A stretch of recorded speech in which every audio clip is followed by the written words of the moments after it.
Why are you sitting on right on side of me though? When you push your little boo boo over? No, you just want to sit right on top of my mama. You want to get a shower? What time is it? It's not time yet. It's not time yet? But I am putting you in the shower, okay? You're going to take a shower before you go by your mom, okay? Huh? Yeah. No. Before you go visit your mom today, I'm putting you in the shower. Now, if you want to go get in the tub, you want candy? You always want candy. Are you hungry? You want some candy? Hey, Cola. Cola, say hi, Licky. Cola, I just want you to know, listen, girl, we got your back. We got your back. You always got love over here. And if you ever need us, you got to let us know, okay? Because I was about to do a stream today, girl. I thought some shit had them popped off recently, and today was gonna be the day, okay?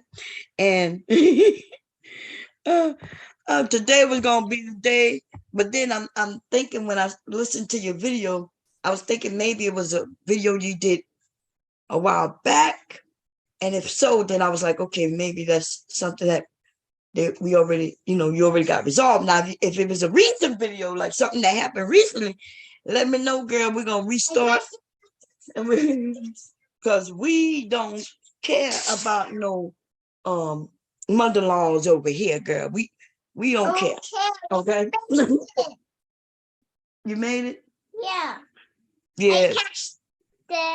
So I want you to know, Licky, what you doing? I just catch the pink. You catch the pink? Okay, somebody came up. Yeah, that's me. Uh-oh. You're on mute, Bon. Oh, okay. I don't know how that happened. But yeah, that go ahead. Nah, I was saying, it's man, there's so much music. Like I say, that checking out, checking in, I love that.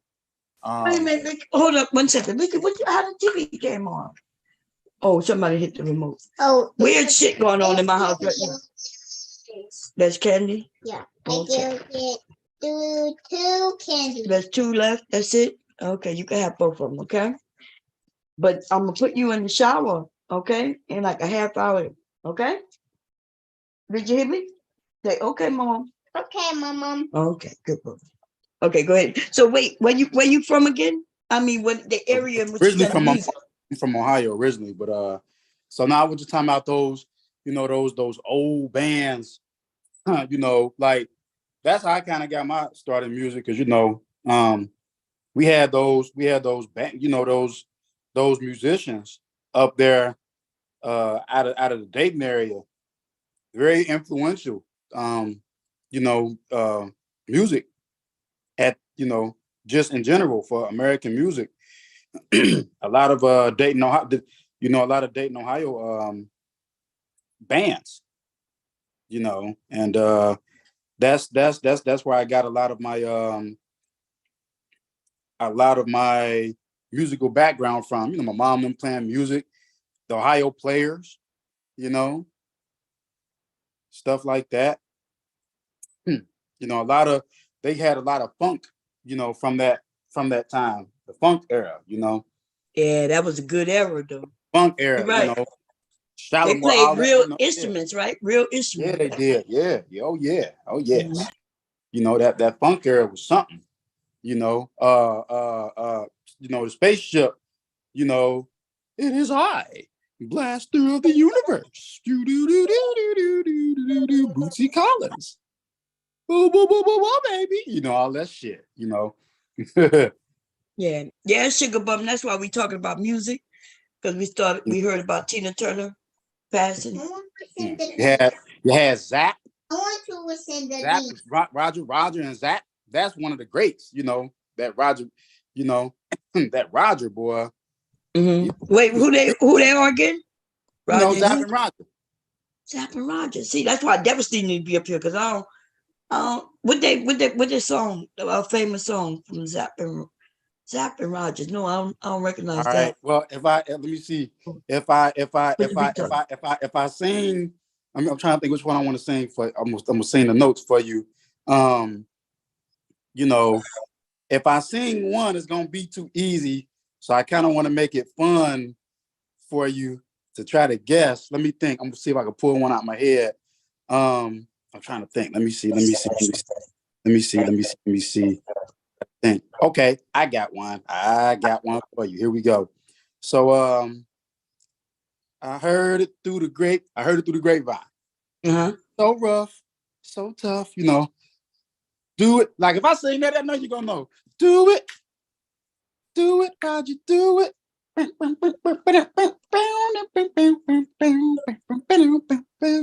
Okay, I think I remember. It sounds familiar. So I heard it through the grapevine is not them though, right? Yeah. But Wait. they did a remake. They did a remake of that. Oh, they But did a remake. Okay, okay. yeah. I'll put it like this. I got a classic one for you. Boom, boom, boom, boom, boom, boom, more bounce to the To the ounce. ounce. Okay, There you yes. go. There you go. Okay. Roger, so I want to say More it because it would have been bounce too easy. to Roger was okay. the one he made the talk box famous. That little box. Oh yeah, that bot that made it sound like a bot, like it was a robot. Yeah. And computer Oh, love, if I'd have said that, then you would have knew, but I didn't want to say that. oh, okay, yeah, yeah. Yeah, I know Devastating wouldn't know, no matter by just name only, but I'm Yeah. only might recognize it just by the actual The song, song. the mute most of the times, um, a lot of the good like a lot of the things people will remember is by that song, you know. Stuff like that. I want to be your man. Roger got some shit, man. I want to be your man. I want to be your man. Oh I yeah. do. I Yeah, wanna you be know, your man. Yeah, okay. everybody See, was loving them. I know it, but do you know? Because I'm not sure if you still listen to music today, Yeah, oh but I yeah. know a lot of people don't. But are Family there goes. any songs like that anymore, where the man is telling to a woman he want to be a man, and a woman somewhere out there talking about how she want to be loved by a man, and Not it, in, not in, not in the not in the popular market. It's not. You have to go to some jazz festival to get that. yeah, They ain't trying to push. It's conscious. It's a conscious decision that they're not trying to push it. And I mean, you got to think probably the closest. I would say the closest that we are to that. I could be wrong. It's an opinion. Would be my main man. Uh um Damn, I can see his face. Um Sex tonight in the city. Dun, dun, dun, dun, dun, hit the spot. Don't believe me, just watch him. That's the closest you're gonna get to that shit. yeah. The Well, guy think damn, what's his name? I'm tripping. Motherfucking um I can't, that's crazy. See, now we talking about music, so my mind is downloading all the notes and music, the music and shit. So I can't say the names. I just know the music.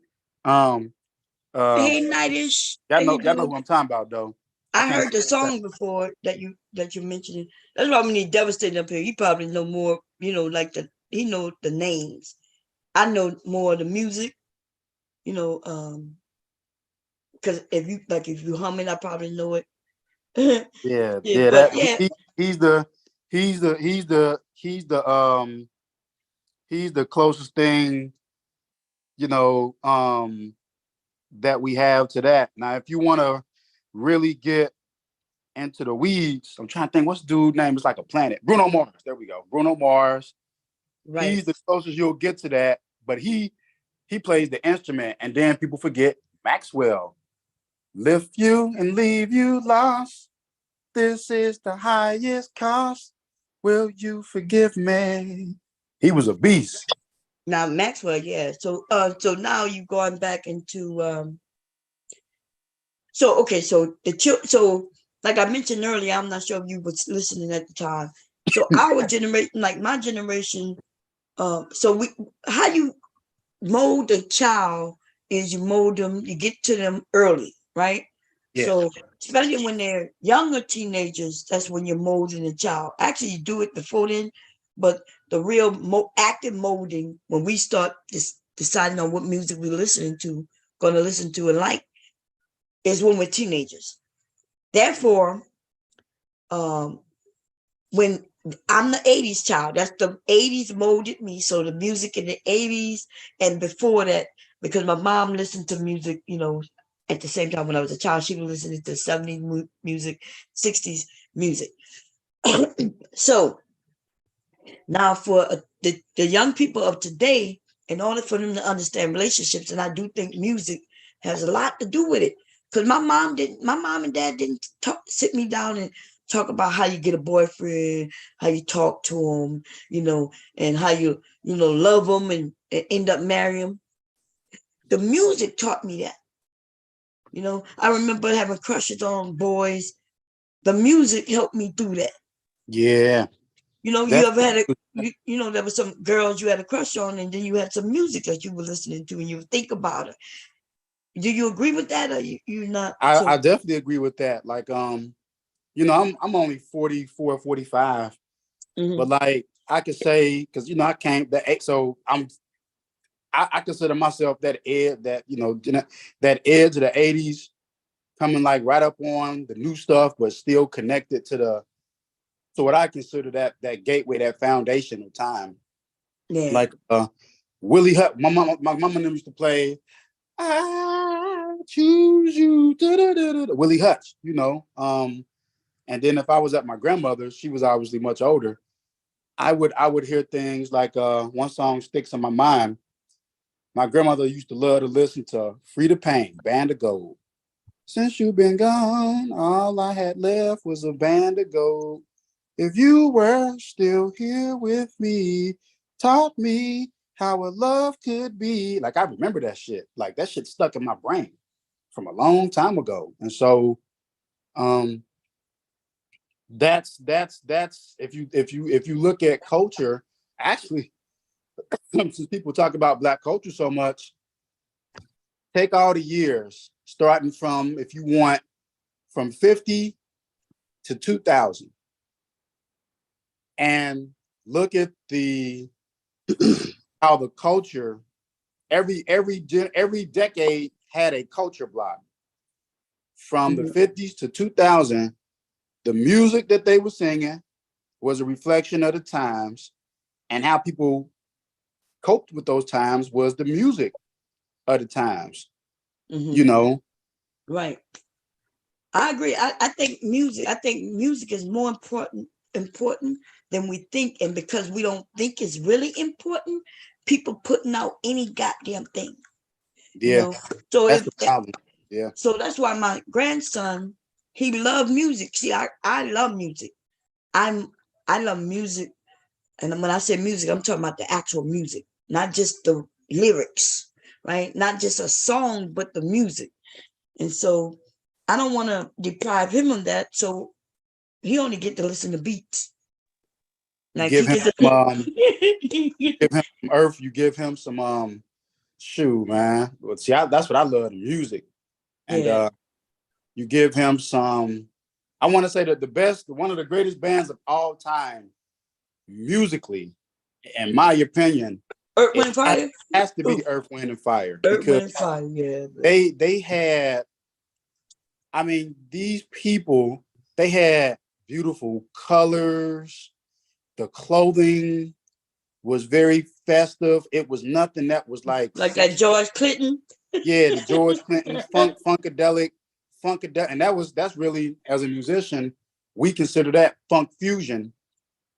But Earth, Wind, and Fire had they had like 30, 40 people on stage. We don't got that today.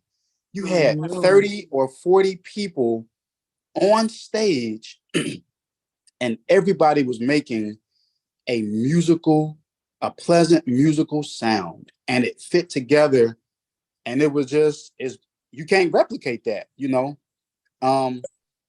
doing it with AI now. They don't even use. Oh, somebody else. Oh, Show J. Hey, Show J. I forgot you came. Music. Huh? Nigga don't know nothing about no music. There's a You hear him? You hear him there's sing? an You hear him instrument over here talking about that funk? You hear him talking about that funk, girl. there's an instrument, right? Because I hear where you're going with the AI. And so you know, a lot of those sounds, like especially with the piano. But I want to say, and I'm really going to my bag now. There's I don't know if you're familiar, somebody out there. There's a particular instrument called the Rhodes piano. It's a very specific sound. Let me see. I can play the sound without getting you in trouble. But when I play this sound, um, you'll know. But like you saying with AI, that instrumentation is difficult to make certain music without having the actual instruments, because the way those instruments was made, you know, kind of gave you the sound. That's what made the music rich, you know, and just those things like wood, certain type of wood boxes or columbus and stuff like that. You know, it's What's a Columbus? What's that? a kalumba is an instrument. A kalumba is an instrument that is kind of like it's like a wooden box type of deal, and you know, it kind of makes Earth, Wind and Fire used it a lot in their Okay, music. so let's start here. So I heard that Prince knew how to play like many instruments. He played a bunch of instruments. Yeah, but I'm thinking in my mind, how many goddamn instruments? I didn't even know they had that many instruments. So you just mentioned an instrument I never even heard of. I'm thinking that just, you know, piano, guitar, of course they got acoustic type of guitar. They got we got the samba, I guess that's drums, type of drums, you know, different type of drums. And then we got, what's that thing where you push it in and out that in other countries they play? Accordion? Yeah, accordion. Then Accordion. we got those things you shake, right? I forget the name of those. You just shake You it. got a bunch of those. So Yeah, and then all we right, got the so okay. tambourine. So what you mentioned something I never heard of before. So this is a Rhodes piano.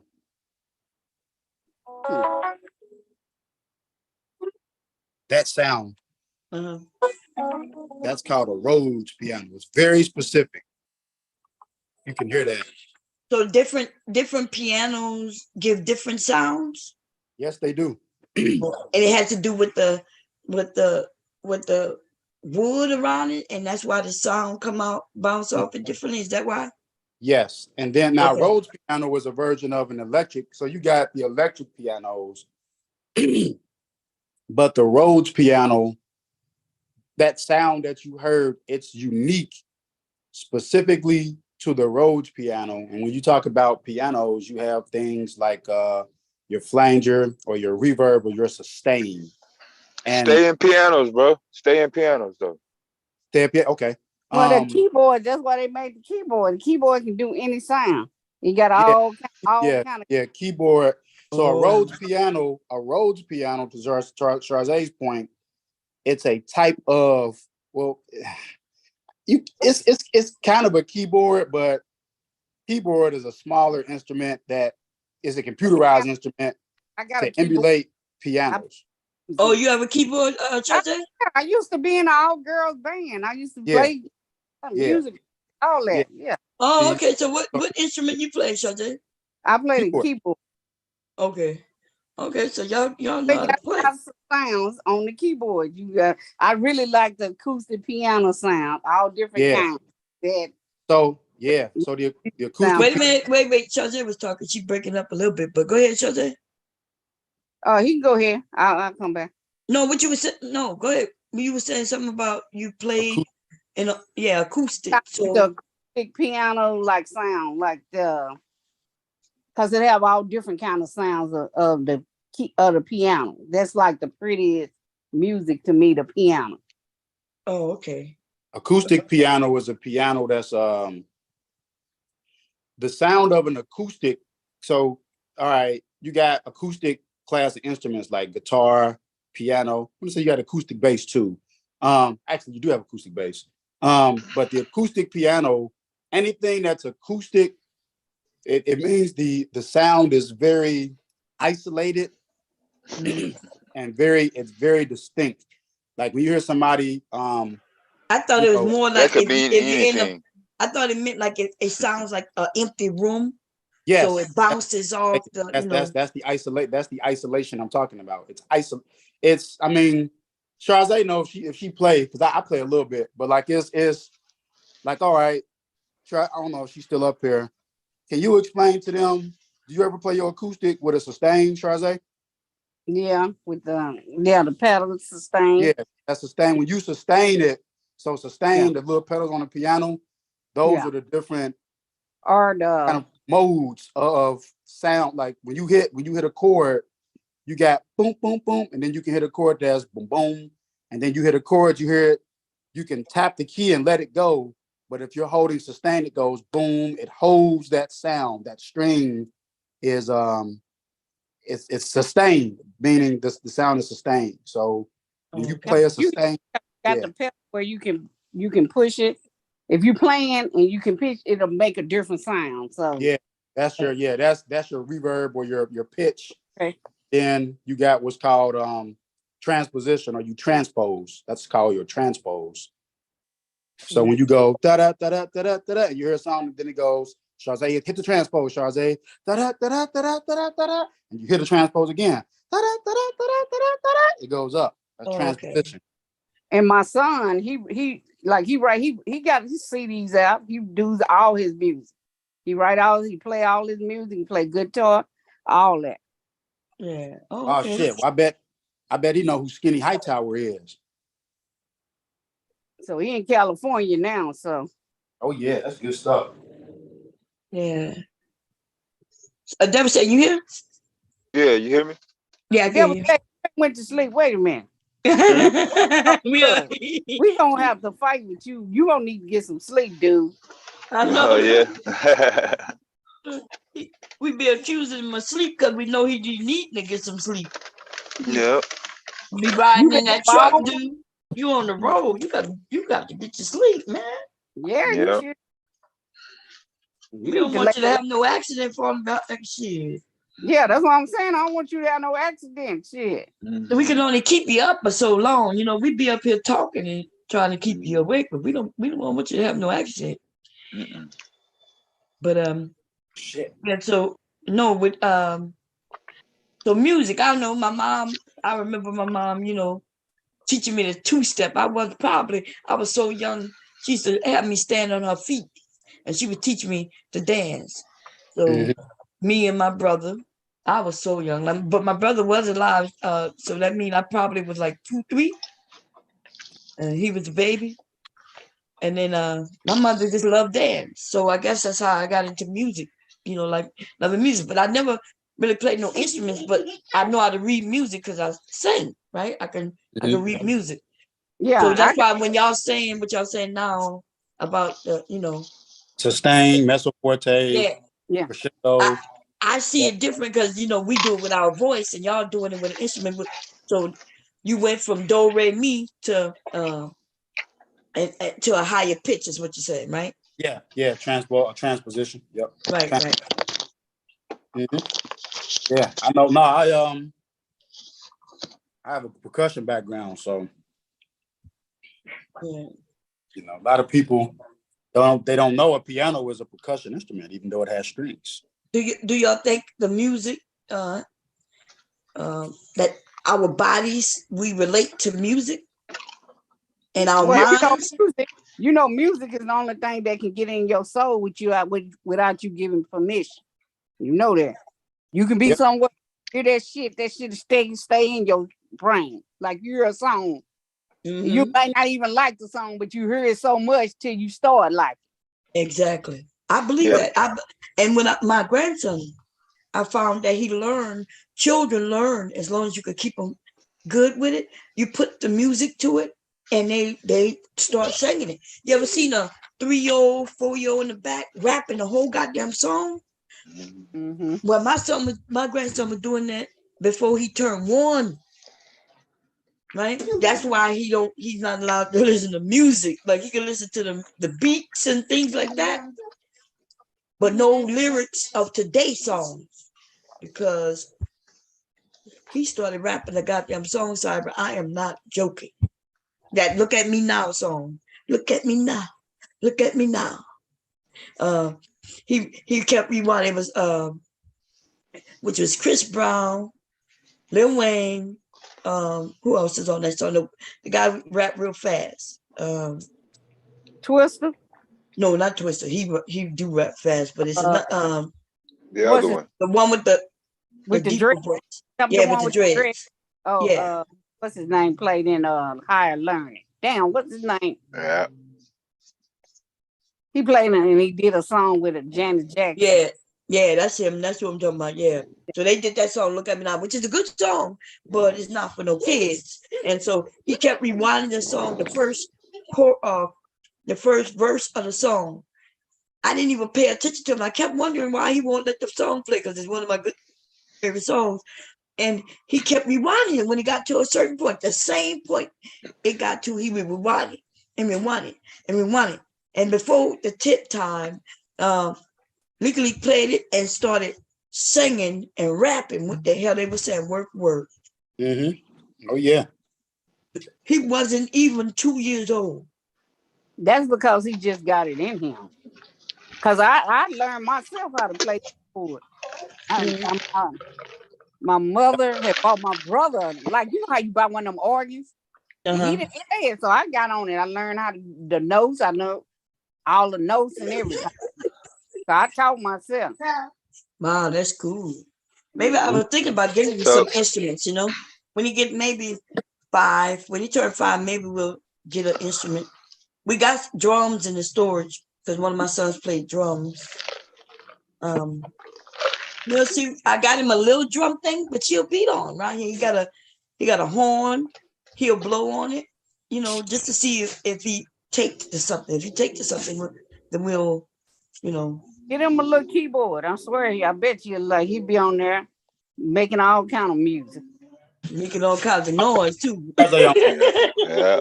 I would say I'm biased. I would say that I'm biased to the piano, because out of all the instruments, out of all of them, the piano is the only instrument that has every range of every instrument ever. Some instruments are limited in their range. Piano has every sound range from high to low, and every octave is the piano. Well, So, I guess the person who loves different instruments, they might say the same thing, because a drum can make all kinds of ranges. And all you got to make the different pitches, you just got a light touch, a light touch on the drum makes the sound different. A little bit. You got to have so with drums, because I'm a snare drummer. That's my is snare drum. Is the type of drum head you got, and actually they're like, you got like staccato snare, alto snare, drum, like a single drum by itself is limited unless you get a certain drum that has a certain pitch. Like when I was in marching percussion, we kept staccato snares, which are very high pitch, kind of like what you hear from Irish people play when they be at the police parades. Those are staccato snares. They sound really like they sound like that. They got a pitch that's like kind of like. Well, that's why they got a drum machine. Very high pitch. Well, all sound creates vibration frequency, which is a physical that is felt.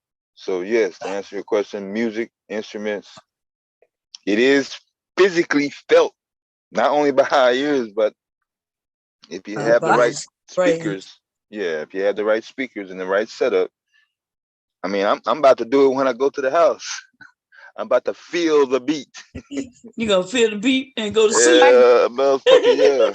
You know how much Dio be doing? She be hearing something. Wait a minute, why is my body moving like this? Yeah, man. Yeah.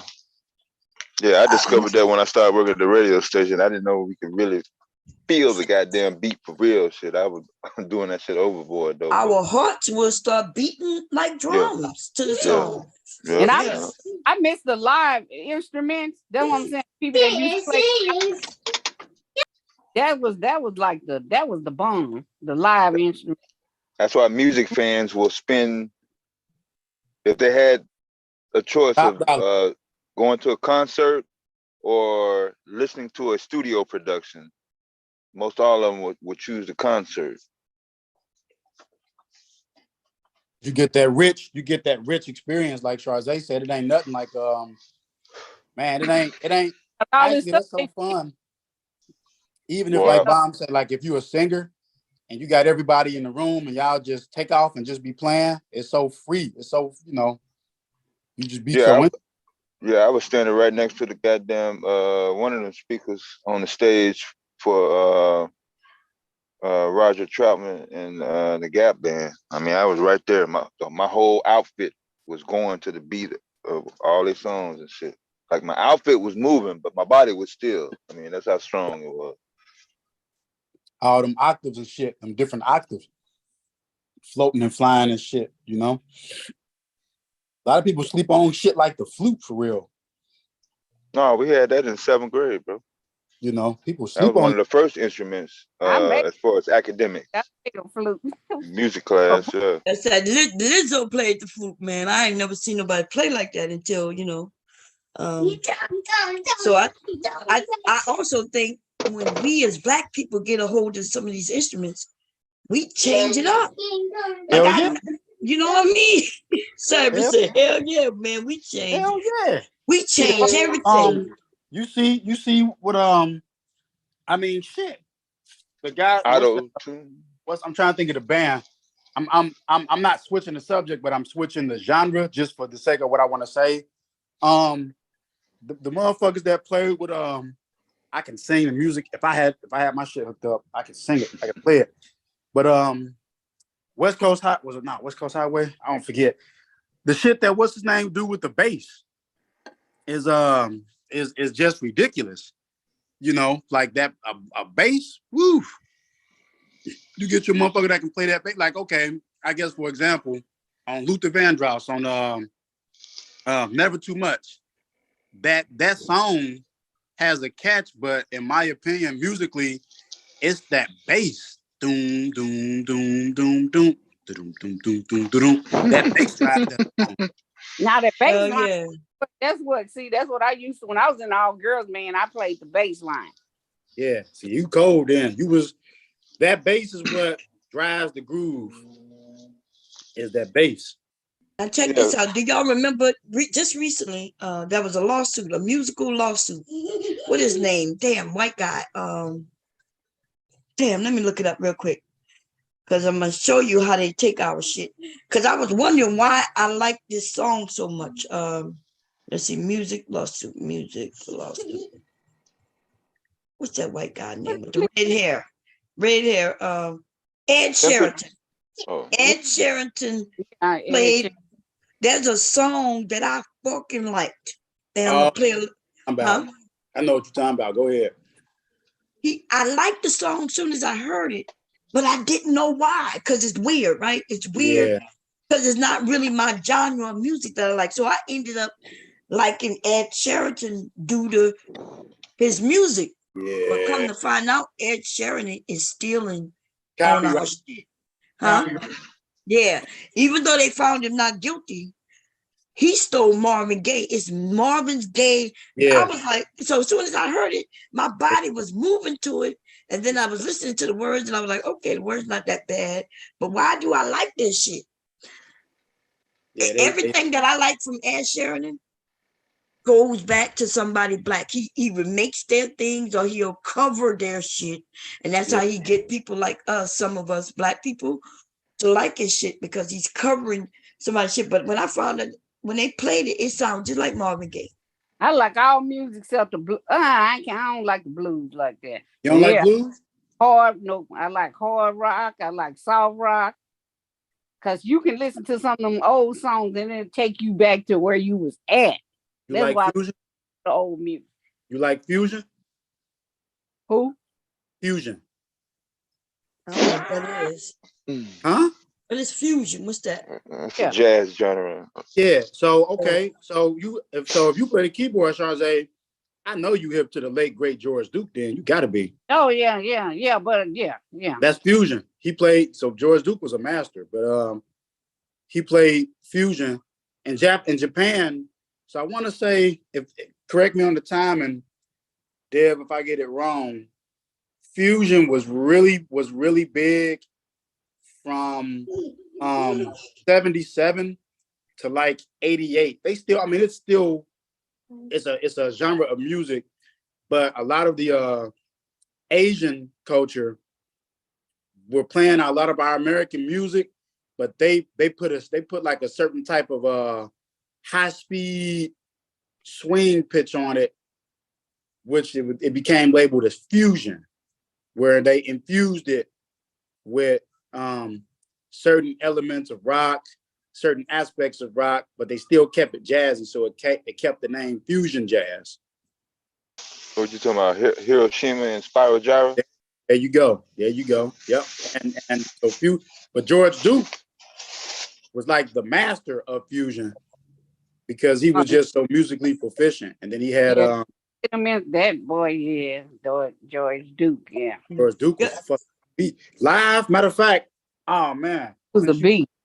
Since you was talking about singing, what is her name? Matter of fact, I gotta pull this up. There's a particular singer that she did because I used to watch all of the I used to watch a lot of the George Dukes when they would do the fusion jazzes in Montreal. They would do like the fusion festivals in Montreal, and I would always tune in and watch because that music. I mean, they planned it all, man. But there is a singer that everybody was afraid. I can't think of her name. Patti LaBelle, not Patti LaBelle, Anita Baker. They was on stage, and she came out and she said, "I ain't singing behind her. Well, nobody. She's not even a big star because I guess she just didn't have appeal like that. But her voice is like crazy, and I can't think of her name, man. Right now is Rachel. Damn, Michelle Farrell. There you go, my man. Mm-hmm. But she have a beautiful voice. She just wasn't big, and Rachel nobody wanted to go behind her. Ain't to be played. Listen, when you talking about no, what she sang, y'all? Rasheen, you got to pull it up. If they it's not one popular song, but it's just her skill. Oh, I see. She is not to be fucked with. Bomb, which music did you like? The 90s? I like the 80s music. To me, was the best. That's it. I mean, that's the music I grew up and worked on, so I always be biased. That's why we biased, because we grew up on it. But on some real shit, I think that 60s music, when people was really out there singing using their real voices, not being hyped up with no mechanical bullshit. Tell your mama, tell your pa, I can sing. Oh yeah. There was a time when they was in concert, they really used their voices, they had to be up there. That's why they would be groups, because you had to have the alto, the soprano. And they had to, they had to make that music with their voices for real. Yeah. Yeah. Shit. I think I love the average white band. My favorite voice is falsetto. I like the falsetto sound. Falsetto, yeah. It's very rare people can sing that. You gotta have some pipes to hit falsetto. But I love falsetto. These white people trick us. So remember Pharrell made a song with what's that name? It was called Blurred Lines. What is his name? They took Marvin Gaye or whatever, that white boy was married. Yeah. So that's what I'm saying. So they take our shit and they repackage it and put a white person in it and then give it back to us, and we be wondering why we like it, because like I never really liked white certain type of music before, which called pop. That's why we know more about pop today, because they are giving us back our sound and just in a different face. Were you a fan of Sammy Davis Jr.'s music? Yeah. Well, I'm gonna be honest. Was you jamming Sammy Davis Jr.'s? No, I wasn't. No. Look, I was thinking, I thought of him, and then I'd say, oh, his music. No, I thought Sammy Davis Jr. was funny, like a more comedian. I didn't listen to his music. But was y'all listening to it? What you think? I mean, yeah, I wasn't an avid piano buff, so yeah, I think he was okay. I used to see him on TV, and he'd be a comedian, and he'll get behind the piano and play, but it was more like a comedic type of thing. I never seen him just sit there and play. Yeah. If anybody, the only piano I like was Ray Charles, to be honest. Oh, Little Richard to me was kind of like he was kind of like he's rock and roll. Yeah, but his style, he was almost like a Luther Vandross on the piano. Yeah, he good now. He get on that shit and start dancing with his fingers on that keyboard. You know what I mean? Yeah. Rudy. Yeah. He was rocking. He was rocking that shit. Hell yeah.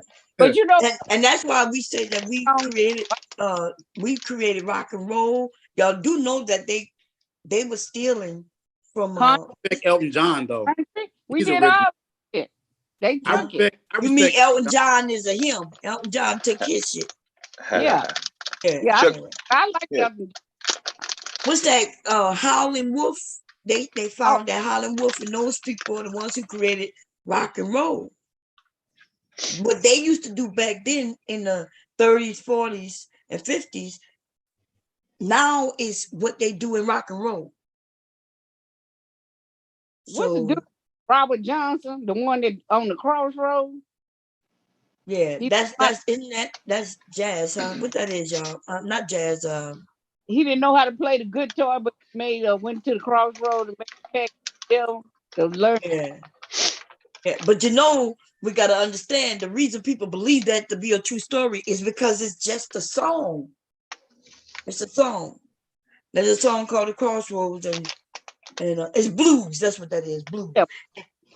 And so, and then people was like, yeah, he sold his soul to the devil. I'm like, yeah, you know, because it's in the song. And so people believe it. But what crossroads?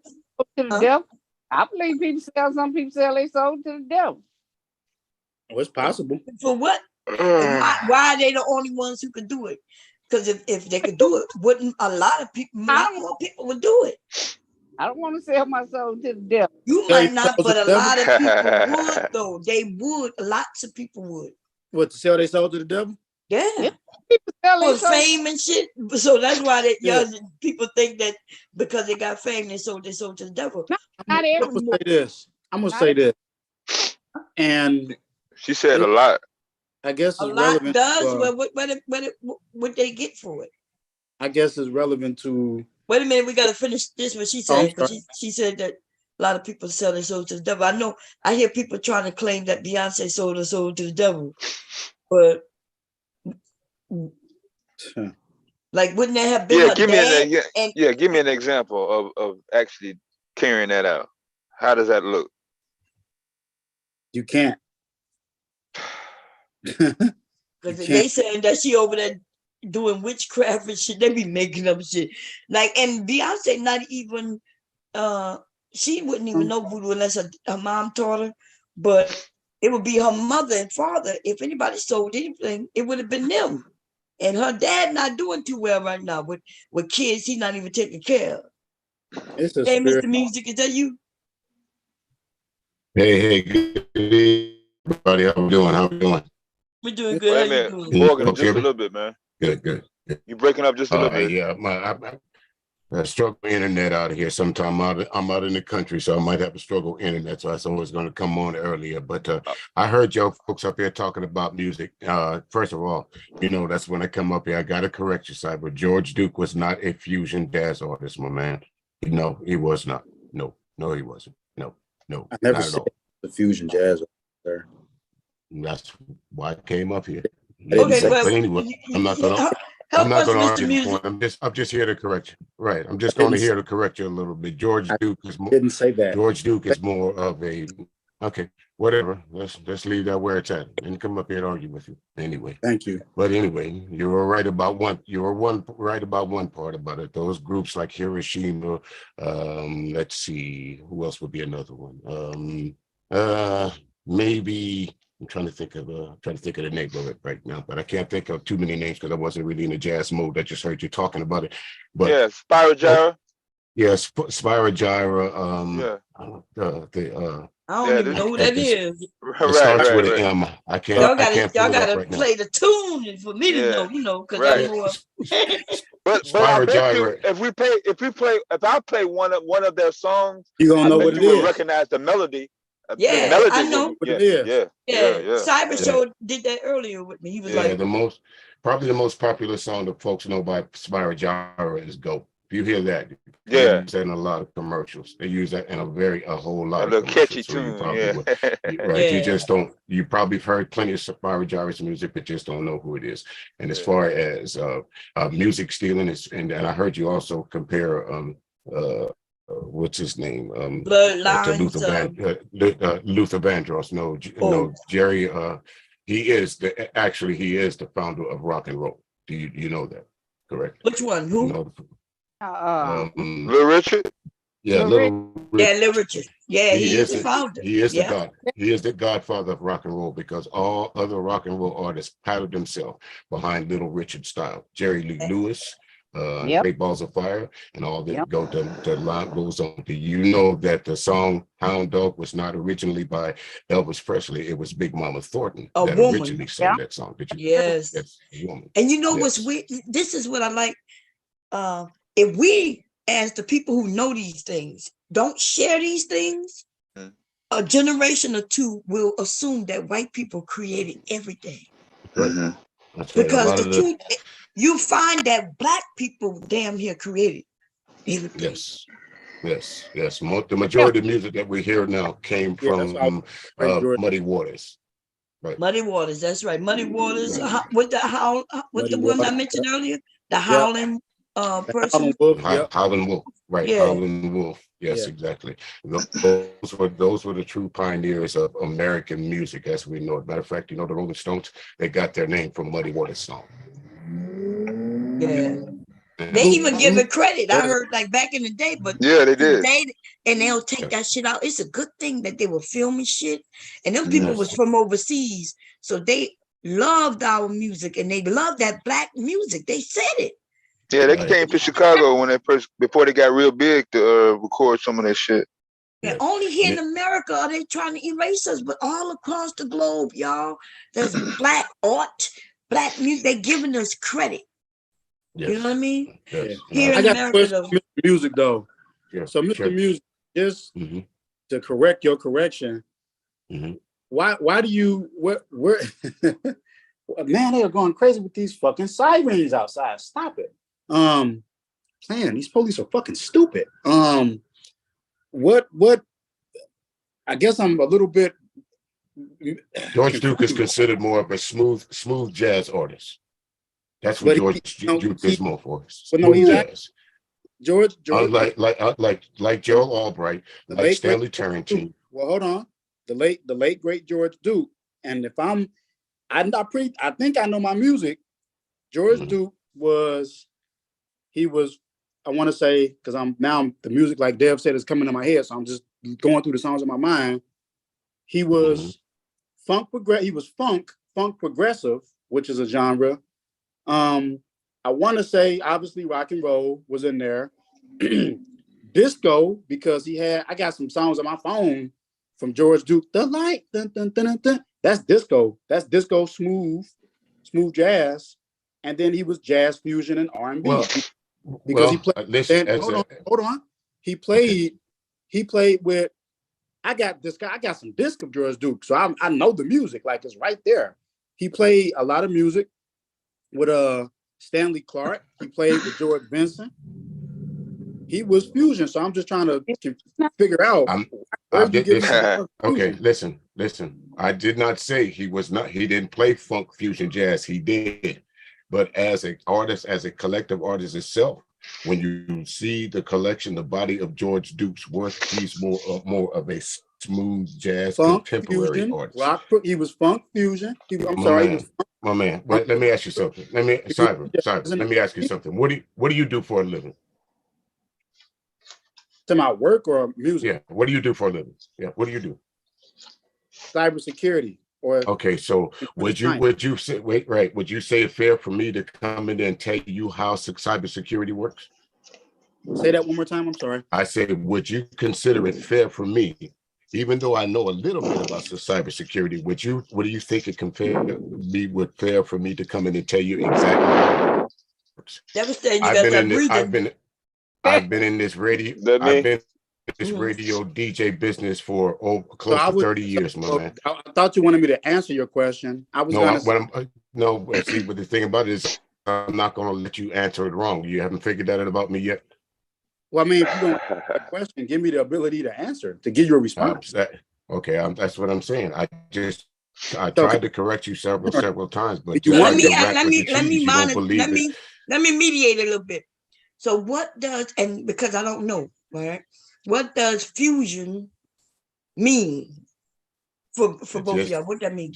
Just that bomb. It's a blend of contemporary jazz, smooth jazz, funk, and all this blended into. If you say, like, if you go to a concert and you see all the different artists, with this and that, each one of those artists has a specialty. So in order to create this new genre of music, because they didn't, some of the artists didn't want to be just labeled as jazz artists, as in Dizzy Gillespie, or some didn't want to be labeled as the Renaissance era kind of jazz, or as in street corner Renaissance and things like that. So as time moved along, folks started creating different genres of music, like neo soul. Neo soul is no more than just some laid back R&B. Southern soul is no more than jazz was. So I'll give you from my standpoint, if that's okay. So Bam, I think you remember when I mentioned George Duke to Charzay, and we agreed that he is the late great beast. I had mentioned that from the period of, I want to say 70, the late 70s to the late 80s, a lot of the Asians were taking certain spins on music. So with fusion, is just that. It's a bringing together of different genre styles. But like as a person who plays an instrument, like, and I know Charzay's up here, hopefully Charzay can speak to wait. Why you mention Asians? You say Asians started stealing our music? No, I said during the time. Just let me say this. George Duke is more. Listen, my man. Sometimes you just put out wrong information, bro. I'm not trying to disrespect you, but sometimes you put out wrong information. Allow me to talk. That's bottom line to it, bro. Okay. Hey, wait. We're gonna let Cyber finish. But Cyber, you mentioned Asians. I said the Asians during the time adopted fusion jazz. They copied our music and they used a different improvisation on the music, which is it's basically a different spin. And I said that is a part. They didn't steal. They used music that we had, from blues to traditional jazz. What they got to do with the person? We were talking about, is he Asian? I'm answering your question. So I said that's where that is a part where fusion. That's where fusion was known, that they adopted it as a style. But when you ask the question, what is fusion? Fusion is a lot of electric instruments, is different drumming styles, those funky and different bass lines that Charzay would play, right? And then certain dance rhythms were incorporated into fusion to define what fusion jazz is. So that's why I said one of the best examples of fusion jazz, that if you say who is representative of fusion jazz, people are going to say the late great George Duke. Exactly. I will bet money on this right now. I challenge anyone that's sitting up in front of their computer. George Duke, wait a minute. I listened to you. I didn't interrupt you. I challenge you right now to type in George Duke and show me anywhere that it says that he was a fusion jazz artist. You don't want to Show do me. that, Mr. Music. You'll lose. Yes, I do. Yes, I do. Making bets right now. You don't Yes, want to. I do. You I don't do. want to. I do. There's such thing as a gentleman's bet. Okay, let's say this. There's such thing as a gentleman's bet. Okay. Gentleman's bet said that I will say that I am wrong if you can find me where it says George Duke was a fusion jazz artist. Sure. And you, as a gentleman's bet, you will do the same. I was wrong. Sure. Now go ahead and type in George Duke. You get my Right. glasses Go ahead and on. type it in. All right. Let me get, where are my glasses? Oh, there you go. Okay. I get my glasses on here. Ugh. The only thing I see dealing with fusion, I do see that George Duke made a song called Fusion. That's exactly it. I was about to bring that No, up. I'm gonna tell you this. Hold on. Okay. Hold on. So okay, so Bomb has a computer Was right a there. So keyboard Bomb, for- I'm gonna ask you to do this because You you're got gonna a be computer. quicker.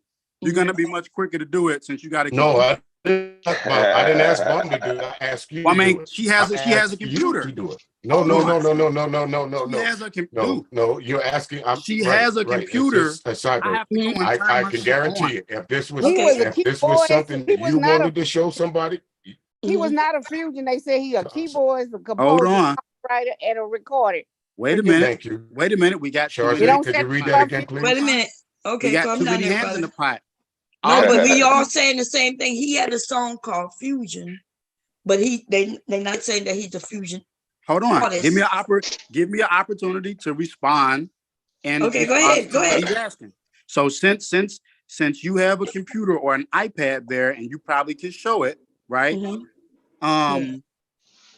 Type in something as simple as what type of music does I didn't. No, George Duke? no. That's I did that already. That's what I'm reading. Why are you asking me to type in some? Duke. Yeah, I typed Just in type in George Duke. Duke. And And then it'll it, tell you everything about him. Just He type was a in keyboard, So hold on. Does my composer, camera work, Bomb? a song singer. no, but Turn listen, it on, wait a real minute, quick. wait a minute. Listen, Cyber, I don't know what the problem is right now. I've typed it in, right? I typed in it. That's why I'm able to tell you the name of the song because I don't know George Duke. I looked it up. He has a song called Fusion and it's spelled Fizzon. But he's not in the genre of fusion, which is Fusion. It don't say that. He's American keyboardist and Can a I composer. show you? Uh, Can I show you rather than run my mouth? I just can show you. I can just turn So- the camera. So can we put Herbie Hancock in that fusion? Yes, sir. Yes. Yes, sir. Yes, you can. Yes, you can. You absolutely. Started with. I see something called Yes, you can. Don't Let Go, right? A George Duke album. And when you go into it, of course, that's Wikipedia. You know Wikipedia, right? Here you If go. you're showing us something from Wikipedia, I'm good. telling you what I'm looking at. Wait. Yeah. If you go through Wikipedia, wait, let me spotlight his thing. Yeah. I'm y'all looking at Wikipedia. Yeah. But I'm looking at That's what I'm trying to tell him. I'm to. trying to tell him that Wikipedia is something that you and I, and you know this already, we could go and edit it. So if you think Hold on. I'm gonna do this. So I saw we're gonna keep talking. We're gonna oops, sound off. Damn it. We're gonna go through the discography. Hold on. So now we're gonna go. I'm gonna show you the discography. Phone. through who though? Wikipedia? Cyber. No, Cyber. no. Watch Cyber. this. No, Oh, watch like this. it. Watch Oh, this. my man. Hold on. Watch this because I did it. In the Look, mountain. look. Okay, brother. Here you go. Brother, Wait a minute. brother. Okay, No, listen. hold listen, on, brother. Hold on. Listen, take Here it from you me. go. Take it from me. On Yo, listen, yo, listen, yo, listen. yo. Here's the discography. Cyber. This It's is the nothing. discography. Sometimes it. Okay. All right. Okay. I This know is- what you're this looking at it right discography here. is. Where do you think I download my? Where do you think You're I download? looking You think I at the download my music. music from, man? So you came to correct something and you didn't know what you was correcting. No, I just show you. You Show me came to where it correct says. something and didn't Listen, know. where it no, says but you're I- wait, y'all. You being disingenuous right now because you could go to George course he Duke's is. own page. That's- He would know that- what he that's- is, right? His family, everybody would know what Yes, he this- represents, and this is what it Right. says.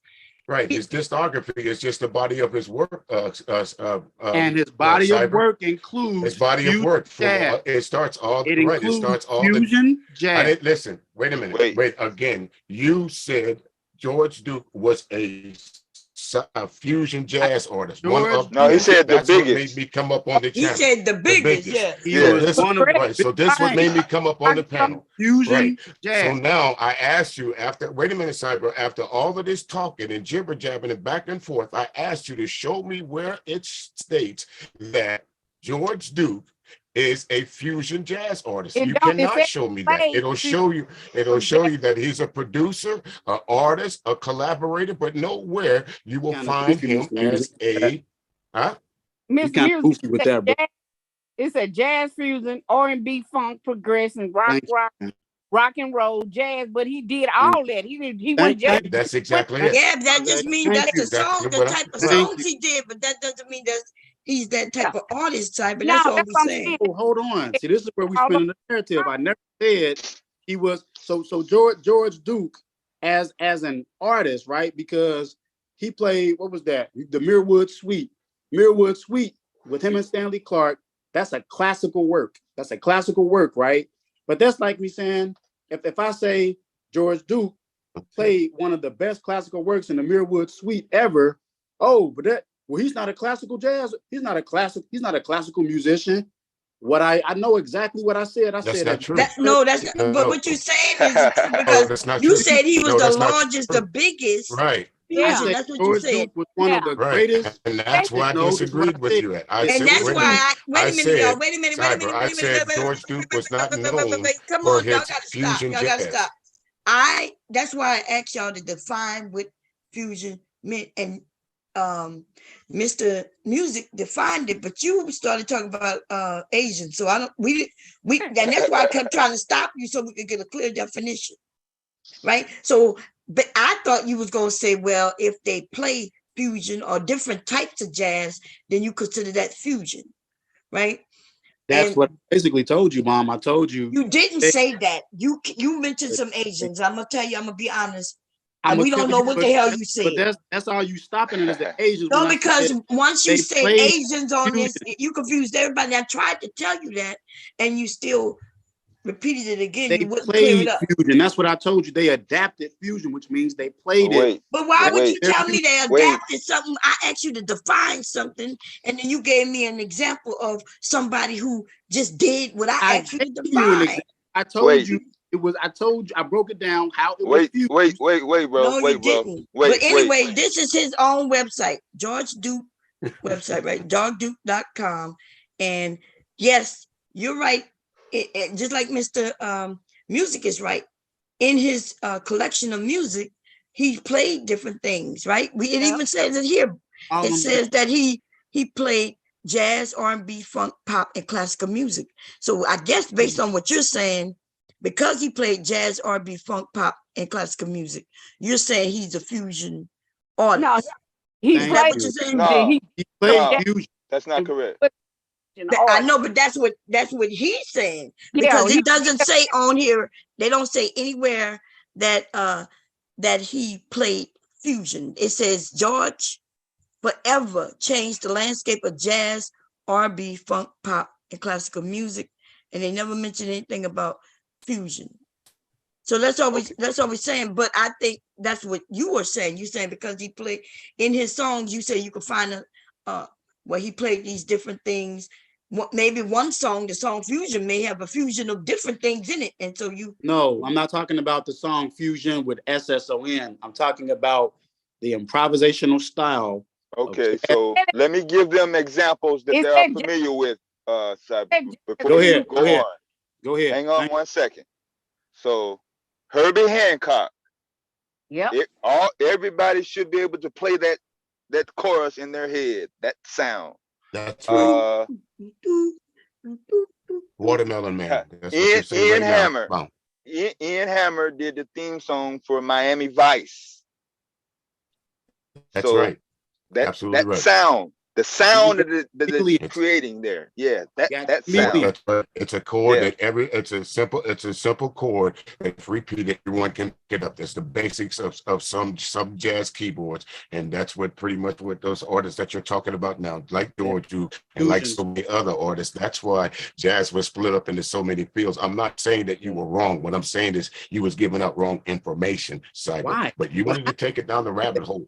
Wait, But hold on. It's okay. We all okay. be This, wrong. right. This is what I'm saying is You hear me correcting out. nothing for But I'm nothing. saying, wait a minute, brother. It's okay, bro. Tell me Wait a minute, that. brother.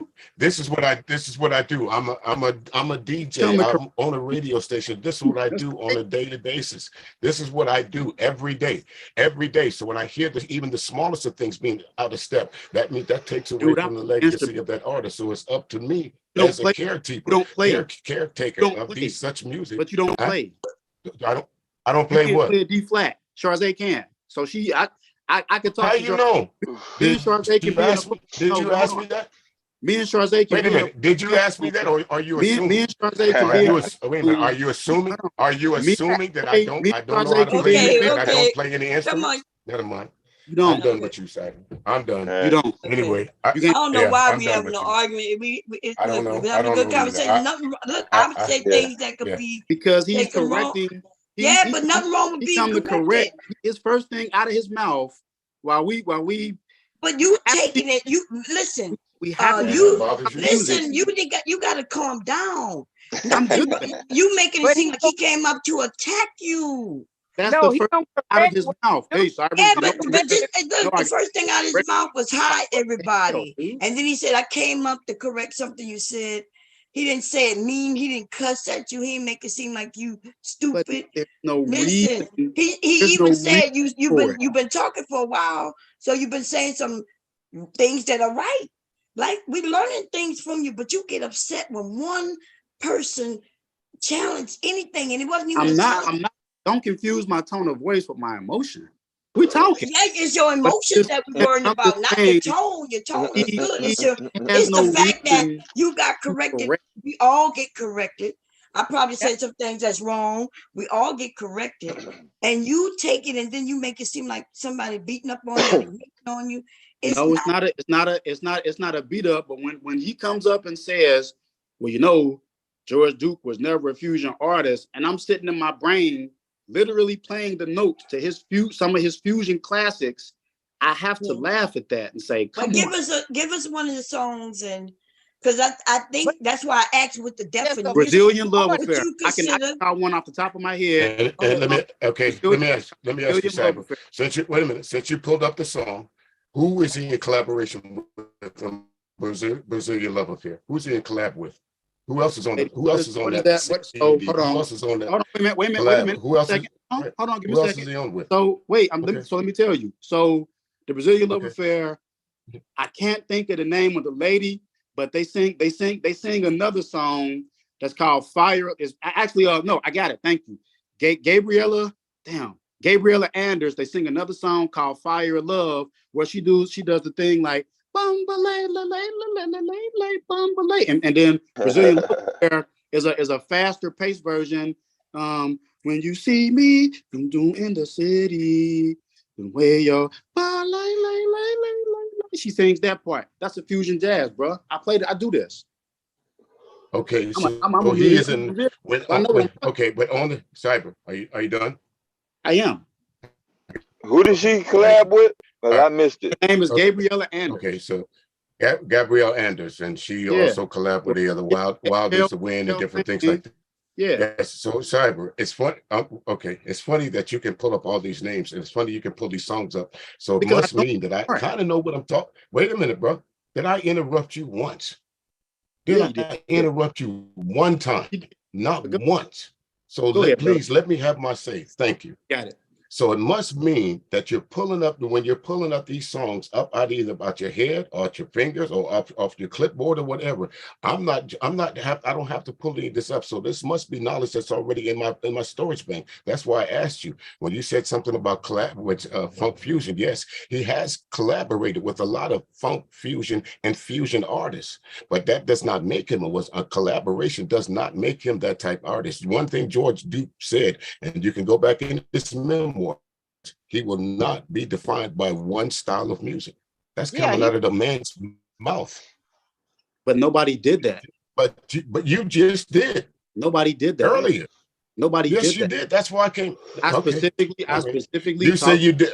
It's apples. Okay, it's apples and oranges. Then you said you didn't. I say you did. Okay, so that was the purpose of. Okay, that was the purpose of me coming up here. Wait a minute. That was the purpose of me coming up here. Not to say that you were wrong, but to say that you was giving us some wrong information. I asked Miss Charzay if she, because she's a keyboardist. So I say, hey, Miss Charzay, you a keyboardist. I know you know who the late great George Duke is. She says, oh yeah, he's a beast, right? And then if you want to do this, right? If you want to do this right here, here's my phone. This is an old phone I don't even use. But guess what you see? You see a bunch of shit in there, right? Arab, I got a lot of different shit because I play. But right there you can see, and I mentioned in the stream, I used to always tune in to the Montreal Fusion Jazz concerts. It's very so if you are radio, if you're a radio personality, it's the Montreal Jazz Fest. Right. So you know Montreal Jazz Fest. So you know, so I don't even got to send it else to you. Conversation is done. I'm done. Right. I'm done. So there you go. Gabriella, the Montreal Jazz Fest. Just one of my favorite songs right there. Wait a minute. Okay, brought it up. So let me answer. Your Montreal Jazz was going on pretty strong up until the pandemic. That kind of shut a lot of it, like the San Francisco Jazz Fest, like the New Orleans Jazz Fest. That means what all the different artists do, man. It's already pre-planned that they already have. We're going to be playing in this city. We're going to be playing in this city. We're going to be playing in this cities. In some of the cities, there'll be different artists on the tour. You understand what I'm saying? So if they're going to Chicago, what they'll do is they'll try and pick up some Chicago artists. Or if they're going to San Francisco, they're trying to pick up some San Francisco artists, some West Coast artists. So yeah, I do know about all these different jazz fests. I've been to several of them. I've attended them. Yeah, I do know. I've spoken to some of these artists that you're speaking to. This is not an accident that brings me up here, bro. I never speak on something I don't know about. I am not an idiot. So don't try and play.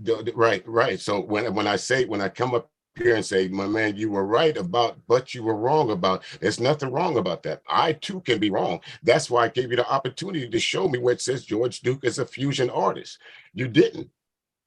I did. So this I think you're getting confused. If you look at you're taking me mentioning. You showed me where you showed me right. You showed me where you wait a minute. You showed me where he played with different artists that are considered fusion artists.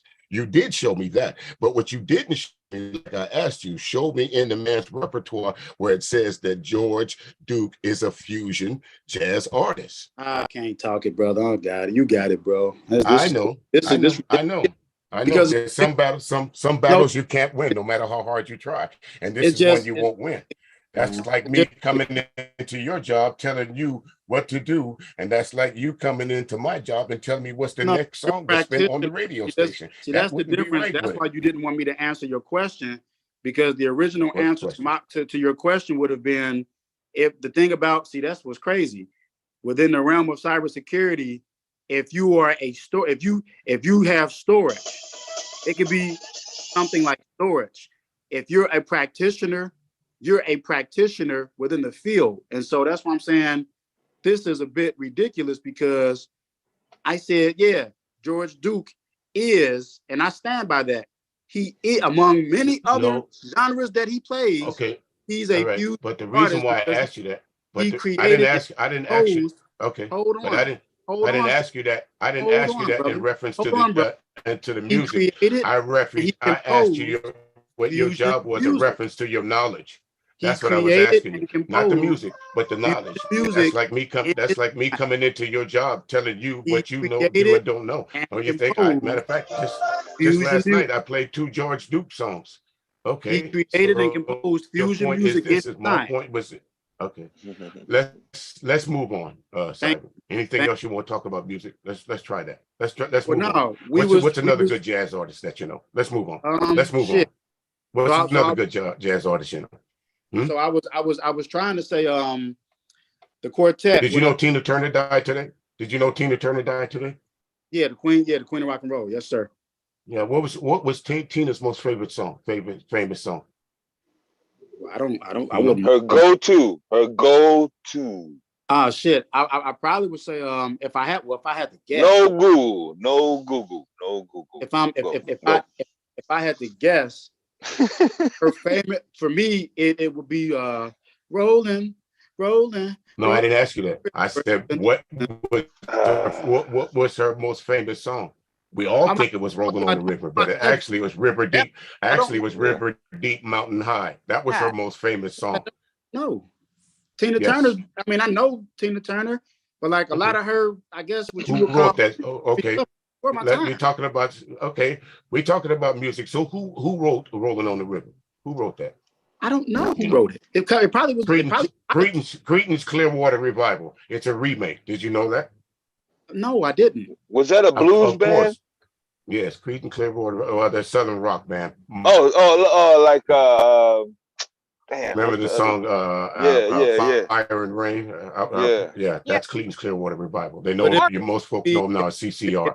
If you I had a something, whatever name how that song went. They go on tour with Leonard Skinner. Southern rock. One of my Leonard Skinner. Right. Yeah. See, hubby need to come up here. I don't know. He do. He be knowing shit, but when y'all start talking about hip hop, y'all can knock at my door. But right. That's a long way down the road. I know, huh? Right. My point to this, everybody specializes in some things. Everybody has. I've set up and I've listened on these panels, and I've listened to you be spot on. To be quite honest with you, I listened to you be spot on about the little thing that you was doing the other night and this. But just because somebody corrects you in some information, that don't mean that they come to attack you, bro. I wasn't up there to attack you. Why can't we just keep it about the music, bro? Like you asked me who my favorite. Okay, bro. He's just trying to say he didn't attack you. You got to be calm That's down. what I'm trying to say. We can have conversations like this. I think you're quite an intelligent fella, but also I don't know why you resort to folks jumping. We always thinking folks jumping on you. Nathan, understand that. So when we were talking about bass, right, keeping it about the music, I couldn't think of the name, but you just made me think of it. One of my favorite artists, because David mentioned Spyro Gyra. I like Foreplay, and Nathan East was the bass person that I was talking about. Nathan East is one of the most on Foreplay. Who's the famous female on Foreplay? Dude, I just like the band, bro. Patrice Rushen, wasn't it? Then she sang "Forget Me Nots." Yeah, Forget Me Not. She was. See, that's new to me. I know Foreplay as Bob. They all had Grammys. Foreplay. Who is Foreplay? Look, I don't know none. 4 artists that have Grammy awards. It's some R&B and jazz musicians bonded together, and they decided to put this group together. Yeah. Oh, okay. Actually, quite a pretty good group. Okay. Yeah, but look, Miss Baum asked you. She literally said, "What the fuck are you talking about?" So that's why I gave them a noise when she asked, "What is fusion?" No, that was Herbie Hancock. They know what that sound like, right? They can hear it right now. They got it in their head, stuck. They got the Miami Vice theme song. Yep. The noise that makes all throughout that song. All that.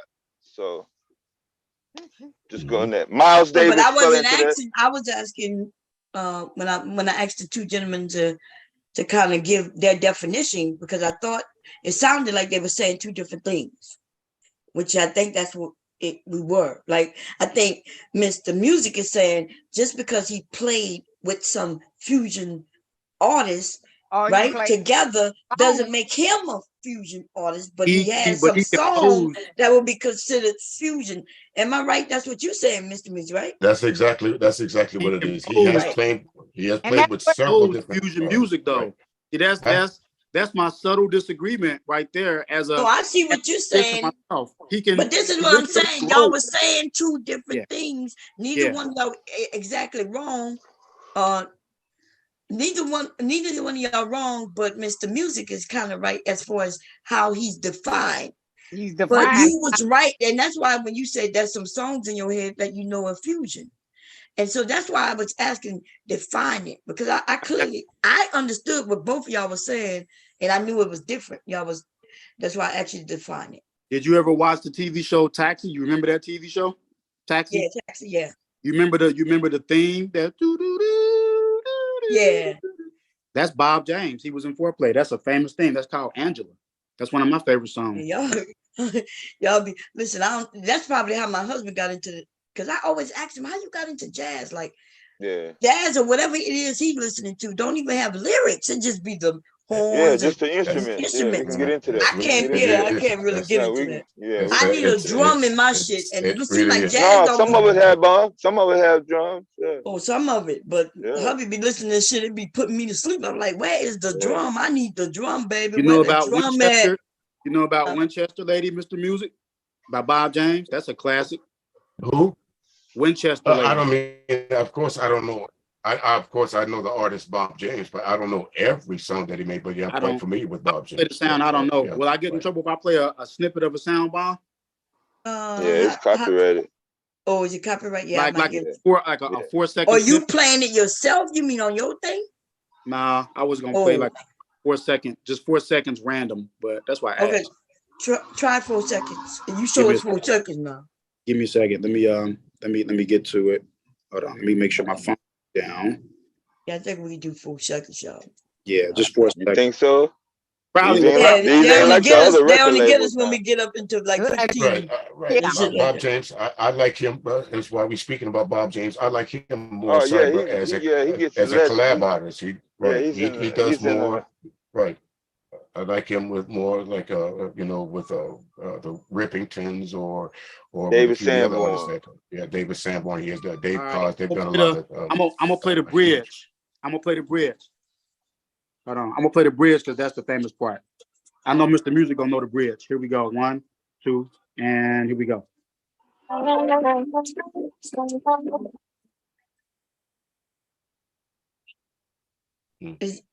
you playing it? Yeah, he played.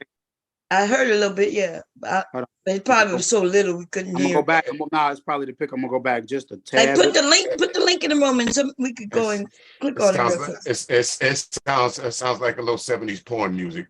70s? Yeah, you know the song.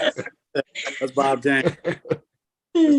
That's called So Winchester. you listen to jazz, huh? Yeah. That's actually that's my favorite. Well, my favorite right now, to be honest, is what was considered lo-fi.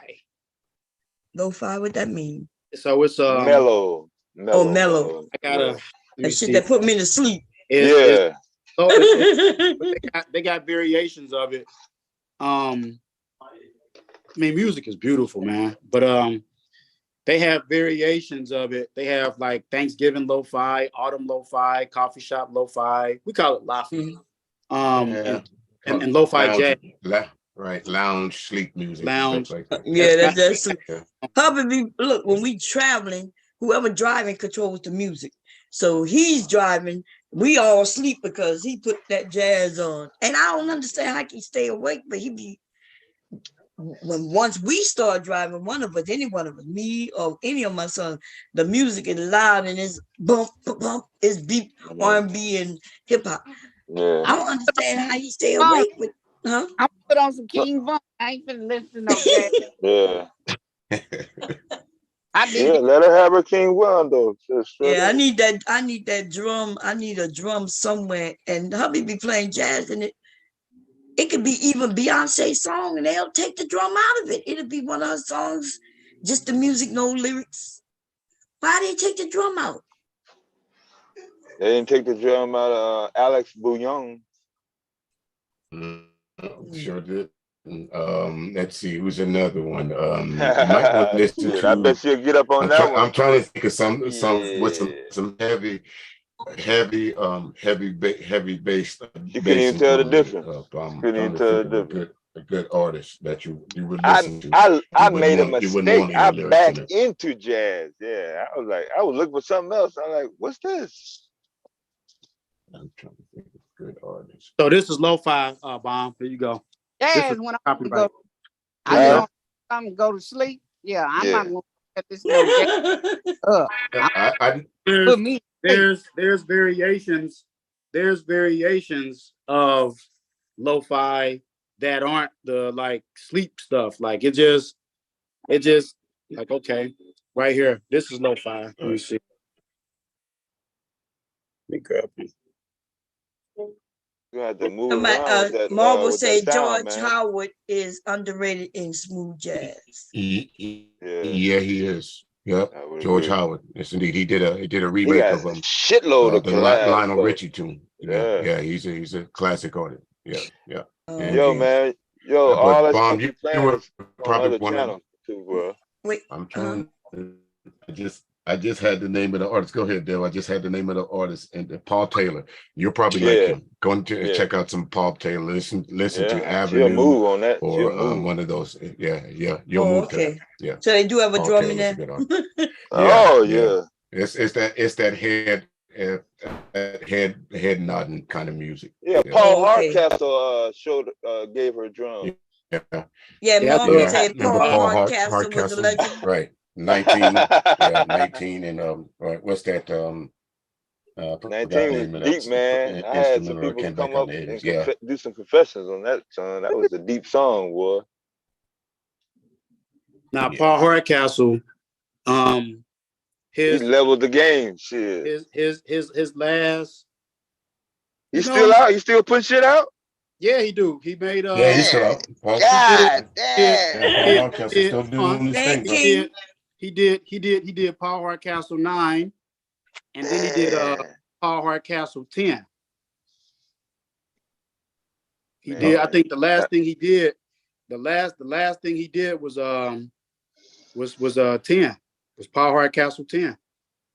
Dude, my classmates had me doing Rainforest at the skating rink.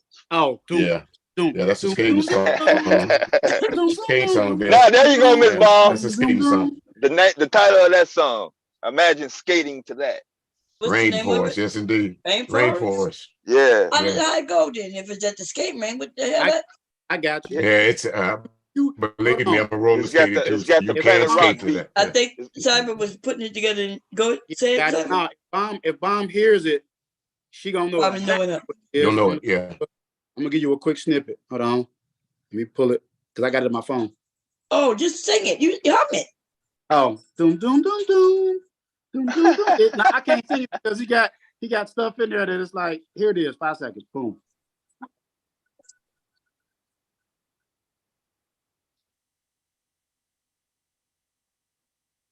That's hard. That's Rainforest. Oh, Zoom must have taken it out. I get, Zoom would take the music out because we didn't hear nothing. Yeah. Zoom started doing that automatically. Editing. That's AI. That's AI. Yeah, that's AI. They taking that shit. They taking it out. Yeah. You was playing too much. The level of stuff that you're hearing. Remember, most of their audience is not in the United States. Yeah. Oh, okay. Yeah, that's why. Yeah. Paul Hardcastle was a legend. Oh, are they black, white, what? I think he's white. Paul Hardcastle is white. Speaking of white, we all know the song "What You Won't Do for Love." What's that, Bobby? What you won't do? Right. Yeah. Okay, I got you notice all of his album and CD covers, you only see the silhouette of a black man. No one, for years, everyone thought he was black. He did that on purpose because he knew that was the only way that black radio stations would play his music to make him. I think he rocked like a curly. I personally jammed that song. To music's point, I think back in the time, it was tricking him. I think that white guy, my husband always listened with the curly hair, long string. Simply Red. That's probably Hardcastle. No, Or no. Simply You talking Red. about No, you not talking Simply Red. about No. Boney James. Boney Huh? James. Boney He's- James. Boney James? No. Backbone. I'm gonna know the name when I hear it. What it is, babe? He got a lot of them. Bleecker Street. Michael Bolton. Like They was he's on some famous freaky in the shit. God damn. What his name, There's a babe? lot of white guys with curly hair. I ain't gonna try to guess It's that. not curly. It's kind of wavy, but it. Kenny G. Kenny G. There you go. Kenny Oh, G. Songbird.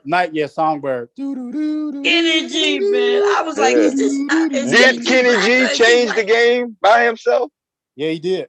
Hubby got a lot of- Damn. And That's He deep. did. They started. That's deep. They started That's- calling him. Kenny G was the emergence of what they now call smooth jazz. Oh, Yes, okay. sir. Yes, sir. Wait. Everything changed Don't make after me- Kenny G. Don't make me wait for love this time. Well, they brought it offset to another branch of jazz. You know, it's called it. What they started calling Kenny G's jazz was bubblegum jazz because I didn't even know what it was. I was like, what is he playing? Songbird, Yeah. Silhouette. Yeah, Songbird, Silhouette. Don't make me wait for love this time. Don't make me Yeah. wait. No, it not goes like that. It goes, don't make me wait. He got a lady he's singing with. And Yeah, Lenny the woman White. on Make that. me wait for No, love. that's Lenny White. Yeah. Lenny Williams. I'm sorry. That's Lenny Williams. This is hard to find. That's not a woman, Cyber. That's Sit down, man. Williams. So how he changed the game? How did Kenny G change the game? When y'all say that, what that mean? Because hubby started like all I saw was Kenny G all in his phone. His style of music with the saxophone and the way he played was very prolific. To be quite honest, right? Kenny G made jazz to a lot of people more palatable. With the, like you said, with the alto sax, you could play it, and he hooked up a chord to his saxophone. Amplified his sax. Yeah. Yeah. Oh, okay. Yeah, exactly. Right. See, that's I like you said that. That's what I'm saying. Like that's the beauty of music is that it's like, okay, that Kenny G, and let me see, Mr. Music, if I can pull one from older time. I'm trying to think of the right musician whose choice Marvel, come up, babe. I'm sorry, Cyber, because Marvel was talking to. He said, I thought George Glover Washington Jr. was the one who's responsible for smooth jazz. I don't know who that is. And he also said to you, he said that's Lenny Williams singing that Cyber. So I'm not sure. Yeah, I don't know I just know the music, I just gotta know the music. But I just if you come up with the Global Washington Jr. Argument though. That's a good argument. Oh well, no, Grover Washington Jr. He got a wide body of work. Yeah, that shit. That came out when I was born, and I'm still jamming it today. Mr. Magic. That's how bad that Mr. song Magic. is. Yeah, Mr. Magic. Yeah. Right. That came out in the middle 70s. Mr. Magic. 69. Yeah, Mr. Magic was So Simply Red is have smooth jazz, because I know one of his songs back in the day that I really like, Simply I Red. jammed Simply Red. Shit. I know it was jazz though. It was a good He song. might not be jazz. I'm probably throwing him in there. Yeah, holding back the years. I would consider him just a Simply Red as a pop artist. Really. Yeah. Okay. Quite That honest. was a good song, right? What it was called? Yeah. You just mentioned it. What was it? Mr. Holding Magic. back the years. Holding Back the Years. Yeah, that shit was so When you hear from Brian O'Neill, Who? Brian O'Neill, he has a song called Autobahn, and he has a song called I want to say for my mother. I've heard that song. Well, hold on. Well, since you hold on, man. Since you I was playing these songs, all these songs that you're playing, I'm playing them at like 2 a.m. in the morning, dude, every Saturday. Well, I didn't know that. Yeah. Since I got to join you, well, man, that's kind of late on Saturday. I could try to get up. If since you're talking about that, I want to throw in here another artist, West Coast Coolin'. I can't remember the name. He plays Norman Brown. There we go. I got it. Yeah. West Coast Coolin'. He's a bad boy on that guitar. Yeah. Yeah, George Benson, Wayman Tisdale, the list goes on of great artists, great jazz artists that come out of the West Coast. Of course, Wayman Tisdale, he came out to basketball. Yeah, well, I know Wayman Tisdale from the NBA, and but he was like one of the exceptional talents that he was a great NBA player, and then he actually was a musician who sold albums as a jazz artist. But Bomb, you got some of the greatest jazz musicians of all coming out of your place over there. I'm talking about Dizzy. You're talking about who else? The Coltrane. two brothers. Yeah. Trying to think of their Oh, you name. talking about New Orleans? Yeah, the New Orleans Jazz. I'm trying to think of Yeah. Marcellus Brenton and Marcellus on from New Orleans. Yeah. Yeah. So, Yeah, they got a few. New Orleans is rich. Yes, New Orleans is considered the birthplace of jazz. Absolutely is. Yeah. St. Had a lot of Louis in the New York Renaissance. Yeah, they got a lot of good Music. musicians, young ones still. You know, I just don't listen to the music. Yeah. So, I don't know why I'm not a fan of music. I guess it has something to do with my parents not listening to it. You They like was one- more into that, you know, that 60s, 70s music. They was more into R&B. You like one song? Like who? One Way. No, I don't know who that is. Good for you. Yeah, you do. They said Cutie Pie. Don't Remember stop. the song Cutie Pie? Cutie Pie? I'm not gonna sing it. Yeah, the soul song Oh, too. yeah, I think I know Yeah. you're talking about. Okay, yeah. Don't stop ever loving me. Yeah. Don't stop ever. One Way featuring Al Hudson. Yeah. Yeah. You know, there was a lot of Earth, Wind, and Fire type of things in the household too. But what's Earth, Wind, and Fire considered? Is that funk? Ooh. No, Earth, Wind, and Fire is considered gods. That's the way to put them. I would say they're more R&B than they are anything else. That's what the only place that you really put them. They had a few jazz licks, but pretty much they're R&B artists is what they are. R&B group. You know what?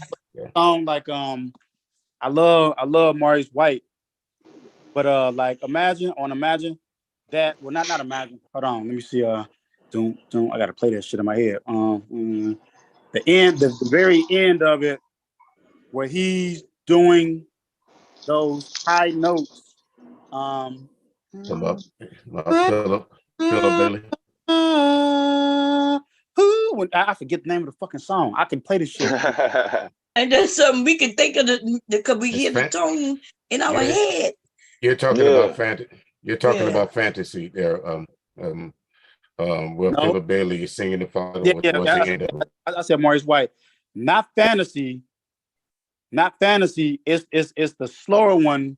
It's hold on. Imagine my heart. Man, we did fantasy at the high school band. Shit. It's Imagine. The end of Imagine. Because it goes, imagine my heart with you. See, love fantasy. Love fantasy. And then it goes. The music police is coming. They coming. Is he supposed to be singing those notes that high? No. No. Sound like somebody got his nuts in advice about now. Probably say Reasons. No, well, let me see. Reason. What's the end of Reasons? I seen somebody get beat up for fucking that song up. Because it's a cheating song. Reasons. They fucked that note up. They fucked that note up, and they got mobbed. And it's the end of Imagine when he does that crazy ass, the very end of that song where he takes his fucking voice. I know what you're talking about though. That ain't my favorite part though. And that shit is like, if we just talk about in the music, if we talk about singing, to mute up so I can. So I wanna ask you this. When that run cut back. I wanna ask you this. What do you think about What'd you say? What is Frankie Beverly? Who is Frankie Beverly? Is that jazz? Oh, that's Maze. That's Maze. Beverly Maze. Okay. Maze. Don't you know? Yeah, they sound in concert. They sound just like the studio. Boy, is that jazz or is that R&B? Well, you know the song everybody plays, Before I Let Go. Every barbecue. Beyonce remade it, Before I Let Go. You know, they the fucking truth. Some of the movies they play it. I think in everybody plays that song. We are one is my favorite song. They had a very unique style that bass line and how they would build into the music with like on We Are One, that doom doom doom doom doom doom doom doom doom doom doom doom. Yeah, they was at the Taste of Chicago in 1996 for free. Ooh. Yeah. And they played all the long versions. Damn. Yeah. Y'all just out there having fun. Hell yeah. You know. But I was trying to think, what's my man? I respect him as a singer, the white guy. Shit, he got a beautiful Somebody voice. mentioned Philip Bailey, and then somebody mentioned that's Maurice Earth, Wind, White Fire. and Philip Bailey were lead singers. Maurice White and Philip Bailey. Damn, man. What's my man's name, bro? Oh shit. I respect him. Matter of fact, he's one of my favorite. There's a lot of blue-eyed soul singers out there, man. I mean, that doesn't narrow down the much. There's a lot of blue-eyed soul singers out there that can really sing good. That's what we call them in this business, blue-eyed soul. Like you got, of course, Michael Bolton, Michael McDonald. You got Christopher Cross. You got, of course, the average white man. You've got Phil Collins, right? Phil Collins, Mother's Factor, Mother's Finest. All those are head up by white folks. Even the great group out of California. They sing Soul Vaccination. I can't think of the group right now, but the majority of that group is white folks. What about the Eagles? The Eagles? I was trying to think. Damn, y'all going deep. The Eagles them white folks, man. Them white folks used to have us rocking in the 80s. It was crazy. Yeah. Hall and Oates, yeah. I jammed that. I can't go for that. I jammed that song. Fuck that shit. I was trying to ask, what do y'all think about my man? To me, that's my favorite singer for me out of all the singers, white or black, was my man from Journey, the original dude, Steve Perry. Yeah. Steve Perry. Foolish Heart. You're probably stuck on that song, ain't you? His voice is crazy. His Steve Perry's voice, man, was he got an amazing voice. Like you say, he's it's unique. Right. It is unique. You're absolutely right. It is quite unique. You know. But now you mentioned Foolish Heart. Someone mentioned the Bee Gees, baby.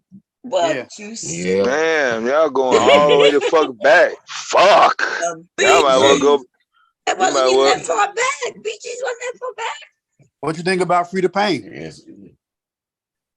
Band of Gold. Isn't Bee Gees the 70s? Isn't the 70s the Bee Gees? That's what I'm saying. Yeah, this is the 70s. 70s, first grade for me. When the time of what was that? When did Grease come out? 75. 75. So that's when the Bee Gees really hit strong over here when they came. And they had some of the backgrounds on it. Ain't that some Bee shit? Gees, Andy Gibb. Yeah, Andy Gibb. Yep, another one. Somebody mentioned Michael McDonald is fairly. Is that 80s or 90s? You might well just go on drop KC in the Sunshine motherfucking bed then. Why not? Because if you was in the 70s, you jam. Right. Well, shit, Hall and Oates. Whenever I hear Michael McDonald, I automatically think about Hall and Oates. Yeah, Hall and Oates was the shit, man. It was a lot of. I couldn't turn that bass down. That motherfucker said, boom. Didn't they?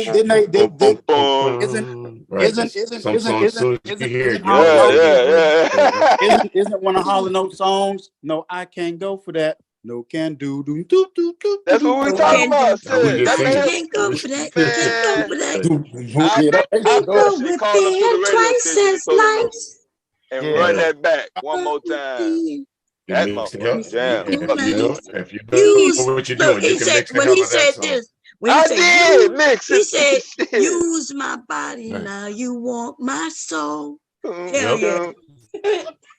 That could be a Manosphere theme song. Yeah. That you want me to. Yeah. Yeah. That's What's up? see, and Mr. Bob. that's sit on the keyboard, Charze. That's into that relationship type of shit. See, that's where we getting into. Man, we jammed that shit. That shit was hitting hell. Shit. And pride. That's Oh another. yeah, look, That's somebody another said one. play that Hello. fucking music, white boy. That's my. That's what I said. Yeah. KC and the Sunshine Band. Since y'all going back to the Yeah. fucking Bee That's who Gees made again. that. Yes, Play sir. What about that average fucking white boy? music, That's what I'm white saying. boy. Shit. Average Hell white yeah. boy, Pick up the love of my pieces. own. That was the Yes, jam. sir. Pick That up the jam, pieces. Miss What's the Shazay, name that's of a jam. remember that Pieces. song? There was a song that had a cuss word in it, but it's really not a cuss word today. When it was something about God damn it. I was young. It was something Play it that was fucking music, white boy. no, it was damn something about a sheriff shooting somebody or something. I shot the sheriff. I shot the sheriff, yeah. But Don't they say a Yeah. cuss like a something It that I wasn't had, supposed to it had, yeah, it Eric, had. you talking about Eric it had Clapton? one line in there. Eric Clapton Had did one line. What it say? What the line is? It's Man, hold on. I gotta get my music brain in. The notes. All right. Yeah, It I'm had, going off the top of my head. I'm no player, Google. Then, y'all don't fuck remember that. player, baby, come back. oh Anybody? yeah. Hey, how, I was how What you long? know about Joan Jett, Kira? Is Mr. Bomb up I here? love rock and Hey, roll. Mr. Bomb. What's up? What's up, Mr. Mark? What's up, Mr. Bond? What up? What you What know up? about I'm still standing? I'm still Ooh, standing. Yeah. Yeah, Elton that's John. Elton John. Yes, sir. Ever been? Mhm. Oh, look, the And bag everybody and else Pierre, done is Benny and the Jets. Hey, oh, Bomb, actually, Chicago was the Be shit. to be, Chicago too, y'all. Yeah, what you know about Joan Jett though?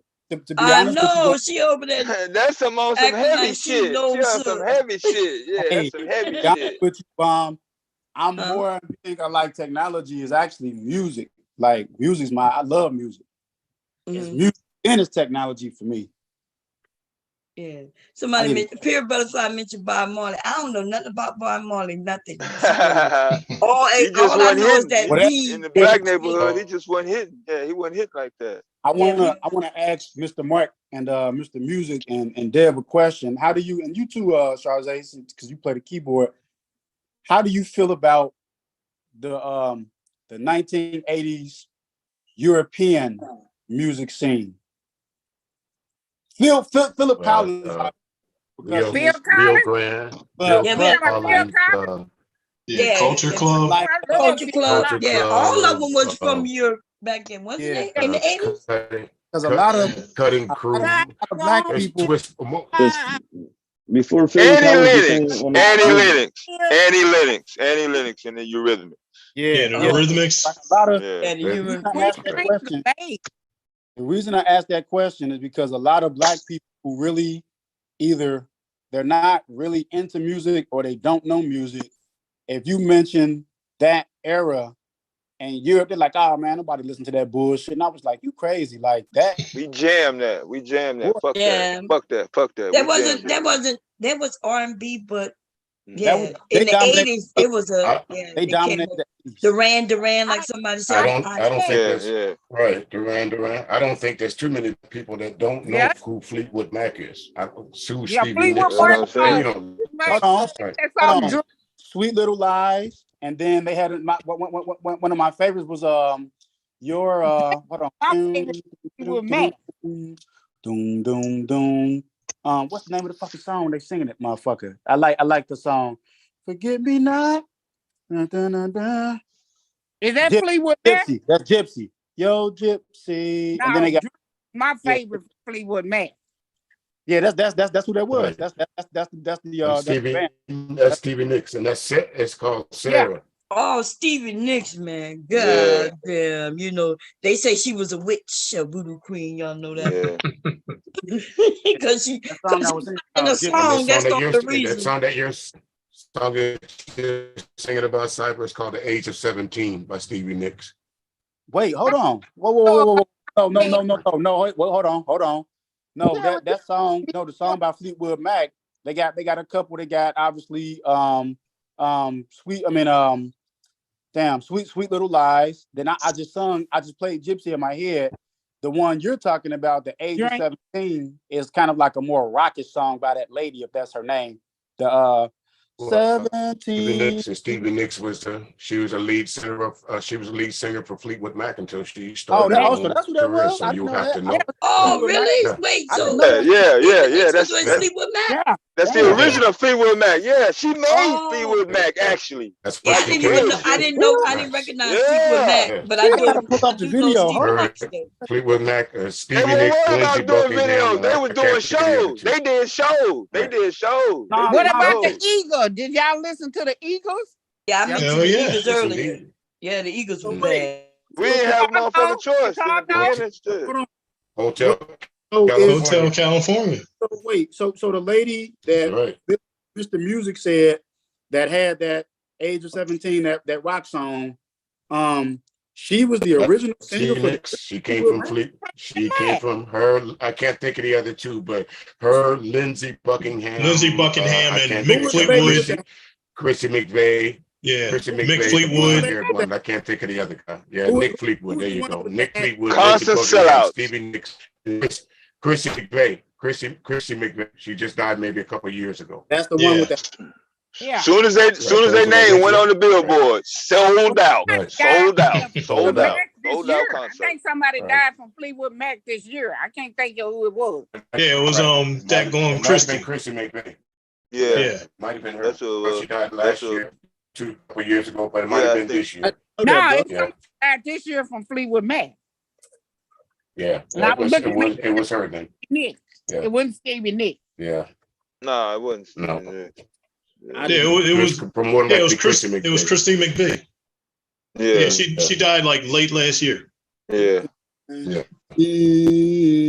I was bumping But that shit way fast. Motherfuckers thought I was crazy. I'm like, nah. This but other Phil Collins songs though, for a long time, get- in the air tonight In was the number Air. one, but right now number one is One More Night. oh yeah. Nah. And more. Yeah. And I can. Oh, hold on. No. Hold on. What was the other song he got? And him and Hold Phil. on. I like Hold On My Heart Easy myself. No. I like him and Philip Bailey. That Easy going Lover. They That's had one of my Easy favorites. Love. Easy Lover is one of my favorites. Because of that guitar, the way that they bang that shit. Easy Lover. Oh yeah, Pat Benatar. Look at her. Yeah, Pat Yeah, Benatar. My girl Then you too. got yeah, you got the definitely. girl Yeah, group. they Well, now finna start it's- bringing up. What's her name? Heart was another one. So now I That was know another good group. connoisseurs, right? So okay, I'm finna go there with it. Here we go. Y'all ready for this? How y'all feel about Meatloaf? 2 out of No. 3 ain't bad. Meatloaf was all right. 2 out of 3 ain't bad. That's what you're talking Yeah. about? There you Paradise by the dashlight. I mean, Paradise by the lights of the dashboard. Yeah. What's the dude? What was the group that said she got legs? ZZ What? Top. ZZ Top. ZZ Top. Right. Every girl crazy about a sharp dressed man. go. Yeah. That's crazy, boy. Yeah, might as well going off into Led Zeppelin hell. Might as well. But I was thinking Another Day in Paradise. About Black Sabbath. Yeah. I got Yeah. one for Ozzy. Yeah, you might get me on that one, Mr. Bond. Yeah, Journey. That Journey. was a motherfucking Journey, jam. Foreigner. They had Foreigner, Journey. Well, that's Steve Perry's Journey right there. Yeah. Yeah. Genesis. Keep watching ladies go by watching you, goddammit. Leo Singer, y'all remember him? Yeah. She said Guns N' Roses. I like Gun. I wasn't too Yeah. big. What you know about Guns N' Roses, Kira? Somebody up here bringing it. She up there. Look, she up there Googling that shit. I wasn't Yeah. big on. I mean, She was Kira out when Guns N' Roses was out? Kira was still Kira. No. I'm like, I ain't big on Guns. I wasn't. Hold on. I'm waiting on her to drop No, who Eddie didn't? Van Halen some shit. Time Yeah. out. You know who we didn't mention? Like, Well, they 'cause I was wasn't- on the Lean on Me soundtrack. you know who we didn't Yeah. mention? We talking about all these musical legends. Yeah. You too, man, Steve Bono. We got to bring them into it. Yeah, he is. He is like. Bono? Somebody just mentioned you two. Yeah. Oh, okay. Yeah, they did already. Yeah, somebody in the chat did. I ain't looking at the chat. I can't see the chat, but yeah, you too. We gotta mention them. They had some shits. The one song, my favorite, Bloody Sunday. Mm-hmm.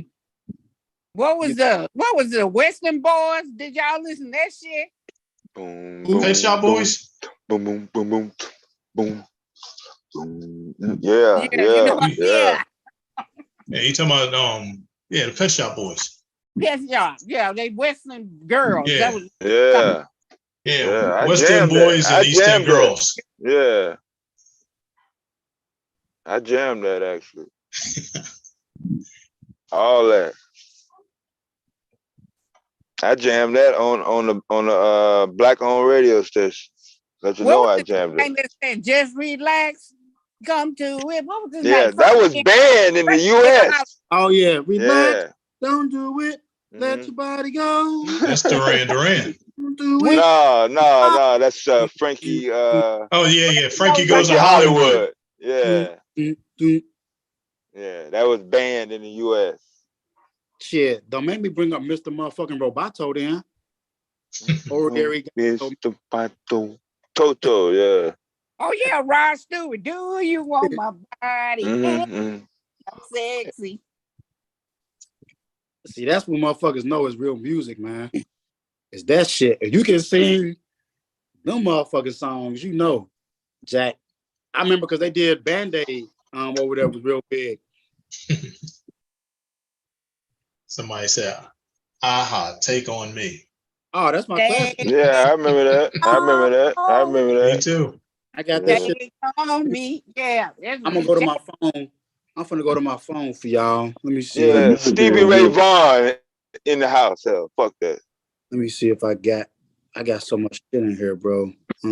Ed Van Halen. Yeah, but there's a Jump question when right that there. song just jump. Yeah, "Jump" by Van Halen. It was Van But- Halen. What's the other dude? I can't think that other dude name. Let's see. They went back and forth with Sammy Hagar and David Lee Roth as the lead. David Lee Roth. That's the one he was the same. Yeah, they went back and forth. But that on it. Oh, but here's a question, because somebody mentioned Eddie Van Halen. Who's the greatest guitar player ever? The greatest guitar player ever? Yes. Okay, we talking about rock. Man, this guitar. Fuck that. You know what it is. Shit. All right, hold on. So I'm just throwing my casting a lot. For me, musically, I have to go with I gotta go with the greatest guitar riff. And I want to say it was God dang man, I can't think. Just forgive me, y'all. I can play the music in my head. Free Bird. You talking about that one? Huh? On Free Bird? Nah, I was gonna go with Conscious, I would say BB King is the greatest blues guitar player. Yeah, over Stevie Ray Vaughan. Stevie Ray Vaughan. Oh, that's tough, but I'm gonna say yeah, because Stevie was bad, but I think Cyber is looking for Jimi Hendrix. I No, said Jimi Hendrix. That's what I read. I said Jimi. Hey, if you go on technicals, then yeah, Jimi Hendrix technically is the best guitar. He's the GOAT. But I was reaching because like when you said that question, the first thing musically, and this might happen to Charze sometimes, you'll go to the notes in your head or to a song of some of the best guitar riffs. Twitter, Bootsy was a bass player. Yeah, Bootsy. Now, if you ask me who I think was one of the greatest bass players, I'm apt to go either with Stanley Clarke or what's his name from Foreplay. That's just my opinion. But Lee Ritenour? Huh? I just blanked on I don't think it's no, it's not. It's the other one. It's the other one. It's the bald head dude. Yeah. I can't. Nathan East. I got it. There it is. Nathan. I was gonna say Chuck Loeb. Yeah, Chuck Loeb. But yeah, I mean, he's bad too. That's who I was thinking of. Yeah, he bad. I'm gonna go with Stanley Clarke because he played the upright. He played the upright. Yeah, I seen him play Blow Ways. Yeah. Yeah, better than motherfuckers play the electric. Yeah. But the greatest riffs See, I got Hendrix played left-handed. yeah, he did. That's what I say. Technically, if you go by technicals, he was probably the best. But I mean, you know, I guess you have to factor in time span too. Like, what was out back then? well, I'm just like range is like shit. Like you have artists that just live longer who you could say certain songs, certain rock songs had them crazy ass guitar intros, or those crazy ass guitar riffs that knew who was playing that shit. Like, yeah, you know who that is. Yeah, because I was gonna say, I think besides being the best guitar player, I think Hendrix was probably the most influential. Yeah, his style influenced yeah, because he literally started the whole to me started the whole like guitar intro. I got this is from my phone, so it ain't a copyright, but I got this like oops, my bad. Hold on, let me fix it right for y'all. This is in the way. Do that. Let me go back. What y'all know about Sting and the Police? I got this one right here for y'all. Yeah. I got Genesis. I got this for you. Well, Genesis, yeah, that's where Phil Collins came from. This era, this era right here. Here it is. Oh, I didn't know he got booted. Mr. Music. I mean, no, he might have lost his connection. He was going in and out. Look at Kira talking about REO Speedwagon girl. Yeah. Stop it. Yeah. That's damn. She cutting into my grade school. Yeah. I did have one correction though. What? Grease came out in 78. 78. Okay. Yeah. Did it? Was it 78? But I know when y'all were talking about that, Fever. Say it came out in 77. I think. Yeah, PG's was bad too. Them boys was bad. What about Queen? Yeah, Queen. Yeah. Queen was bad too. Oh, you talking about Freddie Mercury? Yeah. Freddie Mercury. Yeah, you gotta give it Freddie Mercury's. We are the champions. You know, what you know about Glenn Frey? Glenn Frey? Smuggler's Blues? What's one he of his was the leader of the Eagles. He was one of the lead singers of the Eagles. Right. Free and Don The Henley. Masters of the Universe. What's one the Princes of the Universe? No. Why? You Belong to the City. Remember that? Yeah. I mean, Smuggler's Blues. Yeah. We played that a lot on Miami Vice. Yeah, You Belong to the City is on there too. Yeah, so that's when TV shows, I mean, songs that were played on the radio was on the TV the same day. Was like what people were watching on TV was like the show tunes that folks was watching. It was more popular on the radio. What you just said, Dev, and what you just confirmed, Mr. Music. Yeah. I got arguments about this shit, right? Just what the fuck y'all just said. This is so okay. I don't want to start a debate, but I guess it's gonna be a healthy debate because we talking. No, hold on, because look, this one finna go with it. That's the difference between. I tell these people because they want to go with like the modern day stuff, and I respect it, but I say there's certain music that you can put that label timeless on. Timeless. That's you can't put it on now. That's like Donny Hathaway. Right.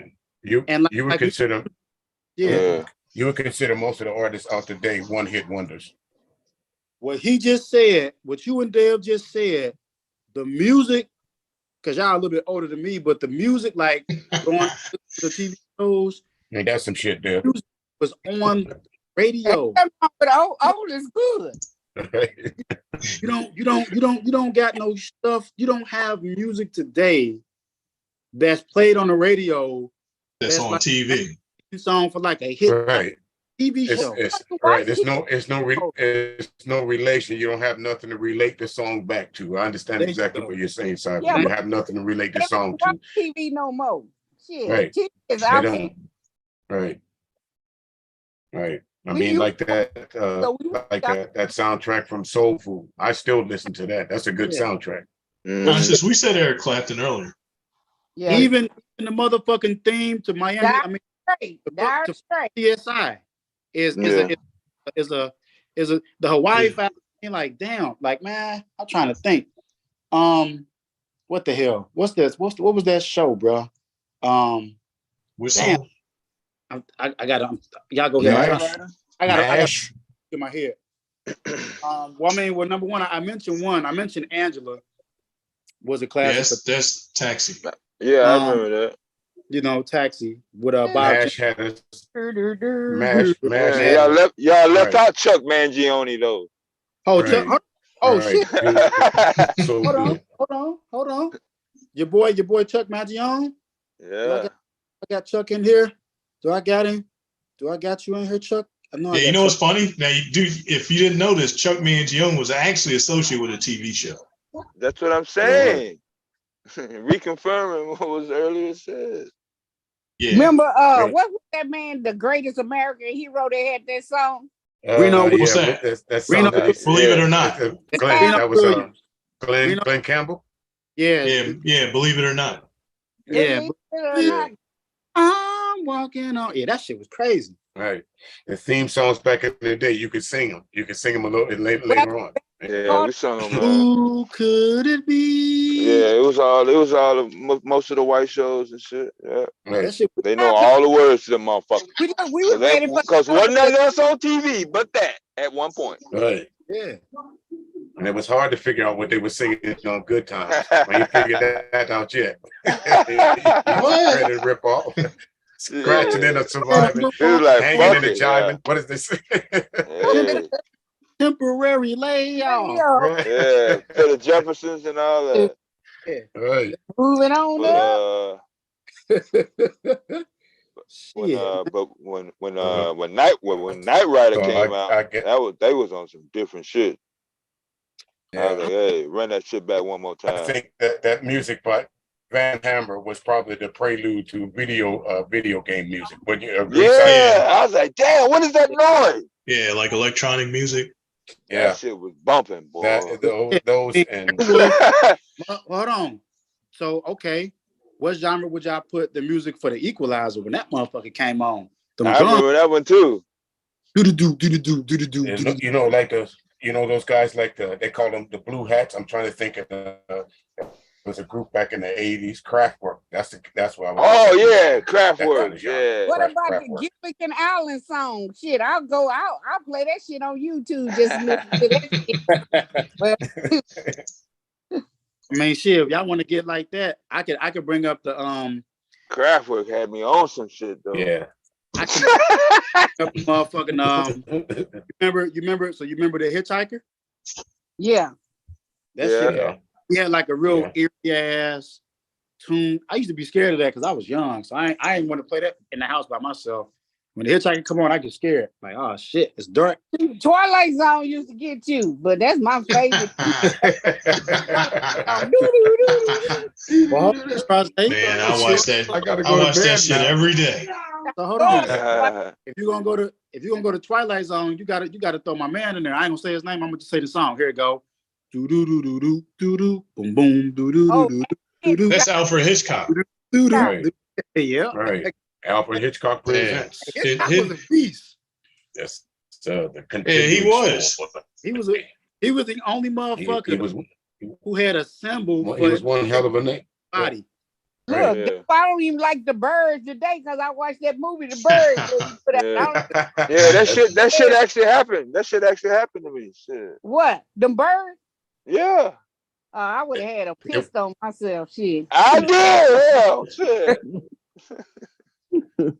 I see a bunch of pigeons together. I'm walking the other way. Yeah, if you get by, I did. I did see a lot of people get literally dumped on by pigeons and shit. I was like, damn, man, you can't escape it. Yeah, don't get too close to their nest because they will attack. That was a scary movie back then. Shit. No, we're not on TV. We just letting you know, hey. You talking about this one right here, Dale? Besides Empire, maybe a few Power episodes. Yeah, Kira, we moved to TV. You talking about that one right there for Chuck Mangione? On TV. Yeah. Y'all forgot about Daft Punk too. Don't forget him, my man Daft Punk.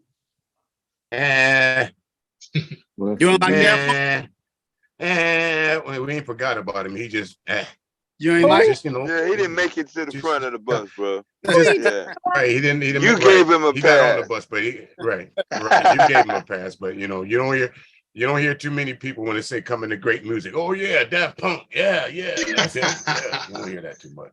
yeah. Come So, on, Cyber. he Come was on, Cyber. yeah, Electronic. He was probably the leader of the electronic funk, you know, kind of thing. You know, he I mean, kind of pushed that honestly, genre a little bit. I'll give you that if that's where you're going with it. Okay. What about James Taylor? Y'all remember him? What he saying? Come, come. The What was handyman. the handyman? Handyman. Hey girls, gather around. This is the one I'm putting down. Yeah. Shit. Give me a handyman. Shit. Yes. Solid, you a handyman? Wait a minute. So I say he ain't coming with no pencil and ruler now. Okay. They say flip back Yeah. to And the my music. nickname They said was a maintenance okay. man. So So child running wild. We are talking about music. We just talking about music in the The TV TV. show. show. Yeah, TV. We still talking Yeah. about music. But yeah, give it all you got, Chuck Mangione. Yeah, that was yeah. one of my phone. Curtis, so all right, Curtis. I got a big hat to the legend Curtis Mayfield because his music, he always painted a picture of society. Superfly. His Yeah, music that's the very base. Yeah. Curtis Mayfield's music kind of designed that 70s, black exploitation era kind of music. yeah. Mm-hmm. Yeah, but he was conscious. Curtis Mayfield. His music was conscious, but unfortunately, you know, it didn't get much airtime because back when Curtis Mayfield came out, of course, you didn't have a whole lot of black radio stations. So, Yeah. you know, if you didn't go listen to the Impressions, Curtis Mayfield and the Impressions, you didn't know about them too much. They keep on pushing a few songs like that, but up until he came on his own, you know, They ain't want to hear that it's shit. what it is. Remember his last Right. album? He had made Yeah. Here his but last, I'm gone is his that, here but I'm gone is his Commodores. best right. Here but Yeah. I'm gone is his last CD. Yeah. he said what did he say? He said baby is being born. Something is, man. He said he was like old, but he said some shit. I'm like, damn. What the fuck this motherfucker say? He said, baby, he say something is on the way. Hold on, go ahead. I'm gonna just pull up the lyrics to that shit. Cause I bought that. Please do. Because I told you the music police coming to get you sooner or later. You keep fucking up these songs. Yeah, the song was World Order. Yeah. I'm still bumping "Giving Your Love" to this day as one of the baddest bass beats. Yeah, that this motherfucker said, what the fuck did he say, bro? The lyrics of what the fuck he said. Because it's funny. What song are you referring to? The Curtis Mayfield, because like if you think about his when he was younger, right? His look with them circle glasses and shit and the style. But if you think about that, when he dropped New World Order and his album cover, his album cover, the way it looks with like a beanie and some glasses on. Yeah, and it's like he has the look. That album cover says a lot. Like he has the look, like he's lived through some shit. Yeah, like seen it all. That's what that's right. That's what that CD was. It was a reflection about his life, man. If you go through and listen to it, I mean, he really tells a story throughout the whole CD, and it's just a reflection of his life. Really, he knew he was coming to the end of his life. He wasn't able to move and get around as much as he has. So some people write a will to be memorialized. He wrote New World Order. Just about every song is on that CD. It's Here But I'm Gone. It's kind of like his struggles with drugs. It was actually verse 2, Mr. Music, when he says, Operation Influx is on its way. I can't sing like Curtis Mayfield, so forgive me. But he was like, Operation Influx is on its way. We just marched 1 million plus the other day. Look at all. We look. We all witnessed the sweat rolling down Miss Liberty's head. She knows the sleeping giant is no longer dead. Oh, what a fulfillment of prophecy. Let us teach the children's freedoms never been free. And what is he speaking? He's speaking about racism. Yeah. Yes.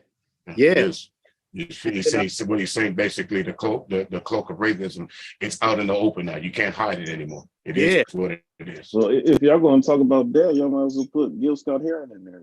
Yeah, we did put him in there. We did. So look, the first verse of that New World Order, it was darkness no longer, a child is born. Mother sheds tears of joy as baby tests his lungs. Daddy's not there where he ought to be. Somewhere in Georgia, skinning and shooting craps on his knees. Another victim. Talking about himself. He's talking about him in life. Right. He's talking about the life that he lived with his son, Curtis Mayfield Jr. He lives in Atlanta. Yeah. Another victim. He lives in Atlanta. So actually in that song, he's talking about his son. Yeah. The time that he didn't spend with him. Another victim born out here in the hood. And based on statistics, it ain't really all good. Welfare takes the tab and daddy can't sign. And it can't be seen. The family becomes a crime. That's crazy. Yeah. Stone and brother, you're the prey. Serving time at jail or just ain't the way. I'm living so hard, baby, that my hair is gray. The album cover. We got to make a change to Brand New Day. So it's like he took us back to what Mr. Music said in Georgia up until that modern day. And then I'm old, but I'm still giving y'all this shit. Yeah. This is my last opportunity to try and straighten out my family. I left some of my children in Georgia. You know, they were out there, they were struggling. Some of them were on welfare, but here I was a millionaire. They didn't do. Instead, I would rather get on my knees and shoot crap and smoke crack. That's exactly what he's saying. Yeah. Now, what about Howlin' Wolf's song "Going Down Slow"? Y'all heard that one? Or was that too early? How it go, Charlotte? I might have heard it. Shit. Nah, he said, I'm not going to sing it.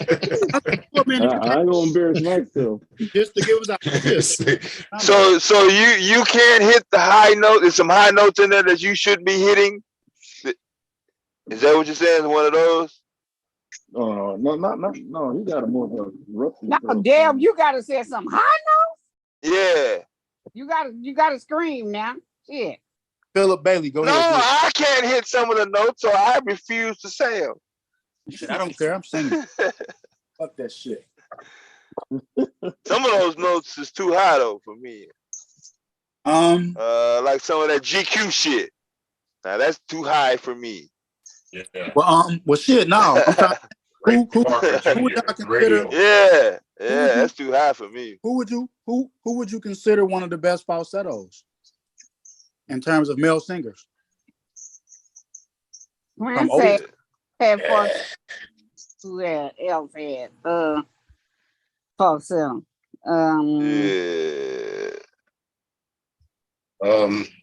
Would you consider Donny Hathaway a falsetto singer? No, I don't know. I didn't consider him as a falsetto. Philip Bailey? I mean, not Philip Bailey. What about Aaron Neville? Okay, so you know how Prince is somebody the way Prince was sung in falsetto. Yeah, Adore, yeah. Right. Yeah, I can go with that. Yeah, I go with that. What about Philip Bailey though? Philip Bailey's a classic. He's a legend. Like I told you, that last end of Imagine, what he does with his voice, and I could be. Let me see.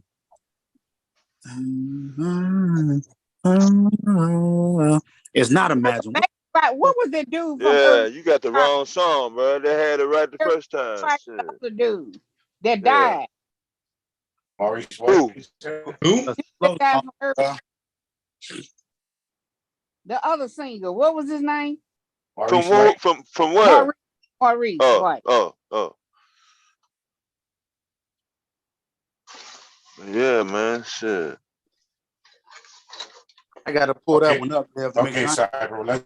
Let's go to bass guitars. To guitars. Period. Who do you think is the most famous guitar? You can't say Jimi Hendrix because that's too easy. So don't say Jimi Hendrix. That's too easy. You saying Most famous guitar player? Yeah. Well, not even not even famous, but just somebody that that strike that lick, and automatically know who it is. Mr. Guitar.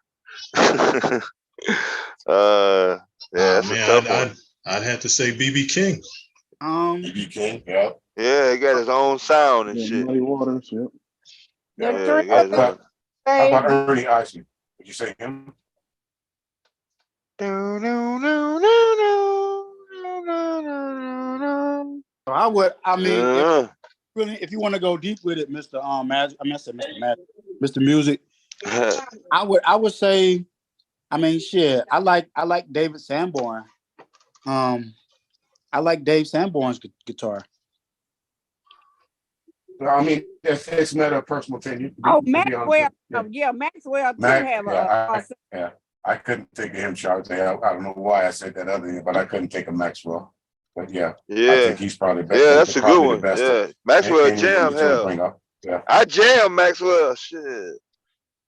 He first came out. He said, he hit the high note. Nah, I can't hit it, so I ain't gonna hit it. But there's a guy that has a song like that. Oh, and what was the thing there? How do you feel with his shirt off and whatever you can see? D'Angelo. No, D'Angelo. Yeah. He had a falsetto voice too. Yeah. Oh, okay. But there's a new kid. Well, I don't guess he's new, but I think he has a song that says he's singing falsetto. I can't think of the name of the guy right now, but he has a song that says I'm singing in the falsetto. Who's that? Oh yeah, he do. That's a jam too. What's the name of it? Talking about singing falsetto. Yeah. Now this is what Kira should be asking. He was married to Christine and Minayan. Yeah, I can't think of his name right now. But I know Yeah. Yeah, ask Leaky Lee. He probably know. He probably knows. If Kira running down fucking Ario Speedwagon answers and shit. Look. Next thing you know, she be talking about the goddamn Beatles and shit. Yeah, Oreo. Not Oreo. The monkeys and shit, yeah. And I can't fight feeling anymore. Type shit. Dude, I used to like the Beatles. Shit, the Beatles just. I can't fight this feeling anymore. I ain't gonna sit up there and lie like I was. That's Ario Speedwagon. Yeah, you can have that. You can have that. Yeah, I like the Beatles. I'm and talking in your sleep. Want to go see it? It's in the car. Yeah, they had some shit. Okay, come on. You don't remember that? They play that in all parts of the country. Yeah, talking in your sleep by the Romantic. I don't know why I can't think of it. The Romantic. Yeah, I can't think of what I like about you and different things like that. Yeah. But you remember the other guy that talk from the Talking Heads. I like him too. Oh yeah. You know that rapper, what's his name? He sang round, round like a record go round and round. That was a white group, not INS. What was the name? Was it INS? But they sang that song like a record. Oh, you talking about In Excess? Huh? The name of that group is In Excess. Yeah. But you know that. Yeah, I know what you're talking about. Yeah. Right. Yeah. I jammed all that. Yeah, that was a jam. The beginning of the MTV days, right there with that. Yeah. Now they definitely had some shit. Like I said, I heard somebody ask earlier what would be just best generation of music, and Bomb said the 60s, but I think I gotta go with the 80s because it lasts more. 80s was the best to me. Yeah, I'm gonna also say the 80s. Yeah. I'm gonna say the 80s because it was the most memorable in terms of TV, television, social is the 80s. I love the 80s. Yeah, I love 80s music myself. Yeah. If I could go back, I would go back to the 80s. Yeah. A little bit of mixture of everything. If you go into the club, you won't maybe hear some Phil Collins or somebody else or somebody that. We had Madonna. All that. I was the black Madonna. Madonna, Paula Abdul, the Right. Bangles, what's the other girl? The Eurythmics, what's the other Yeah, girl? yeah, we said analytics. Vocals. Yeah. Right. Sheila E. You got Sheila E. Yeah. Sheila E, right. Motherfucker. Dun, dun, dun, dun, dun, dun, dun, dun. Yeah, Gloria, that was I ain't finished. Glamorous Yeah, Life. that's it. Right. Gloria, The Glamorous Life. Yeah. She could play them drums, boy. Ain't no doubt about that. Gloria, Yeah, I seen him. I seen her in concert. Jam them Yeah. drums. Right. Yeah, she Real opened life. for Prince. She opened for Prince and Purple Rain tour. Yeah. Yep. Yeah, Gloria, fine. girl. Sheila E. She was the first act. Shit, she came out with the fishnet stockings. Shit. Oh, did.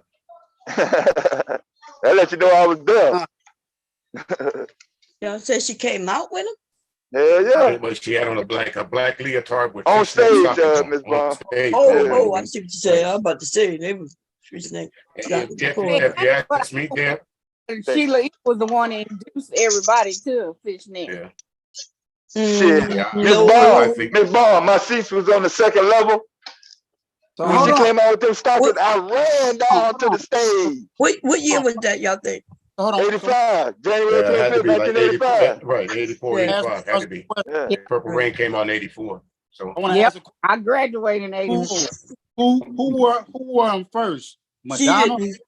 I don't know. Shit, No. she looked the best in them though. I said Madonna, but She didn't wear fishnet. Tina Turner.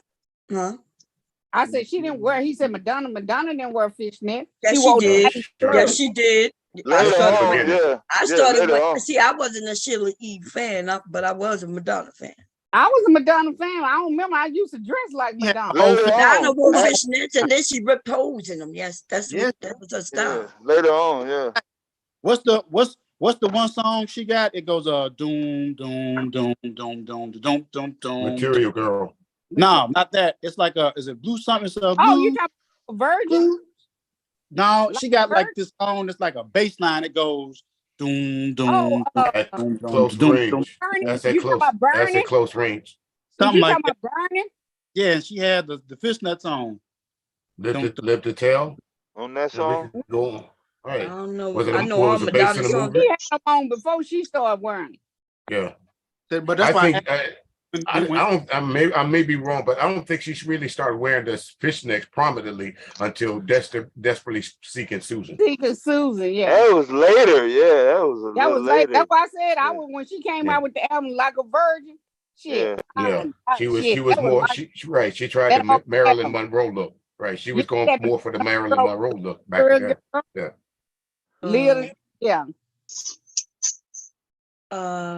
So when she was doing which one y'all talking about? Her first album, right? I think her first album was Material Girl. Yeah. Right. Yeah. When she was a Material Girl, that's when she was wearing those fishnet stockings. Yeah, fishnet. Yeah, it was a Material Girl. It was about being a material girl, and because I started dressing like her, and I wore fishnet stockings with boots. And a skirt. No, she had the gown on. What? Girl. She had the gown on like in Material Girl. Yeah, the black background, right? Doom. I'm not sure what y'all must be talking about videos. Yeah. Yeah, but you're talking about a concert. We're not just talking about videos, right? So hold on. So I'm gonna ask this then. He started the fishnet and them with some other girl. What's some girl with back? What year was that? What you talking about, Miss Bond? First person to start fishnets was Tina Turner. Yeah. Yeah. That's a true story. Rest in peace, Tina. I go with that because I want to say Madonna had fishnets when she made Who's That Girl? And then after that was she already had that one on the first. Yeah, all of these are after Sheila E. All of them are after Sheila E. That was for the movie. That movie. So hold on, who came first? Cyndi Lauper or Sheila E. with the fishnets? Because Cyndi Lauper rocked them too. Sure did, yeah, Cyndi Lauper. Cyndi Lauper. Pretty sure it was Cyndi Lauper. Yeah, Cyndi Lauper was out in 82 and 83. Right, 82 and 83. But I don't think we look at Cyndi Lauper in 82 and 83 as a sexual appetite. You know what I mean? Right. I ain't never look at it as sexual appetite because I'm a woman, but I dress like her. So yeah. Right. Yeah. So Cyndi Lauper wore the fishnets, but She Tina had like Turner is the first person I remember. she had like Yeah. that she was kind of like the first version of what cyberpunk is now with the style. Yeah. She had Yeah. like her haircut, the I'll give one you with that. Call, side, she was the beginning like of what they call cosplay now. yeah, she had like the one side Yeah. mullet, and she Yeah, would she wear had different color hair, and I had my Yeah. hair 5 different yeah. colors, like Cyndi Lauper. She kind of took what like Madonna did, but then she added like dance to it. Like I remember one time, Cyndi Lauper had like But didn't Cyndi Lauper is before Madonna, isn't she? Mm-hmm. Yeah. Yeah. So Madonna took from Cyndi Lauper. okay, yes, I didn't know. Totally down. I knew there was somewhere. I didn't know. I thought she might have been around a little bit after, but no, that's so yeah. No, so when you think about it, Cyndi Lauper had gloves. She had the hair to like. She had like long hair on one side, the Yeah, short shade hair on the one other side, side. 5 different colors. She had Yeah, all and my then hair. she would wear like these dresses, like the Yeah, what like the Like Boy tutu. George. It was like Yeah, Boy Like, George. But and I was just about to say that, Bomb. A lot of the so-called can I use this word? Men that dressed in drag, they was taking the Cyndi Lauper look, and like Boy George, a lot of those with the dyed hair and the long. I had the a lace hat like gloves, the this. gloves. What about the lace gloves? Like they look like lace. Like she yeah. had gloves with the lace. Oh, yeah, I did that. Yeah, All that. All Yeah. that.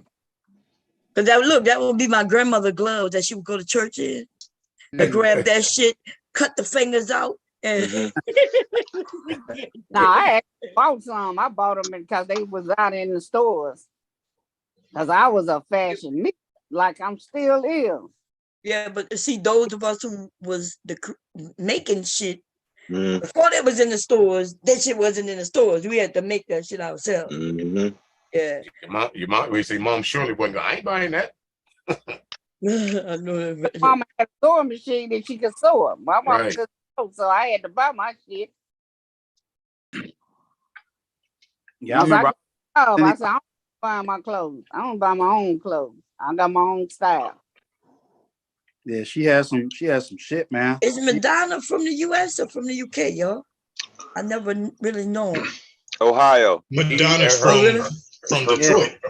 Detroit? her- Oh, Oh, okay. Detroit. Yeah. Remember, Right, her everybody folks- out around that time was from the UK. Boy, George, all of them. she has ties over in Italy and Sicily because I think her real last name is Saccone or something like that. So she's Yeah. part It is. Italian or something Yeah, like that. Where she came from? She's a Detroit Italian. Yeah. Oh, okay. Yeah, some, Yeah, Madonna was my girl. I ain't gonna lie. I love me some Madonna. Shit drove Dennis Rodman crazy, didn't he? Mm-hmm. I like what Madonna made that. I got the moves, baby. I got the commotion. Call it a commotion. Yeah, I like it. Get song- to the groove when she was on Destiny 62. Get Yeah. into the groove. Yeah. Then Yeah, she did. I stopped listening to her after Vogue. That was it. Yeah. Because it seemed like she was Yeah, going in different Vogue. direction. Yeah, when she did Vogue, yeah. Now she was going. Now she was more gay. Gay for the gay people. Yeah, she ran into the alphabet community a little bit too hard, Bomb. You're right. Yeah, so Just I a little stopped. bit too hard, especially with that "Justify My Love." I was like, oh no, we can't watch this. Yeah. Men riding on men, women riding on women. Yeah. You know And then who when she put out that book, y'all, that was it for me. Yeah. Remember she put out a book and she admitted that her cat used to lick her cat. Bullshit. Yeah, that's bestiality shit. I'm like, Yeah, God damn. I listened to her in the 2000. That's the last time when she had that album out where she was in that cowboy. That's the last time I listened to her. I listened to her old stuff. You know who always stayed the same for real to me? As was Cher. Yeah, Sure. maybe a little too much to say. Yeah. She ain't got no records after the goddamn 60s or 70s. Yeah, she kind of just never evolved. Like she never evolved. It's because it's hard to write songs for Cher's voice. Yeah, A lot of people complain because she about really sang for real. Right. You babe, I got you, babe. She talking. Right. I got. Yeah. Oh. Even Dolly Parton got with the times. She said he talking. Yeah. Pretty much. That was a running joke with her. She wouldn't really sing, she'd be talking. Yeah. Well, oh, wait a minute. So I could tell you somebody we might agree musically who did nothing but talking, and he was one of the biggest motherfuckers of all time. The one white dude, he always had on black. What's his motherfucking name? Johnny Cash. There you go. That's all the fuck he did was talk. He was bigger than a lot of motherfuckers. Right, but them country folks ate that up. Yeah. They still like that. You know, a lot of country singers aren't singers. Right. Don't listen. That's sacrilegious to talk about Johnny Cash and that country western. I like do that. Mess with the man in black. No, I like do that. He tells, you know what, country singers tell some if you listen to their music, because I can get down with some country. If you play it backwards, which one did the Gamblers talking about when Kenny Rogers? Kenny Rogers. I love me some Kenny Rogers. Take your money. Don't fold them. Don't fold. Don't fold. Yeah, don't fool. Know when to hold them. Know when to fold them. Know when to run. You got to know when to roll. Yeah, send Johnny Cash and Merle Haggard. Merle Haggard, what's his name? Mel Tillis. But Johnny Cash and Merle Haggard were in prison together. Yeah. Damn, they was draw the line. Yeah. Yep. That's where Walk the Line came from. Gangster, the man in black. That's what they called it. He wasn't no joke. When the man comes around was a good one. Yes. You ever heard like what he's saying is some shit, but it's revelations. Yeah, whether you believe it or not, but I'll tell you how you feel about the one country singer. He's newer. He was the dude that made the song "My Mama's House." I'll burn this whole town down if it wasn't for my mama's house. That's some shit. Jason Aldean? Are you talking about Jason Aldean? That's some shit. The way what he's saying is true, like about a motherfucker mama. Like that's what Clint Eastwood said. I burn that. If y'all better bury Ned right, I'm gonna come and burn down the whole town. But you know, when I told people on a panel that country music have that gangsterfy, I guess it's not gangster, but they talking violence too, and they told me I was lying. They have a lot of domestic violence talking they shit, to be honest. Mm-hmm. If you play the songs backwards, they get happy. Yeah, sure do. Somebody done shot the dog, the wife. Yep. Yep. The dog comes, the dog lives, the wife comes back, the truck never gets wrecked. And you could have blood. Really?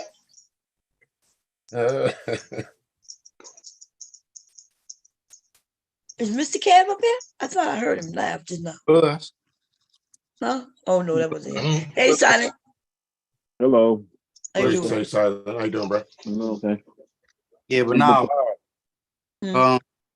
like they had a couple more artists out there that were really prolific. I'm trying to think. It's just so many time. Is man like damn, what's the name's name? To be honest, I like Alicia Keys when she's not on that hip hop shit. I think she does really good music. I would love for her. Man, her hip hop shit is even better because she come from that classical, bringing that classical to the hip hop, that and intertwine that shit. That shit is, man. Alicia Keys is the bomb. Yeah, you know who I don't like though? When they make it seem like that girl got the best voice, but she did before she got into hip hop. Mariah Carey. Mariah Carey, before she was hip hop, her first album, well, actually it's the second, was the bomb. Huh?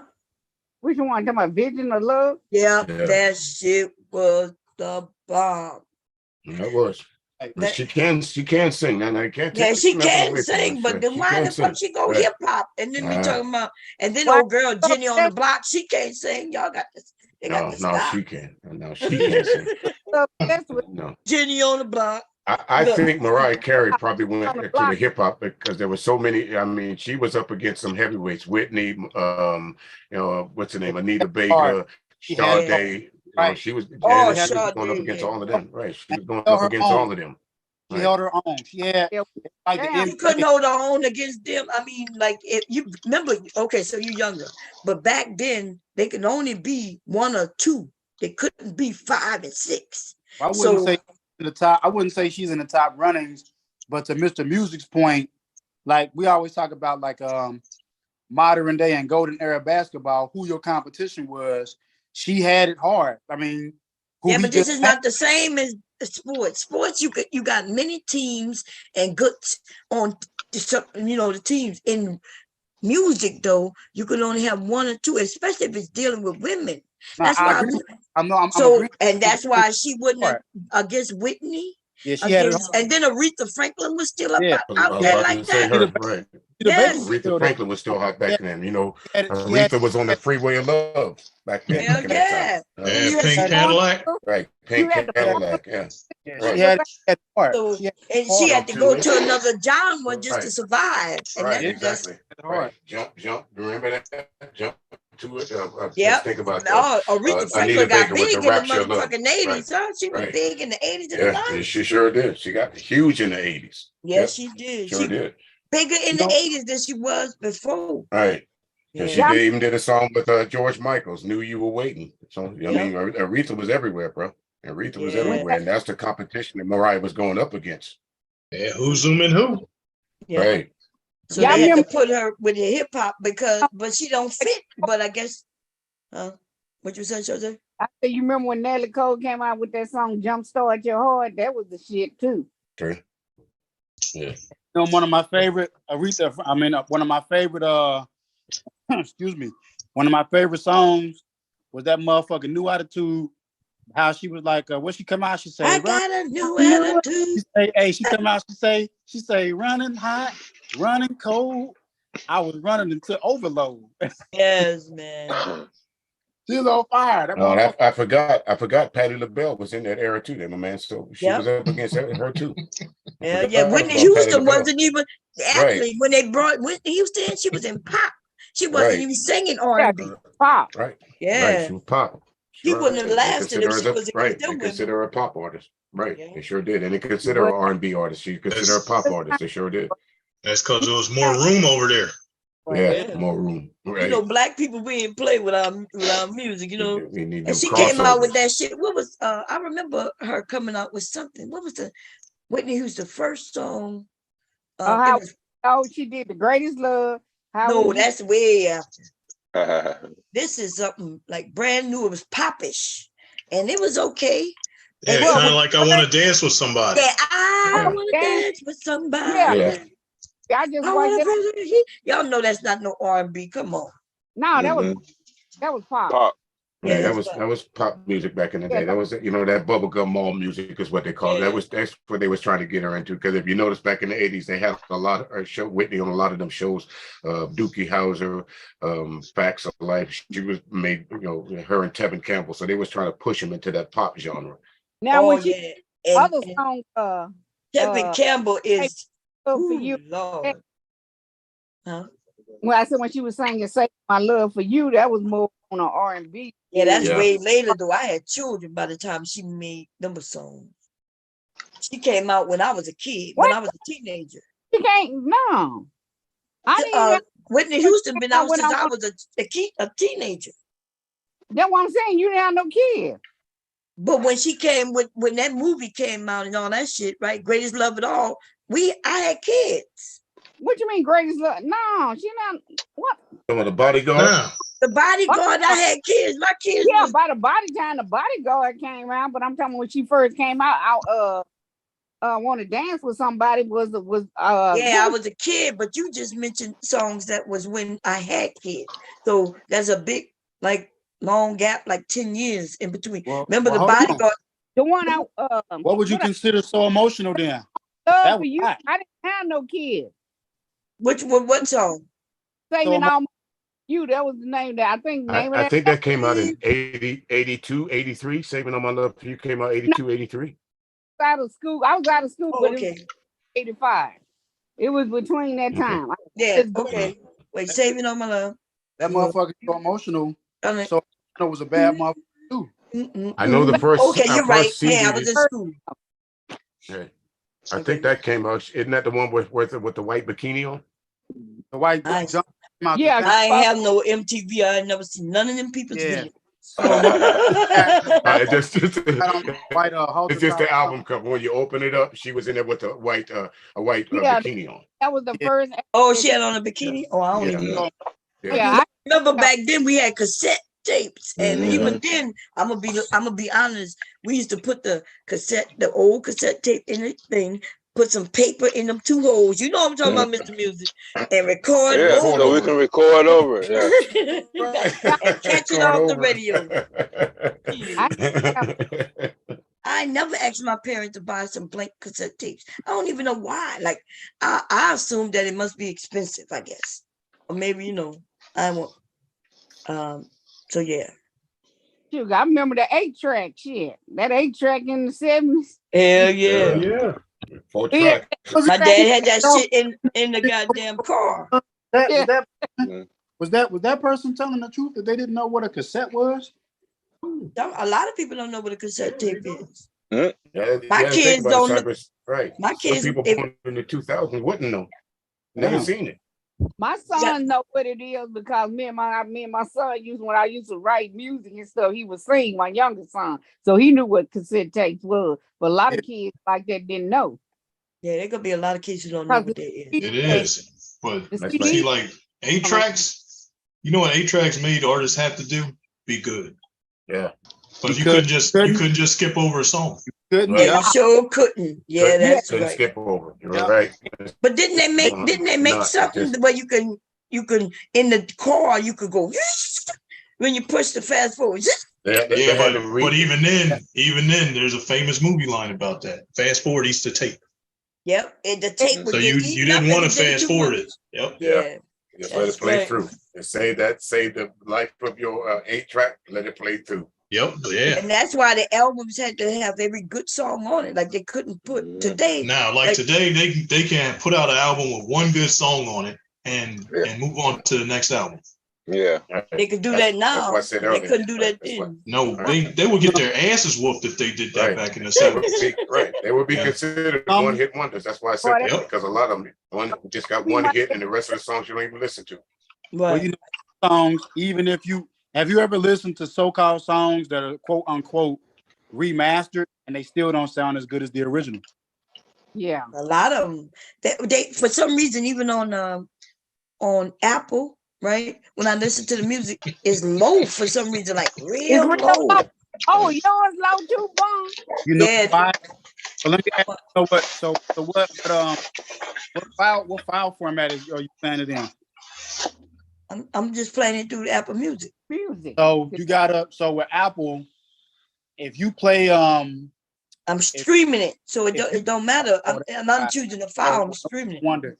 Now you gotta play that. You gotta play shit on Apple, either in lossless format or Yeah, that's wavelength. what I'm talking about. It's lossless. Yeah, you got, Now, if you if put- I put the music on, which I did, and for some reason they took my shit up, I'm about to call them, right? Mm. Because I put my husband he's heavy into music. He had all them CDs. I'm sorry. He probably mad at me now because I did one year, like years ago. I put them all on our computer, and then I threw the CDs away.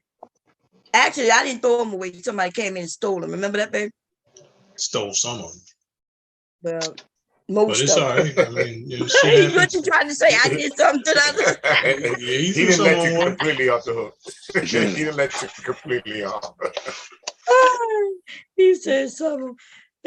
Anyway, I had that shit on my phone. That's why I paid for the space. But Yeah. Apple, I let Apple Music go because times are running hard and shit. I just let it go like 2 months ago, and all my music on my phone is gone. And I don't understand that because that was like I had like hundreds of CDs. you know what you I'm about to call them motherfuckers, and I want to know where my shit at. you know what it is. So with Apple, this is how they play you. You used to back up your phone to your iTunes. Yeah. So did you ever have your music backed up to your your device from your iTunes library, or was it just in iCloud? In my device. No, it's in my device. I downloaded. I It should actually still took be it there. from the app. What's the app that's on The your music computer? app. Yeah, the music. And I put it on my phone, and that's where my search be. I got albums they can't even play in Apple Music. Yeah, They don't have the rights to it. yeah, that's what it is. I would take off up in my iTunes library. Silent to went to sleep. Yeah. Yeah. Somebody went to sleep. As soon as It's we not- mute him, he gonna unmute himself and say, "I'm Yeah. asleep."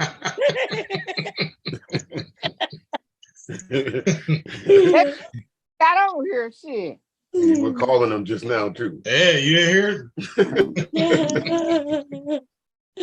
it? No, Sin 7, not BSF tapes, Maxell tapes. Maxell. Maxell. Yes, Maxell yeah, were the cassettes. Yeah, BSF was the indeed. videotapes. Yeah, Yeah. right. Yeah, Maxell with the gold, the one with the gold label. Those are the ones I Yeah, used. the 90 minutes, 90 minutes, Yeah, 90 minutes. Yeah, 90 Now, minutes. they had a 2-hour one too. Yeah, they had a 120. They was high as hell though, like Mhm. $8. Yes. Yeah. He said $8. Yeah, I know. Yeah, I know I that look for the price. That was Yeah, That was a lot of money back in the 80s. yeah, for a I tape. know. Yeah, yeah, yeah. But they 25. Right. You For buy one these. or two. Yeah. Right. For one or two or three. I think a 3-pack was like $12. Yeah. And then look, to this day, if I ever catch a member of Soft Cell, I'm getting my money back. To this day. You remember Soft Cell, right? They were a one-hit wonder. So their one hit was Tainted Love. Tainted Love, right. Yes, Tainted sir. Love, right. First song on the album. The more you played that Right. shit, the worse it got. That's How did it. they- And you're right about that. Remember they used to You're have, but I never understood how they had a B-side, A side and a B-side to a cassette Yeah. tape. To not a cassette tape, to the To the record. Record. The no, record. no, not the record. The that big 8-track tape. Oh, you mean Oh, a reel to reel? No, she talking about A and B. Yeah, didn't Yeah. have an A and B. 78. My dad. Yeah, there was an A and B on cassettes. Yeah, she talking about a 12-inch or a whole album. 78 and 33s. They had an A and B side. That too. She probably talking about a Mhm. 12-inch single, a 12-inch maxi single. Right. It came out Oh, with okay. right, Yeah. the club version, and then they had the "Oh Lord, we're gonna be on the dance for a long time" version. Yeah, yeah. Erotic City was the B side. Erotic City was the B side. Erotic City by Prince. That was the B side. Right. And then remember, That was B. Ray Charles did that too. Yeah. Yeah. Mm-hmm. With damn, what was the name of the song? Do What I Say. Oh yeah. Yeah. There was Do What I Say A and then Do What I Say B. Right. But y'all have There you friends, go. I think the Temptations did that a lot too. hey, y'all was talking about I think they that did that a Orange lot, Juice too. Jones walking in the rain. It was the woman that Yeah. did a response Yeah. song to that. When you young. Oh yeah. Yeah, but it was a woman that did she did a response to that. with Oh, the there's same always beat. a response to him. That's always. That's how. Remember, I said Always. a few Yeah. days ago. That's how the Like- women rappers got on. Yeah. Because they was responding to the men. Right. UTFO. With Roxanne, Yeah. and the real Roxanne came back with it. And Roxanne Shante, yeah. Right. Hey, Right. I mean, the art. I remember I used that example to say the men are the leaders, and then they start talking about these women up making rap songs, and I'm like, the women are responding to the men. That's Yeah. pretty much that's where it came from, Bob. Mhm. Response videos, right? Response songs, right? What do y'all think about the night that tape skipped? Who? What? What happened? So what do y'all think about the night that the motherfucking tape skipped on Milli Vanilli's ass? Oh yeah. They were done. Right. You know Right. it's true. Hey, They went down in See, history, baby. I Yes. thought it was me. I thought it was me. I thought it was me. They kept on dancing. They kept on. They They tried. didn't have any choice. Right. Wasn't it on like a award or something? It was Yeah, on major. the People's Choice Awards, I believe it Yeah. was. Oh my God. Yeah, man. People's Choice Awards. Right. They But let's be honest, all of them pretty much did that shit. hey, They- Yeah, but they was the first ones to get caught. Yeah, they got caught. caught, Right. and they couldn't 'Cause- really sing. That's the fucked up shit. That's what was messed up. Because remember now, everybody lip sync on Soul Train. Soul Train on Right, Soul right. Train. Everybody, did. everybody. But you knew Right. they could sing though. Right. Right. Yeah. Yeah, The problem was with Right. these cats. I mean, yeah, and it was funny because then cats was saying like when you went to their concerts, it was the same thing. Yeah. Yeah. And it was like maybe they can't sing. Yeah. You know who The they same thing remind what me they of got. though? It's what they look, because wasn't they from England too? One of them Yeah. Yeah. what's Yeah, that? one of them was from Germany. Oh, okay. Right, Remember, right. like One was from like France and one was from Derby Germany. Trent. What his name, baby? Terrence Terrence Trent Trent D'Arby. I D'Arby. love that motherfucker. Nah, Right he there. jammed. sing. Yeah, he Yeah, jammed. he can jammed. sing. Yes. Yeah, yeah. Look, He he changed his would name to have something. Solange something Yeah. Solile Yeah, something. I can't But- pronounce it. Good Yeah, luck he with that. changed his name. Yeah. Yeah. He Yeah. ruined himself when he said he was bigger than the Beatles. Yeah. Yeah, you cool, Can't He bro. stop. With was that. good, And but I guess he He should have was. did that. Foot. Yeah. Mhm. Hey, But- the part is when they was live singing that shit, right? How them white people made it seem like Hey, the look. Beatles was that big though, even They though were. they Well, they were, were. but they But- was, They but were. they were big, but they also took shit from black people. So I guess he figured, okay, That's why. Hey, when that motherfucker record skipped, I could, dude. Hey, dude, it was like, girl, you know, it's girl, you know. You know it, yep. Hey, look at the And motherfucker. they just look, kept look. dancing. Right. Kept dancing. Oh, I and don't they know. couldn't even dance. Listen, I don't know if it was Millie or if it was Vanilli. The motherfucker looked into the crowd. The crowd hadn't figured it out yet. They thought it was just part of the act. They thought it was like some Like a DJ. pop shit. Like juga juga juga. The motherfucker looked and then he just took off and ran off stage. Like, Get to go look. Y'all ain't never see it. Let me go see if I Well, can it's find it. the Yeah, same that was thing live with, TV. That was live TV. That was live. That was live. with That was live. CNC Music Factory, the guys the folks that you saw up there, like Freedom Williams and all those, they weren't singing either. Yeah. Uh, Same thing. Yeah, because Ice-T is singing Freedom Williams' part, and Martha Wash is singing the woman's part. Yeah, and they wanted a skinny woman on there. yeah, Right, I was gonna right. say that it was a bigger woman. Right. And it was They like didn't you'll want her never on sell big, songs right. with her on. Right, exactly. Part of the Weather Girls, just raining men, Martha Wash. But she was the voice behind CNC Music Factory. Her and Ice-T. Sure enough. motherfuckers ran off the fucking stage, bro. They could have played it off. I think a motherfucker did. Not if he hadn't ran off. I think honestly, I don't think the tape accidentally skipped. I think a motherfucker was mad because back in them days, motherfuckers was getting mad because they wasn't getting monies out of them deals. Certain motherfuckers was getting all that money, and I think they pissed off the wrong motherfucker. So they said, "Okay, you know what? We're gonna cut the tape and tape. We'll fix these clowns." No, what it was, Robin Fapp was scooping up the first white born of all of them. They didn't want them niggas around no more. They was getting too many of the white girls. Got to put a stop to this. But they said that they didn't want to do that. They made them lip sync. I watched a documentary on them. They made them lip sync. But they had no choice though, because they really couldn't sing. They released the album and it was horrible. They tried. Them and the Fine Young Cannibals. He couldn't sing either. They got exposed. They just had the look. They looked really nice. They looked like something, and that's true in music. You got some motherfuckers, they just got like, it's funny how like showbiz is. You don't have to really have a talent. If you got like certain motherfuckers around you that handle the business, they can push you up, but you could be trash if you just got like the look. Yeah. Motherfuckers with the talent that don't have the look, they don't get in, even though they're like 1,000 times better because it's about what people see. Like, they don't have a machine behind them. Yeah. That's why the women, we got a lot of good rap singers who just didn't make it because if they look too much like Beyonce or Beyonce looked too much like, and they would, especially with women, they did it with women way more. What were some of the women I think in the 80s? Monica, it's a lot. Oh, you said the 80s? Yeah, well, it was some couples thing because I used to. Matter of fact, I want to say, what's her name, man? Damn, what's the song, bro? Evelyn Champagne King. It was Stephanie not. Mills, Regina, they got look. We had so Regina many. Bell, There it is. You had Phyllis Bill. Hyman. Yeah, yeah. It's Right, a lot. Phyllis. Yeah, Phyllis. There's this, Oh yeah, she's underrated. Angela Winbush. With Winbush, Renee and Oh, Angela. yeah. All Angela kinds of Winbush is female the singers out there, bomb. man. God Very, damn, underrated. yeah. Came out Angel. Woo, Yeah, Angel. God damn. Right. They Yo, had those here go back- the little clip of Milli Vanilli. I'm gonna play it real quick. Let's see. play this.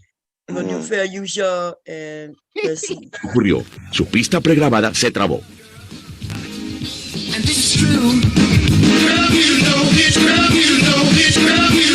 I wanted to die. It stopped. Girl, you know it's girl, you know it's girl. 80,000 people. Girl, you know it's girl, you know. I couldn't. I thought they were black, but he looked. I don't know. What the hell? He looked on. Yeah. Huh? That's what I'm saying. Look at the when you seen them. I mean, now he's got like his hair blonde, but if you look at him, they sold as like this dark skin, gray eyes, handsome face type dudes with these dreads. Dreads or dreads. Or actually like braids, not true dreads, but yeah. Right. Yeah. Now we know they're fake. Braids. Them Like was the first fake motherfuckers. Them was the first motherfuckers with the. They actually the extensions to a degree. That's the Milli Vanilli style. Motherfucker wasn't doing that. They did that. Yeah. And don't forget the biker shorts. Yeah, the biker shorts.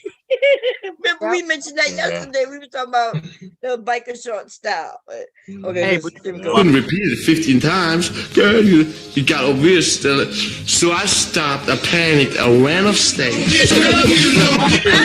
So There you go. I used to work for MTV.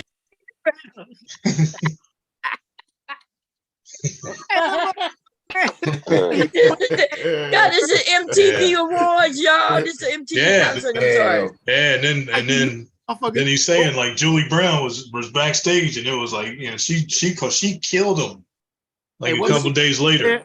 That's how I know when Mr. Music said it's true. A motherfucker they put the fix in on them, boy. Yeah, I told you, right. They put the fix in on them. They was on MTV scooping up all them white chicks, man. We couldn't have that. We got to shut them down. They getting too many of these white girls. We got to shut them down. They was on all the MTV breaks, spring breaks. They was all all over the place now. Y'all getting too many of these white girls. We got to put them on.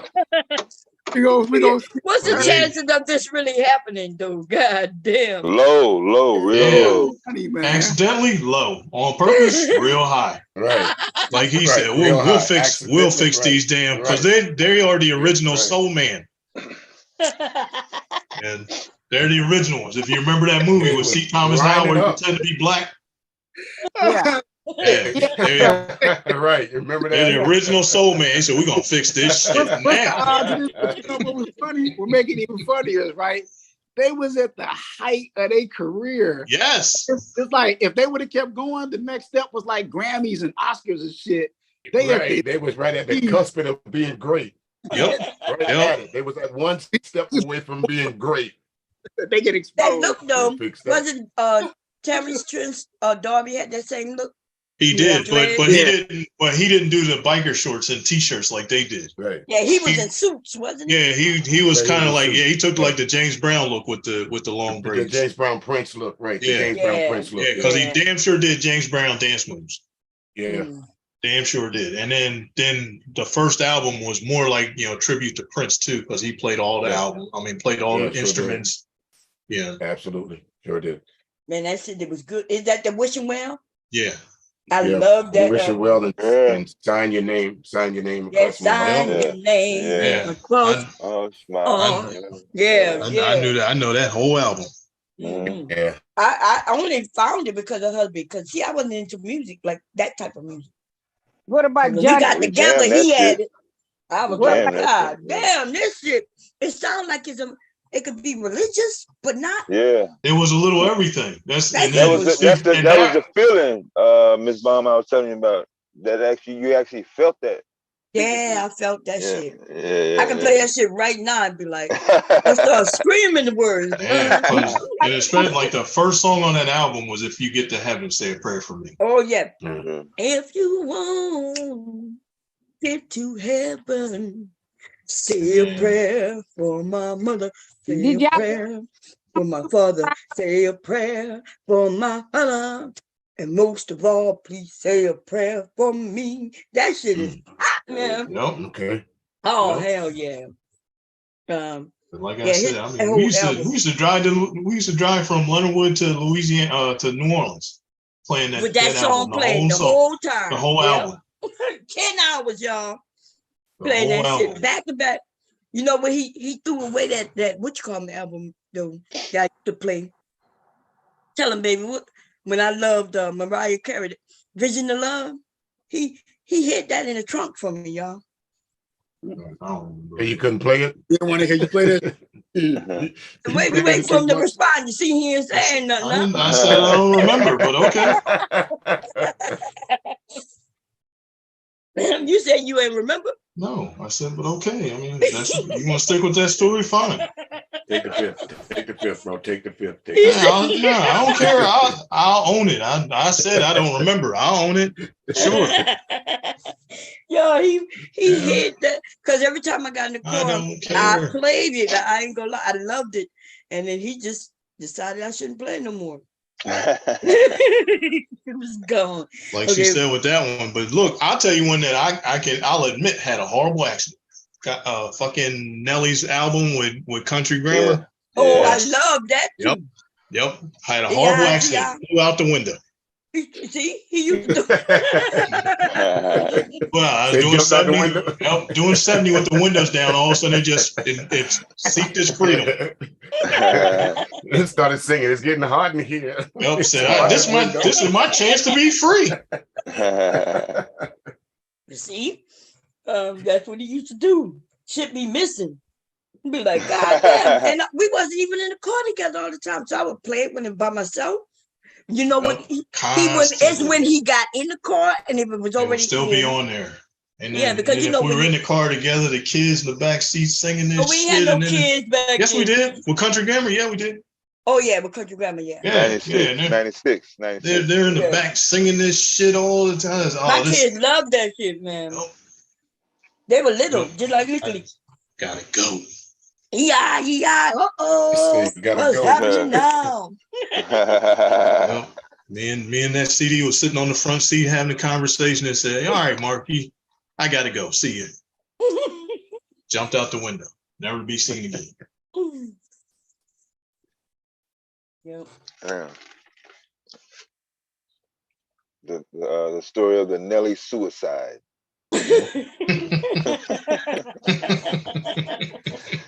That's a Nelly suicide story. Yeah, I think the second bounce hurt him the most. Crazy, boy. He said, forgot to drop and roll, huh? He just bounced.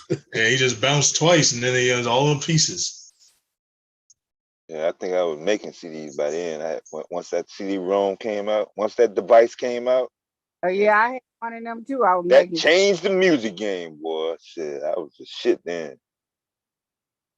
My kids started. We were buying them CD, for people, the reader. Yeah, the reader. The readers. I bought it at Best Buy. Shit, I think I got my tower from Gateway. Yeah, and I stripped that bitch down. Right. But by then, you could get the music offline. Like, right. Napster. LimeWire, right there. Yeah. LimeWire. Yep. I was on Napster. LimeWire gave a lot of motherfuckers computer viruses. I was on Napster though. Yeah, I never kept Morpheus and fucking. Yeah, I've used Morpheus before too. Yeah. It was another one. I can show y'all LimeWire. It's still on this computer right now, a LimeWire folder, because that's where the music came from. You know, and you would get the songs that they didn't even put out. You could get shit that never even hit the got out at all. Yeah, unreleased. Music converter. I use music converter. I use a lot of the music converters, and then what I do, I'll get like a YouTube song. I'll copy the URL. Yeah, I'll take it to the MP3 converter. Then I'll download it, and then I'll run it through audio louder to make it louder. You went through a lot of work to do. All I just did was get the URL, download it, and then because I had HP had a special thing where you could go in to the settings and make it louder, change the bass, the beats. Remember beats and HP used to be together. HP They was Beats, partnership. that was I with thought Dr. Dre, Yeah, that's actually that's the kind I'm talking to you right now. Beats by Dre, that computer Oh, that okay. came out. They don't make them anymore, but that's the kind I use. I mean, for Okay. DJs and radio stations, I would suggest if they still made these, because all that extra equipment, the soundboards and the extra speakers and all that, you don't have to have any of that. This system I have is when I say it's all in one, I mean it's all in one. You don't need it, and then all of that. I guarantee you, just by buying this computer at that time, I think it cost maybe a little over $2,500, but I probably saved easily thousands of dollars in extra equipment just from this one, all in one here. Yeah. Is it an HP? Yeah, it's a HP. That's a Yeah, model. I have one upstairs. Right. Yeah, my older HP still have that, all of that. Yeah, right. That's why I throw it away. It's sitting on the step up there on the 3rd floor. Beats by Dre, HP. Has an onboard sound system, converter, and all that other stuff. But actually, it's like a one-person production company, really, with the right software. If you go and use this HP with virtualdj.com, pretty much, you don't really need a whole lot of other stuff. Really don't. Yeah.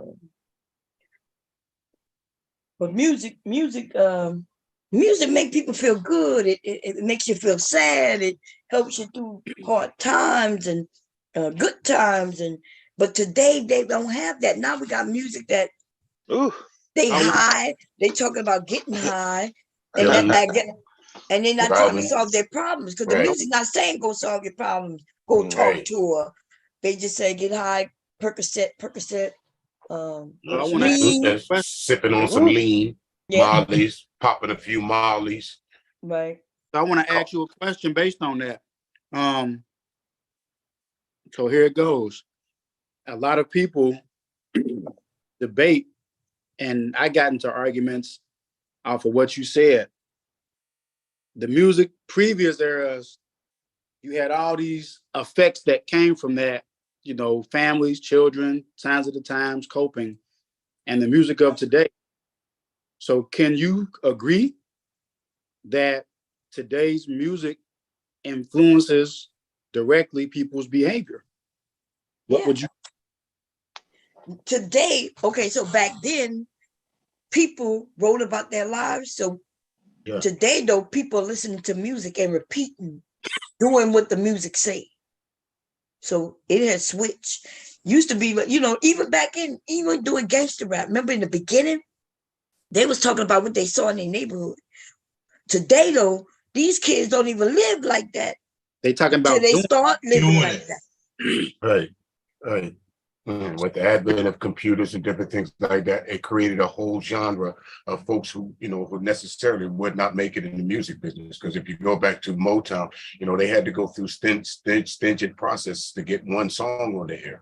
But nowadays, all you got to do is, pump it enough on a YouTube stream or a stream like that, and it's a popular song. It gives a lot of people that false hope that they're good artists, and they're actually not. Because you can't tell me. I know some people listen to Lil Yachty or whatever his name, or Lil Lulu, whatever the fuck they're gonna call themselves. But how long are those guys gonna last? So here's my next question.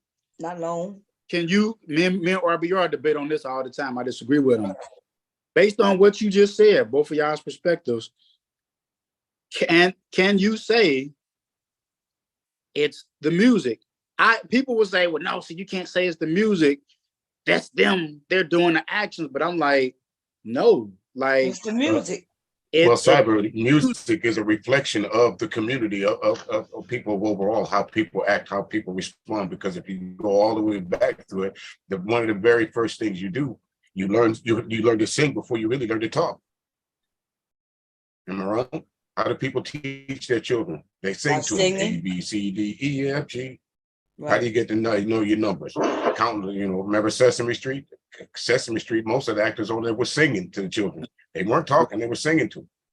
So music, it's an idea of how society sees itself. And right now, if you listen to the music, society sees itself as gangsters. So here's my third. Wait, here's my third I wanted to answer. So yes, people say that the music it is the music's fault. Because remember, think about what we were doing before we got to this topic right here. We was mentioning songs for a couple of hours in a feel-good situation, having fun, remembering the tones and the music in our head. It got us feeling good, right? Do we agree with that? Absolutely.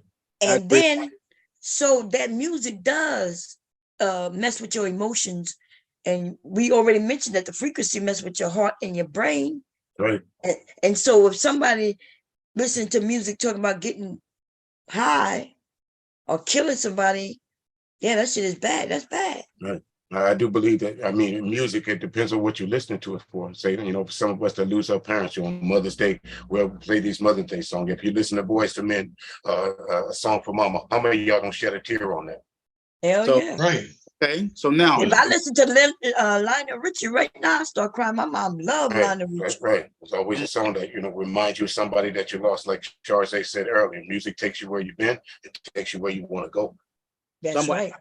So now, okay, I'm going to ask you, we're going to put you, stay in the same lane. I'm going to progress. So, would you say, excuse me, would you say that the music of today, of what you all just described, do you believe that there needs to be a censorship or a ban put on? No. So go ahead and explain. That's why because we all, as they say with the Constitution, we all have the right to freedom of speech and freedom of self-expression.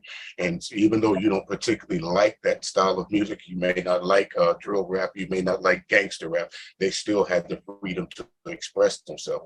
You just don't have to listen to it. Exactly. So it's the parents. Like, I think and I'm not even blaming the parents, but if the parents understood the power of music, then they would make sure that their children listen to certain type of music early on. Right, exactly. Now, yeah, and so when a kid get a certain age, they're gonna listen to what they want, but you could still give them the other stuff. You could still, teach them the love songs and the powerful songs that give them encouragement. And of course, like when I was young, we was just screaming, "Fuck the police!" Fuck. Yes, we was doing that, but at the same time, we all had those other songs, so it's a balance.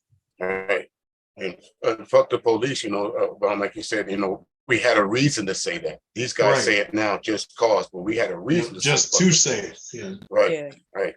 And then it's to say like when me and the kids got an argument when they were listening to that going on Lil Wayne, right? And I'm telling them, look, the greatest rap song ever is The Message. Yeah, no holds barred. Yeah. You go listen to The Message, get back to it. Yeah, exactly. But the problem is, babe, you didn't listen to rap, and so you didn't listen to rap with your kids. I did, so that's why they like Lil Wayne, because I do. You should have listened to it with them, and then they would have had that. Because I don't know the message. That's why I told them to go listen to it and then get back to me. Because I heard like Lil Wayne had a song where he was saying like "fuck Al Sharpton," right? And that's fine and dandy till he needs Al Sharpton, right? Yeah, but I said, and then what's he gonna say? Too. What?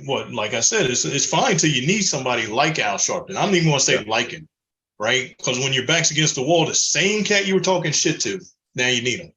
But Al Sharpton's, what has he done though? Right.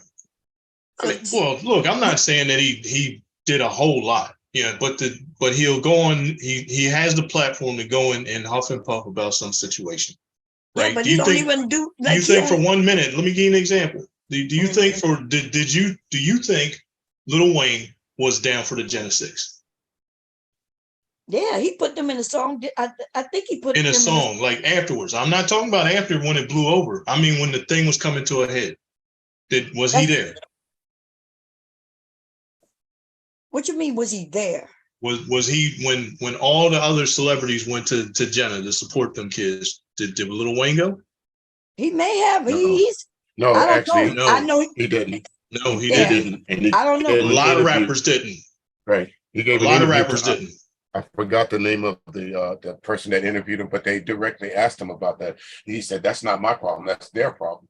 Right. A lot of rappers did that. And you know why? Because their labels told don't go down. Stay away from that.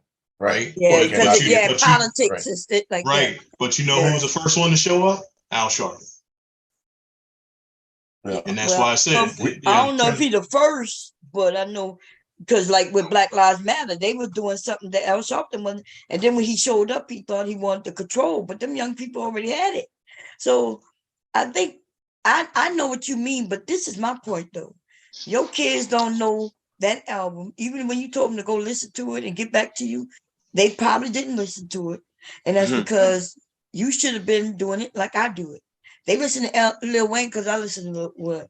If you wouldn't, if they don't even know you listen to rap, so they don't even believe if you say anything about rap, they don't even think you know what you talk about because they've never seen you listen to rap. In fact, I haven't seen you listen to rap since we got married. You jazz, like I remember when you did listen to rap, and then you didn't listen to rap no more once we got married. Your sons don't know that you know about rap, so you can't tell them to go listen to something. They don't believe you.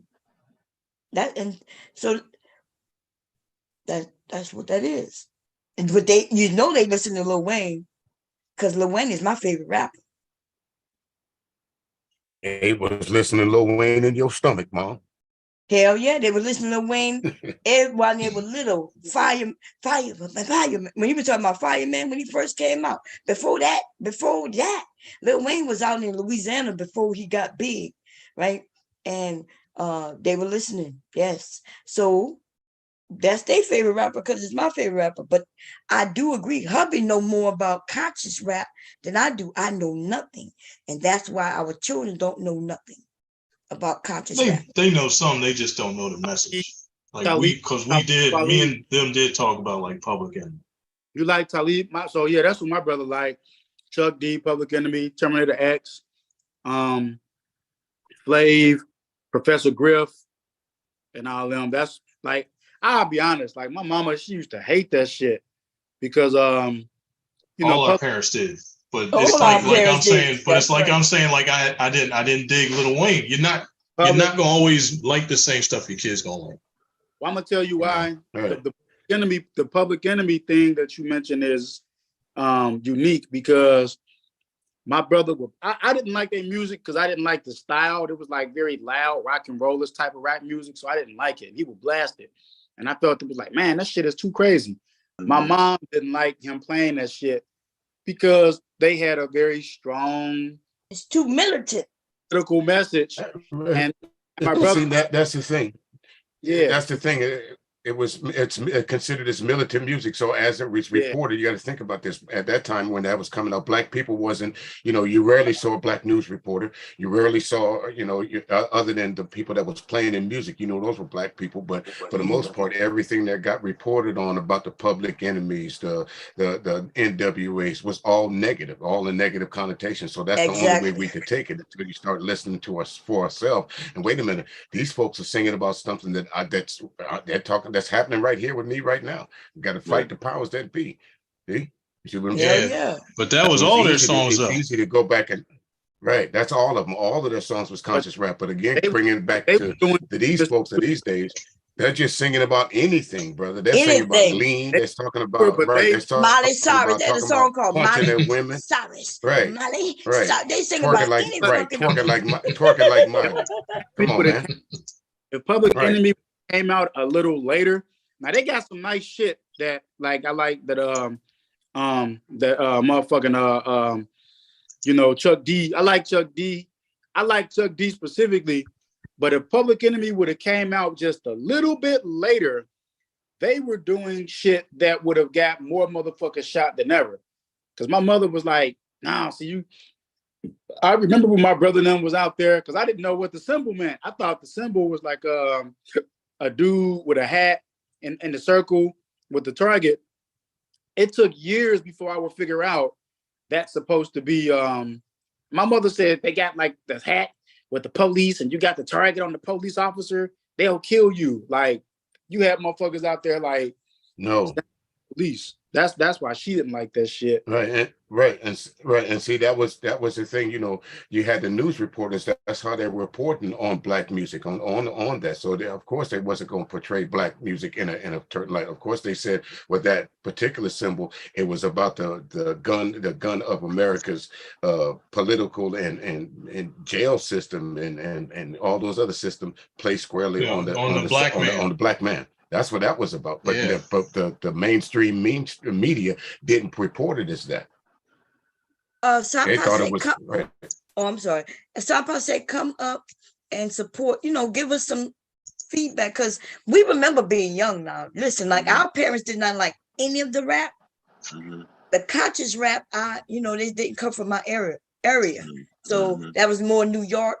And I didn't East Coast, Northeast corner.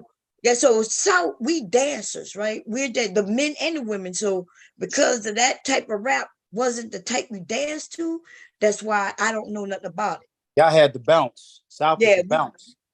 Yeah, look, everything in the South is about dance, right? Bounce. Everything, whether it's Texas, Mississippi, Arkansas, Von Mason. Florida. I bumped Von Mason, bounce, roll, skate. Right. See, so those all of those are feel-good songs. And that's what I'm saying. Back in music, and again, I just turned over the chat room. It's not disrespecting, but it's always that idea of garbage in, garbage out. You can't put something out there and call yourself an artist and talk about you looking for longevity. Again, I hate to bring it up when you singing a song about twerking like Molly. Damn. Yeah. Or now, you go to Detroit. So we can have some of those songs, right? You can have those songs, but we also got to have a balance. We got to have some of them love songs in there. Right. So but see, the problem with new love songs is these cats aren't talking to anybody. They're just talking. They're not even talking. There's no new love songs. That's what we say. Right. That's what I'm saying. Like, because it's like, and then to hear them, they'll be, I'm not playing this playing ass music. All right, Chris Brown, Usher might be the closest thing to love, right? And even then, there's not love. They talk about straight sex. Straight sex. Yep. Dropping my dick in your throat kind of shit. Yeah, that's what they talk. That's what they're singing about. Yep. Hold on. No in between the sheets. No turn off the lights. No close the door. Nothing like close that. the door. Let me take you to the park. Let me done it is. It's gonna take you straight to the house. Get some lean. Get some weed. Blow your back out and going home. Sure, they're not even taking you to the house. Making love in this club. Sure, one of the best. They want to take you to the bathroom in the club. Hey, but one of the best love songs when I was growing up was that Plies Busted Baby. Busted Baby, yeah. Yeah, my Plies. Oh, yeah, Plies. But to Bond's point, but that's the thing. That's kind of what's considered, like. But to Bond's point, what would you say? Like she made an excellent point. That's how we started off. Give me a modern day equivalent of something like "You Are My Lady." You are my lady. Can't do it because there's nobody. Is nobody singing it like Mr. Mark said. Like they're not singing with those same intentions. Right. And to me, it's like they're not talking to the women. They're talking at them. Okay. Get your ass over here so I can spank you. Just all right. So I want to ask y'all this though, right? So the people y'all bringing up, like, if I'm not mistaken, they were older, right? Who? Like the people. The last song, what song? Whatever Cypress just brought up. My lady. No, that's not that long. But yeah, that's no. Freddie Jackson. I'm talking about like far as his age, right? So my point is, I don't think like in today's time in music, we're not seeing older R&B musicians. You get what I'm saying? Like for some reason, it's like when you get older, people are just dying out. Where I think back then, the older people would still be relevant in the music business. You get what I'm trying to say? Yeah, I get you because it's just like to watch like we were talking about like old school rappers, right? Mm-hmm. Old school rappers are literally touring to this day. However, they are not targeting a younger generation. They're targeting the same people they aged with, right? Yep. So you're not going to hear like Run DMC is playing at downtown Detroit tonight on the radio station that plays modern rap. They're not gonna go. You're not gonna. That's right. And so there are so you saying there are because we do have Freddie Jackson and them, if they still alive, 'cause I'm not sure which one of them died. Luther Vandross, one of them died. Yeah, Luther But died, but they they're still touring to this tour. day. They tour, but Mhm. young people just don't go to listen because they targeting. Yeah. Right. They're targeting their core audience from when they were somebody. You know, it's like right. they say. Right. Yeah. Well, you know what? Whenever they have one of those concerts, like we over here at Barclays, let somebody like y'all just mentioned go, or let it even be like an older rap group before the gangster rap era. The stadium is packed. The parking lots are all packed. There's nowhere to go. But if you look at the people who are going to that shit, it's they're old. You don't see nobody. What you call them on tour right now? With that woman? Boys to Men is Boys to Men is on tour. Right. New edition. Oh, I didn't even know about that. All those cats love are. songs though. That's the I did last not love know song that. generation. Right. Yep. But see, these guys, they have longevity because music they put out in the 80s is still relevant to this day. You still hear it on the radio to this day. Timeless. But a lot of music that these guys I think you're right because like I think they made like timeless music, right? And then like there's no music today that can replace that though. Like if you think about Boys to Men, this like music there's is nothing timeless. that can replace. Right. What's your definition? I brought this up earlier about timeless, so I'm gonna ask y'all. Well, what do you define? First of all, I want to say good evening to everybody, and this is a great conversation because it's. Thank you. It needs to be had. Here's the thing: Black music today is kind of like in the shitter. It's just totally trash. It's trash. What do you all consider? If I throw it out there, what's your definition or qualification for timeless, for music to fall into the timeless category? What does it? Well, I can tell you when generation. Oh my bad. Yeah, well, it's people that need, like, you're gonna always listen to love songs. You're gonna always need some songs when you need to cry, songs that deal with debt that your parents. Those are the things that survive. But things that's niche about Molly, because Molly doesn't even exist. Didn't it change his name? Who knows, bro? It's always something new. So when they change the name to something, it's no longer valid, and therefore it's not timeless. Do you believe Beyonce? And I'm gonna let other people answer, but I'm gonna just throw this and I'm gonna mute up. Do y'all believe Beyonce deserves to be in the conversation of music yes, Beyonce she got timeless songs. She has some timeless songs. The overall aspect of Beyonce, whether you like her music or not, she would be considered one of those timeless artists because she worked with Destiny's Child. She came from maybe with Destiny's Child, yes, but definitely not. Well, you don't know what you're talking about because she just did a lemonade with women. See, you as a man may not know what lemonade was about, but that's about a woman who was married and her husband cheated on her, and she had to rebuild her self-esteem and everything. So if you don't know that, then you don't know what Beyonce is putting out.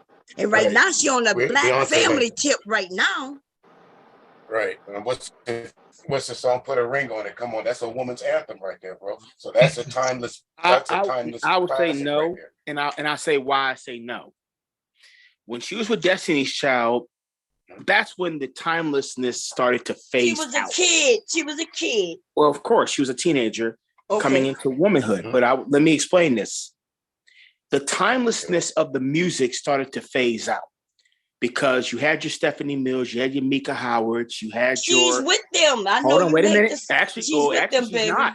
Oh, no, listen. You must don't know who Beyonce is. You better go look it up. She broken records of the people that you're talking about right now. She surpassed them, and you need to go look it up. Well, let me explain this. Wait a minute. Let me explain this. Yeah, you might. And this goes deeper than just. Well, hold on. This goes deeper. This goes deeper than just selling. I know you're about to go into a diatribe. So, well, hold on. That's the point of it. Nothing goes deeper than selling records. If you ask what makes it timeless, well, hold on.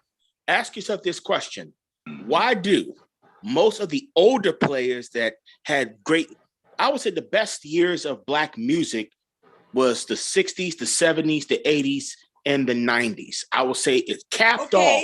Cool. Wait a minute, hold on. That's your opinion, and nothing wrong with that. We all almost agree with that. I'm saying the best part of music, R&B, hip hop, you name it, it was, it was the story time of that era. It meant something. But now we're not in that era. Listen, timeless. Remember, you mentioned timeless. That's No, something Cyber that mentioned surpassed. Well, I thought you just. Right.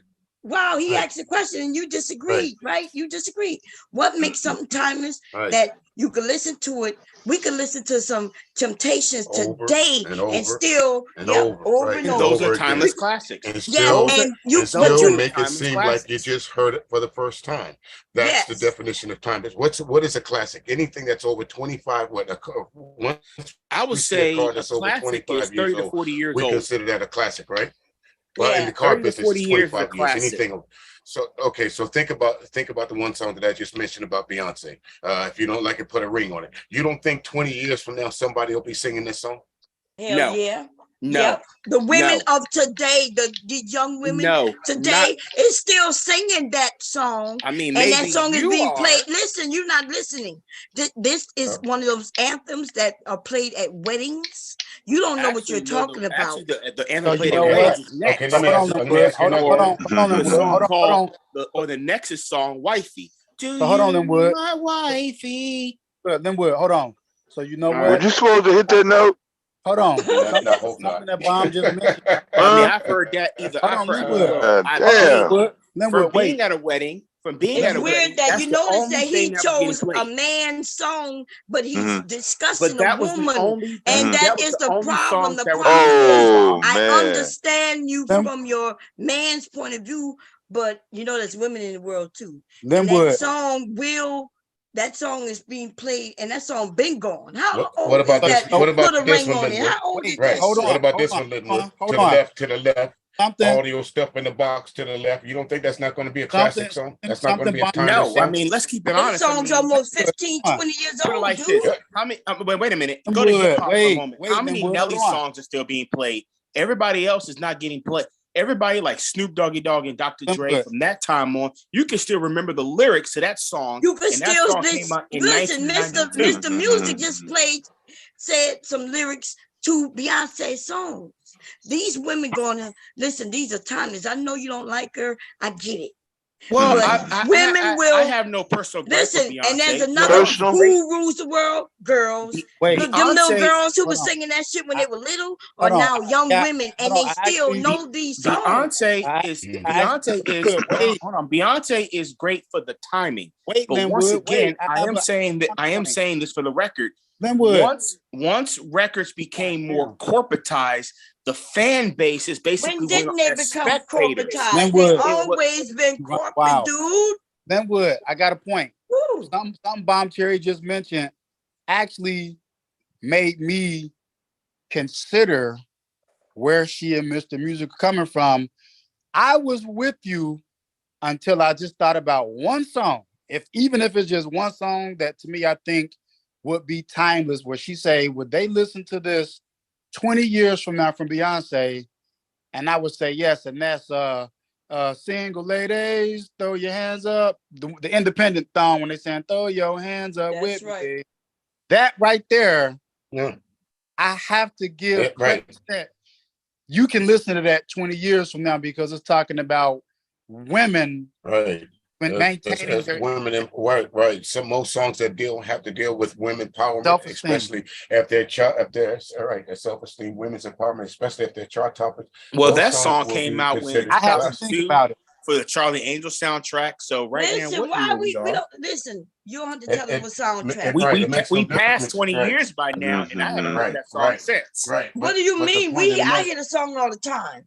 Where are you at, honey? What you mean where I'm at? So hold on. Because you know your record company. You forgot. Wait a minute. You forgot. Most people not listening to the radio. Satellite radio.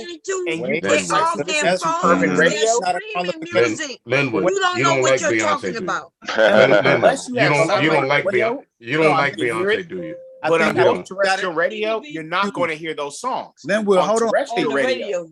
Wait, I got one more. Now, if you got like Sirius XM, yes, you're going to hear it. So what the hell you think is being played today? You talk about. So hold on.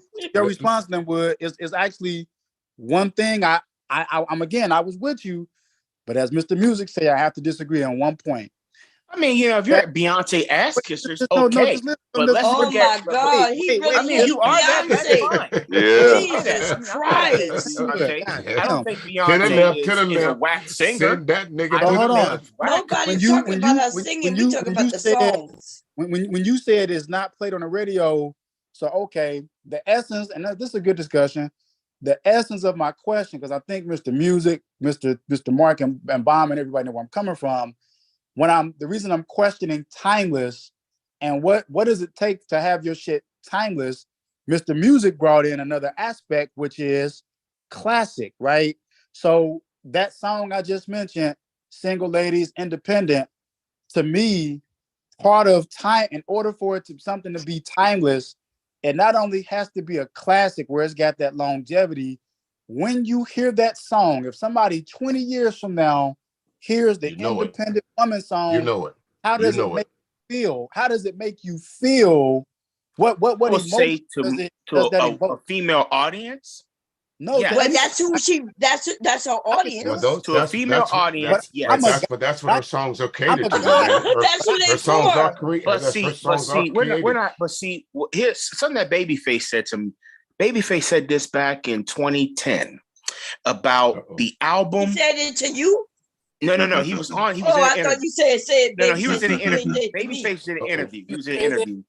And the conversation went to, let's not have jokes here. Let's actually have a serious conversation here. Babyface said in 2010. Hey, listen, wait a minute. And the question was clear. asked. I don't know who the fuck you think you are right now. You're not gonna come on my shit, think you're gonna control it, and then tell me that we need to have a serious conversation right now. We was having fun up here. You don't come up here and then control what we're doing. Now you can participate gladly. But I don't know who the hell you think you is. Come on, let's have a serious conversation. Well, I apologize. I thought I heard somebody laugh. I'm like, okay, let's hear a serious conversation. We having fun up here. I apologize. Okay, well, I apologize for what I'm saying. laughing because you said something Babyface said to you. That's what I'm You laughing didn't at. say that. You absolutely said that. I want to hear this Babyface quote. Babyface was interviewed on, I think it was Entertainment Tonight. Okay. And it was discussing about the American Idol. And he said, well, your artists are no longer being developed because it's like microwave dinners. You pop them in a microwave, they're hot today, they're no longer here tomorrow, they're on to the next meal.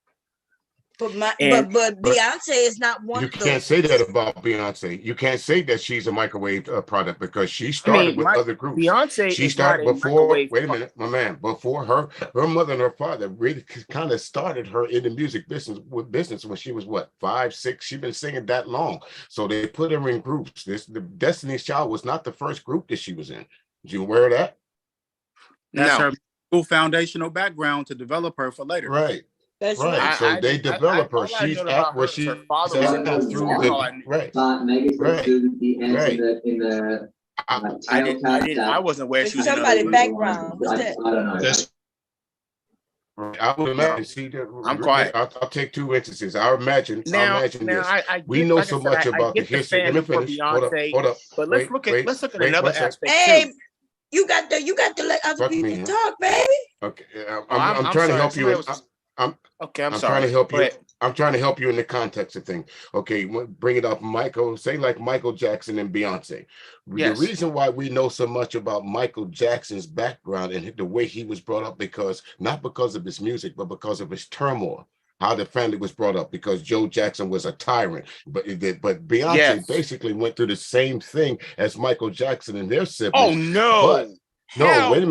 Wait a minute, except for there was no brutality involved. Marlon get a switch? What no, Matthew Knowles doing? Beyonce, you wouldn't let him finish. God damn! Did you hear what I said?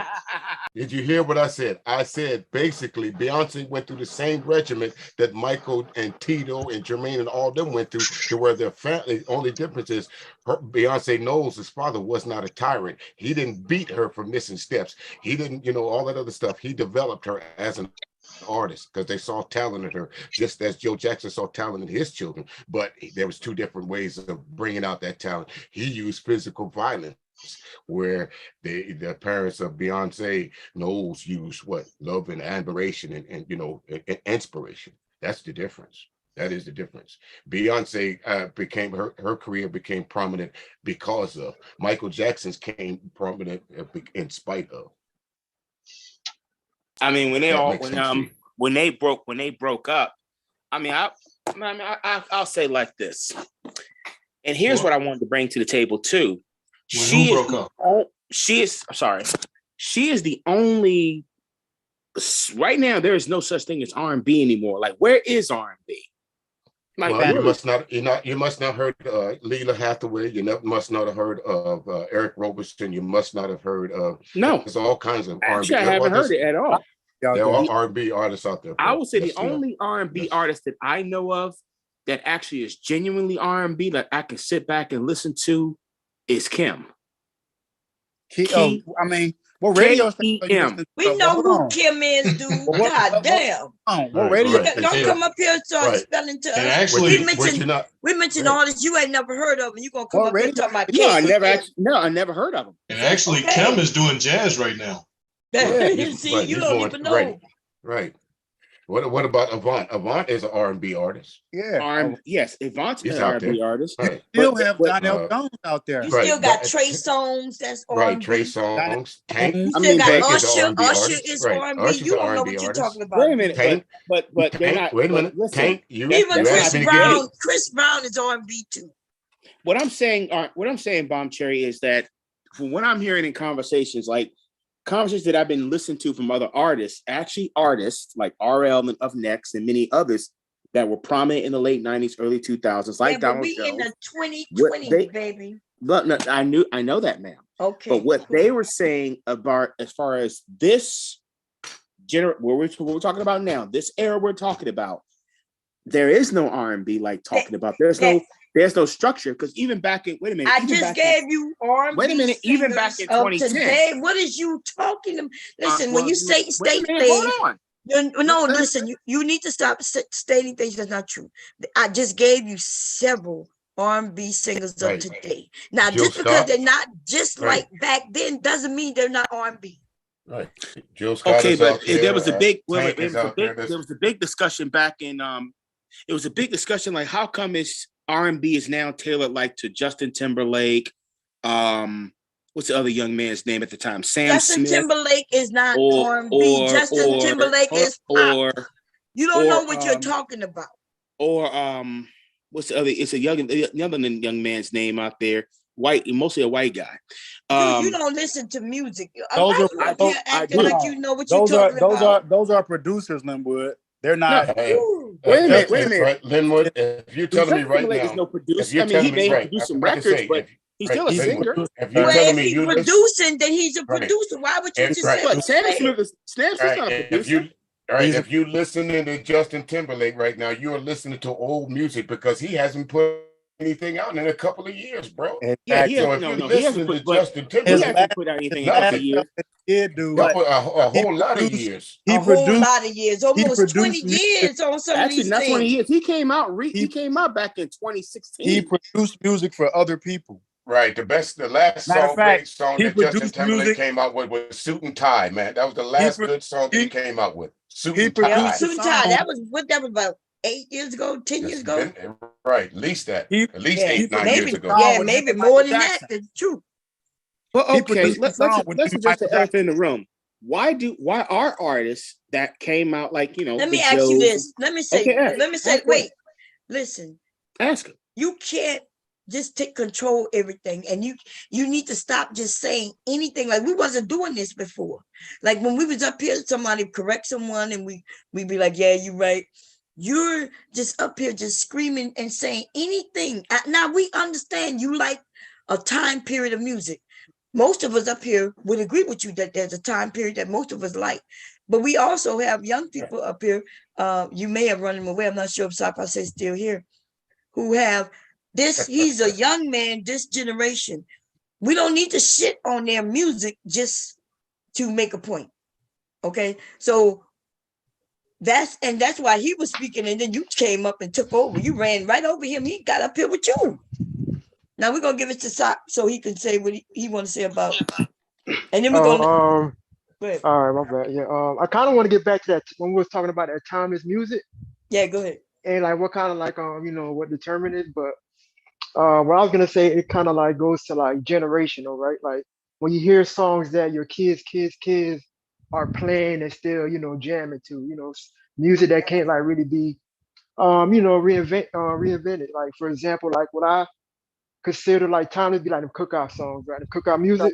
That's right. Like you can play, I don't care what cookout you go to, what part of the world you at, like from what state, like whether you're up north, Midwest, down south, you're gonna hear like the same cookout music, Hell yeah. Look, we're Yeah, gonna hear electric slide. We're gonna hear yeah, it's yeah, electric. we're gonna hear yeah.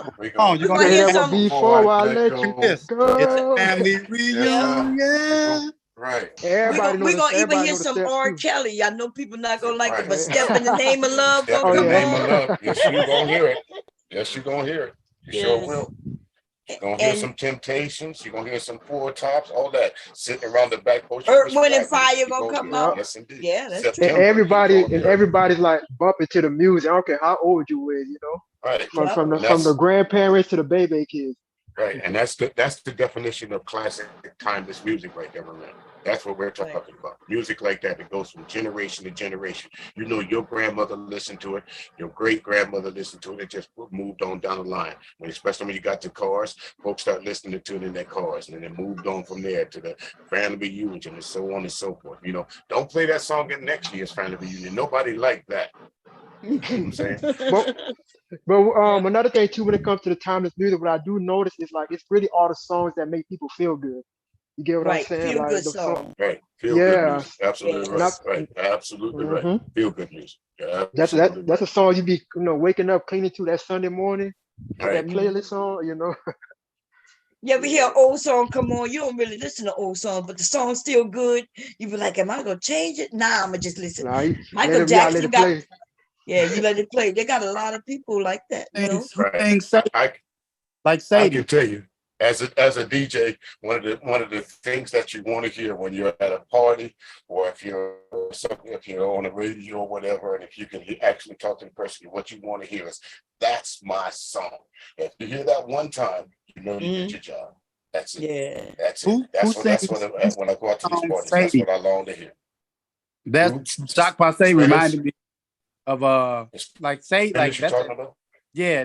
Sade. Like that's when he said what he just said, like get up, clean the house. That's like a staple. Sunday morning, clean up the house music. Yeah, family Yeah. like On the that's church music. yeah, it's a Right. On the staple. music. You Right. your kids done graduated. You done lost your Right. a family member or something. A parent. Right.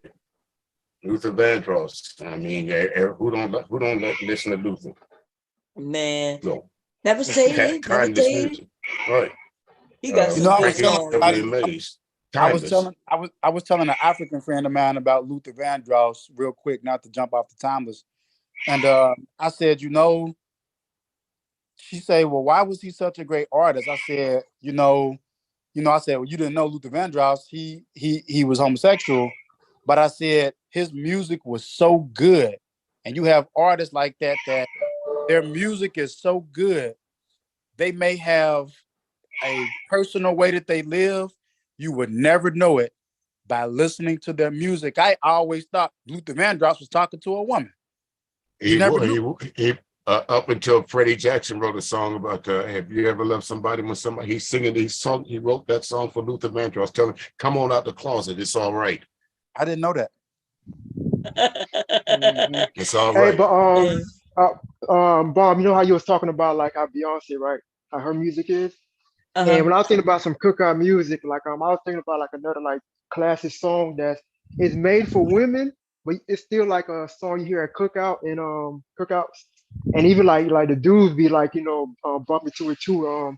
I forgot her name though, but you know that song called "Heard It All Before." Sunshine Anderson. Yeah, Sunshine Anderson. Yeah, that song right there. Some music. Oh man, Bob, if you hear, you know exactly what I'm talking about, man. Yeah, that's that song you play in the clubs, and every woman that's on the dance floor dancing, she got that mad look on her face. Heard it all before. See Oh, your you lies talking not They working. about dancing the one that hard. go Look who's hurting her. Right, See, I right. had They to dancing shut you hard to that down. song. Next time I you hear had that to song in the shut. club, look at the women when they Heard it dancing to all that song. before. yeah, heard it This all before. this You know, nigga here ain't I don't know shit. why I thought that was Jill Scott. Man, I Nah, don't it's know. Sunshine Anderson. Yeah, I forgot her Sean name for a Anderson. second. I confused. I thought that was Jill Scott. Jill Baby Scott. this, baby that. See Yeah. That's your why we lies got a not DJ up working here. He now. know it, baby. Oh man. So wait, why what's his name again? iPod Touch. What's your name again? Linwood. There you go. Damn. What you gotta say, Linwood? Go ahead. We already know you dislike Beyonce. We get it. And we know that you like a time period of music. Nothing wrong with that. I think most of us Linwood thinks go ahead. black is in the shitter. That's his stance right now. He think what? He thinks that I said black is in the music right now is in the shitter because it's like no one really cares about the art of it no more. It's all about a pay dollar. But it's all art. Just because you don't like the art doesn't make it not art. It's You're not trying to be art selfish. anymore. It It's is not art. art I anymore. understand that you It's don't. different type of art though.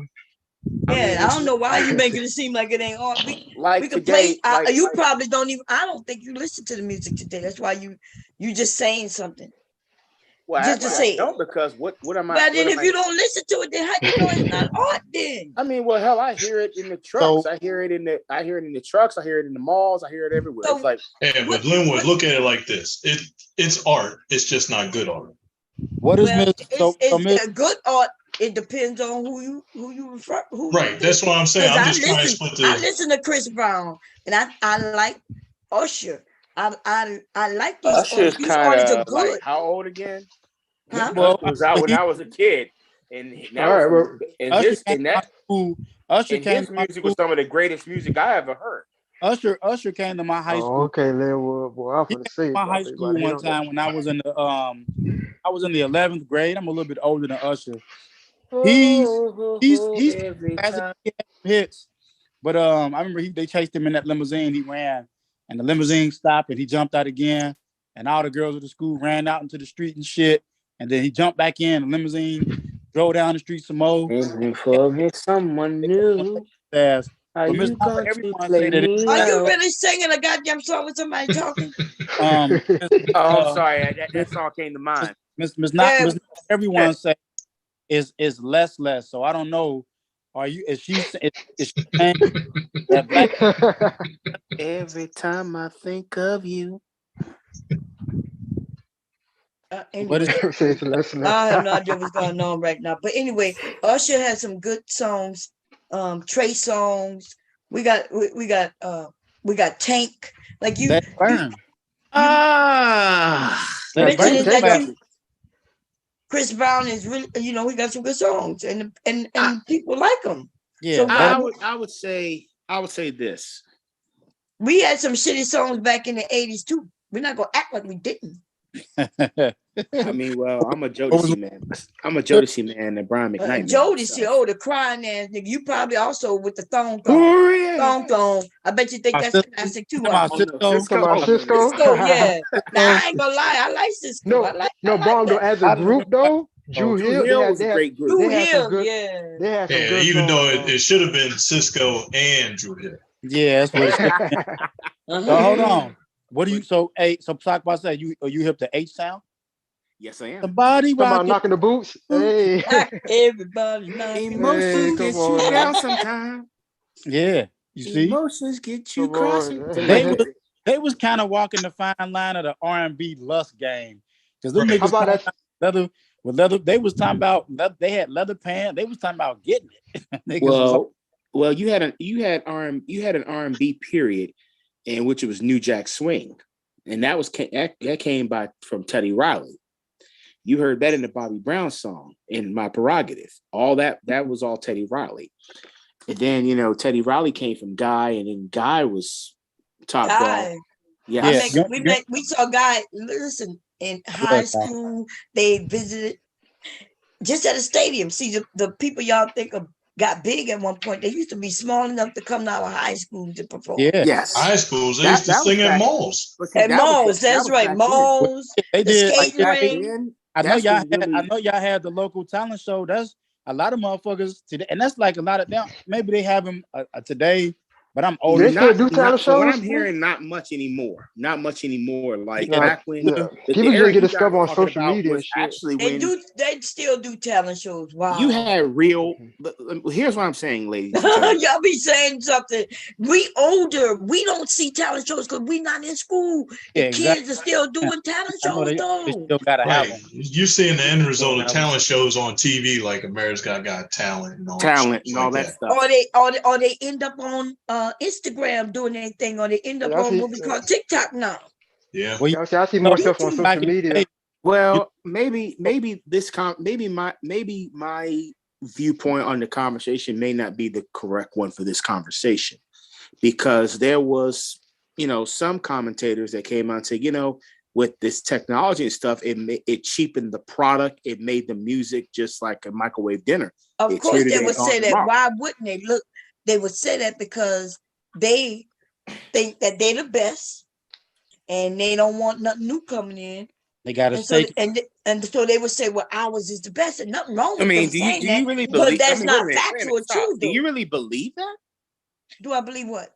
I'll say this. Do you really believe that these artists that actually were actual artists and actually had real talent, they didn't do auto tunes, So hold on. and they I'll actually say could Well, sing? in case you don't know what Unlike auto Britney tunes Spears, is, who could auto not sing tunes worth is a when a damn. rapper tried to sing and they add auto tunes to it. Yes, he's not a singer.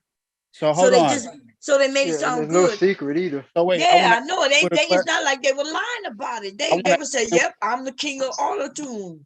So Lil Wayne Linwood, used auto tune when he was singing "Dear John," not Or Dear how to John. What love they and call all that John? shit. How to Love? Yeah. so Have you Linwood, ever heard Britney But Spears those sing? It songs was are good horrible. though. I want to It ask was you a question. horrible. I know Them Mr. songs are good. If Mr. Music was up here, he would give you the answer. So I'm glad he's probably just listening. Who do you, since you mentioned auto tunes, do you know who the original auto tunes person is? Don't tell him, Bomb, because we talked about it earlier. Who was the original auto tunes person? Auto tunes person, from what I heard, when I heard auto tunes for the first time, I heard it on a T-Pain record. Nope. Who was the original? I'm gonna give you a chance. I'm gonna give you a chance. Now wait a minute, hold on. Don't I'm nobody only telling say you where the first time nobody I in the chat heard say of. Wait a minute. I'm only telling you where I first heard auto tunes. How old I are didn't you? find out that actually an auto tune existed until I was watching a news documentary about how the music industry creates artists that aren't really that good. But this is what I'm saying. To your argument, you're younger, but some young people. So he don't know. That's why I'm telling the chat, don't say anything. When it comes to auto tunes, the question you just asked, I'm giving you a link to the past because everything comes out of that same box. There's an artist who is Roger Troutman. You looked it up. No, it came to mind. No, you didn't. You looked it up because you said T-Pain, my nigga. What did he say then? What did he Roger say? Troutman. What do we say? Roger Troutman came to mind. What did he Okay, say? what song? Computer Love. Nah, nigga, you looked that shit up. No. Computer Love, or I wanna be your man. Yeah. Yes, I do. Yes, I do. He's the original. Auto tuner. He's the original one. But you know what? He did it through the talk box, which is a musical instrument that didn't necessarily need computer modification. He was able to take the talk box with his. Think about this. And he would put it under his tongue, and that's how he would sing the song. There's nobody else in the world. It's like one person tried it and they failed. There's nobody else who could work the talk box classically like Roger Troutman. That's skill. And then if you say, well, okay, auto tunes, yeah, T-Pain is the closest one. He's the modern day Roger Troutman.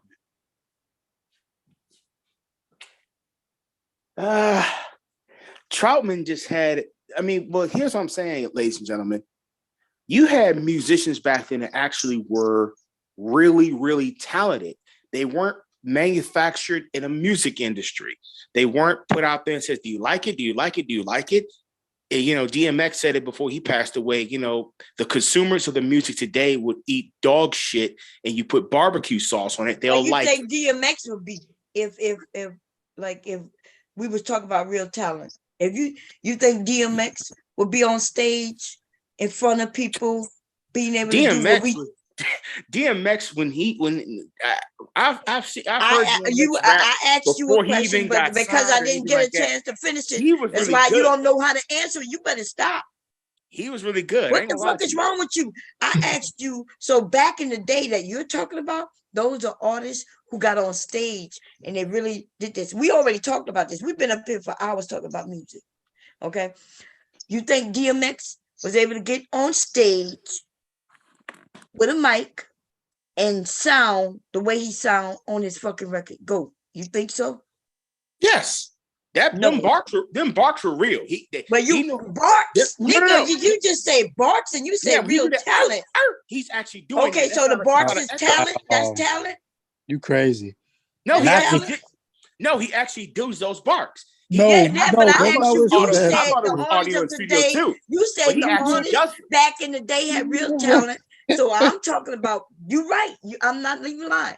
The Temptations and all them, the Four Tops and all those groups back then. Yeah, they came before my time. They came before my time. Yeah, but that's the real talent that you talk about, because anything after that is all industry created.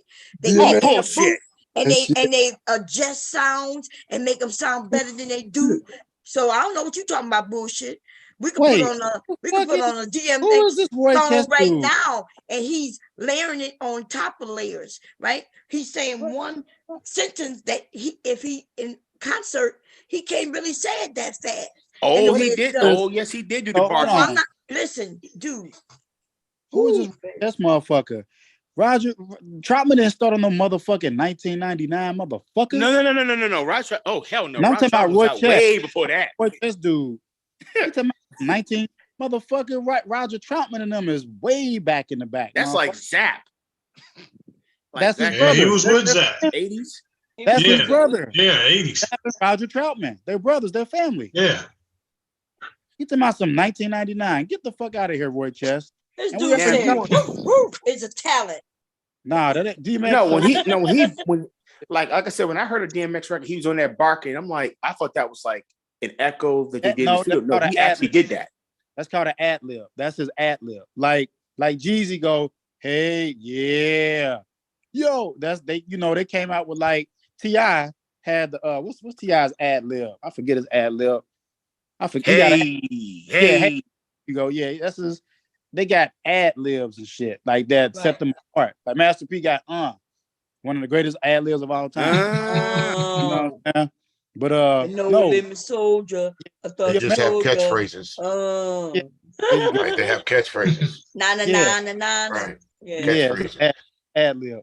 But like, I don't think DMX would have made it. Also, too, the diversity of the sound.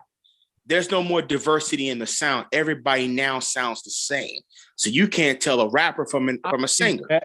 I'll give you can tell a rapper from a singer. That's just you. If they all hear the same beat and they all sound the same, it's like this is. But what you mean the same beat? Apparently you don't know music because the beats are not the same. What are you talking about? He's talking about drill. I'm with him on that part, just on that part. Which part? You must be what you say he's talking about what? So all right. Oh, he talking about drill music? Because I don't know nothing about drill music. Right. So okay, I'm gonna put it like this. Hello. This the you want to see me, Jordan? Hold on. Because I got Mr. Music, I got a DJ back, so he gonna know what I'm saying. Because I'm a musician, so I can just sing it. The difference when rap changed, I want to say 2006. 2000. Yeah, 2006 about the time. Hold on. That you must mean the second time because it's changed. Hold on. Before that. Keep messing up, so I can't give them the picture. When you had rappers that had their various different styles. So your T.I., your Rick Ross, your Jay-Z, even your older and newer rappers, right? But so who the old rappers are? Future came Wait, along. I keep asking you who the old rappers are. Are you saying that T.I. and them is the old rappers? Well, I'm just saying that they're a bit older as compared to today. So when because you know that okay. So T.I., when you mentioned T.I., those are new rappers to me. Those not old rappers. I mean, if you mentioned LL Cool J, if you mentioned DMC, now we're talking about the old rappers. Like the beginning. All those class. Well, you got to remember, I'm on the East Coast, so I'm on the East Coast too.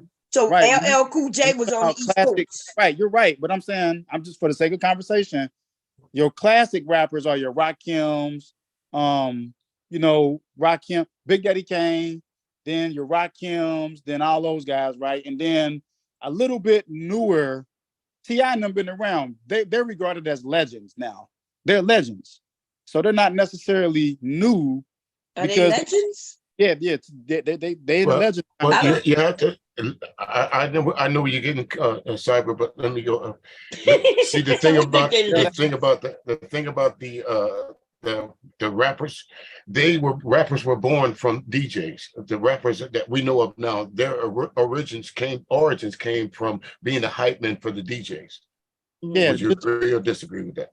Right. Yeah, no. So I mean, the ideas of the old rappers like the LL Cool J's and all that, they were actually hype men that, just like with jazz, what we talked about earlier, they brought a new a genre of something that didn't exist. Okay, well, we as DJs used to spin the records, and we used to always have the hype man to hype up the crowd. So these hype men became an entity amongst themselves. They started rhyming on to your beat. So the DJ was scratching and shit. Right. And then the hype man be like, say, and then they start. And the reason, I got a good one. Chicken that tastes so like the reason food. why I say that, I got a good right. So everybody probably, and let me run with this because I want to make the point. But you can't just run and say just anything when they got another group of people who know that what you're saying. No, I'm not disagreeing with Mr. Music. I'm just trying to clear the air for Linwood. But to make my point, because I don't want people to get me. So I don't think T.I. is a legend. I think they might be. Do you know who 21 Savage is? Yeah. I don't know if he does. All right, Mr. Music. I know all the rappers. Wait, you can't mess this up. I'm gonna ask Mr. Music a question. Wait a minute. How you gonna ask him a question when he's talking to you, dude? I said when he's done, I want to ask. Okay, but first, let me just say this. Linwood already said you don't listen to music. I don't know why you actually do. You know what 221 Savage is? No, when you say 21. I know he don't know who 21 Savage. I'm talking to Eric. Well, he tripping. That's what we talking about. You talking? I do know. I've heard of 21. So all right. So this what I was saying to Mr. Music's rebuttal on that. Respectfully, the reason and it is linking what I said to T.I. that they're legends. T.I., Nas, Jay-Z, all those guys, they're legends. 21 Savage, he's new. He's like today's rapper, right? He made a comment that got him a lot of heat when he said, I never heard nobody call T.I. a legend. You can't be a legend when the people who before you were still alive, baby. When they gone and you get older, then you become legends. But I don't think they're legends. 21 Savage basically said Nas is irrelevant. His music is irrelevant. Nas is the fucking man. But if you look, somebody need to cut that. But Nas is irrelevant. Again, bullshit. Nas is irrelevant today to these young people. They do not know, and that's a problem. There is no problem. Generation, make them irrelevant. Like when I mentioned DMC, y'all kept saying that T.I. is legend, right? But I'm up here with the rest of us who are older. We know that T.I. ain't no fucking legend. You know what that means? That's generation. So now we got a newer generation who's saying that your generation of rappers who you think is legend is irrelevant, which they are. Just like when I mentioned DMC, that's irrelevant to y'all and also irrelevant to Sci-Fi generation. Yeah, there's a reason like they'll say Jay-Z is like one of the GOATs and not Nas. We know Nas is a great rapper and all, but he's not generational to where you have like everybody checking him out for him or even like, trying to like look out for his music like that. Because he put nothing out in quite. But Hold on. How many rappers that are big will tell you my influence was Nas? Nas influenced rappers. Yeah, That's but what. if Nas, if they That's don't what even know especially Nas got to know in that the he same. influenced them, then he's irrelevant. That's what I'm saying. Like he's not like. So here's my point. 21 Savage made that comment, right? Everybody in the entire music industry threw stones at him for that. And Out of respect for Nas, though. Yeah, out of respect for Nas, who's sitting but on his but ass this, not but, making but, no music. but I'm gonna tell you why. But it's not true though. He is irrelevant for facts. The reason that they threw stones at him, because when you look over Nas's body of work and his influence, they're like, dude, motherfuckers that you look up to, that's your rap hero is Nas. But you know what you didn't mention though? You didn't mention Roxanne. No, right? no. Guess who Nas, go and see who Nas influence is. Yeah. Y'all don't mention them. So if you not gonna mention who Nas influence is, why in the fuck would 21 Savage mention Nas? I'm just bringing up because Nas not first. And to me, I don't give no fucks because he's not even first. He's a second generation rapper. Yes. He came about. Wait a minute, hold on for a moment. moment. You from down south, Bomb. Look how many. Mean? Wait a minute, hold on. Wait a minute. What are you talking about? Where doesn't matter? Here it comes. You were young. You don't know what you're talking about. When Back y'all was in down, the day, when you was down south, was no born and raised in the south, y'all didn't have rappers. no sound. Y'all couldn't even get on the radio unless it was what are you talking unless it was 2 Live Crew, the Ghetto Boys. You don't know what you're talking about right now. By the time they start talking about Southern rappers, East Coast rappers, and all that shit, nigga, I was an adult. I mean, you had Gangsta Pat before it was 3 6 Mafia. There was no gangsta rap, nigga, in the beginning. You don't even know songs that I can pull out my ass. You don't even know. You from the plantation state of Louisiana. Louisiana won't even pop it. Shut the fuck up, little nigga. Shut up. You just already admitted you don't know music. We know you don't know old music. You don't know music in the 80s. And you don't know music today. Shut the fuck up. Okay, everybody up here like music except you. Shut up. Anyway, so I understand if y'all don't know who Nas' influence is, then why would 21 Savage care who Nas is? Y'all don't even know who influenced Nas. He was a little bitty boy when rap came out. Right. In fact, you see him in the movie Roxanne. I think that's who it is. Yeah, Roxanne. They showed the little boy come up to her. And she said to him, he was like, I like what you like. You want to hear me rap? And he stands there and she said, go ahead. And he can't come up with a rap. So she influenced him. She said, well, look, don't come back in front of me unless you got your rap together. That was Nas. She was maybe about 17, 18, and he looked like he was about 7, 8, 9. So you ain't mentioning who Nas' influence is. I'll tell you female rappers who actually had big influence. I'm not even saying just her influence, but they lived in the same area. You know, a lot of them rappers, they lived in the same area in New York. Okay. Yeah, Cyber though. Then Queen Latifah, then Yo-Yo. Well, wait, hold on. Yo-Yo tear the roof off. I'm hip to who Nas's influence is, but I was just saying, for the sake of what Linwood was saying about DMX and stuff like that, and the rappers industry, those T.I. is DMX. Where is Mr. Music still up here? Mr. Music, is DMX an original rapper back in the day? No, DMX. He came out around Jay-Z's time.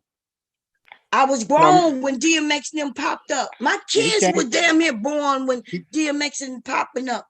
50 Cent and all them, when they popping up, I had children. But rap has been around since the 70s. And y'all are talking about the goddamn 90s. Well, with Rappers Delight, the first rap record that basically never got appreciated. Yes. What you mean it never got appreciated? We jammed to that shit, and actually, that's some shit that'll play at a picnic too. What are you talking about? So hold on, Bomb. Hold on, Linwood. So DMX is after Biggie, but I found my original point before Mr. Music had jumped in. So what to Linwood's point was they all sound the same. Today's rappers sound the same. Hold Yes. on, wait. I don't want to lose it before I lose it. That happened. Future is the one who brought that in. Future is the original version of what you hear everybody else doing with the summon, because Snoop Dogg The mumble rap. Snoop Dogg then was clowning the rappers like everybody summon, humming, the sound the same as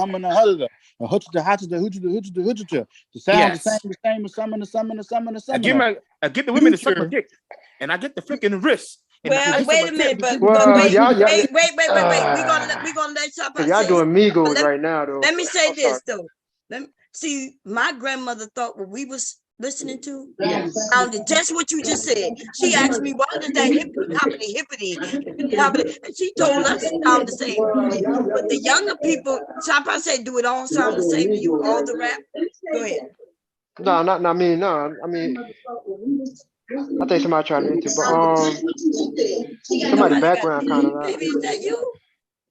Yeah, my own husband messing up my screen. Go ahead. All right. No, but I get what they talking about with the future though, because it was some people. It's not. I just say when Future came out, it was kind of like the era of the mumble rapper, right?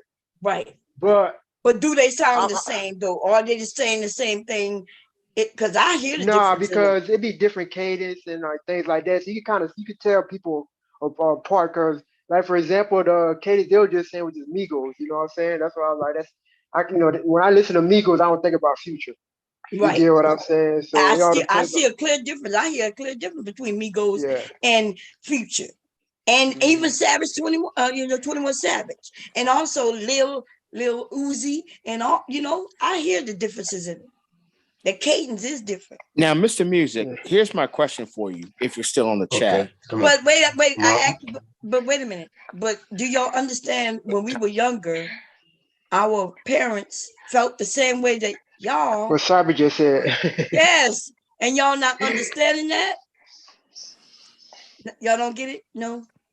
Okay, so I'm saying that y'all old, and I'm not even talking about that you old, but you're not even keeping up with the new music, and so that's why you feel. And that's why that way. People like Nas, for example, become irrelevant. Like when you think about like people like Lil Wayne been around forever. It's still relevant. You got people like even like for example like Snoop Dogg, if he wanted to, he could come out and still make music that people will listen to. You know what I'm saying? So you just gotta adapt with the time. We're in 2023 now. You see what look what which Carlton did. That nigga got a cooking channel now, because he know he can't keep up with the youngins. He even said he couldn't do. He called it mumble rap. Right. He said, "I can't do that." Let me ask you. But for those who say that Nas is irrelevant, would your grandfather be irrelevant? No. So why would Nas be irrelevant? Well, Nas is irrelevant to clowns that don't even respect hip hop. No, it's not about respecting him. It's like when we say relevant, like what is he putting out? Like nobody really don't know about him because ain't nobody as far as you're absolutely right. As far as type music today, Nas is not relevant. He just dropped relevancy. He just dropped King Disease 3. That's a classic.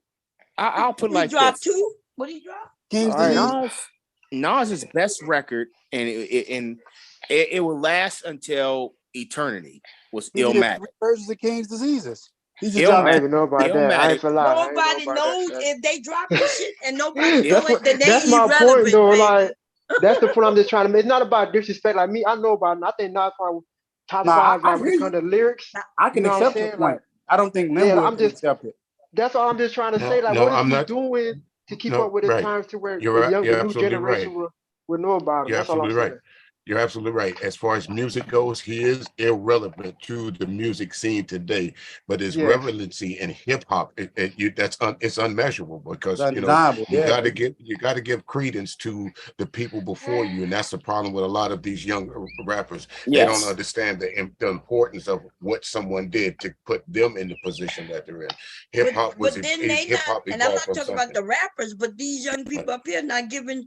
I'm not talking about the younger, but they're not giving credence to who influenced Nas, because they speak as if Nas was first, but we Right. know that No. Nas is not even a second generation rapper. He's like the And third Right, right. generation. And see, Right. this is what I was Nas trying to is- explain Nas is way earlier down- in right. my Nas is when commentary. it comes to rap. Right. Nas, when it comes to rap, you're talking about the first rap song was the Sugar Hill Gang in 1978 and Yep. 1980, 1990. So you got to look at how many rappers came in from the Sugar Hill Gang up to when Nas hit the scene. What Nas hit the scene when? What, the early what? Like 93, 94. not Okay. he's in the 90s somewhere. Okay, so Like he's in the 93, 90s. 94. So what you would have to do is eliminate all the rappers that came to it. So Nas had to learn his craft from someone.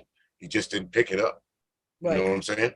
So He I had to learn listen, his craft. Nas is good, was good. I Right, ain't gonna lie. right. He got some, Right. yes, most And- definitely. right. It was Now, him see- going against Jay-Z with Jay-Z, Yeah, Nas, that Ether, Biggie, right? that Ether Forever classic. That Ether. Yeah, Now, yeah. see, But this is what I was talking about earlier about hip hop and where it's at today, and the younger people don't have respect for the foundation of hip hop. They're But your coming in. generation didn't have respect Right. neither. Right. But see, that's the thing No, no, about no. it is Well, it's hold it's on, all hold on. it all depends on who's looking at the music. There's always going to be critics of music, and there's all going to be opponents of music. There's always going to be the generation of music that you listen to now is going to be trash to somebody 20 years from now. It is what it is. Like Music is okay, here's how it's an alive, breathing entity. Here's how I judged music, and I wanted to ask Mr. Music this. Mhm. When you was coming up, like I was coming up, you noticed that the West Coast rappers from California had a different sound. New York rappers had a different sound. Yeah. Down South rappers had a different sound. Yes. Has it occurred to you today that all these rappers sound the same as far as their beats, as far as their metaphors, everything in between just sounds just the same? But they you have to don't. blame No, you have that's to not blame true, that though. That's not Right. true. No, what it is Because you have to blame that on the people that's distributing the music. At one point in time, the Hot Boys was hot. The NOLA sound was hot. Master P, right? So that's all you heard on the radio. Another time, the Rough Riders was hot. So that's all you heard on the radio. Another time, what's his name? Future was hot. So that flooded the radio with that. So of course, everybody who wanted to be in radio was going to try and emulate the sound that they heard. So that's So I'm understandable. tell you this to Mr. Music's point. Yeah, wait a minute. But we gotta let Sapa say because he's Oh, that go ahead. generation. Go ahead. yeah, because even though when he was saying about it sound like, because I don't think so. Because for example, like Rick Ross don't sound like nobody. You know what I'm saying? Drake, Right. Lil Wayne. Like I can name the Lil Baby. I can name countless rappers who all sound different. So we gotta stop saying all these dudes sound alike when they really Right. don't. It's not right. I mean, You're right. there is certain type of music, like for example, like people that do make music that kind of sound like Future, like that ATL club scene. There is a genre of that, you know what I'm saying? But Right. we can't say like the hip hop or rap. Everybody sound. I can say J. Cole. I love J. Cole. Nobody sounds or rap like J. Cole. You get what I'm saying? Right. Yeah, No, right. when The one You're who not made gonna- that album, Damn, who that is? when I Lil Jon. no Right. No, You're not gonna no, right. Kendrick Lamar. no, Lamar. Nobody Okay, right. sound You, I like was about him. to say. We got Right. so many rappers that today Right. don't That's what I'm sound alike. So What it's I all mean, about now, it's let all me about the clarify marketing. what I mean by It's all, sounding right. the It's all about marketing. It's all Let about me let me explain what I mean by what's making sounding money. the same. But sounding the Let me- same means sounding the same. We know what that means. No. Right. Mainly that all their Right. all their beats, all their production is the same production. It No, sounds it's the not. same. No, No, it's it doesn't. not. Well, again, it comes back to what I was just saying, my They man. starting to Okay, say kinda like, okay, was so for a while. To be fair, Swiss to be Beats. fair, was for a Okay, while. Swiss Beats wrote a lot of Swiss Beats wrote a lot of music that was hot, right? So that's the sound that you're going to hear. What's the name? Kanye West did a lot of Yep. beats for folks. So that was the So sound that Manny you was going to Fresh. hear. You know what I'm saying? Right, Manny Mhm. Fresh did a lot of beats for everybody. So that's the sound of what you're going to hear. But what you will say, you cannot confuse Kendrick Lamar with a Manny Fresh. There's no way. They're completely different sounds. You can't confuse Drake with a Kendrick Lamar. It's a completely different sound. But on the West Coast, Kendrick Lamar is more permeate. So that's why you hear his music that were on the East Coast, you might hear more of a Little John or Drake or something. Where in the Midwest, you might hear some what's a good rap group from the Midwest? 3 6 Mafia or something like that. Mhm. You see what I'm saying? No, 3 6 Mafia from down south. They're from Okay, down south. well, wherever No, they're from, don't you get the point of what I'm saying? all You of the know, rappers the that Houston came out area, of the the Atlanta, Houston area rappers, you know, come out of that all of the area. rappers that came out of the Atlanta rap scene, to be fair, I take the end of Mr. Music's point. There was, and Linwood's got it, because there was a time where the production and the sound, everybody did sound the same, but I'm gonna squarely place that on. What time was that and who? But those are Let like me the tell you club something. scene though, because if you listen I'm to gonna hold Okay. on, because if that. you Hold listen to on. like Young Jeezy I or want to Gucci answer her Man, When question. the I'm first gonna Jordan really- rappers that I But heard was let Ghetto somebody Mafia. say go, y'all, because I'm yeah, talking. because no reason I'm saying like it depends though, because that club scene I get what you're saying, but you still got people like Young Jeezy or Gucci Man, you know, Oh they my from that God, area this and they clown, don't them That's right, completely exactly right, What? exactly. you're those absolutely clowns. right. So What are you Those Don't calling them matter clowns. though. clowns for? I'm I'm not I a Those are clown. gonna be legends. those They're are gonna be legends Atlanta Right, tomorrow. people. Gucci Man is big in the South, man. So They're you not can't a call That's him a what clown. I'm clown. saying. Right, Like he's big. Let me Come on. He's tell you they big in the don't something. South. Over sound here like talking Gucci shit. Mane. Right, Let me tell Gucci you Mane. something. He's big in the The you South. best T.I. is rappers in big the in the South, South. the best rappers in the South. When I first started man, hearing nobody You Georgia don't you don't even music, listen know to music. anything Nobody about care hold on, rap. about You your wait a don't minute, even hold music. on. care what you When think I about first rap. started Damn. hearing Georgia rappers, Ghetto Like, what the Mafia was fuck? the Ghetto Mafia were the top rappers, and then it was But MC you's a Breeze. goddamn lie, because the first big rappers in the South was I'm talking about Master Georgia. P. Everybody know I that. said Georgia. I ain't saying anything about the South. I said Georgia. But When Georgia's Georgia in the started, South. Why are you when just Georgia choosing one city, one when state? Georgia started getting their sound out, it Don't was hear this shit. Outkast. Dude, It was shut the fuck up. Outkast. Right. Well, No, why you let even me up say here? this, my man. So, would you say MC Hammer had any influence on Georgia rap? I would say with the dance moves, yes, he did. Right, but the song "Too Legit to Quit." How many rappers use that as the Georgia sound used that as a backdrop? So The only person I heard MC say too legit is Rick right, but Ross. wait a minute, right, but MC Hammer is from the Oakland area, but he brought that Yes. Oakland West Coast sound to Atlanta, and that's where the music of the Atlanta sound really started at, from the football stadiums, and that's where the TIs and the Little Johns and all that came from, bro. So. These So dudes, look, he listen, he don't know music, okay? Because he don't even know, like, he keep going That with West Dougie Coast, shit was South Coast. garbage, You but I'm gonna be keep honest. mentioning the South, the West Coast. That came much later. But you do know some of these rappers who lived on one coast ended up on another coast rapping with each other. Like, for Yeah. instance, did you know that Snoop Dogg was with Lil Wayne? Did you know he No was doing Limit Cash Records. Money for a Yes, while? yes. Right. He was with No Okay, Limit then Records, there you Master go. P. Then yeah, you have it. Right. Well, wait a Oh, minute. He and, did that for and in relevance because California, they the had West rappers Coast hip y'all hop don't scene even was going mention. down the tube, Well, tubes after Death Row went down the tubes. So they basically stay Who going relevant. down the But tube? hold Who on. went down the No, tubes? no, Death wait. Row Records was Hold basically on. on its deathbed. Hold on. Like their whole West Coast sound was starting to fade out No, time out. because What? Time out. So that's the no, difference. in the late That's the difference '90s, between. Man, listen, we the way only out the rappers late that Right. came 90s, out hush, in this please. were the same Hold ones on. that were You out know in who Beats by the early Pound is, don't you? 1990s. You know who Beats by the Pound is, don't you? Yes, Beats by the Pound were the best producers that No Limit had when they And then screwed him over. And KLC, right? KLC Beats by yes, the Pound. yes, So okay. If you talk about the South, I'm gonna exclude Scarface. I'm gonna exclude them. Scarface had a totally different sound. yes. He came out during the time when down south rappers were dealing with MC8 and Compton's Most Wanted and Spice One. Nobody hold on, Cyber. Where's Scarface from? Houston. But Houston. Barry, if you let know me better, finish. folks would think Scarface was from Atlanta. Hold on. Let me finish. Nobody. Right? That's why I'm excluding Scarface. Scarface, from his sound and his production, and I can include his Ghetto Boys music. Nobody in rap anywhere had a sound like Scarface, like but so I'm pushing him out. Scarface was an infiltrator. He brought his Houston sound to make it seem like it was the Atlanta sound, but that's what made him stand out because he sounded different from the Atlanta scene, the JDs and the Outkast. He stood out amongst them, even though the old boy was not from Atlanta. The Atlanta folks accepted him as their own, but he was from what, Houston, Texas. Him and what's the boy's name? The Ghetto Boys. Everybody accepted him, but here's the point I'm gonna make with the production.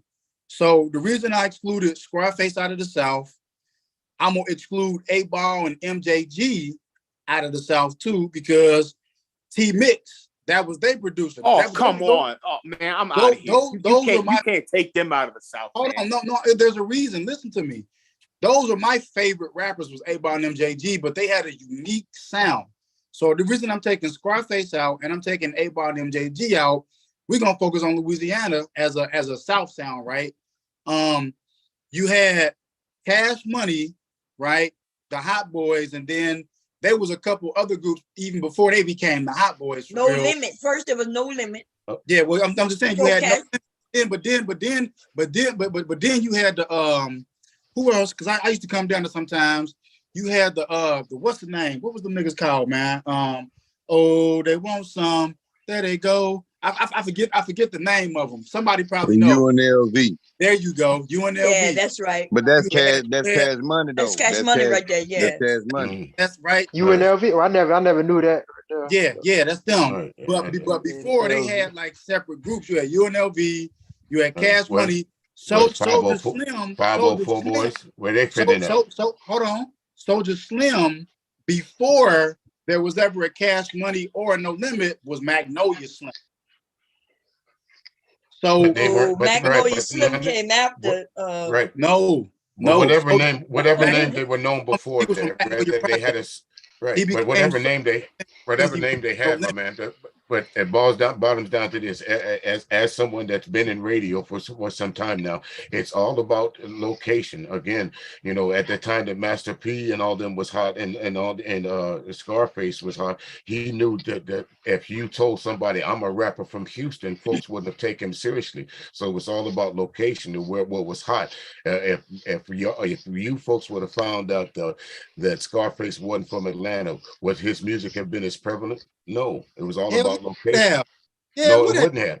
No, because just the reason. Listen, well, wait a minute. The reason why you brought up old boy into the Atlanta rap scene because you thought he was an Atlanta rapper. Until somebody said he was from Houston. Well, that's what I'm saying. Most people think right. Wait a minute. Okay, let me take you out of it. Let me take you out of it. Okay, let me take you. Let me take the music. Let me pull the word you out of it. But most people consider old boy from Atlanta. Am I right or wrong? The music. I'm trying. I think we had a misunderstanding, sir. So I'm trying to get it straight. Okay, go ahead. There's a reason I'm taking Scarface in terms of a Southern rapper out. And I'm removing A-Ball and MJG about sound. I never said anything about him being from Atlanta. Matter of fact, Scarface is my brother's time from the Ghetto Boys. He's always been right. But that's what I thought. That's why I thought you was taking him out, removing him from the Atlanta scene. I'm talking about the sound. So the reason I'm excluding, and I'm glad we got that cleared up.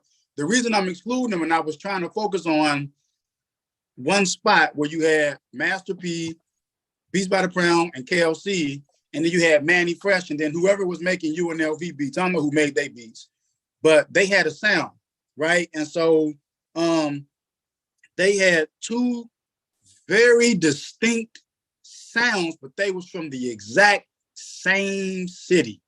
That's facts. Right, so they probably worked with the same guy. We wasn't using that Manny Fresh beat like that. Right, they're using the same guy's beats. That's what I was saying. That's what like my man said. Like you made mistakes. Some of the music may sound the same because it's all about what's being played on radio or what's being played on videos or whatever. It's all about. Let me finish, please. It's all about what's popular at that time.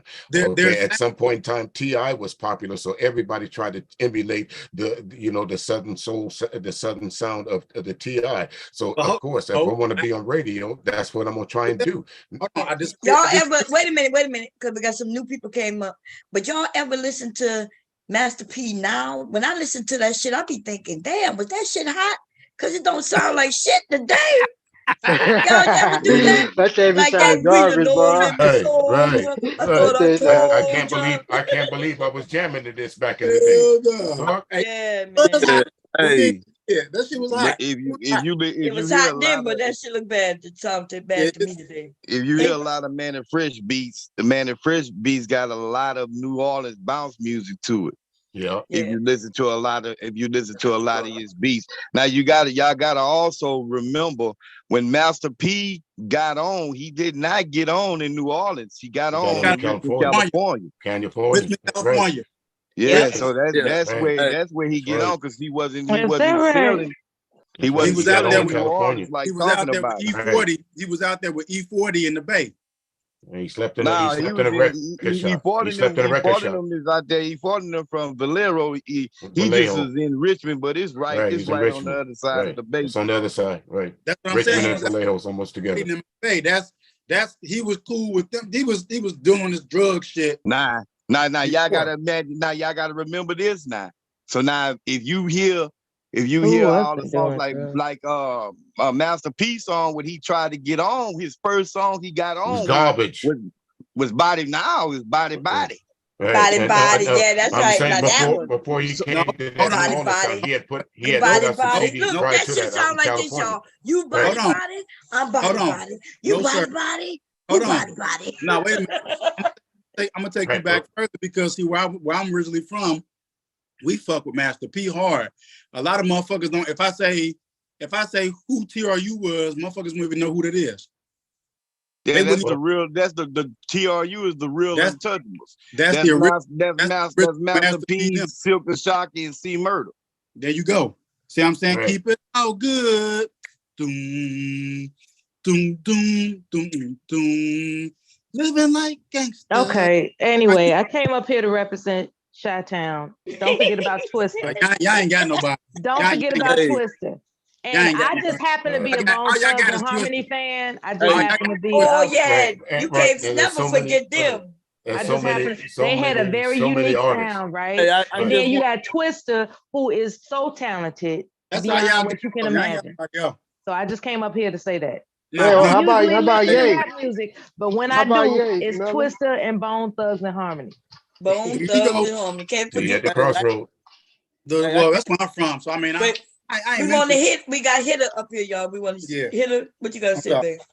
Oh yeah, I just wanted to say to Mr. Music, man, ain't nobody ever mistaken Scarface for being from Atlanta. For real. When Scarface came out, he came out in the 80s. Atlanta wasn't popping then. You know, for anything, he rubbed elbows with New York City more than anything. Well, wait a minute. It did not. Wait a minute. So are you telling me Scarface didn't live in Atlanta? Nah. I ain't saying he never lived there. Scarface always been in the city, bro. Hold on. He never lived in Atlanta. Hold on. He probably been recorded music. He probably been recording music in Atlanta, but Scarface always reside in Houston, bro. Let me say something. That's technically not true. Let me say something. Mm-hmm. He always lived in Houston, but he did spend some time in Atlanta. He did. That's why I said. That's why I said he went out there to record music. Hold on. Okay. He did take over Def Jam South. He is the nigga that put out Ludacris, all that shit. But he came out in the 80s. Nah, he didn't put out Ludacris. Right. But that's you know what I'm saying? Like he was never associated with. I would agree with you. Well, to be quite honest with you, up into the Ghetto Boys and to Def Jam South, you know, that's to me, that's when really folks really in the South really started fucking with old boy. To be quite honest with you, I'm not saying. I'm not saying. Mr. Music, you a DJ, bro? Where you from, Mr. Music? Wait a minute. Hold up. All right. Wait.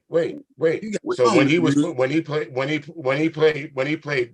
was with the Ghetto Boys, Mind Playing Tricks on Me, did anybody think he was from Houston? Yeah. From Houston. That's because y'all from Houston. That was the whole appeal of the shit. Right. We didn't even live in Houston. But let me ask you this, then, Mr. Music. Okay. Let me ask you this. Did you know that Scarface's first name was DJ Action? That he was a DJ before he started rapping? Well, I know he played. I didn't know he. You gotta know that. I don't claim to know everything. I sure don't. And he said on the first album, Mr. Scarface is back. He said DJ Action. He said it in the song, but that was he was the DJ. He was a DJ first, and then he started rapping. Because because he wasn't the first part of the original Ghetto Boys. Willie D was. Willie D was the first original Ghetto Boys, but and they had to Scarface convince him and to be a Bushwick. part of the group. Yeah, Am I Scarface correct? and Bushwick Am I came correct? afterwards, Right. and Bushwick was a dancer, was they little Right, hype so- man first before they started Right. rapping. Right. And they gave him the name Scarface. They gave him that name.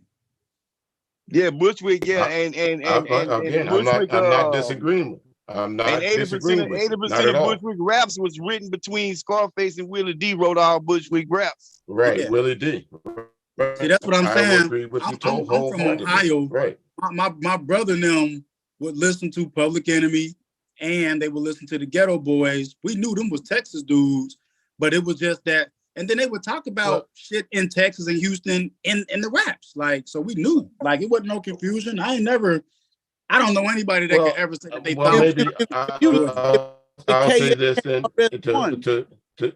to T. Will. What the reason why I say this, because when he wrote this with the song with I never heard a man crying until I seen a man die. I always thought, to be quite honest with you, up until I started doing my research, I always thought that Scarface was from Atlanta. I really did, until I found out that he wasn't. Especially on that album, Mr. Music, on the Diary.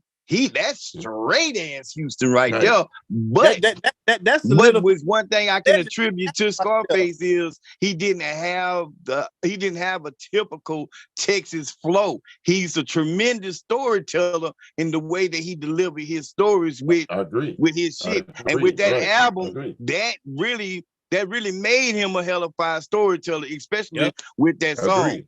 That's why now you see why that's the reason wait, we Hitter want to say something. Go ahead, Hitter. Because this is I'm good. Go ahead. You were saying you in Texas too? Yeah.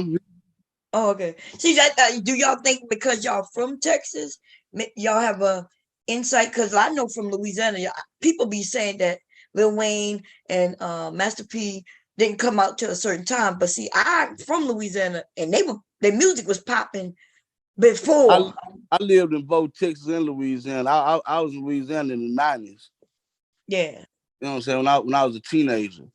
So all that came out, when Dragon from the River came out before anybody knew who Cash Money was, you know what I'm saying? And seeing stuff like that even as a DJ, and I've been in there, I've never heard of that until just now. So y'all know who they was talking about on that song? No. They're talking about Mystical. Wait, what they was saying? What happened? They was talking about Mystical. They was beefing in New Orleans, and something happened with UNLV and Mystical, and they wind up killing Mystical's sister. Oh yeah. And then some stuff went on down with that. But when they was talking about on the song, that's why I say, Mr. Cole, you a hoe. I'm from the 3 and I don't give a fuck. But that's what he was talking about. So let me ask you a question. Them motherfuckers was out killing too. So wait a minute. So what's the difference between drill and the beginnings of rap then? Right. They just turned it. They just called it drill music. Once Chicago turned to Chirac, that's when drill music dropped. When they turned Chicago, when Chicago took on the name Chirac. Drill music. That was a movie. Chicago don't claim that shit. Drill is just a whole lot more disrespectful. A whole lot more. That's for tourists. Tourists believe that shit. You know what I'm saying? Shit like that. Well, I mean, Miller, you out killing somebody's sister. How is that any more disrespect than that? I wanted to ask because I saw that in part of that documentary that he did. So you seem to speak on this. So what do you mean? Elaborate. Noriega actually had beginnings of drill rap before he was even considered drill. No, I'm not talking about. I'm talking about the Master P part. Now I'm talking about the drill part. Since they was on that right now, I'm just saying. Noriega and Capone really had beginnings of drill before drill was a thing like it is now. Drill hit Chicago first, then it cycled back around to the East Coast. But Noriega and Capone was doing a different variation of drill just to the East Coast beat. It was the same shit.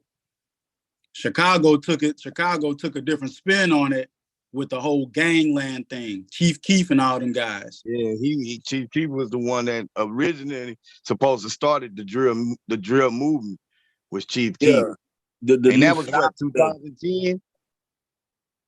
But from what I understand, your boy King Von took it to a whole new level. And all them dudes did, bro. Yeah, that was the escalation. Like they was, so like, to us, drill is like a genre, but for them it was like they treated drill like motherfuckers treat competition in sports or hustling on the streets. It was like, okay, it's a lifestyle. Yeah, we it's like the same you thing ain't with NWA. Drill, you ain't real drill, and they called it drill because it was really, the meaning was drilling into your opposition. We knocking our opposition down. We drilling these rounds into you. If you ain't drilling, if your gang ain't popping like this, y'all ain't drilling for real. We really drilling into niggas. We really drilling motherfuckers out. Hey, them niggas really, and them niggas really was doing that shit, bro. Yeah. I'm down here in Texas, man. I'm looking at the news, bro. And you got 56 people shot in the weekend in Chicago. 100 people shot at 2 events over the weekend. Like this shit is every weekend something like this is going on. I was like, man, them niggas out there wilding, bro. And all them young dudes, man. They are crazy. Real. I guess female. They're killing anybody. They got female. They're part of it too. Yeah, they got. That's what I'm saying. They had the number one homicide city in the nation. And now y'all got to remember that New Orleans was the capital, was the murder capital of the world at the time too. Well, but I think right now, it was never New Orleans. It was Baton Rouge. But I think right now, though, they say New Orleans is the murder capital right now. Right now, numbers. It might be. Y'all ain't got shit. No, I just looked at the numbers. It's Chicago. No, it's not Chicago. In fact, St. Louis been beating y'all. What are y'all talking about? Yeah, Chicago, right here, a little city called Chester, Chester, it's PA. Chicago, that's what I'm telling y'all. Y'all got the name, but y'all ain't got the numbers. Y'all ain't got the top numbers. The numbers. Philadelphia. Listen, I'm telling you right now, New Orleans is beating Chicago out. Mom, can you pull that up? No, it's not. Yes, I can. Okay. Well, let's pull it up. Then. You pull up on yours, and let me pull up mine. I just heard this like 2-3 days ago. Okay. City. Let's see. Murder rate city. Let's put in murder rate. And while she pulling that up, what's crazy is those cities that, like, I know New Orleans, St. Louis, and Baton Rouge. Right now, it says Shreveport is the third Louisiana. Well, I'm gonna show it. We're gonna show it. Look, y'all. I don't know why y'all take credit for being a murder. Listen, y'all haven't been the top murder rate. I'm talking about Chicago, by the way, in a very long time, if at all. To be honest, y'all the ones who give yourself that number. St. Louis beat y'all. As of what year? What month and year? I told you Philadelphia. I'm about to pull up. Look, because my source is February. Here we go. Let's go. Let's get it. This is 2023. Okay. That's 2023. Let's go. Okay. So number 1, St. Louis, Missouri. Wait a minute. I got to back out because I put in. I know you got to back out because Chicago is the highest homicide rate in the nation. Okay. As of February 23rd, 2023. In the rap records, it is not in real life. The numbers are as in follows. 23. The numbers are as follows. Chicago has 697 total homicides. That's this year. Well, I don't know what you. Listen, I'm Philadelphia. Higher than New York not City, what I see. higher than Houston, I don't know what you're and looking Los at. Angeles. Right now, world population, we're looking right here. Cities with the most murders in 2023. And number 1 is St. Louis. And number 2 is Baltimore. And number 3 is New Orleans. What numbers? And so what? Chicago is last.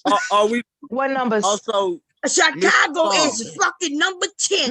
New Jersey. How many? Memphis, No. Tennessee. How many kills? Look, even Las Vegas is higher than y'all. How so many I don't kills? know what you mean. Listen, you do know it's per capita, right?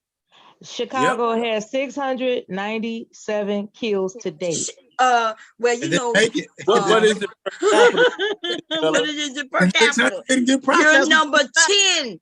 And I don't know why you keep playing with me. Like I pulled this. I understand the per capita.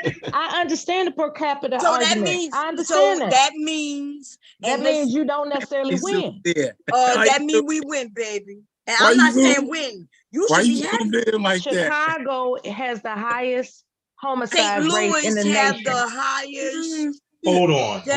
But y'all want to play per capita games, right? Well, what you mean per capita? It does go based on how many people there, right? Yeah, I want to play per capita games. Okay. That's how you do it. So that's how it's done, baby.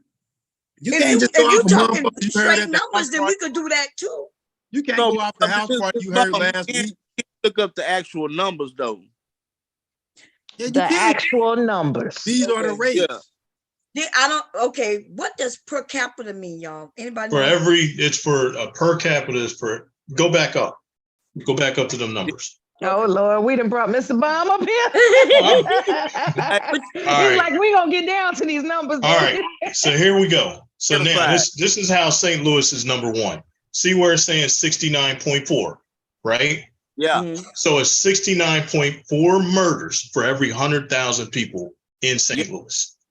That's per capita, right? Number. That's not flat out number, right? So now, Mela, you might be right that there's 600 murders in Chicago right now. And even then, you can play around with the numbers because what is going to be Chicago exactly? Are you going to say Metro Chicago, Greater Chicago? What's Chicago? But I don't know because I think they say Chicago right here. Yeah, and that's why I said. But see, here's where you can spin this number. See Milwaukee, right? 20 per 100,000 in Milwaukee, right? Milwaukee, for argument's sake, is right next to Chicago. So now the two of them could claim that they're both together, and all of a sudden you got 44 per 100,000 for two different cities. No, but that's what that's the way she's doing it. They may be adding them all up, including Milwaukee and all the surrounding areas, because that's not how it's done, right? If you in Wilmington, if you in St. Louis, you in St. Louis, if you in New Orleans, you in New Orleans. But she might be using a number that's saying Chicago and the surrounding areas. But this is broken down by cities, though. Right. And then all these are based on, look at these cities, right? So all these cities are like 1 million plus, every one of them. Some of them are multiple million, right? If you break that down and duck under a million, right? Guess who has the highest murder per capita then? Wilmington. He's trying to claim Kyle Rittenhouse and shit. That ain't working. I'm not trying to claim shit. I'm just saying. No, I'm saying what is the definition of Chicago? I think she's talking about Mela. She's talking about Mela. She's trying to claim Kyle Rittenhouse murder over in Wisconsin and shit. You should be happy, but you know. Okay, you know what? Ain't Chicago the third largest city in the United States? I do believe so. You know what? So if they're the third largest city in the United States, right? and they have according to the chart, if they're the third largest city in the United States, that's a lot of people living out there, and they got 20 kills, 24 murders per 100,000. I mean, so that's really not a lot compared to St. Louis with 69.4. Right. That's right. Right. And that's why like this one is saying murders per capita. Right. How many murders? Let's take St. Louis for example, right? We'll just say St. Louis is roughly 3 million people. Okay. No, so population, Mr. Bond. Yeah. Population. Yeah. St. Louis is under 1 million. Well under 1 million. St. Louis has the most murders in 2023. St. Louis very and we're not even done. What month we in? The May. Fucking month. We're in May. Yeah, St. Louis getting down. This is second quarter. New Orleans getting there. Look at these Baltimore right there, not far from them. Y'all, Philadelphia, which is right here by us. Them motherfuckers is taking guns and just spraying up streets for no reason. I got a question though. I want to add context to what you're saying real quick, and I'll let you get it, Sock. Yo, Liz, can you zoom out a little bit? Just a little. There's my city. Increased ranks. Yeah, New Orleans is number 2. I knew my city was on there, but look, I'm gonna say this. Add context to the cities that's known to be always in the top 3.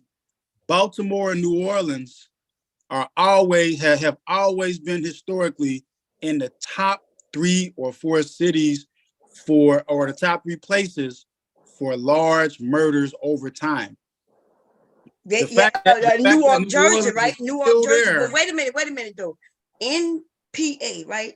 Philadelphia is Philly, and it's huge. But there's a small area called Chester, PA, y'all. I'm talking about tiny.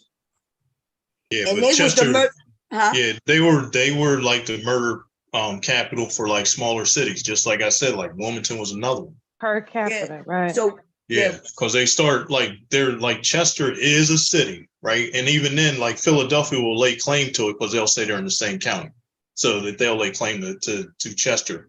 You know, that either bumps up your population, right, but also bumps up your per capita murder.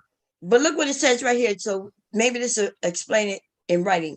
The common misconception is that the cities with larger populations have the highest murder rate. New York City, for example, has a population of 8.39 million people, but with 300 murders and a murder rate of 3.4 in 2017. It doesn't even make it the top 50 cities. Right, because you're going by per capita. So that's why they're saying 3.4 for every 100,000. But would New York be as big as, let's say, Philadelphia? I think it's bigger. It's bigger. New York is That's bigger. right. But hold on, Philadelphia is roughly a 5 million person, 5 million population of 5 million, give or take. Yeah, we don't. But the truth is, New York City, it makes it seem bigger here in New York because it's on your news as news. That's the other part. Like a lot of places have that city name. Like when you hear Philadelphia, it's a big name. Los Angeles, the gang violence. And Chicago, right? Yeah, Chicago. But that's going to be all of these. Yeah, like if you go look at any of these local news, they all had the same cliche: if it bleeds, it leads. But what about Tulsa, Oklahoma? Are they as big? No, that's what I was going to say. Look at some of these on here. Look at some of these. That going Tucson, right? Louisville. Go back up. I think Indianapolis. When did these places become quote unquote murder capitals?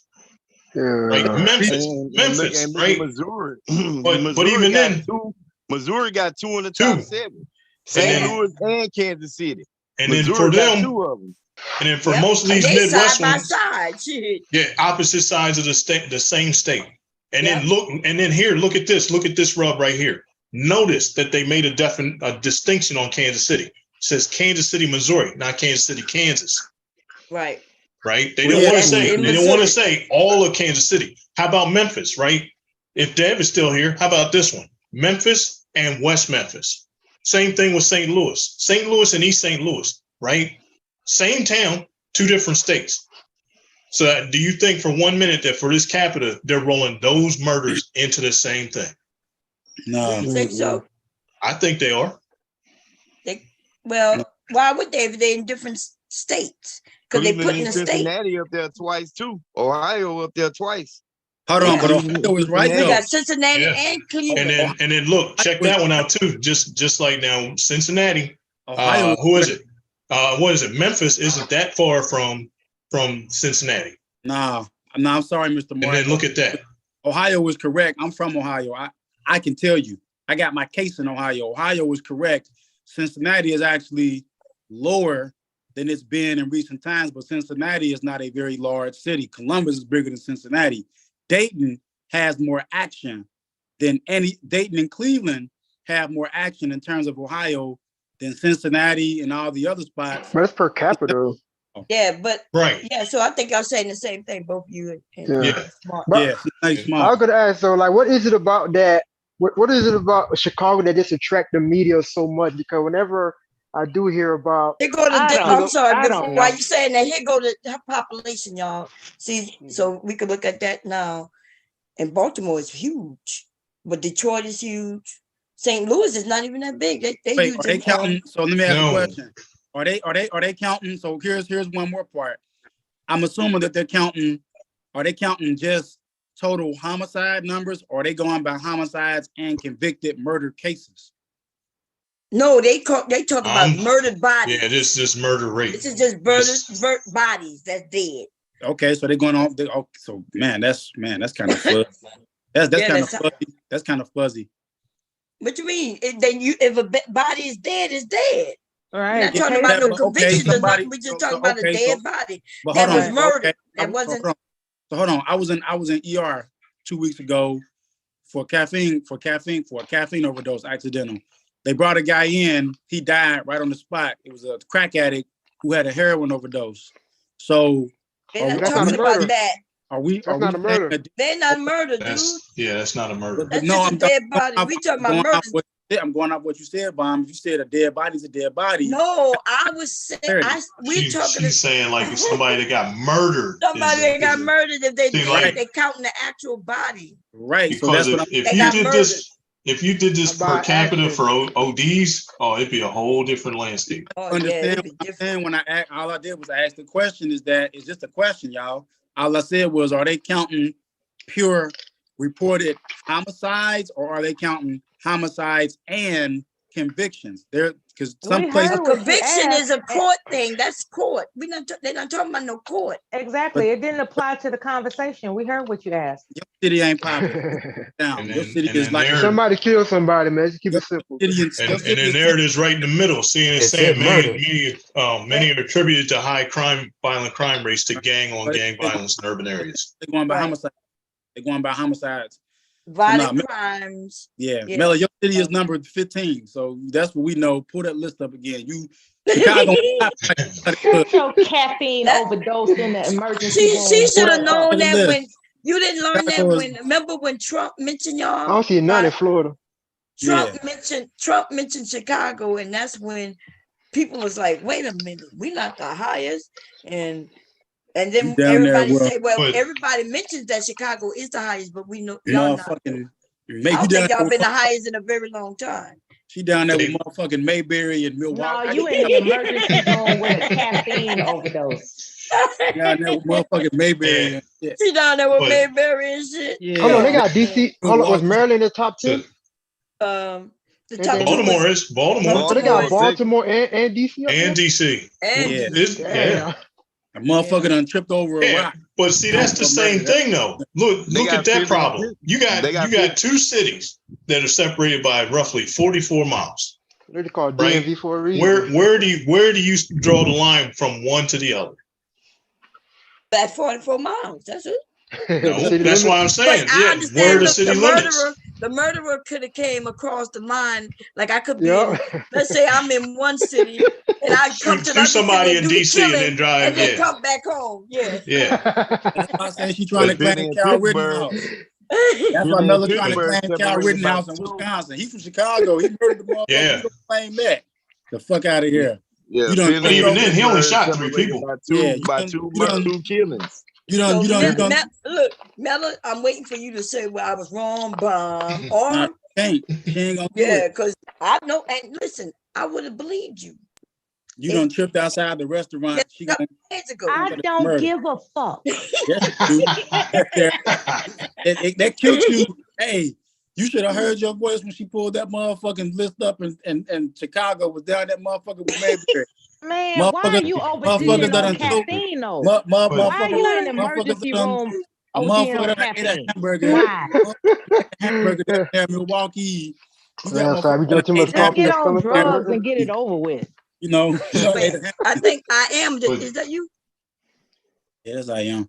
You done tripped outside the restaurant and shit, and you gonna count that? Get that shit out of here.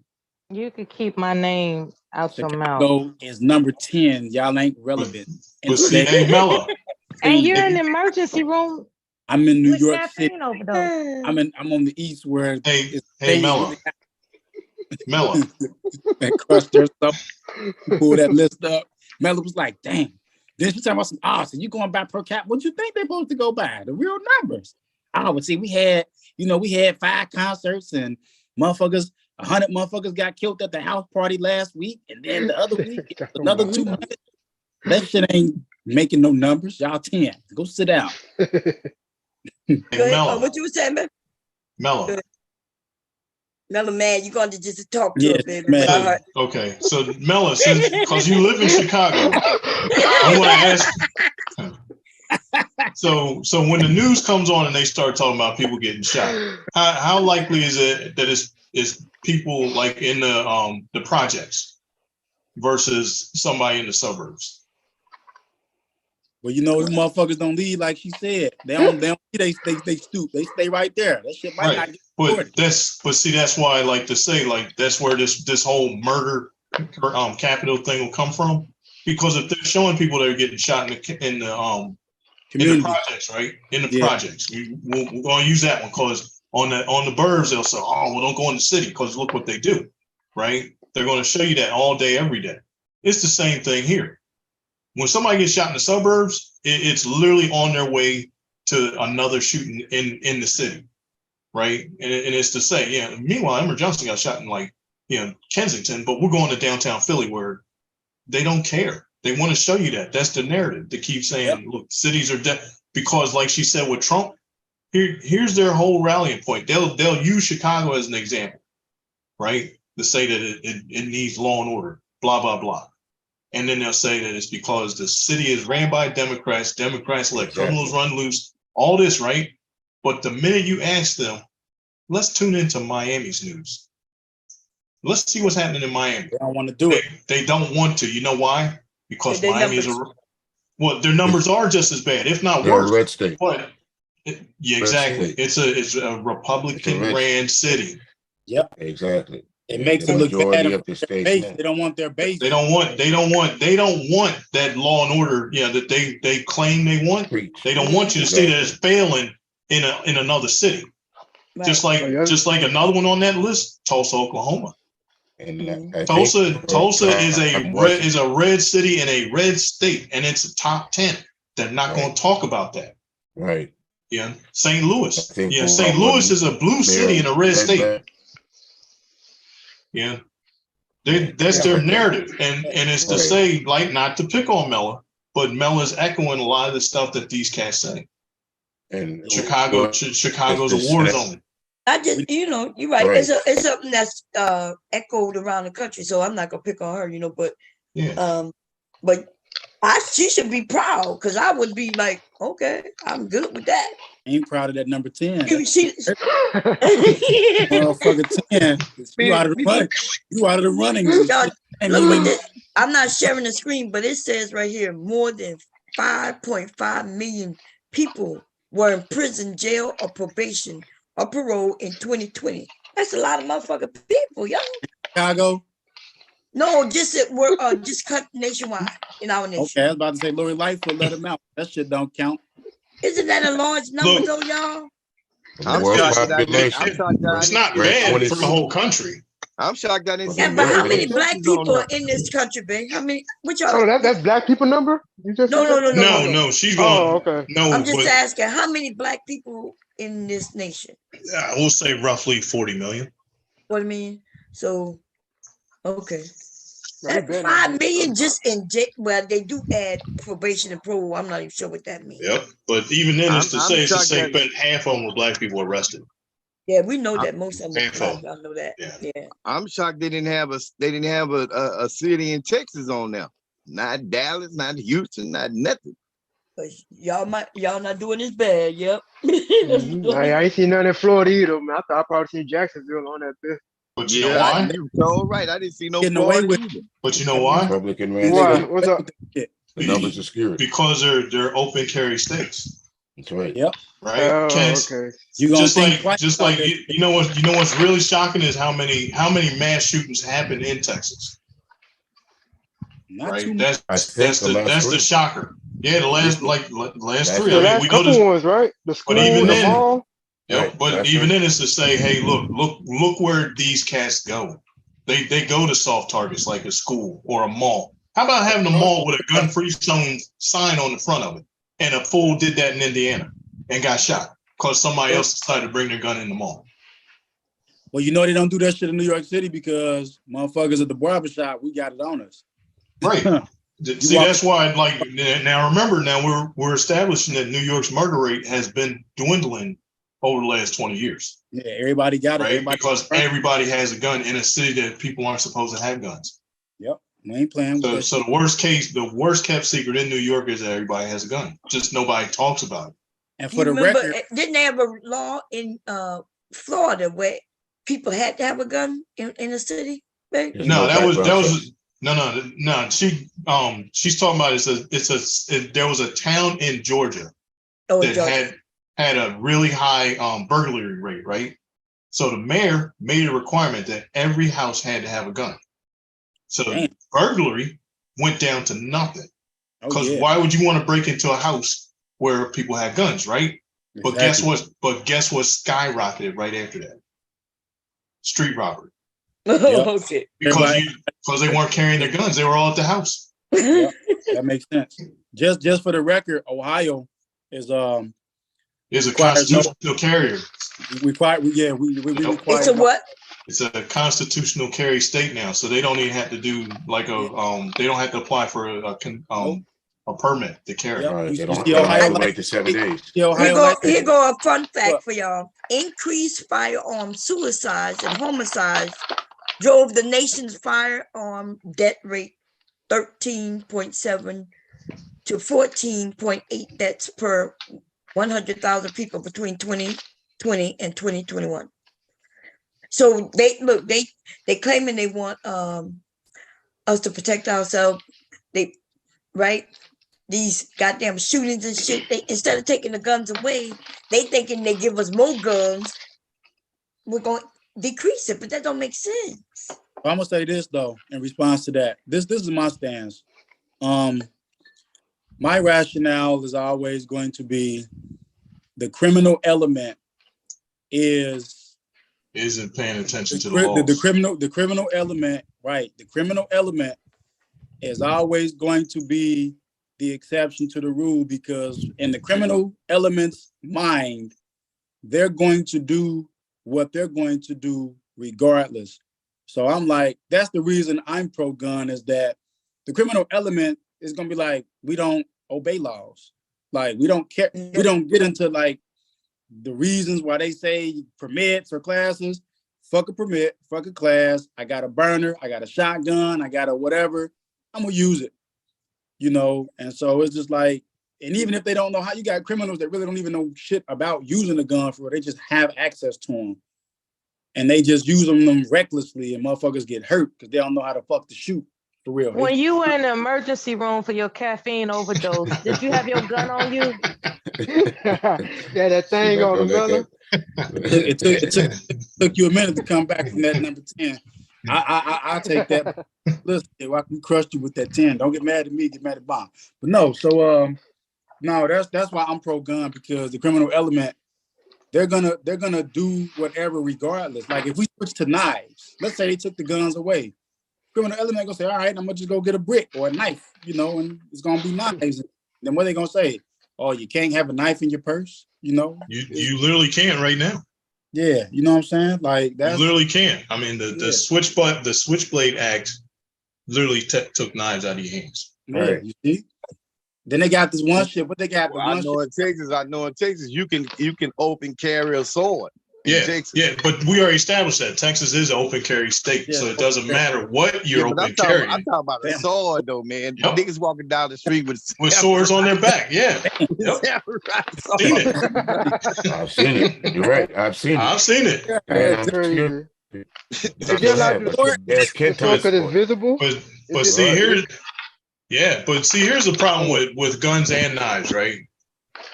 Like if you turn on the news tonight, and we'll just use like the next man shooting, you'll get every detail about that gun, everything, right? It was a Springfield Arms, an AR-15 platform, 223 caliber Winchester ammo. You get all that shit, right? Yeah. Let somebody get stabbed. All you'll get is a knife. Yep, it's a knife. That's it. And I can make the argument that most people that get, stabbed or killed with knives, it's usually kitchen knives. But kitchen knives are perfectly legal because they'll say, "Whoa, it's a kitchen knife. It doesn't do anything. It kills people." It kills people. Well, I'll put it like this. Right? To support your point, under the law, in Ohio, it's still considered a deadly ordinance. That's how we classify it as a deadly ordinance, which is, like you said, anything that can be used to commit to deprive life will fall under the classification of deadly ordinance. And then that's where they give you the mandatories at. That's where you get your mandatory specs from, is you had a deadly ordinance on or about your person. Hand grenade, kitchen knife, fork, gun, ink pen.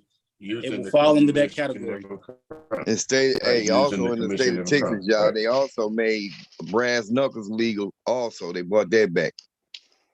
Yeah. So how is it like in and like in the UK where guns and stuff is not allowed? But how is the crime and stuff over there? Y'all, anybody No, got they don't idea? have they don't have no killings with guns. They over have there. stabbings over there. They have stabbings, knifings over there. Where? In UK. Australia hasn't had the mass shooting since what, 1996? They have knife. They have flat knife out, attacks there. They have knife. They flat out outlawed all assault. They have knife weapons. attacks. You're absolutely right, Simon. You have a right to protect yourself, but but it's not mass shooting like you gunned down 13, but there's 14, more 36 surveillance. people. There's more surveillance over there. But the knife attacks in the UK, you know what knife they're using? Kitchen knives. Kitchen knives. Yeah, they're using like the basic knife. Yeah. Yeah, because the UK, or actually all of Europe, has some of the toughest. Yeah, it's not like but they're in Europe. If you have a folded knife, you got two choices. Either your knife has to be able to open with two hands, right? There's a man at my back door. He's trying. Oh, sorry. Go ahead, y'all. So you have to be able to either open it with two hands, right, which is like an old school, knife like your grandfather had, or if you can open with one hand, it can't have a lock. Right. That's all of Europe. Wait, say it again, man. So for like their folding knife laws are plain and simple. Either it's going to be an old school two-hand opening, like say an old school buck knife that you have to use both hands open and it has a lock, or if you can open it with one hand, then you cannot. It can't have a lock on it. Now New York had that same law, right? And that's how they were locking people up, because what they would do was a lot of the police got better at opening knives with one hand. And that was the rule. If they could open it with one hand, then you were arrested. It was an illegal knife. Dang. So a lot of cops got good at it. Yeah, there it is. And some of them would admit they would watch people on YouTube, show them how to open different knives with one hand, so they could ramp up their arrests. So they just clamped down on all that. And then the fix was, and I'm going to say this is us as a people, half these cats in New York didn't know that no matter what knife they were carrying, it would be legal if they bought a fishing license. That's it. That was it. Well, fishing or hunting license. Fishing or hunting license, $12. Yep. That any knife that they had, right? If they wanted to make it legal, they just had to go buy a fishing or hunting license. Right. I use it to skin. I use this to skin my deer with. I use this to clean my fish. That's all you had to say. $12.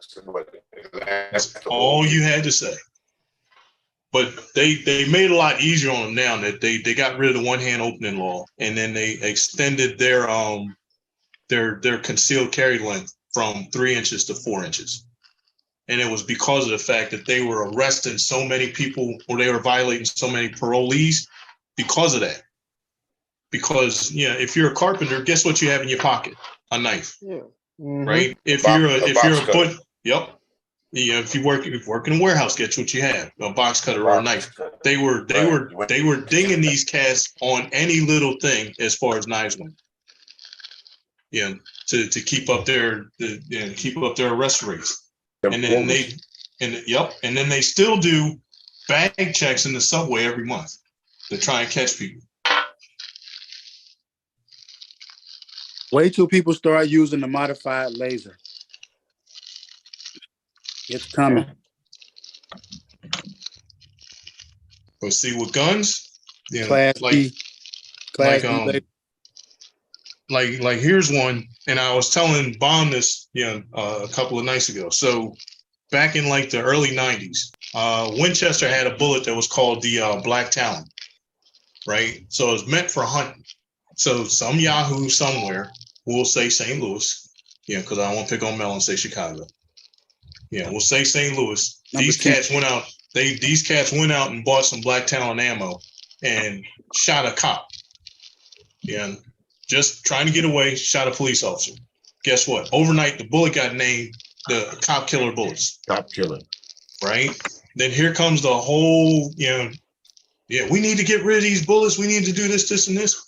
They even had to do a doctor go to sit in the Senate and testify that this bullet, and I don't know how many of y'all know anything about guns, but hold on to your hats when I tell you what this dude said in the Senate.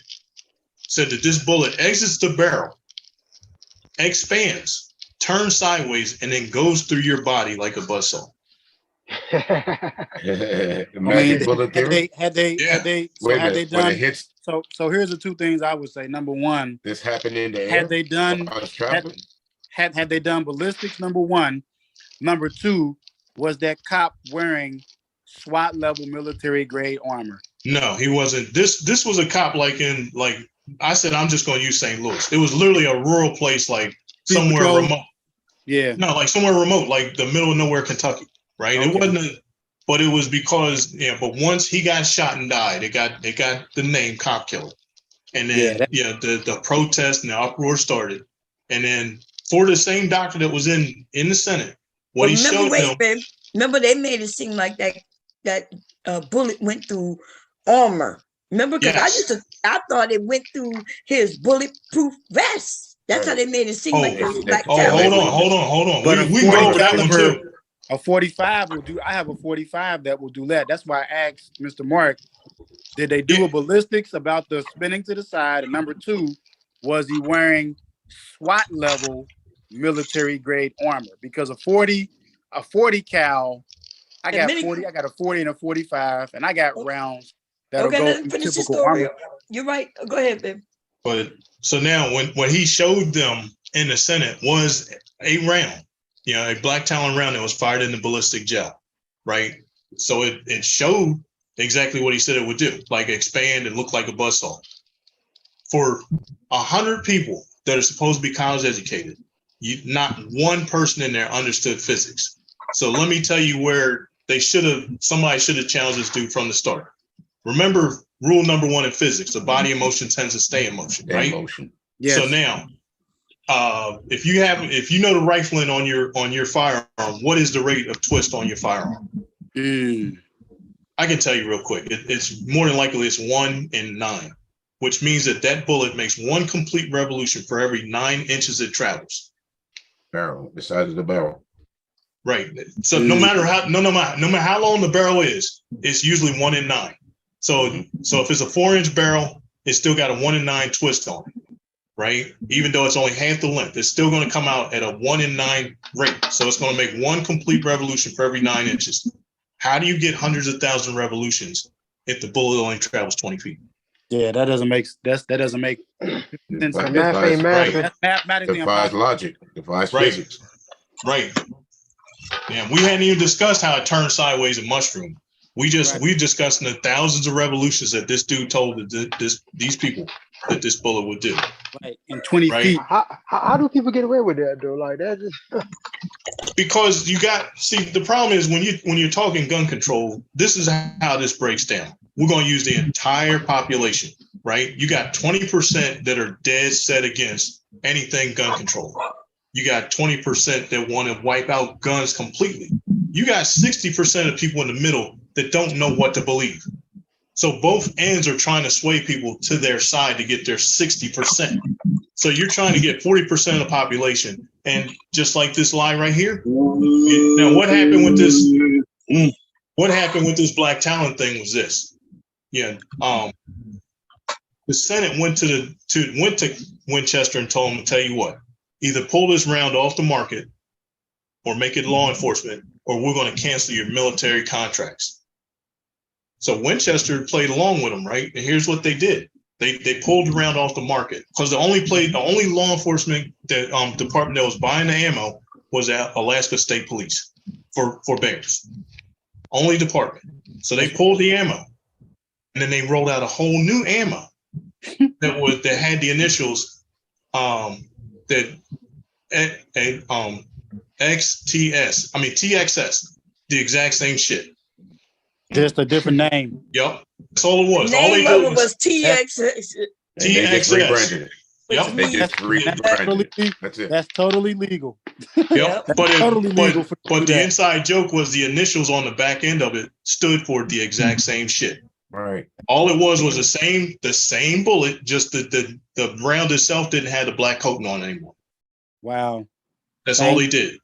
They just put in a different package. Right. That's it. Repackaged it, rebranded it. That's so now the other part you were asking about, like you were saying, like did they ask about bulletproof vests? Yes. So here's the problem with this one, right? And I'll tell you right now, New Jersey did their police department. Every police officer in New Jersey probably doesn't know this, even though they're wearing level 2 or level 3 vests, that they're not safe. Exactly. So to anybody that knows anything about vests, here, let me give you a quick lesson on this one. Bulletproof vests are meant to stop hollow point ammo, right? Which is illegal in New Jersey. You can't have hollow point ammo at all, right? But here's the problem. Since the vest is built to stop bulletproof vests, guess what? It will not stop ball ammo. Regular rounds. Shotgun ammo. It won't stop ball ammo. So if for sport, you decide to shoot a cop, if your round is exiting your barrel at 1,100 feet per second or faster, it will defeat level 3 ammo, Kevlar. Kevlar. Yes. It will. It will defeat it because it's not going to expand in level 3. That's right. You need carrier plates in there to stop ball ammo. And guess what? Not one police department in New Jersey has in their bulletproof vests. Plate carriers. The state troopers don't have it either over there. They don't, and even if they made them, guess what they would do? They would take it out because they would tell them it's too uncomfortable. They can't sit in the car wearing these plates. It's cumbersome, right? It's cumbersome. It's too hot, right? We can't. This thing weighs me down. I can't chase it. Yep. So they will get rid of them. Yep. Not realizing that it's really saving their life, because there are some people out there that don't mind shooting police. Oh yeah. Yeah, that's fact. And there's some that don't know that if they don't mind shooting the police, that they're going to defeat their armor. Right? Yeah. Right. Because you have people that, it doesn't matter. We shoot him. He's got bulletproof vest on. He'll be okay. Yeah. Got a shocker for you. No, he's not. Yeah.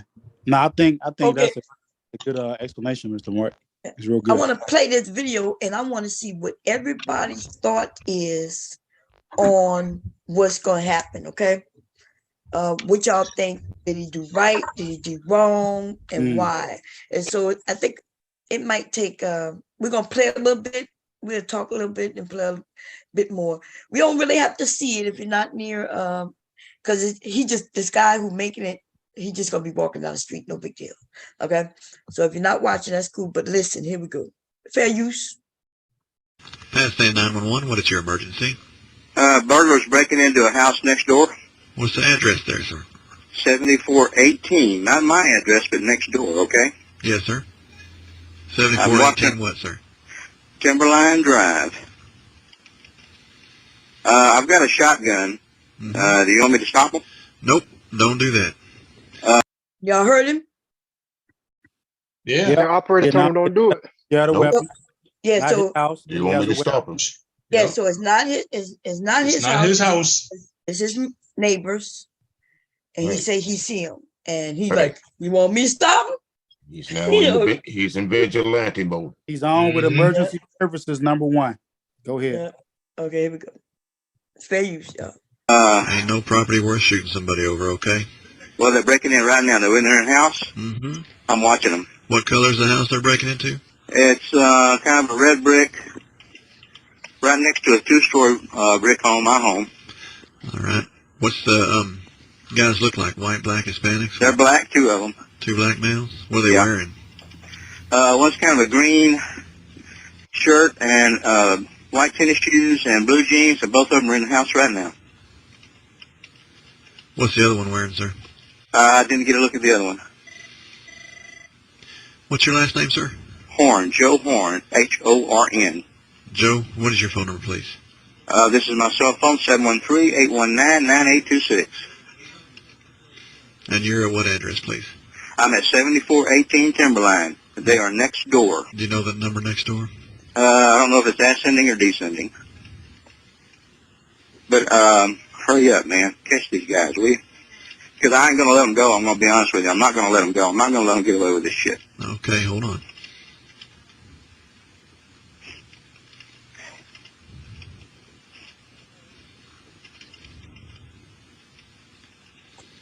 So what y'all think? He not gonna let him go? Listen, I can understand the part of being a good neighbor, but like the guy, like the officer said, it's not worth killing anybody over. And he's dead set on it. He's prepared to take somebody's life because he sees somebody breaking in. Right. I don't think he's this is controversial. I think he's being a good Samaritan, and I think that he sounds a bit frustrated that these guys are going to potentially get away, steal some valuables, and they're going to do it again and again. And it's just like, well, let's call the cops, try to catch these guys, but they will have succeeded in committing a crime. So maybe he could disable them. But you missing the part about him wanting to go shoot him, though. No, that's what I'm saying. He could be frustrated. I understand that's what he wants. That's what I'm saying. Yeah, So do it sound like he want to be a good Samaritan, or do it sound like he want to be a killer? To me, it sounds like he's tired of criminal activity, and how so you get tired of something that you like? He if just they moved in. rob him, yeah, he just moved in there. I How mean, you but tired of something? if he just moved in with his daughter, as the caption says, and he's been there for a while. He just moved in. It can't be both. He just moved in and been there for a while, well, he might not know the people next door, but I mean, if I move next door to you guys and we live in a neighborhood, I might not even talk to you. I might wave and tip my hat at your husband and tip my hat at you and keep it moving every day.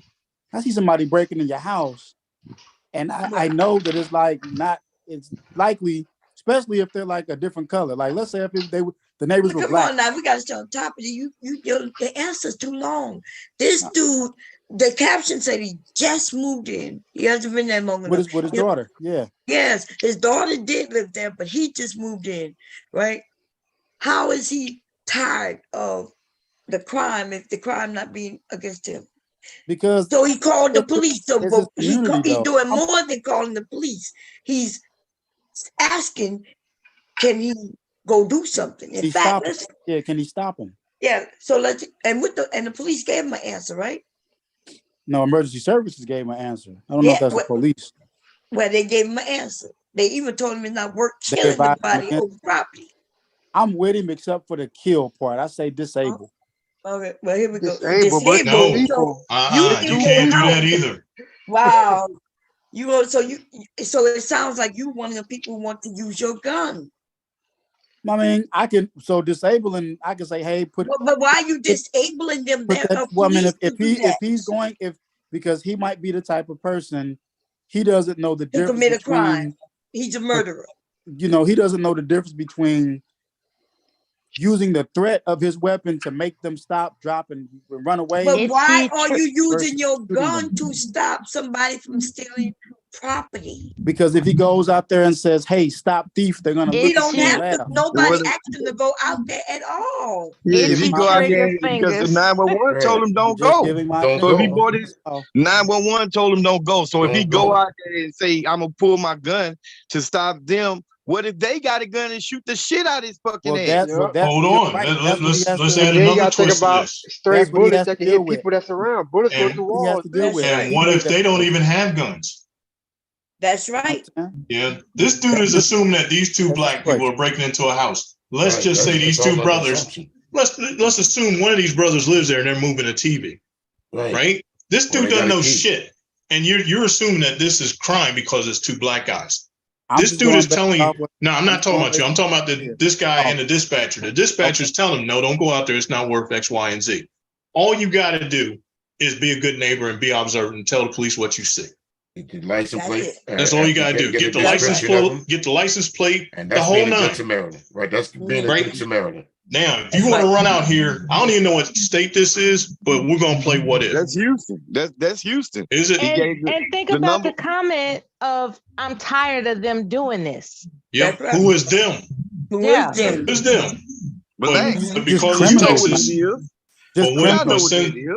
Oh yeah, Just- that's why I said I know it. Well, Right, we so know he's- who them is, right?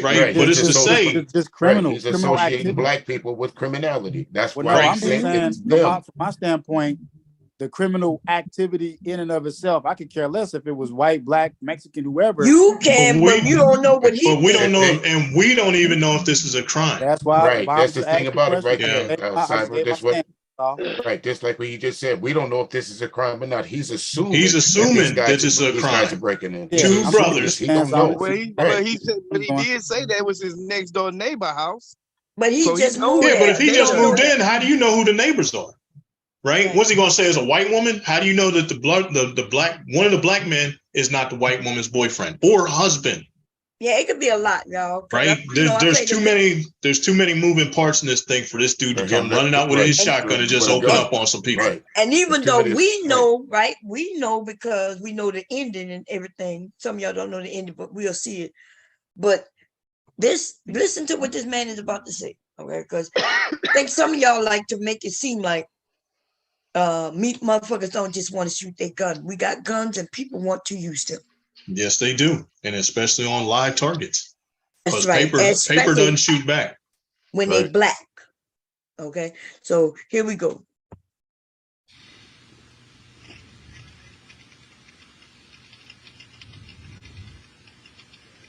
Now, if you're standing in front of my house, okay, looking at it from the street, it'll be the left-hand house. You got that? Yes, sir. Okay.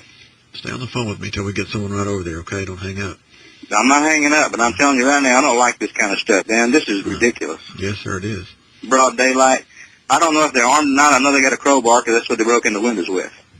He don't know if they're armed or not, but he know they got a crowbar. Okay. He set up his defense to shoot him. Right. So we know this is a crime because he saw them breaking into the window. So it's not an assumption. We know that much. Okay, it is a crime. Okay, Right. but We know he's that. setting himself up to shoot him right now. Right.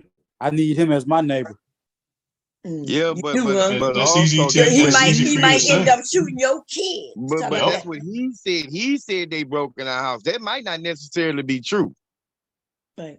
So you never know. That's why you call the police, right? He did his due diligence. He did what he was supposed He to did do. enough. Right. He When did he enough. called. Right. Let alone, he said that this was his next door neighbor. I've watched this cat walk past 4 houses. No, this is not the guy on the phone. Oh, The guy on Okay. the guy who video, he's the one. He just passing by the actual house where this happened at. oh, okay, gotcha. Okay. All right. Okay. So here we go. The guy who's on the phone, he's an old guy. He's inside the house. He's safe.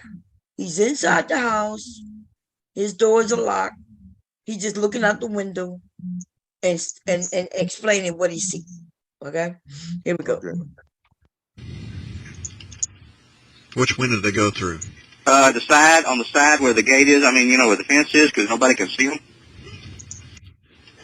That would be the right-hand side, looking from the front.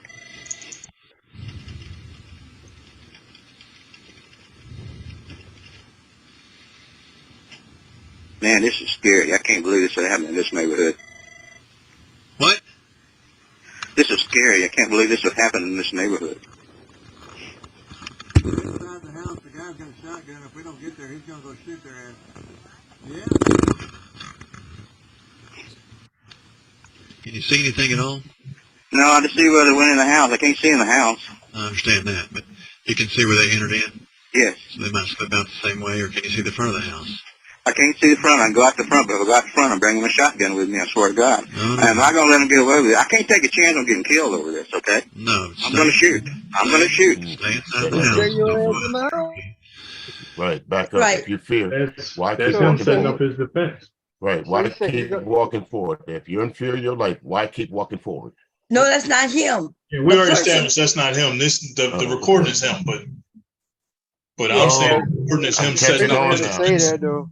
Like he Right. don't want to take a chance of getting killed, but he's gonna go outside with a gun. Yeah, he Right. can go Stay engage where it's safe. Yep. Right. That's the Yeah. point that I'm saying. Stay where it's safe. Yeah, that's right. Don't put You're not yourself in law mortal enforcement, danger. man. To go confront somebody that you don't know nothing about, you're not law enforcement. But you heard what he said. He said, if I go out there, I'm going with a gun and I'm shooting them. Yeah. Yeah. I'm with y'all on that part. If he's gonna engage and he says, well, I'm afraid, then at that point, I don't think he's doing a neighborly service of helping them.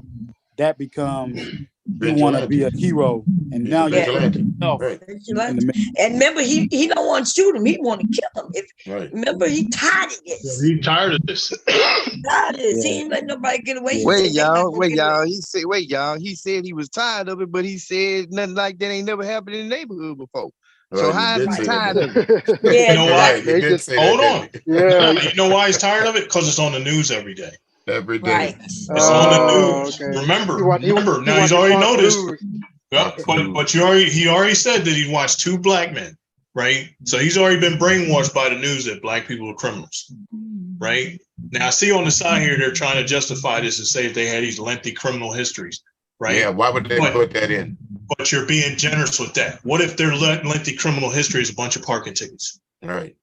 Right? You're not saying that they're violent or anything. You just said a lengthy criminal history. One of these cats could be a menace in a car. You notice what else they said? Undocumented.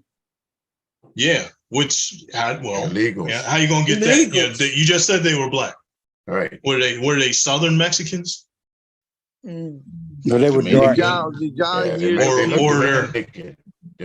the people? Yeah, I was gonna say are Haitians. Did y'all hear the people whisper before the 911 operator said something? Better hurry up and get out there. He gonna kill him. He said he got a shotgun. Yeah. He'll kill him. So somebody's listening to that shit, and they're right there by it. Would they get in trouble if he would go out and engage him in something tragic that happened? Would they get in trouble for being there? Who? The person listening that was whispering? Yeah. Probably.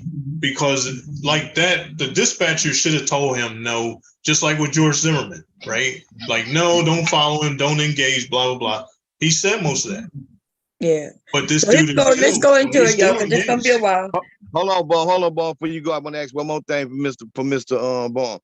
Would that be considered premeditated? Premeditated? Absolutely. You just heard him, right? That's right. You just heard him say that he's tired of this stuff. Right. If this hadn't happened there before, what are you tired of?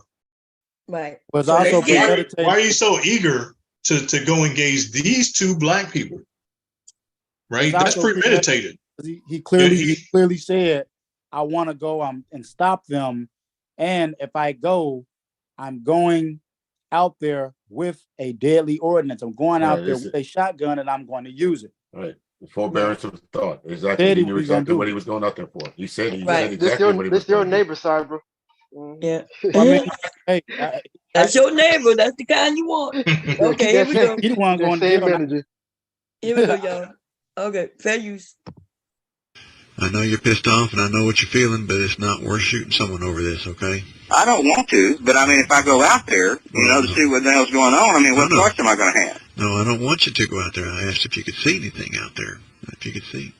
I can see a little bit of the driveway, but see, I can't see the front. Can you see anything out in the front of the house that, like a vehicle that came in or anything? No.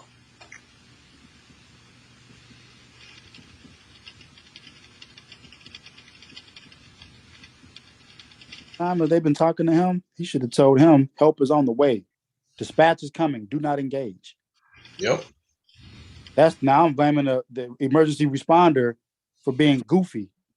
This is 3 minutes in, 4 minutes in. He's trying to keep him on the phone to make sure he don't go outside. But they're supposed to have y'all talking while the video is going. Y'all missing all kinds of shit. I don't see it playing. Hold on here. There's no sound. They just no, it's playing. Mr. Horn is still there? I'm here. I got you now. Don't let go of it, and if he goes outside, he's going to shoot him. He's very happy. I'm going to tell you when I've got officers on the scene out there. Not yet, you don't. No, I know.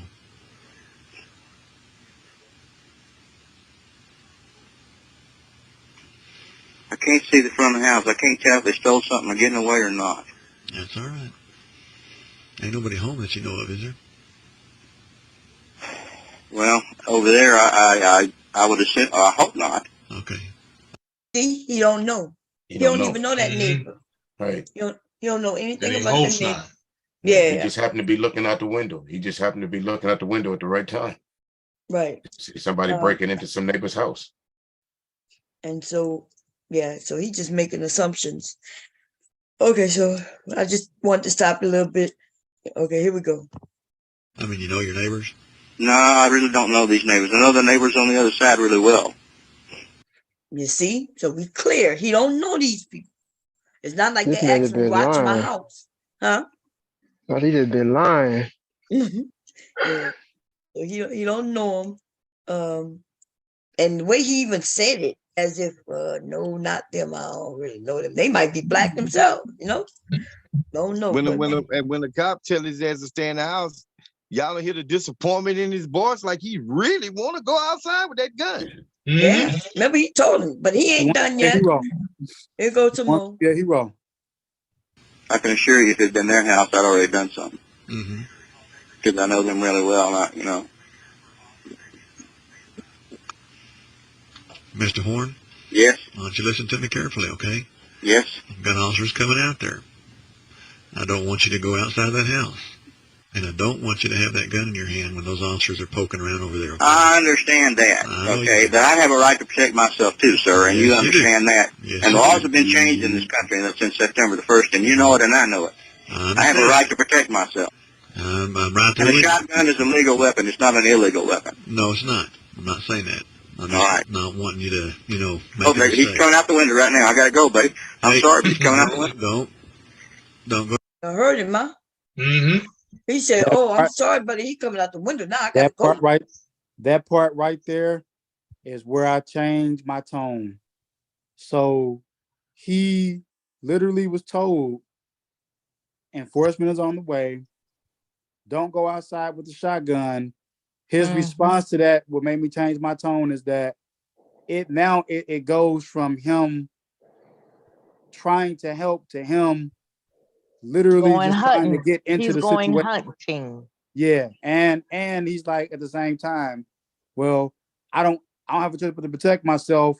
You're engaging. There's a big So difference. now it's whatever happens to you, this is what you get. There's a big difference between engagement. He literally left his house, so he put his own self in danger. Yeah, you're Mom, engaging. you see what it say? Not only that, but, I'm not sure if y'all read what it said before, but they mentioned that there's a plainclothes officer already on the scene. But he don't know that. They didn't tell him. Yeah, he did. Yes, he did. No, the officer, he never said that there was a police officer there. He never said that. He said that there was somebody on the scene. On the way. No, he said He it was on the way. He said I thought he said on the scene. No, Hold on. When they I arrive, heard what he said. He said, I don't want you out there when those officers come poking around. He didn't tell them if they were plain clothes, plain uniform, cop car. He didn't say they were there neither. He said they're on He said they're on the way. He said they're on the way. On the Help way. is on the Yes, way. that's what I heard. If y'all need me to rewind you a little bit, I will. But he said they on the way, and that's when he told them don't do this and don't do that. Right, don't go out there with that shotgun poking around. Yeah, rewind it to that, because if it said that a plainclothes was out there. Okay. He talking about some. I gotta go, baby. I gotta go. He tripping. Yeah. Okay, here we go. Fair use. And laws have been changed in this country since September the 1st, and you know it and I know it. I have a right to protect myself. I'm right there And a with you. shotgun is a legal weapon. It's not an illegal weapon. No, it's not. I'm not saying that. I'm All right. not wanting you to, make a Okay, mistake. he's coming out the window right now. I gotta go, buddy. I'm sorry, but he's coming out the window. Don't. Wait, let's go back. Don't go out the door. Them really well, Right there. Good. Yes. Why don't you listen to me carefully, okay? Yes. Gun officers coming out there. Officers are coming out there. We got officers coming out there. I don't want you to go outside that house. And I don't want you to have that gun in your hand when those officers are poking around over there. Okay? I understand that, okay? But I have a right to protect myself too, sir, and you understand that. And laws have been changed in this country since September the 1st, and you know it and I know it. I have a right to protect myself. I'm right there And a with you. shotgun is a legal weapon. It's not an illegal weapon. No, it's not. I'm not saying that. I'm All right. not wanting you to, make a Okay, he's mistake. coming out the window right now. I gotta go, buddy. I'm sorry, but he's coming out the window. No. He said, "I'm sorry, but I got to go." Right? He said, Gotta "I'm go, sorry, baby. but Gotta he go. coming out the window." And I it gotta says, go. I gotta go, baby. I gotta go save the day. "Yeah," and it says, Joe Horn is in his excitement. He does Does not not realize. realize that a plainclothes police officer is sitting outside. So Right, I'm going so- to guess somebody got shot in this deal right here. Yeah. You gonna They guess? say Huh? Joe Horn shooting at the top. Yeah. It We sure finna is. see. Okay. That's so why I said I'm guessing.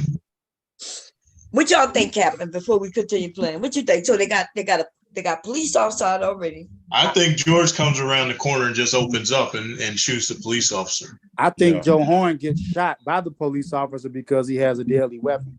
That's what I think too. I think he gonna go outside with that shotgun and that undercover cop gonna pop his ass. Yeah, I think he hits one of the robbers, and because Joe ain't gonna undercover want to put the cops gun hits him. down because he got plain clothes on, Yeah. so he ain't gonna know who he is. Because He Joe gonna did say there be was like, three I of have them. rights. I got rights. Okay, we got to hear what Mr. Everybody, go ahead, Mr. Music. What you were saying? We couldn't hear you. I think Joe probably gets popped by the plainclothes policeman after he shoots one of the robbers that he sees. Mm-hmm. Because he did say earlier there was three of them, but I can't see the other guy. Can see two going in the house. I don't know who the other third guy is. So he might mistake the policeman, especially if he's a plainclothes black policeman, as one of the robbers. Yeah, it's only two robbers though. It's only two. Remember they put their pictures up. Anybody else want to give their thoughts? Because I got everybody else's. Go ahead. Real quick, I think it might be a shootout because Joe do sound like he bought that life. So that's what I think for that. Anybody else up? Okay, here we go. Melly, you still here?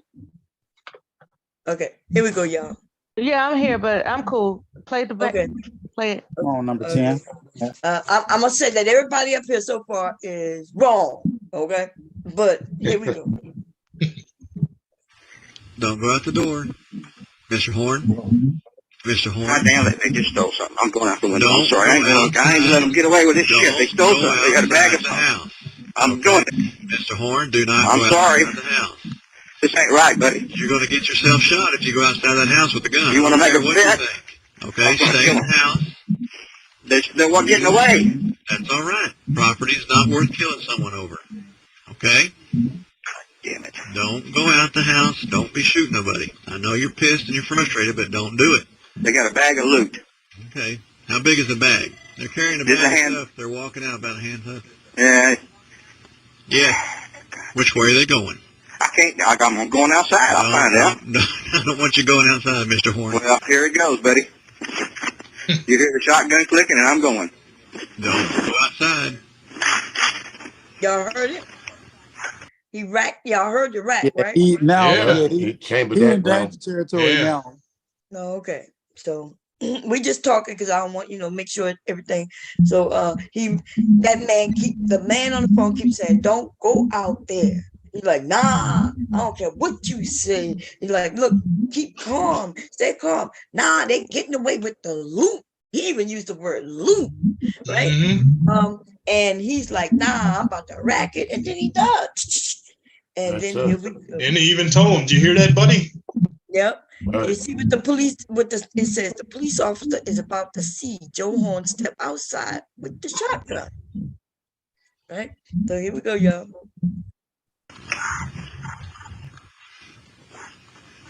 I'm gonna get on your record. Oh, you did it.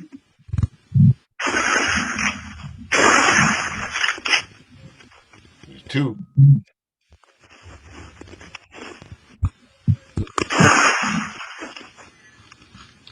Two, three. The house Joe Horn came out is where the pickup truck is. You see it? See that pickup truck? Yeah. The pickup truck. You see the pickup truck? Yeah. That's the house he came out of. Okay.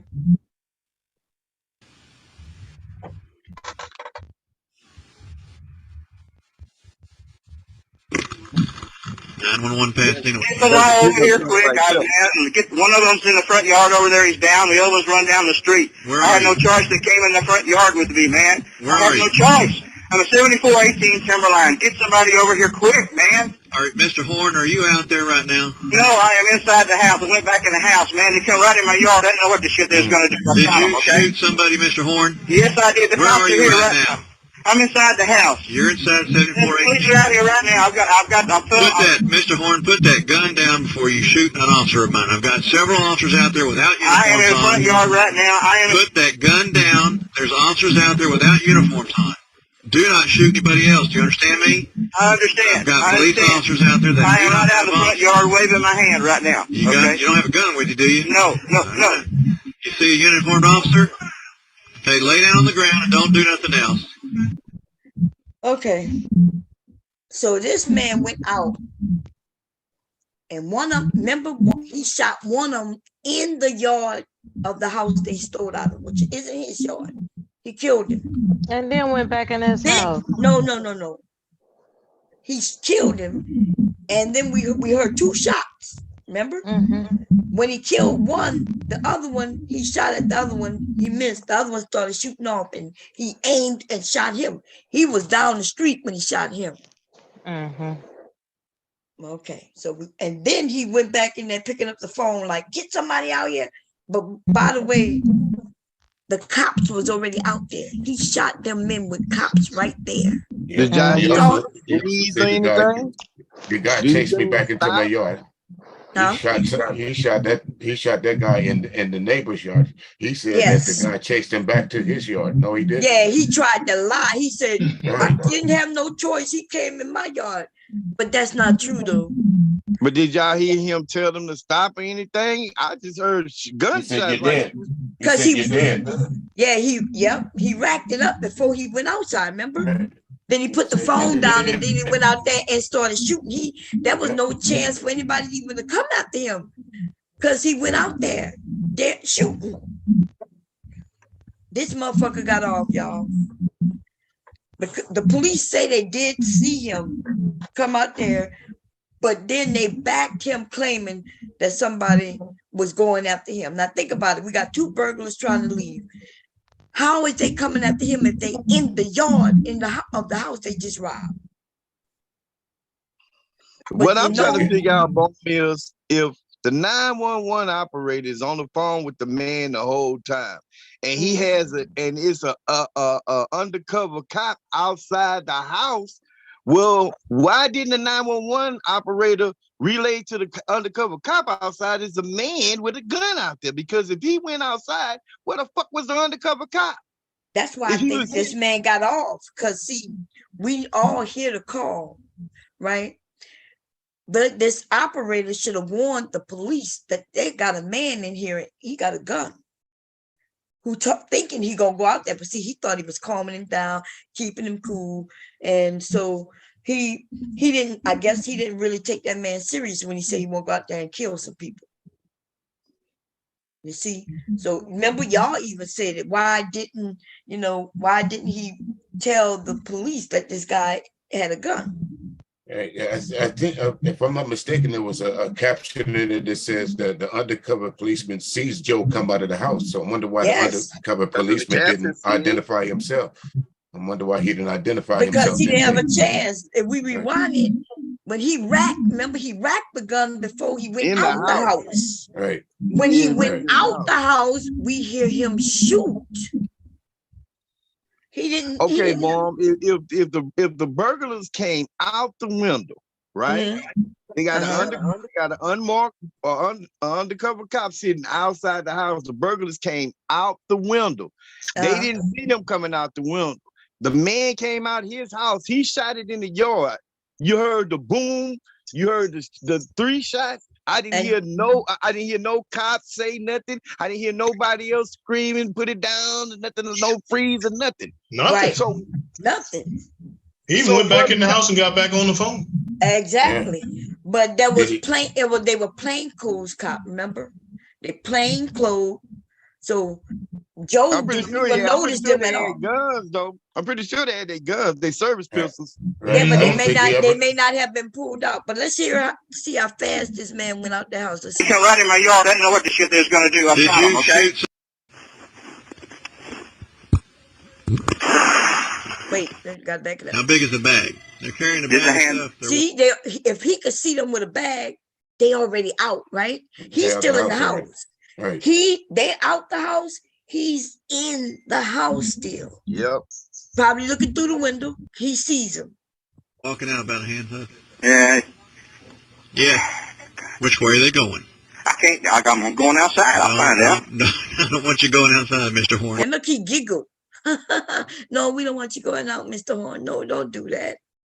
Well, here it goes, buddy. And then he said, "Oh no, here he goes, buddy." You hear the shotgun clicking, and I'm going. This nigga said, "You hear the shotgun clicking, and I'm going." Ready to fight. Don't go outside.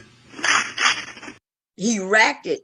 See what it says? The police officer is about to see Joe Horn step outside with a shotgun.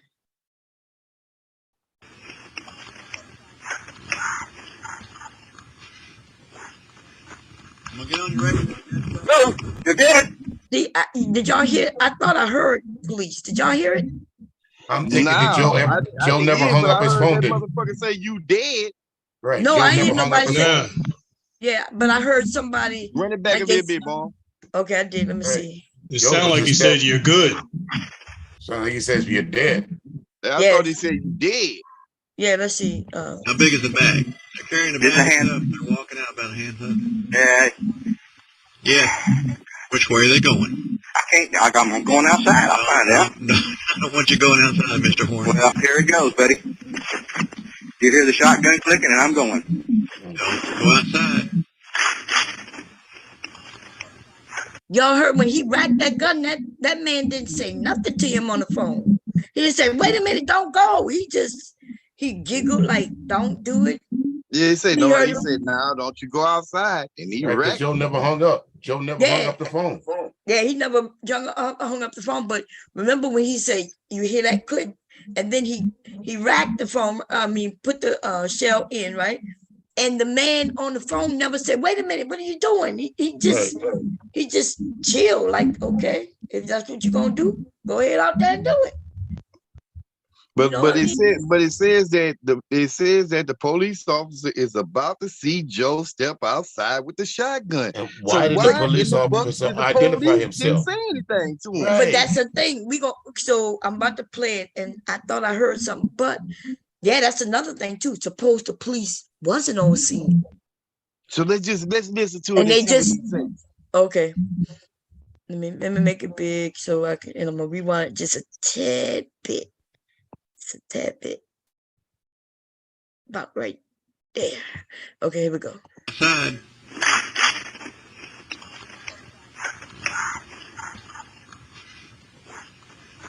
I'm gonna get on your radio. No, you did. Damn.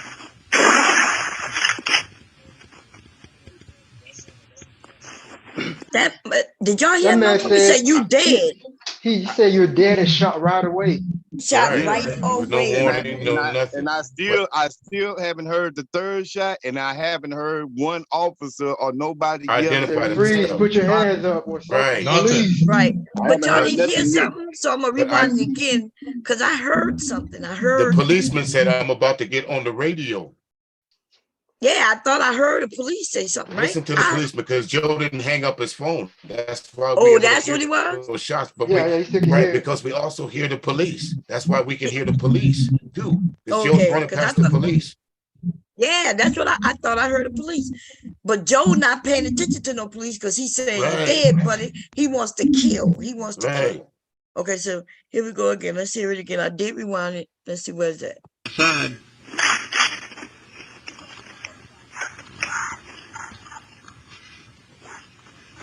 I'm gonna get on your radio. No, you did. See?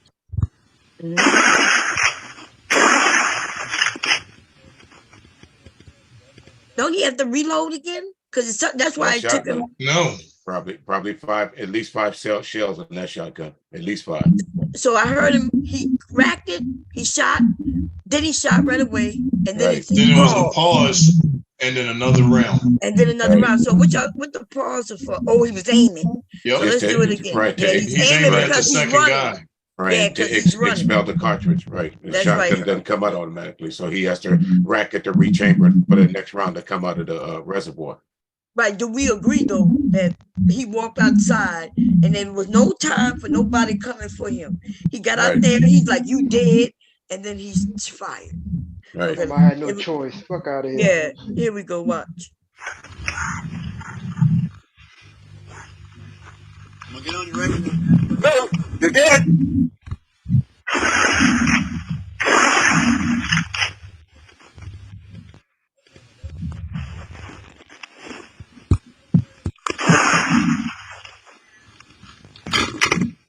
Then he put the gun down.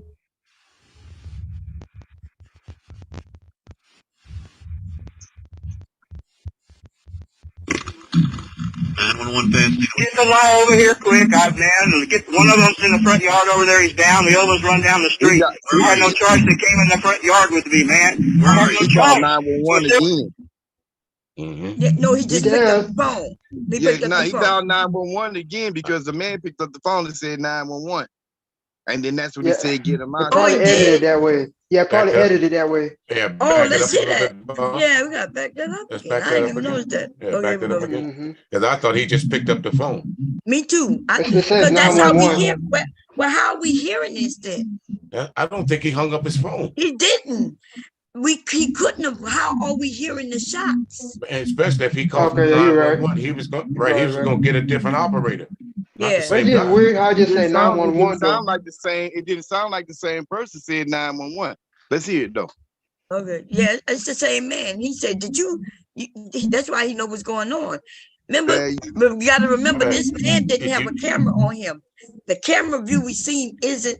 This is a man who just filmed where everything is, and he put the call on the video. So the only way we can hear him shoot is because that phone wasn't hung up.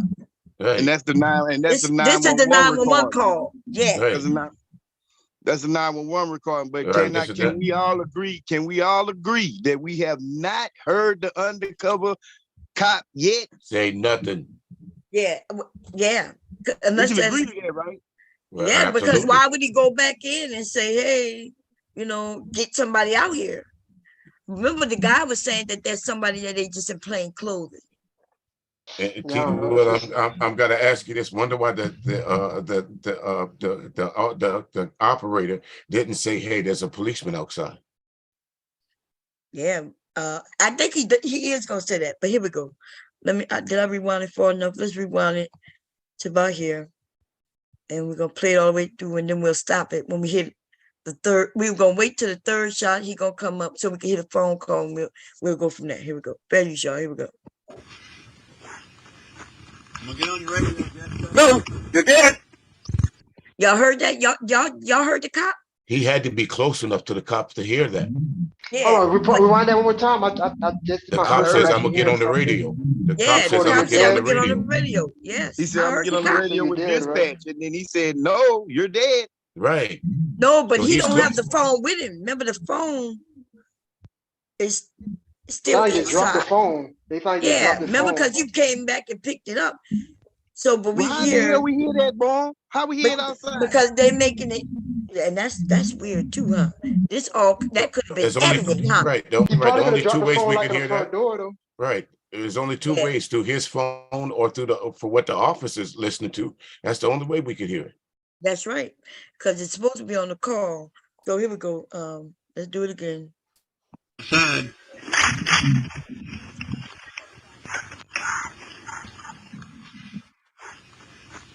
Get on your record. No, you're dead.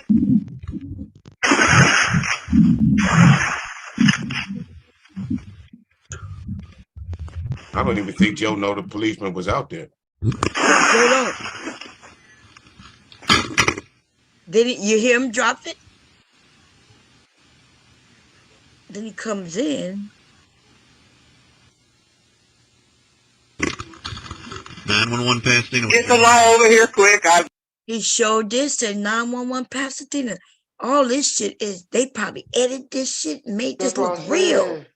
That's That right. 911 part is kind of funny. Yeah. We had the Yeah. 911. And that we Yeah. hearing what we hear, we shouldn't hear. Right? Right. There was So no reason. Right. yeah, so this is edited. I bet Right, you so this it- is how this man got right. off. They put some shit in there to clear himself. And Right? it's clearly someone just picking that part right there. Clearly says someone just picking up the Yeah. phone again. It That's sounds like right. someone's dialing in 911 Pasadena. So there's a lot that probably happened that, you know, is not getting out there because it probably chopped up a lot of stuff too. Right, because Yeah. Joe made it back to the house pretty quick after shooting him, didn't he? Yes, he Hey, did. Boom. Uh-huh. I wonder after we look at the video, could we go to the Pasadena, Texas, And find it.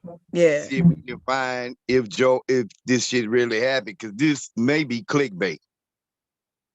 That's true too. Because we hear everything unfolding, like we hear it all. Yeah, None we're of gonna this see. makes sense. Because now you got me thinking, if that was an undercover cop out there, well then how much of a cop was he? Because he didn't have no gun on him. That's He right. didn't. He Because he didn't should have approach. shot him. You're right. Even And if not they're only undercover. Not Yeah. only that, Bomb, he didn't approach the thieves when they came out the window if he was already At outside. all. Right. Yeah. That's right. Right. That's He said- right. Right. Because he says he's waiting And there then we for know, backup. like we So know, he's- like if a cop see somebody put a gun up about to shoot somebody, gonna shoot at You got to say something. Right. That's right. Even after he ran, I imagine he ran out because he was mad. He saw them people. He didn't even look for no neighbors or nothing. He just went out there and shot. Right. I don't know why he shot 3 times. Right. Because it's just 2 of them. Yeah, And yeah, so, but he- and Probably a shot man the can't dude twice. dodge a bullet, huh? He killed the first nigga, and I think Right. And missed the second guy. And missed the second guy because he was running. down the street. Right. Yeah. Right. I think that's And what then the third shot was. Yeah. Unless he shot So the first dude twice. Yeah. See, I so. imagine. He shot the first dude twice, and this because if he shot the first dude with the third shot twice, that third shot was a few seconds after the second one. Right, sure was. So he had time to run to go see where the other guy was at. And Yeah, he almost like, chased him a little bit. Now, if he shot that man and killed him with that third shot, that means he went stood over him. Yeah, that's execution right there. Yeah. And then he claims that now it takes away the premeditated because this sounds like cold-blooded murder. It does sound like cold-blooded murder. So, but y'all right though, clickbait. These people get better and better with their shit. You heard what the 911 operator told him the first time. Oh man, yeah, people stealing, but it ain't worth you going out there shooting and killing somebody. Told him a couple times not to go out the house. Operator told him. Right. Yeah, even before he knew he had a gun, right? Don't go out the house. He hadn't even mentioned the gun yet to the operator. Yeah, that might be clickbait, man, because the 911 operator was talking on the phone, but you know he was laughing and he sounded nonchalant. He didn't have a sense of urgency in his voice. I didn't. Exactly. I agree. Right. That's why. Me. Yeah, I agree with you. Okay, we're gonna rewind it and we're gonna get it all the way. Let's see where we at. Let's rewind it. Okay. God damn it. Don't go out the house. Don't be shooting nobody. I know you're pissed and you're frustrated, but don't do it. They got a bag of loot. Okay. How big is the bag? They're carrying a Just a bag hand. of stuff. They're walking out about a handful. Yeah. The bag. If they walking out while they still talking, shouldn't they be farther away than right there in the yard by the time you go out there? Yeah, say walking out. Shit. Yeah. but then he coming out the window again. Remember? Why would they go in the window and come out the fucking window? And also, Bob, fuck all that. Hold on. I'm kind of confused too. Hold on 1 second, T. Will. Because at the beginning of the video, didn't he say where they on the side they went in at? They couldn't really see. They really couldn't see it that well. Yeah, and how they showed the house, the angle kind of looked like it was kind of possible for him to see when they coming in and out the house. Depending on what window he looking out. So if he looking, if he see him, he said he saw him go through a window. But what window? We looking at the house now. But he said they went through like a side gate. Side window, right? You're right. No, he said he busted through a side window. Yeah, he said a window. But we looking at the house now, right? They're gonna show us the house, and then we know it's not this house. It's on the other side. So what window was he looking out? And why couldn't he see the front? Because you. So yeah, okay. Let's see. Yeah. But I think it's hold on. All right, I'm gonna just say this right quick. Fuck that shit, because I'm more on clickbait now, because what motherfucking 911 operator want to know the size? What's the size of the bag? What the exactly. And also remember, he kept asking him, "Can you see?" And then he said, "I could go out there," but no. Why would they ask him all that? They would say, "Thank you for the call. You can stay on." They wouldn't be asking him to look, right? They don't want you to get involved because of some shit that might happen like this. But you're right when they ask what size the bag is. Oh man. Oh Lord, here we go. Going. I can't. I'm going outside. I'll find out. No, I don't want you going outside, Mr. Horn. And then he's laughing. He's like, "We don't want you to go outside, Mr. Horn. We don't want you to go out." Oh, buddy. He should have said he had a. You hear the shotgun clicking, and I'm going. Don't go outside. Now see right there, it said the police officer is about to see Joe Horn step out with the shotgun. And if he did, if the police saw him, why did he say something? Right, stop. Right. Where you going with that gun? Right. Yeah, he didn't announce himself as a police officer or nothing. At all. Right, nothing. at all. That's right. Here we go.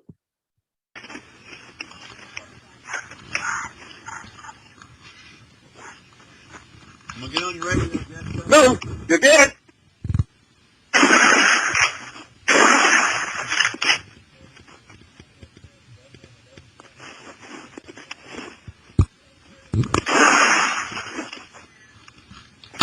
Okay, so this is the house right here. See, with the white truck, not with the SUV, with the truck. Yeah, it's about to come up. Yeah, it's about to come up. The pickup truck. Yeah. Is the next house to the right with the pickup truck with the door open. Is his house, but the house next to it is the house that he's saying they broke in. They ain't got no door open on this house. I'm looking at the house now. No, when it's gonna pass this house up. The house to the right. When you press play, it's gonna continue. Play it a little bit. Push play. You gonna see it, Mom. Yeah, but I don't see the door open. You mean the door open on the car? You mean it's gonna come up on this house? You mean the door open on the truck, or you mean door open on the house? Right. The truck is where he came from. Oh yeah, this is here. Yeah, this is the house right here. No, that's the SUV. It's a pickup truck. No, you must be looking at it from the TV or something. Yeah, the white pickup truck to the right. Just push play, Mom. Just push play. I know, but y'all don't see what I see. I see the truck right there. I see the house. Y'all don't see it? It's a red door. I'm looking at it on my phone. My screen not big enough. Okay. Yeah, So you delayed. You delayed. Okay. So yes, I'm at the truck now. But I guess what I'm saying, they got 3 little windows with some bushes. And okay, let's go a little more. And so that's the truck. And 911 passing. Get the law over here quick, man. Get one of them's in the front. And that must be the window. You see the window? Where the door is open, there's a window right there. Right. So that's Joe's house right there, right? That's Joe's house. Right. That's Joe's house. The red house. Right. Yeah, the red house is Joe's house, and the neighbor is the one right there. We can see the window. So if you look at the door on the truck, you will see a window right there. You see it? Mm-hmm. Okay. Oh, so the yellow house, the neighbor house. Yes, the yellow house is the neighbor house. The red house is Joe's house. Okay. I thought he said Redstone. I'm tripping. Yeah, I thought he said that too. He said the red stone, right? Yeah, I heard Redstone in the beginning. That's what I heard too.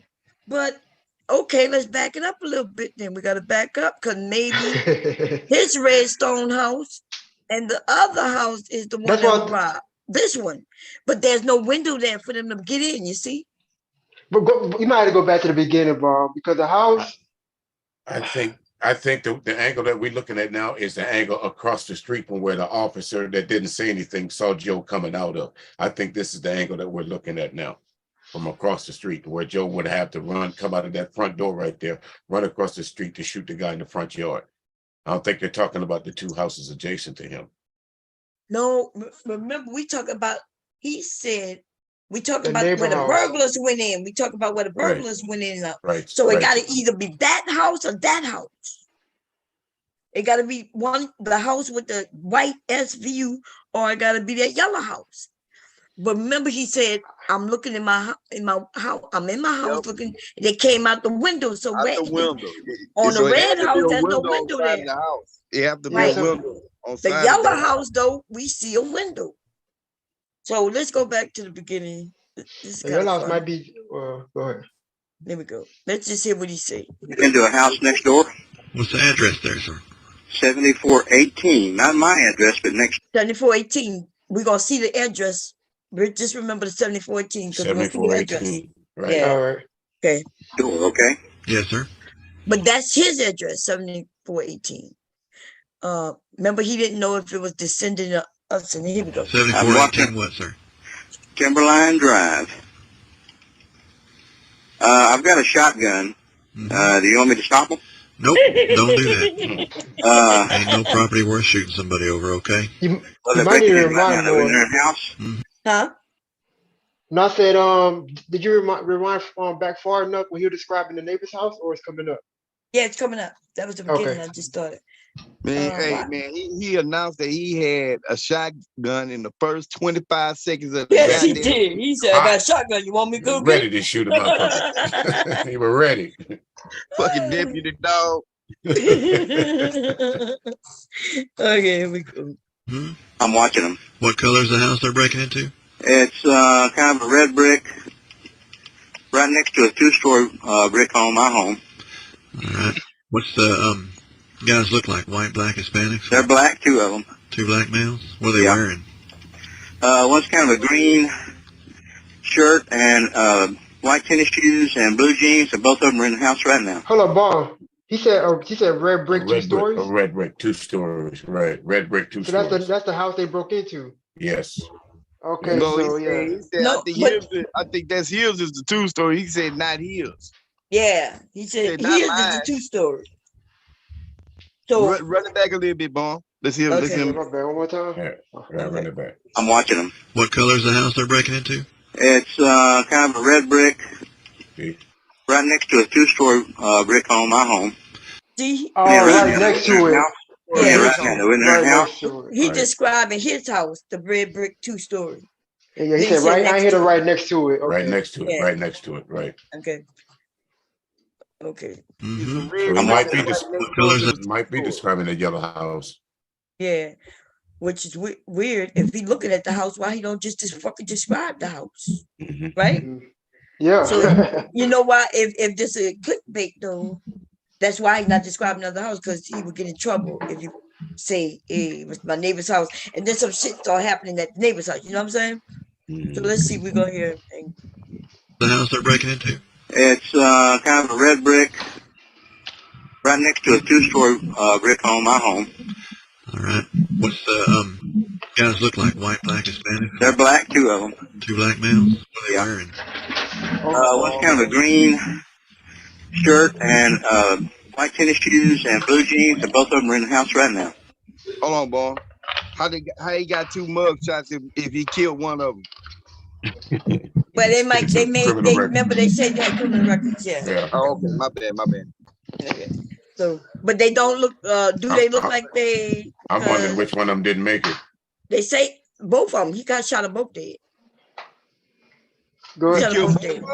Yeah, he killed both of them. Yeah, he killed both of them. Here we go. What's the other one wearing, sir? I didn't get a look at the other one. What's your last name, sir? Horn, Joe Horn, Horn. Joe, what is your phone number, please? This is my cell phone, 713-819-9826. And you're at what address, please? I'm at 7418 Timberline. They are next door. Do you know the number next door? I don't know if it's ascending or descending. But hurry up, man. Catch these guys, will you? Because I ain't going to let them go. I'm going to be honest with you. I'm not going to let them go. I'm not going to let them get away with this shit. Okay, hold on. You notice he never give an address. He could have said, I don't know if it's ascending or descending. So it's either, 1642 or 1640. You know what I mean? He didn't do that because he didn't give no address. And when he described the house, he didn't describe no house except his. That's why they sound fake. Not that y'all. Hold on, I got a question too. When they be playing like these type of tapes, don't they usually block out a person's number? Yes. Phone number? Yes. Yeah. They do. Okay. He gave his then he complete did. phone number.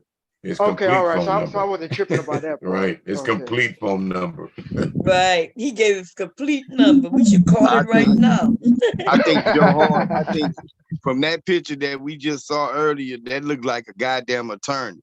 And if you look at what they just got through saying about Joe Horn, they said that Joe Horn moved in that house with his daughter-in-law because his son-in-law died. So he moved in the house to help with the grandkids. And then he recently had to get a job to start back working to help with the bills. Now, you look at the picture, I'm just saying for me, that picture looked like Joe Horn was a goddamn attorney. And when they left that motherfucking number on there, when people dialed in that number, thinking that, let's call Joe and cuss his motherfucking ass Call out. Joe all night. You go get the attorney. That's that Mike Jones trick. Right. Call Joe all night. Mike Jones trick. What happened with that? Mike Jones had a trick that on each one of his songs, when he said his name, he would say his cell phone number. 810-220-8034. Hey, Whatever it was. It was a real number. It was. Yeah, hit Mike Jones up on the low. That's the truth. That's the real number right there. And people would call it and leave messages for him and shit like that, but he would never call you back. But that's what he would do. So that was the little thing. So if Joe Horn pulled that off and left that number on there, and people calling, you motherfucker, you didn't kill. You reached the attorney of Joe Horn. He shot at you. It might be that clickbait for real though. Look, the bomb squad is good at nothing else. We will investigate some shit. Huh? Hey, I think that, and if I'm not mistaken, you made me put my thinking cap on, man. Like, we 2-0. Remind me not to do no crime around you folks. Remember, we got through the first one when the dude supposed to black his mama eyes. Remember, we peeled that back. Yeah. Remember also when that man was claiming that that woman said that man brought his son some food. Remember, we broke that shit before it was broken out. Remember? Oh yeah, hell yeah, I remember that one. That skit, yeah. The McDonald's, the McDonald's, man. Yeah. I ain't even looking to it that deep when I first saw it. Yeah. Remember, we was over here arguing, baby. After we get through with this, boy, we gonna need to Google Joe Horn, Pasadena, Texas, and let's see what pulls up. Yes, we will. Yes, we will. Attorney at law. That's what's gonna come up. Okay, here we go. Oh, and think about it. So this the big look at this neighborhood. This neighborhood is quiet as fuck. It ain't cheap to live in there either. There's some big houses. That's money. Right. That's money out there. That's right. And these black people, these two black men who are undocumented, but they look like regular black people to us.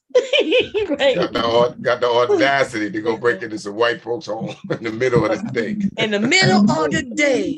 Hey, not now one of them houses in that neighborhood. Not now one of them houses in that neighborhood under 200,000. 250, 260. Right.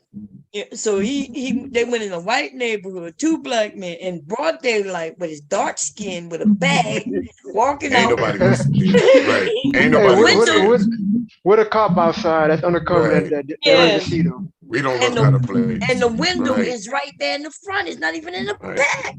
No tools, no nothing, no lawnmower, no wheelbarrow, no nothing. You don't know how to play.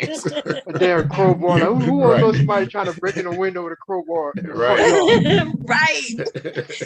Crowbar. You use a crowbar to break out a window? I thought you just break it. You break it with your hand. I don't know. A Home Alone. I only seen a Home Alone. Oh no! Somebody broke in our house, and I promise they ain't use no crowbar. They just broke. I know. You know, damn crowbar. Man, for 2023, man. Right. Got to be a rock around there somewhere. They're in a nice neighborhood like that, and they came out of that just with a bag. Man, you supposed to let handbag. You Hey, supposed to look, remember they that was thing. walking. They didn't even have a Right. car. He didn't even mention They the didn't car, come for nothing. They nothing. walked. Right. They didn't come for nothing big. Don't come out there with no TV, no laptops, and nothing like Hey, that. for real though, how far this from make it down the street walking? Right. Right. With a You big come screen outside and TV. shoot the people. You come outside and shoot the people Hey, three times with the shotgun, and the police outside. Don't And say you nothing. smack the motherfucker hey, with that. hey, but for real though, I ain't even think about the car part. Like, how did he get in the way? They driving down the street with two handbags. A big bag of loot. Yeah, this nigga should be, man, that nigga's ass should be on the motherfucking news. Ain't nowhere in the world the neighborhood America's association dumbest, gave him the dumbest house criminals. owner of the year award for that shit. Hey, this nigga running down the street, you got shit falling out the bag. They stop and trying to pick it up. Yeah, boy. Let's finish the video, boy, so we can see this, because I gotta fucking see this. If I ain't gonna get motherfucker, to the end, if he though. did an execution like this in the goddamn daytime and he ain't getting in trouble, they pat him on the back. This might be busted here after we're done. Oh man, here we go, y'all.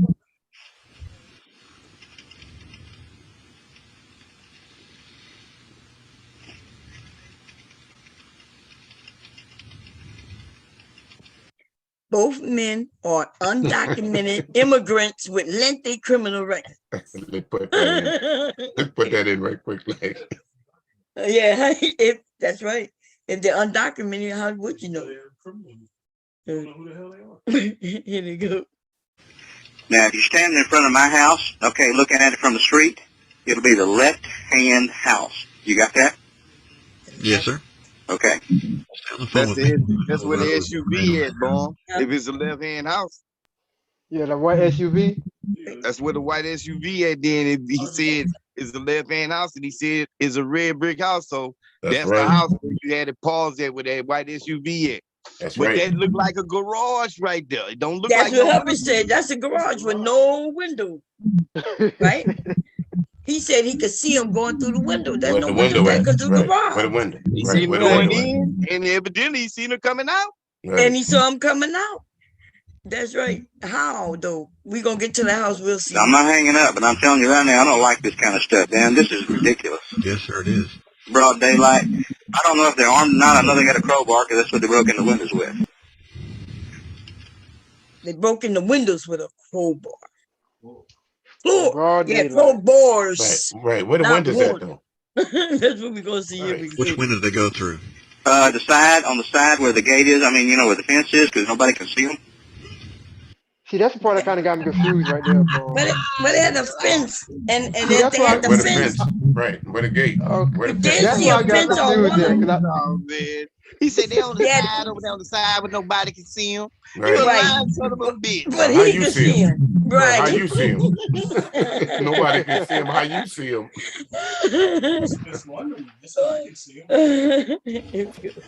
That would be the right-hand side, looking from the front. The right hand side looking from the front. I'm remembering. I thought the right hand side was the red house. Man, this is scary. I can't believe this happened in Oh, this you talking neighborhood. about where the window was at? The window's on the Yeah. right side. This is scary. I can't believe this would happen in this neighborhood. We got Scary. I action. can't believe it's happening in the neighborhood. Okay, so here, this is no, this is not the side. Huh? But No, this ain't it yet. this is across the street. Okay. No, I just see where they went in the house. I can't see in the house. I understand that, but you can see where they entered in. Yes. So they might slip out the same way, or can you see the front of the house? I can't see the front. I can go out the front, but if I go out the front, I'm bringing a shotgun with me, I swear to God. No, And I'm not going to let them get away with it. I can't take a chance on getting killed over this, okay? No. I'm going to shoot. I'm going to shoot. Stay inside the house and don't go out there, okay? Soon as he said he gonna shoot, police should have been called and definitely go to his ASAP. house. But yeah, because he got a gun. He's saying he got a gun. Right. He's saying he Don't come gonna out the shoot. house. I'm gonna shoot. Right. I'm gonna shoot. Don't run out the house blazing. Thompson, I know what you're feeling, but it's not worth shooting someone over this, okay? I don't want to, but I mean, if I go out there, you know, to see what the hell's going on, I mean, what choice am I going to have? No, I don't want you to go out there. I asked if you could see anything out there. If you could see. I can see a little bit of the driveway, but see, I can't see the front. Can you see anything out in the front of the house that, like a vehicle that came in or anything? No. See, they came on foot. Walking down the street with crowbars in their hand. Huh? But they don't stand out. Right. No, they illegal documents. They aliens, so they came in spaceships. UFOs. Hey, that's how they got to the house undetected. What are you talking about? This guy came down. Oh man, here we go.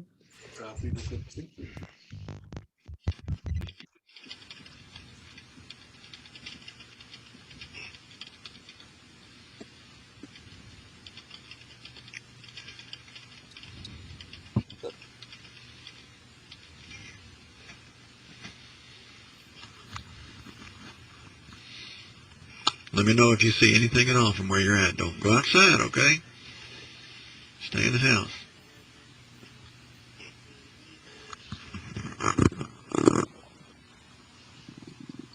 Yeah, he too quiet. Yeah, it's too quiet. And by Morning, now, Senator. police should have I'm showed here. up. And why would the plane officers come? What they coming for? Why wouldn't the police come in their cars with sirens on? Why are they coming in plain clothes like they undercover about to buy some drugs or something? Why is they there? Doing a robbery. Like, come on. And then especially when he said he didn't see any weapons, so it's not like it's crazy. You know what the plain clothes sound like?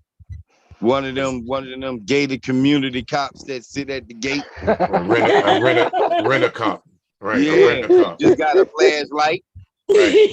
Cause this scary ass say, I'm about to get back on the phone with this man. Top flight security. Top flight security.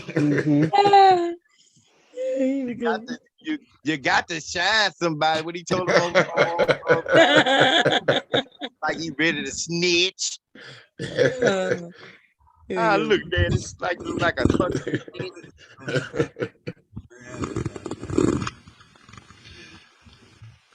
I'm going to tell you when I've got officers on the scene out there. Not yet, you don't. No, I know. And why would he tell him when he gonna have the officers on the scene? As if he's a part of the police department. You know what I mean? Like they would tell you if somebody was dying and I was doing CPR and I need them to hurry up. But once I make the call, why would they tell me? So this is crazy. I can't see the front of the house. I can't tell if they stole something or getting away or not. That's all right. Ain't nobody home. Hold on. Good. No, I just read that caption too. You just said that though. Like that don't make sense though. Like somebody called for a robbery being taking place and they sent undercover units. Yeah. Or undercover cop. Yeah, that's backwards. Right now, shouldn't the undercover copy on the 911 call centers an act of burglary and saying, okay, hey, I'm shortly at the location, and then the operator would tell Joe Horn, hey, Joe Horn, we got somebody. He's an undercover cop out there. Don't go outside the house. That seems to make more sense to me than anything. Yeah. There we go. There you go, attorney at law. But he looked like he did with the car. You had an 18-wheel accident? You hurt your back? Call me. I can cut you. Oh man, you're a fool, I hit something wrong, huh? Yes, sir. I'm going to tell you when I've got officers on the scene out there. Not yet, you don't. I'm going to tell you when I got officers on the feet out there. What for? I can't see the front of the house. I can't tell if they stole something or getting away or not. That's all right. Ain't nobody home that you know of. Well, over there, I would assume, I hope not. Okay. You know your neighbors? No, I really don't know these neighbors. I know the neighbors on the other side really well. Now think about that. If he don't know if people there, wouldn't they rush in case somebody in the house in danger? Yep. Right? Because once he said people with a gun, and I don't know if my neighbor's there. He didn't even ask about the neighbors until now. And his yard had that ADT sign in it, which means they had home security. So I'm pretty sure those houses had home security on there. You bust the window, I'm pretty sure the alarm gonna go off. Especially if using a crowbar. Right. Here we go. Sure, if it's in their house, I'd already done something. Because I know them really well, you know. Mr. Horn? Yes. Why don't you listen to me carefully, okay? Yes. Got officers coming out there. I don't want you to go outside of that house. And I don't want you to have that gun in your hand when those officers are poking around over there. I understand that. Okay, but I have a right to protect myself too, sir, and you understand that. And the laws have been changed in this country since September the 1st, and you know it and I know it. I have a right to protect myself. I'm right And a shotgun is a legal weapon. It's not an illegal weapon. No, it's not. I'm not saying that. I'm just not wanting you to, you know. Okay, he's coming out the window right now. I gotta go, buddy. I'm sorry, but he's coming out the window. No, don't go out the door. What anybody remember what the address was? 7318. This is in the 4327. Mr. Horn? Mr. Horn? God damn it, they just stole something. I'm going out the 4378. He said, God damn it, they just stole something. It was a 4378 or something like that. Yeah, something like that. Yeah, like I ain't let them get away with this shit. They stole something. They got a bag of something. I'm doing it. Mr. Horn, do not I'm go sorry. outside the house. This ain't right, buddy. You're going to get yourself shot if you go outside that house with a gun. You want to make a what bet? you think. Okay, stay in the house. They weren't getting away. That's all right. Now they getting away. That mean they already out the house, right? He seen the bag. He gonna mention the loot, and right? The cop they have no outside. car, so they walking, but they should be farther than what they are when he. One thing is missing. They thing said the cop outside is waiting on backup to arrive. Well, what he brought his bitch ass out there for first Anyway, right. And one thing that's missing in this is footsteps.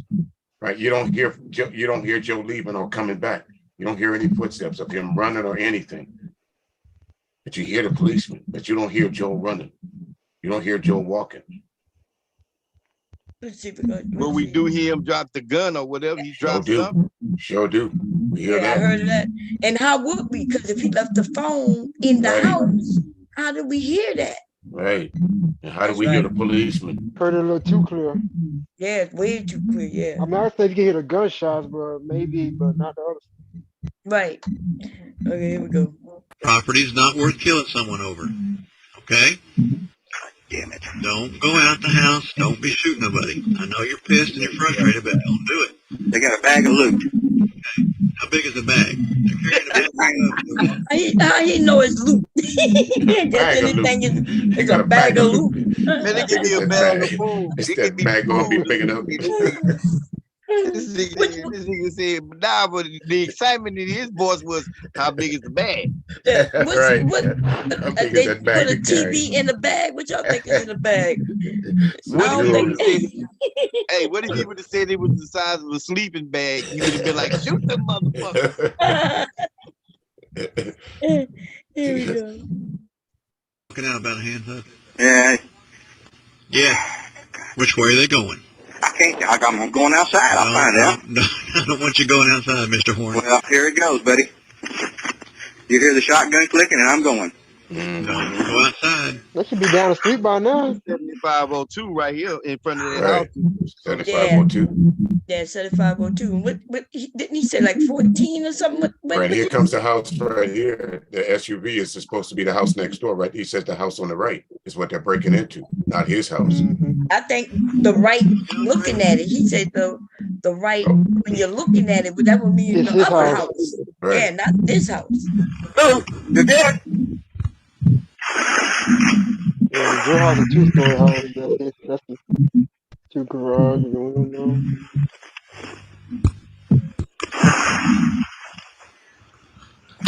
How the hell he seen them? Right, and that's his house right there. So where did he see how do him he from? see?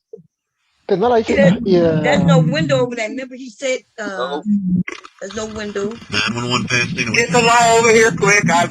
Get one of them's in the front yard over there. He's down. The other one's run down the street. I had no choice. They came in the front yard with me, man. I had no choice. I'm a 7418 Timberline. Get somebody over here quick, man. All right, Mr. Horn, are you out there right now? No, I am inside the house. I went back in the house, man. They come right in my yard. I didn't know what the shit they was going to do. I Did shot you them, okay? shoot somebody, Mr. Horn? Yes, I did. The Where cops are are you here right right now?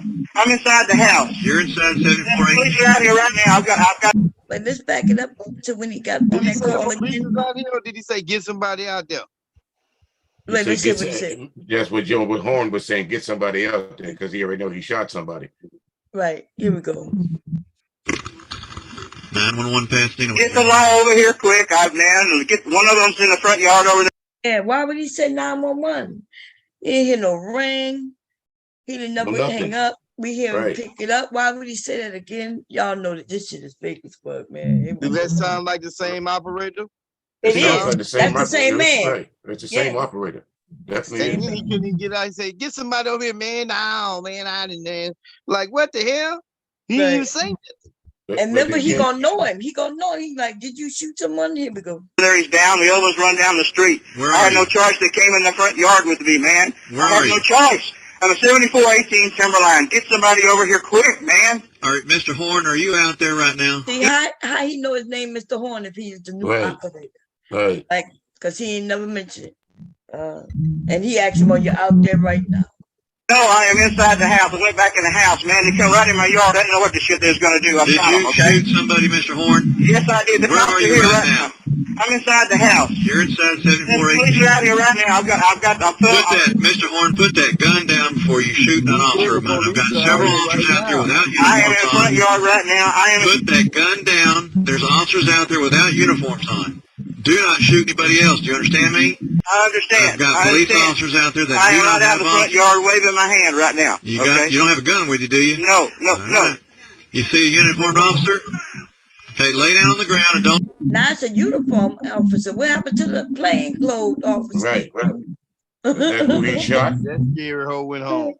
Right. Oh, man. So, because if he was out there when the man had the shotgun, lay down on the ground. No.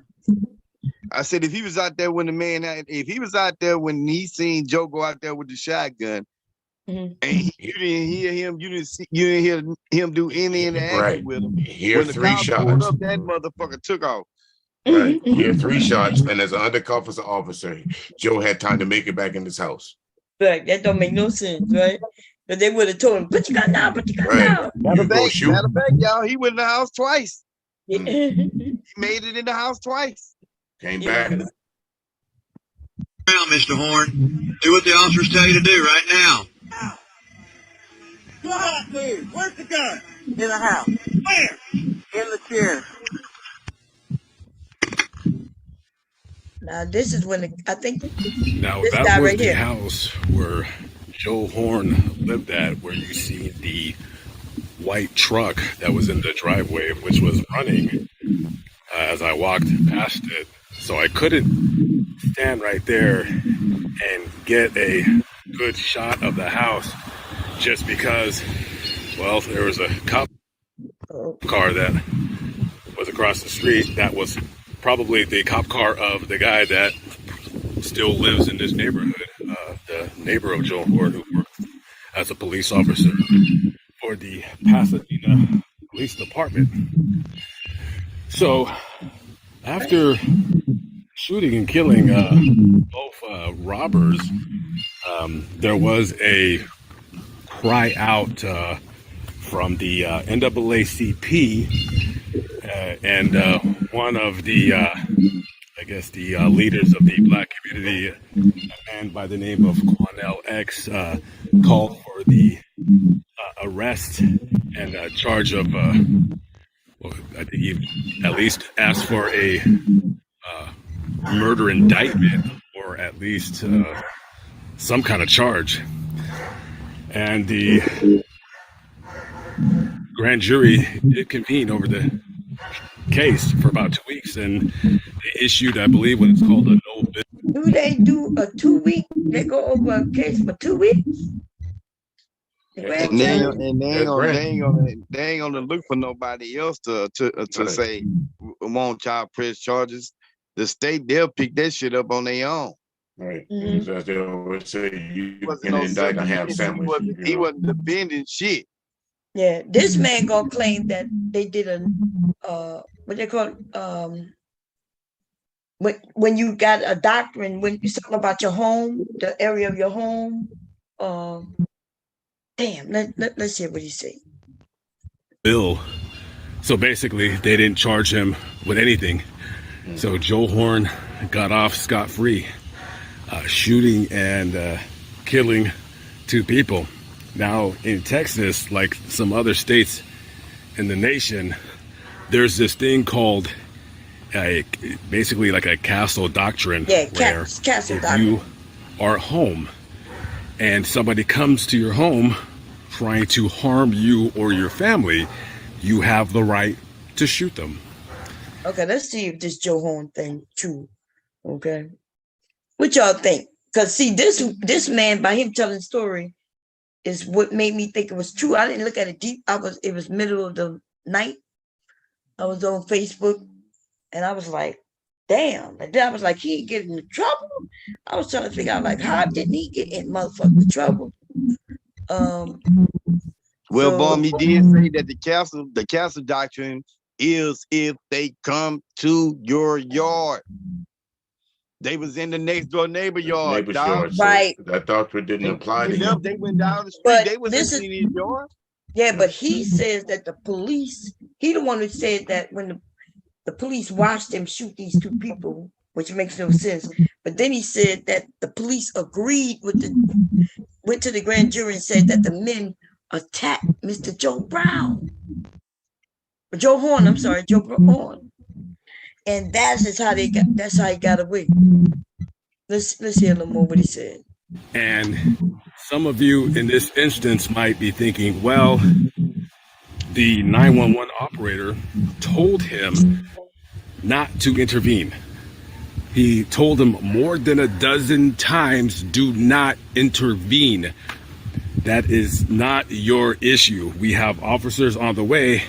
And mind you, at the time of the shooting, which was committed, he did that right in front of a plainclothes police officer. He was just waiting for backup. However, the problem with indicting Joe Horn is that when he came outside, part of a valid argument in acquitting or, not charging Joe Horn with this shooting is that he's on his property. And he could, in fact, do a citizen's arrest. And the plainclothes police officer that was witnessed the shooting said that one of the suspects came at Joe Horn and just sort of ran at him. That don't make no sense. But even if one of them ran at him, why he shot both of them? Well, right? It does make sense, Bone, because remember Joe said earlier he was friends with the neighbors, the one more on the right than was he left, which means it was probably the undercover cop. So he was probably friends with the policeman. He lived next door to him. Oh, so the Right. so the cop, his neighbor is the one, The neighbor is the cop, because remember when he passed by earlier with this film, he has just been passing by, so the policeman was probably at home. That's why we saw the police car there. He was at home. But if there's an undercover cop, a cop who lived there, which is not undercover because he got a police car. Plain clothes, right? They didn't say undercover, they said plain clothes, because he could have been getting out of his car. He could not have been in uniform. Could have been a number of reasons. I've seen plenty of. But what I'm saying though, if he knows there's a cop live next door to him, then and why, you know what I'm saying? Why he not reach out to them? Right. Why they reach out to them? Right. All the more reason because he wanted to kill a nigga. That's why he was tired of it. And he wanted to kill them niggas. That's right.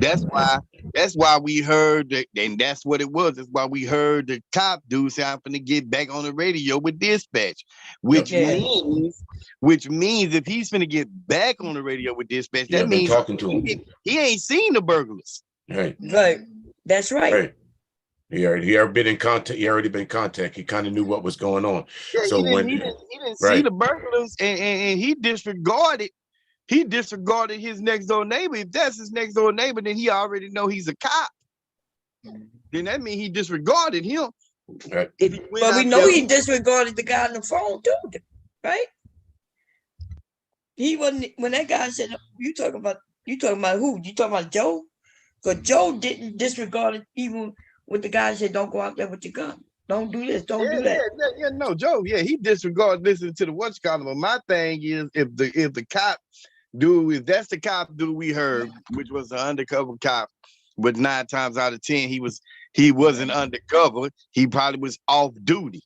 So but my thing is this, even if he was off duty, he still didn't try to engage with the burglars. Right. At all, did he? Right. And this dude right here just fucked me up, because when it's like what he said, that the police agreed and said that one of the dudes ran up on Joe. Well, then if that was the case, well then why we didn't hear him say, Joe, don't do it, Joe, no, or freeze, or Exactly. Right. Just the same way we heard him on the radio. I don't understand why I don't understand if he's off duty, why he didn't intervene with. Right. We should have heard more from him. As a policeman outside the door, we heard everything else, but we only heard him once. We didn't hear him coming back to the house. We didn't hear Joe running past him. We didn't hear him saying, hey, Mr. Horn, stop. We didn't hear none of that. Yeah, I want to get to the end, because I want to see if that was real. Let's see. It looked like it might be real, y'all. This happened in 2007. Let's listen to a little bit of it, and then we're going. And then instinctively, Joe just, you heard him rack the gun in the 911 call. He just shot the guy and then shot the other guy. And of course, personally, I would not have approached the suspects. I would have stayed inside like I was told by the 911 operator. But Joe Horn was not a man that was going to sit and just watch 2 guys who are, here committing these crimes. He wasn't going to let them get away with it. So it's kind of a really funny case in the sense that, he should not have went outside to approach the individuals, because who knows if they were armed, definitely up to nefarious acts. And on the other side, do they deserve to be shot and killed for breaking the law? And Parnell. We're gonna leave it alone. Let's see. Yeah, that's what they say. You play stupid games, you win stupid prizes. That's facts. Is this the video I was playing? No. Man, finna shoot home intruders. But it's in Pasadena, Texas. Yeah. Yeah, I see. When I Googled it, I saw it, y'all. On my iPhone. I mean my iPad. Let me see. Joe Horn shooting. And here it go right here, Pasadena, Texas. Damn, it's in there. Yep.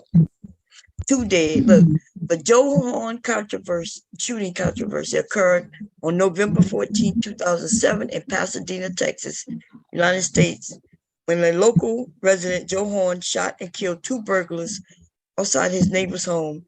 Recordings of Horn's exchange with emergency dispatch indicated that he was asked 14 times not to interfere with the burglary because police would soon be on scene.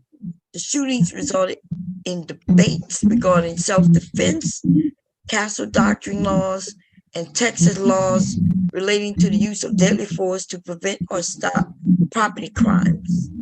The undocumented status of both burglars was highlighted because the U.S. border controversy On June 30th, 2008, Joe Horn was cleared by a grand jury in the Pasadena shootings. And it's probably because they was illegals. That's why they mentioned it. It looked like they were from Colombia. Both had criminal convictions in Colombia and had been convicted of drug trafficking charges. And you know that could have been fake too, right? Because it's not like Colombia gonna give us their motherfucking criminal records. They don't deal with, so they could have been making that shit up. But what it says here, police initially identified the dead men in Horn's yard as 38.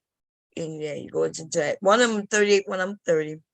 Both residents of Houston and an Afro-Latino descent and of Afro-Latino descent. However, Jesus was actually an alias of an individual named Gerardo Torres. Torres and Otez were carrying a sack with cash and jewelry taken from the home. Both had criminal conviction in Colombia for drug charges.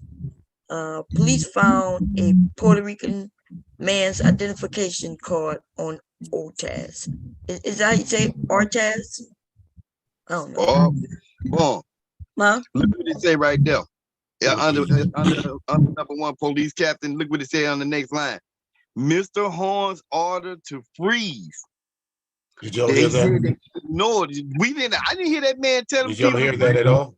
No. Did y'all hear that? All I heard was moving, you're dead. You're dead. Yeah. That's all I heard. I didn't even hear him say that. I just heard him say you dead. He didn't say moving you're dead. He said you're dead. You're dead. Right. Yeah. Yeah, they said that the two men ignored Mr. Horn's order to freeze, and that one of the suspects ran towards him before angling away from him and towards the street when they were shot in the back. How you get shot in the fucking back if I was coming at you? Right, I'm coming at you. And why would I come at you? Y'all, did y'all hear that? Did y'all see that movie Get Out? Everybody up here saw Get Out. Remember when that man, the grandpa, but in the black man's body, started running, and then all of a sudden, right when they got close to him, he switched directions. That must be what these burglars did to him, because he got shot in the back. How are you running for you, but then you shot him in the back? Make perfect sense to me. Oh my God. And so they said, and then it was over jury. It was they didn't have no guns, no weapons. They said Mr. Horn ordered them to freeze. The suspect ran towards him before angling away from him and towards the street when they were shot in the back. The medical examiner's report could not specify whether they were shot in the back due to ballistics of a gunshot wound. So they probably even said that he probably wasn't even shot in the back, because they claiming that maybe it went through his back and it could have been from the front to the back. Y'all know these motherfucking, especially in 07, y'all gotta remember this is over 20 years ago, huh? No, about 20 years ago. About what, 15 years ago? 16, 17. 23 now, so it ain't that far. 16, what, 16, 17 years ago? Yeah. And a lot has changed since then, because back then, up until really recently, police was getting off with all kinds of shit. Some of these old people get away with all kinds of shit. He shot them people close range. He shot them bullets through them people. Yeah. Look, and somebody said this. They said this is the most vital piece of evidence. It says, Horn, I've got a shotgun. Do you want me to stop him? Pasadena said, nope, don't do that. Ain't no property worth shooting somebody over, okay? But hurry up, man. Catch these guys, will you? Because I ain't gonna let them go. And he sure didn't let them go. Right? He said, I'm gonna kill him. He said it right here. And that's you what he did. Make a bet, I'm gonna kill him. And that's exactly what he here did. we go, buddy. You hear that shotgun click? I'm going. Yes, sir. Boom. All I gotta tell you is this. He shot them people. We didn't hear the undercover cop no more because the undercover cop told him exactly what to say when he went on that phone. Not Pastor 911. Send somebody over here. I done shot. I done killed him. I done shot him. And the first thing he said, man, he ran in my yard. Man, and then they backed him. They backed him by saying, "Yep." Once the police backed him, you know, that was it. Talk about, yeah, he ran for him, but why would? So they ran in his yard, but they ended up dead on your neighbor's property. On your instead of neighbor's your property. yard. Right. One on your neighbor's property. The other one was further down, another neighbor's property. But they ran in your yard. And right before they died, they decided, let me scoot back over here. Yeah.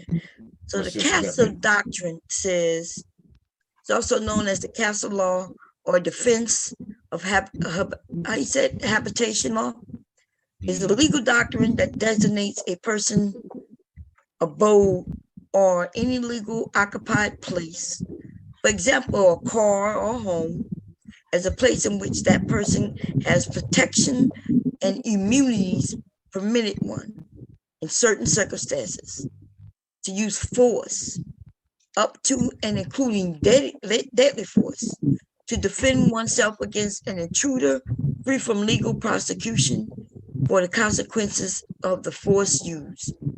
So if somebody come in your house, yeah, you could kill them. Bam. Right. But it's that old saying, I'm the king of this castle, don't give me no hassle, I'll shoot you and drag you to the front door. Tell the police you try to break in. I remember my dad telling me back in, in Louisiana, he said, if somebody come in here, you're gonna shoot them. You're not gonna let them get in, of course. Why would you let a motherfucker get in? He said, but if they got close enough where they at the door or window, you're gonna shoot them and then you drag them in. That's right. Drag them on in. Drag them on in. Boom, that's it. Okay. I remember hearing him say that. I wonder what the Delaware laws. Somebody told me, like, if I'm going to jail, anybody shoot anybody in our house, we're going to jail. We're gonna be there until they figure this shit out. Because we ain't got none of these laws that protect us. They'll have you on trial for killing somebody who came in your motherfucking house. You be held accountable for something you ain't, that you was protecting yourself and your kids. So I don't understand. I really don't understand how Mr. Horn wasn't charged. I don't understand that. From what we heard and what we just read, I just don't understand how he wasn't charged. I really don't get it. So it is what it is on that. That's just bottom line. You tell the police tell you over 14 times not to go outside. You fear for your safety, but you go outside, you shoot 2 people, you run past the police, you come back in the house, and nothing happens to you. Y'all see that right here in Delaware? No duty to retreat in home, but duty to retreat in public. In public, if I'm outside my home, I gotta run. Like, I gotta run. And if I don't run, then I get prosecuted. Florida got home protection, use or threatened. You could do all kinds of shit in Florida, huh? What's the name of it in Florida? The stand your ground? Stand your ground. That's right. Yeah. Stand your ground. You gotta stand your ground in Texas too. Stand your ground state. Yes, sir. Let me check out stand your ground. About this case though, y'all, is that we're not prosecutors, we're not no type of legal aid or nothing like that. And we can see through the bullshit, which means if we would have on that motherfucking jury or part of them teams, we would have got his ass that time. Yeah. He'd have been locked up. He'd have been convicted in his own words. But the thing is, they could still bring charges because murder. There's no statute of limitations. And he never stood trial. Yeah. They just never charged him. And so maybe that's something black people. Now that this guy brought this back to the light, maybe somebody need to, All American states allow. Wait, what did it say? When jurisdiction follows, stand your ground or duty to retreat is. You see it down there, the last paragraph for the end. I can't see it. I'm looking at it on my phone. What did it say down there? All American states allow what? which one you took? Oh, all American states allow it against deadly force, great bodily injury, and likely kidnapping or rape. So you can kill somebody. So you can kill somebody for those reasons, right? Yes, indeed. Yeah. Yes, indeed. But you don't have to do you don't have the duty to retreat. If somebody raping you, you got the right to take care of them. That's what it said right there in black and white. Sure enough. Robbery. You catch somebody robbing your house, your car, you got the duty. Right. But see, okay, so in certain states, you're not going to be charged or anything, right? They come in, they see evidence that this person broke in, they was here to harm you, boom. But in states like Delaware, though, and a lot of others, you're going to be held, you're going to go through the criminal process, and you got to prove that there was deadly force, bodily injury, or rape. You got to prove it. So you could be in jail for, if you're black and don't have money for bail to bond, your ass could be in there for years. So can I ask you a question? What if somebody attempted to try to do that and you killed them? And the only way that, I mean, you know, you go through the shit with the police, but you saying they tried to grape you and you killed them, but like the police, how are you gonna prove it? They got lots of women in jail for men who attempted to rape them and they killed them and they're in jail. So they couldn't prove it. They couldn't prove it. How could I prove it?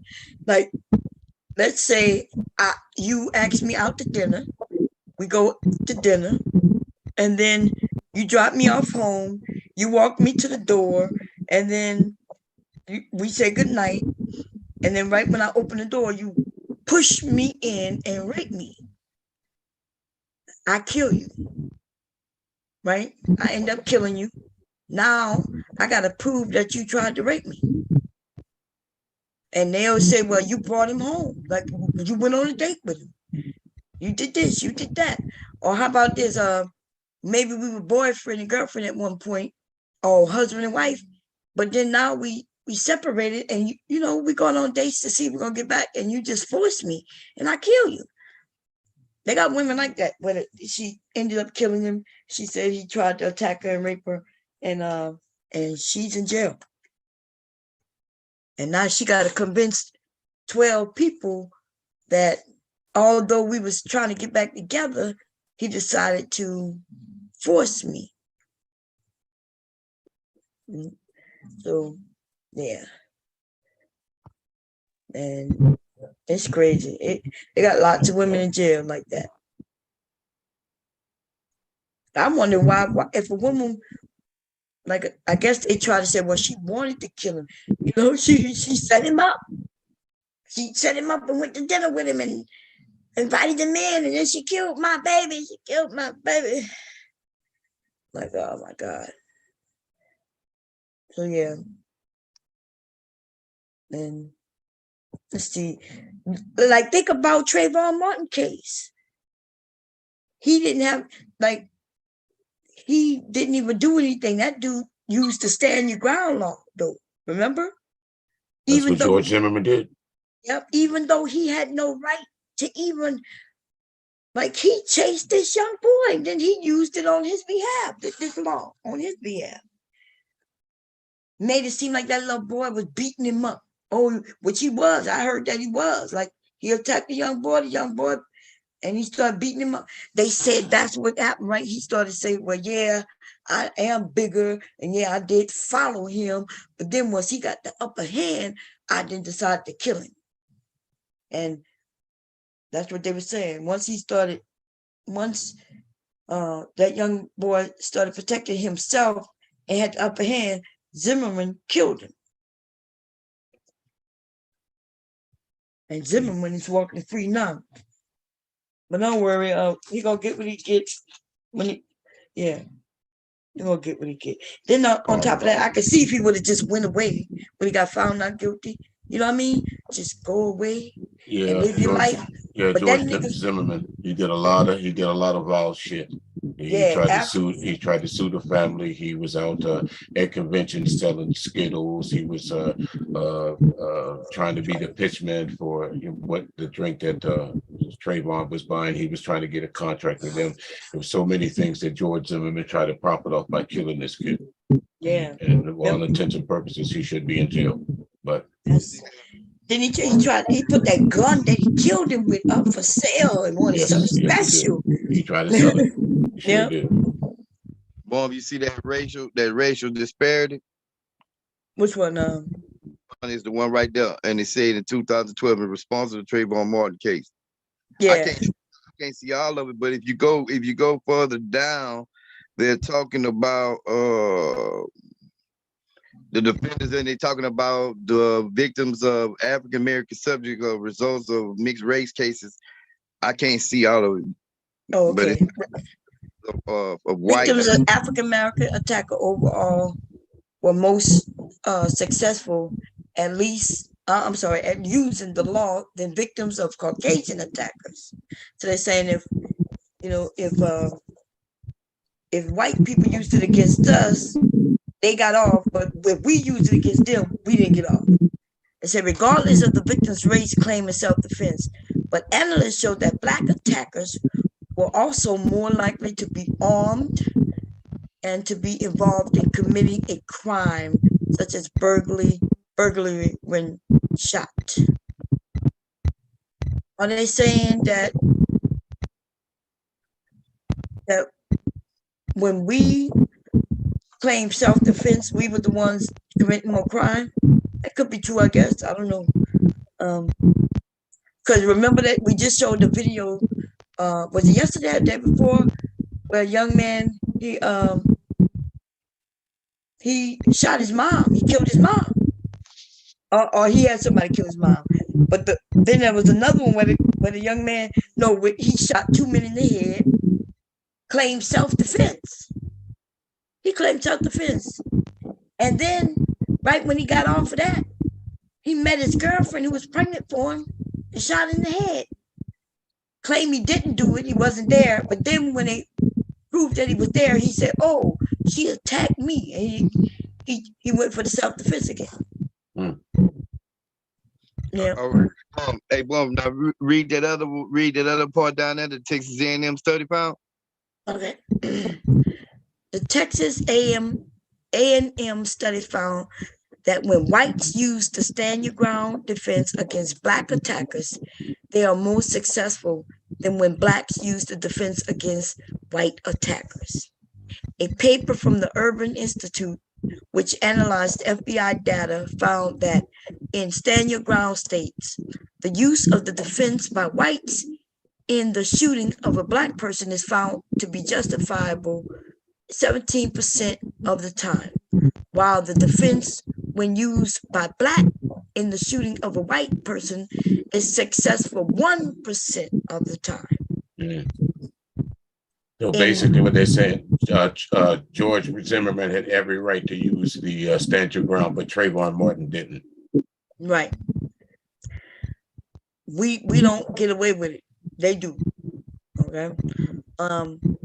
In non-stand your ground states, the shooting of a Black person by a white is found justifiable approximately 9% of the time, while the shooting of a white person by a Black is found justifiable approximately 1% of the time.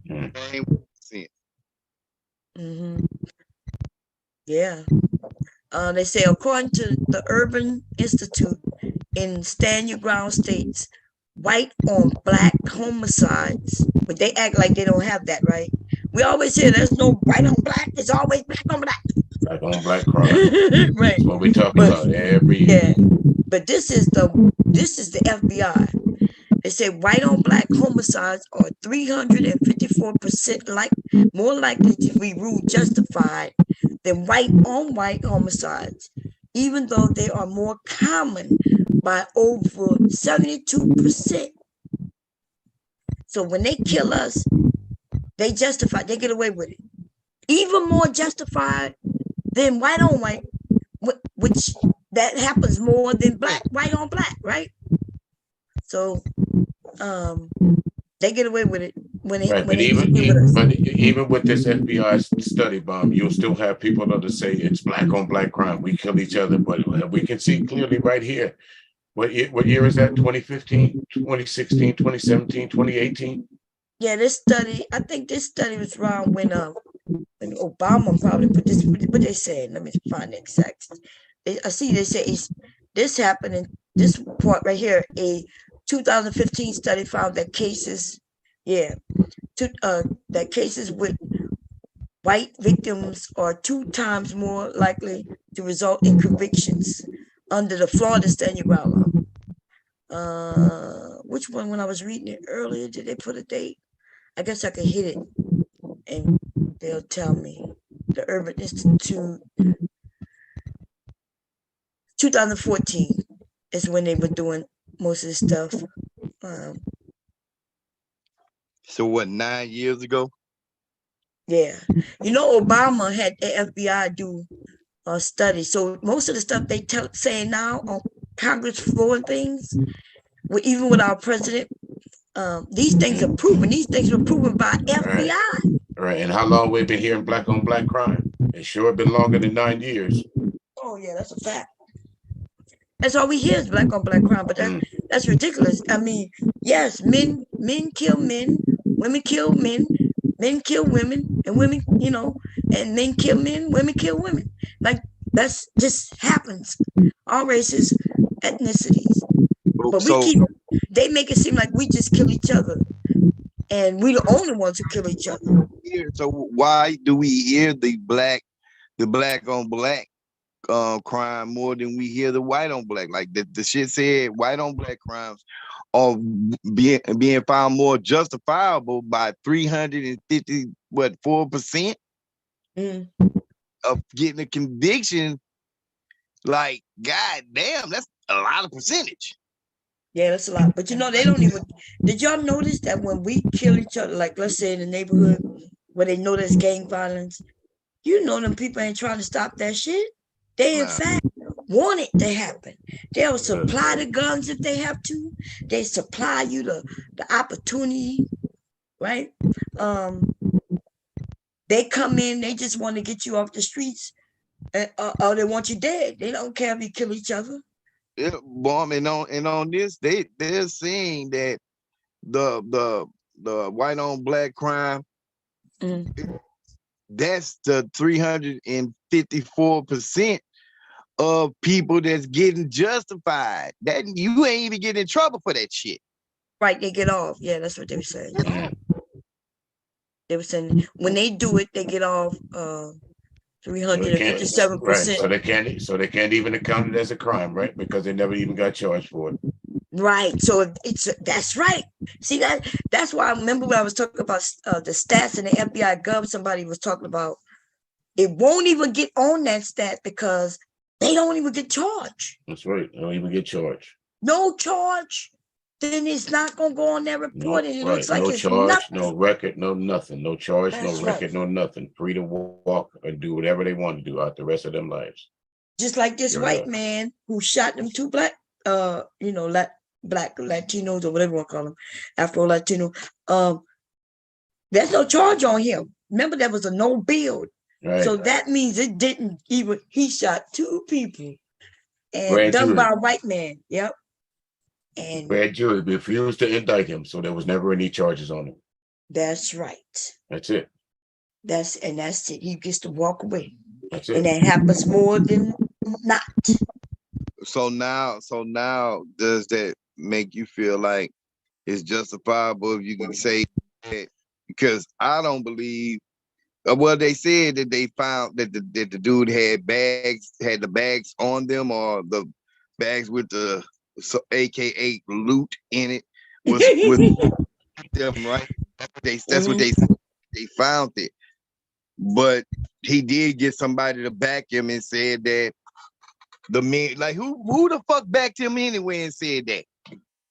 That was it. I think it was the police next door. That's his next door neighbor. Next door neighbor. Right. Yeah. Who you gonna believe? Your next door neighbor. Who you gonna believe? I saw everything, and here's what happened. Of course, I'm gonna take your word for it. Right. And You know, I looked at some. I like to look at the audits. You know, they audit the police. Audit the police, yeah. Yeah, I saw one last night. When I'm not looking on here and things, I look at that. And man, these motherfuckers just do whatever they want, yo. They do not be caring about your rights. Even though the cameras are clearly on them. So I'm not sure. I think I played it yesterday where this black man walked from a car. A white woman called the police and said, hey, this black man went from this car, 3 doors in this car, and then walked over here to this motorcycle. So she called. She said, that's weird, isn't it? It was in a Walmart parking lot, wasn't it? No, he said he worked there. I think it was like a business. Looked like something. He had walked from one car to I guess he either rode the motorcycle. He was either meeting someone there, so he went to another car and walked away from that and went back to the motorcycle. By that time, the police was already on it. Right, and instead of the police, talking to him, they say, can I get your ID? And he was like, I don't have to give you my ID. And he's like, why? What's going on? Just give me your ID. No. Okay, turn around. You're under arrest. And he was like, under arrest for what? Like, tell me what's going on. What happened? And then they throw him down. They take his ID and everything, right? Which they don't have a right to do. But once they arrest you, they can't get your ID, right? Then they call a woman over there. There's some people who work there because they recognize another white guy said, what's going on? Like, he does work here. They wouldn't even tell them what's going on. So he started recording for the black man. Anyway, long story short is that white woman comes over because they call her. The guy have another police take that black man in jail, right? Then he started doing his investigative work. See, he did the investigation after he took this man in jail. Come to find out, the woman says he says, well, how many cars did he go up to? She says 1. See, he thought he heard her say he went to 3 different cars. 3 different cars, right. Right, but he only went to 1 car and he went in 3 different doors in that 1 car. Right. And so when he heard that, he was like, so another police come up and say, hey, that car over there is registered to the same him, and so is that motorcycle. Right. That's right. And man, he got scared. Right. The car and the motorcycle is registered to the same guy, man. To the same guy. And then he says, and that woman says, well, why didn't, almost saying like, why did he just say, how could he just say, you never gave him an opportunity to say nothing. Right. You just automatically assumed that I would, just because I was a black man, that I was breaking into somebody's car, and you and your infinite whiteness decided to call the police. He kept asking him, like, what's going on? Am I accused of something? Instead of him saying, yes, somebody saw you do this or that, and we just investigating. Can we get your ID? And that man would have surely, I'm quite sure, gave him his ID. Once we find out, but he never gave him the opportunity. Right. He asked him, sir, am I being accused of a crime? Well, we're doing an investigation, sir. What crime am I being committed right now? He asked him several times. Several times, and he never. Right. So, that's a lawsuit. But though black men or anybody on the ground mistreating them, acting like we supposed to do this and supposed to do that, they are just human, but they think they're superhuman. They say, yeah, you do have to listen to me. I saw another one on Facebook where a guy was just in, like, it looked like it was a store. I'm not sure. To me, it looked like one of them, like Salvation Army or one of them, where you buy secondhand stuff from. He was in there shopping and the police was called. And he was just regularly shopping. Then the black woman walks up to him and say, hey, give me your ID. And he's like, what? And she goes, give me your ID. You being trespassed. You being trespassed. He said, what happened? What did I do? They said, you being trespassed, give me ID. He said, I don't have to give you my ID.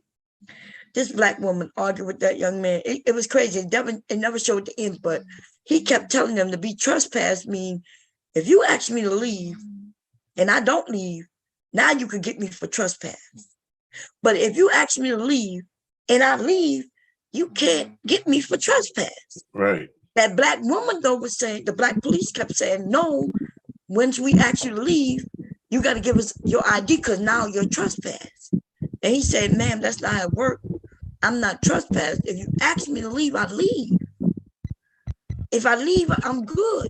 And once if I come back to this store again, now that you have put me on notice that I'm no longer welcome here, the next time you see me in the vicinity of this store, I'm now trespassing. So you have every right to ask me for my ID.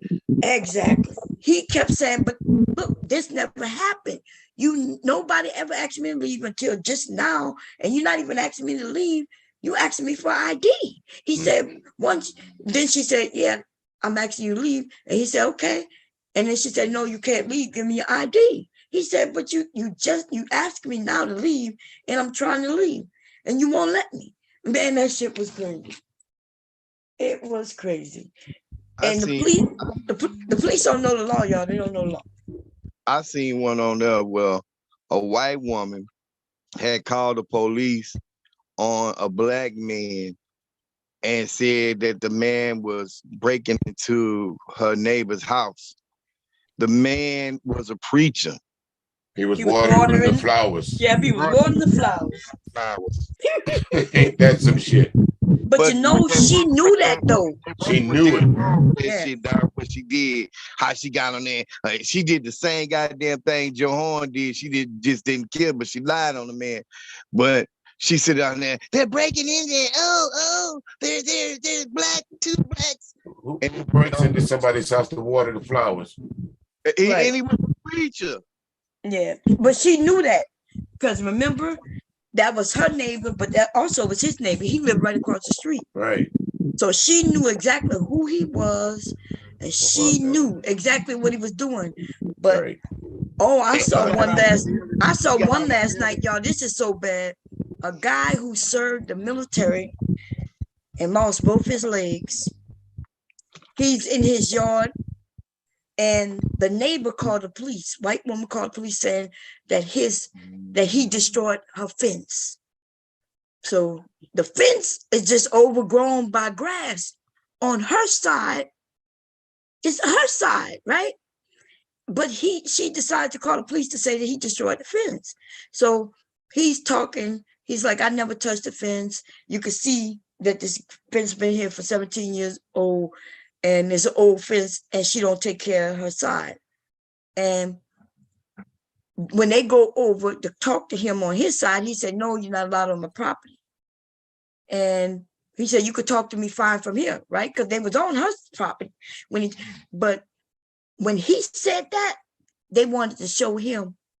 So they come on his side and take him out of his wheelchair. This man has no legs, and tackle him to the ground, no legs. And then they tried to claim that he attacked them. How he attacked him? He's in a wheelchair. That's how he has no legs and no, like, he don't even have fake legs. He was sitting in a wheelchair with no legs. That looked bad. They didn't shoot him. There was one guy that was in a wheelchair. He was trying to crawl away from the police, and they shot him. Ain't that some shit? So I guess he was crawling away too fast, huh? Yeah, I think they. I guess so. Shot him like 6 times or something like that. Oh my God. Yeah. Rat motherfuckers, they all gonna ride in here. Yes, they should. You gonna tackle a man with no legs. You pull him out the wheelchair. He ain't got no legs. He ain't got nothing to stand on.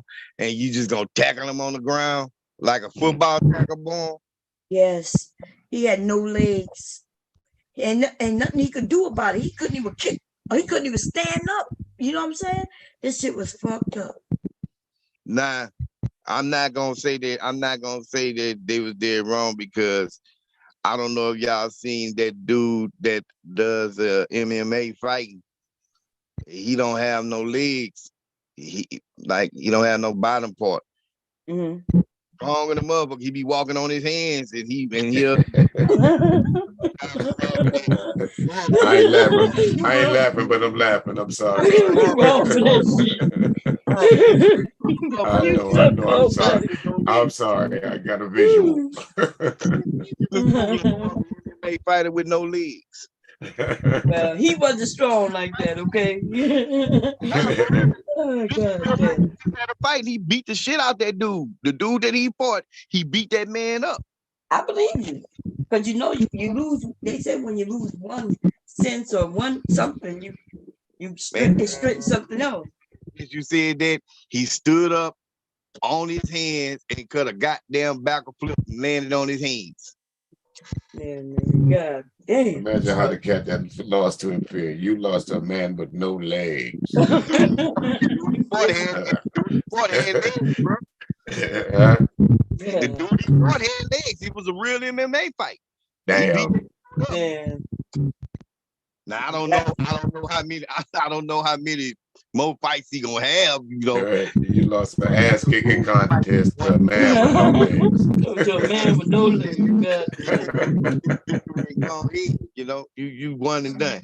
Now you know what I say about them MMA fights. Just like the wrestling back in the day, that shit fake. Come on, y'all. It may not be told. Well, I think it's fake. I think they make money. If the loser make money, then everybody making money. I'm telling you like this here, Bomb. Wrestling is not fake. Wrestling's not fake. It's scripted. It's scripted. It's scripted. It ain't fake because that mat is hard. It's 85% scripted. So you looking at basically the man's version of daytime soap opera. It's but I'm telling you, there's no way that you can fake a 400-pound man sitting on you. You but ain't don't gonna you? I knew a wrestler, right? And he would tell me it's almost like dancing. They learn a routine on how they're gonna hit each other, and it's almost like a dance. He know the duck at a certain time, and they learn how to fall so they don't hurt each other. They know how to land on the ground, but I'm still telling you, you get somebody that's standing on the both of y'all on the top rope, and the motherfucker do a belly to belly suplex. That means he flipping you over on the top, standing up. That ain't fake when your ass hit that goddamn ground. Sure ain't. It sure ain't, bro. I didn't see some wrestlers. I didn't see some wrestlers do some shit and it's wrestling, but them boys had some career-ending injuries, just doing simple wrestling moves, like my boy Sid Vicious. If you Google it, if you YouTube the Sid Vicious injury, it's not a good injury to see, but he was just a regular move that he tried to jump off the top rope and do like a little kick on the dude.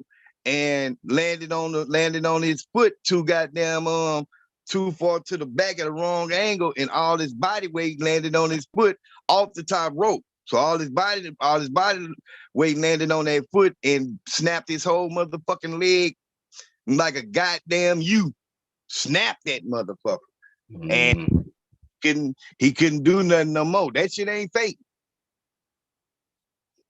No. What's that guy? Owen Hart died in the ring at one of those major events. So it ain't fake. It's scripted, but it ain't fake. Yeah, what's the difference between scripted and fake? It's like reality TV is a reality. Right. The wrestlers already know the outcome. They already know who's going to win. They already know how long the match is going to last or whatever. So it's kind of scripted. You know, sometimes they go off script, and you know, if you follow wrestling like I did back in a while, after for the longest time, you didn't know wrestling was scripted until the WWE, and that's when you really found out that wait a minute. My favorite hero was already knowing that he was going to lose. Yeah, I used to get wrestling with my dad when I was little, back in the Junkyard Dog. I don't think WWE existed. No. I think it was local. I'm not sure what that was. You ever heard of the Junkyard Dog? Yeah, I heard Junkyard Dog. He used to fight with back in the old days with wrestlers like Wahoo McDaniels and Paul Jones and Ricky Steamboat and all those guys. Yeah. Junkyard Dog was WCW, and that was before the WWE. It was a WWE. Yeah, he was like the one of the only blacks I knew back then. Now he was like, oh, they had black. Tony Atlas. Tony Atlas was big back in that time. Ron Simmons. Yeah, this had been like 70. This is 70 something. Yeah, Price the Dust, nigga. Junkyard Dog coming out there. Another one bites the dust. Yep. He had thump on the side of his along his leg. That was his signature move. Was the head on the ground like a dog and run up to his head, but the niggas and they they act like they knocked out.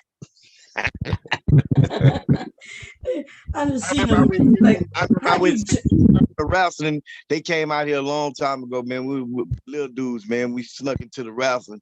About 8 of us, man. We snuck in the side door. We tried to go around the back. They wouldn't let us in the back. So we tried to go around towards the back, man. And that was the first time that I had got back there and seen all the wrestlers. It was Junkyard Dog. It was Iron Sheik. It was Hacksaw Jim Duggan. It's a couple of other ones.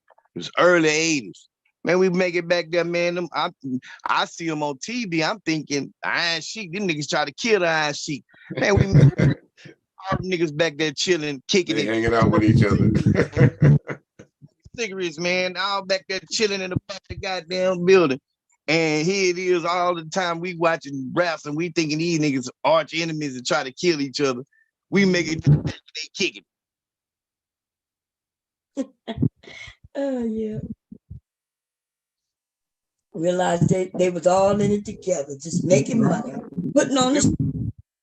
We little dudes, man. During that time, Hacksaw Jim Duggan was running around waving the American flag, and then Iron Sheik was doing the Iranian shit. So it was like a USA versus Iranian thing. You thinking people trying to kill each other, and the motherfuckers back there kicking it, man. Yep. I felt bamboozled after we snuck in the side though, because I wasn't paying for shit. We was about 8 years old. We went down there about mob of little niggas went down there like, man, we getting in the wrestling. We gonna see these niggas. Just left wrestling, just WWE just left from my city probably a couple of days ago. And tickets was $45. Wow. Just $45 just to get in. That's just to get in. That's to get into the cheap seats, huh? Yeah. Wow. Yeah. The $45 just to get there in the cheap seats. Then you get down there, you paying hundreds, several hundreds. And then that's it. And then that's if you want to get in there and you want to get your kid the Rousey belt and the dolls and man, you can spend $1,000.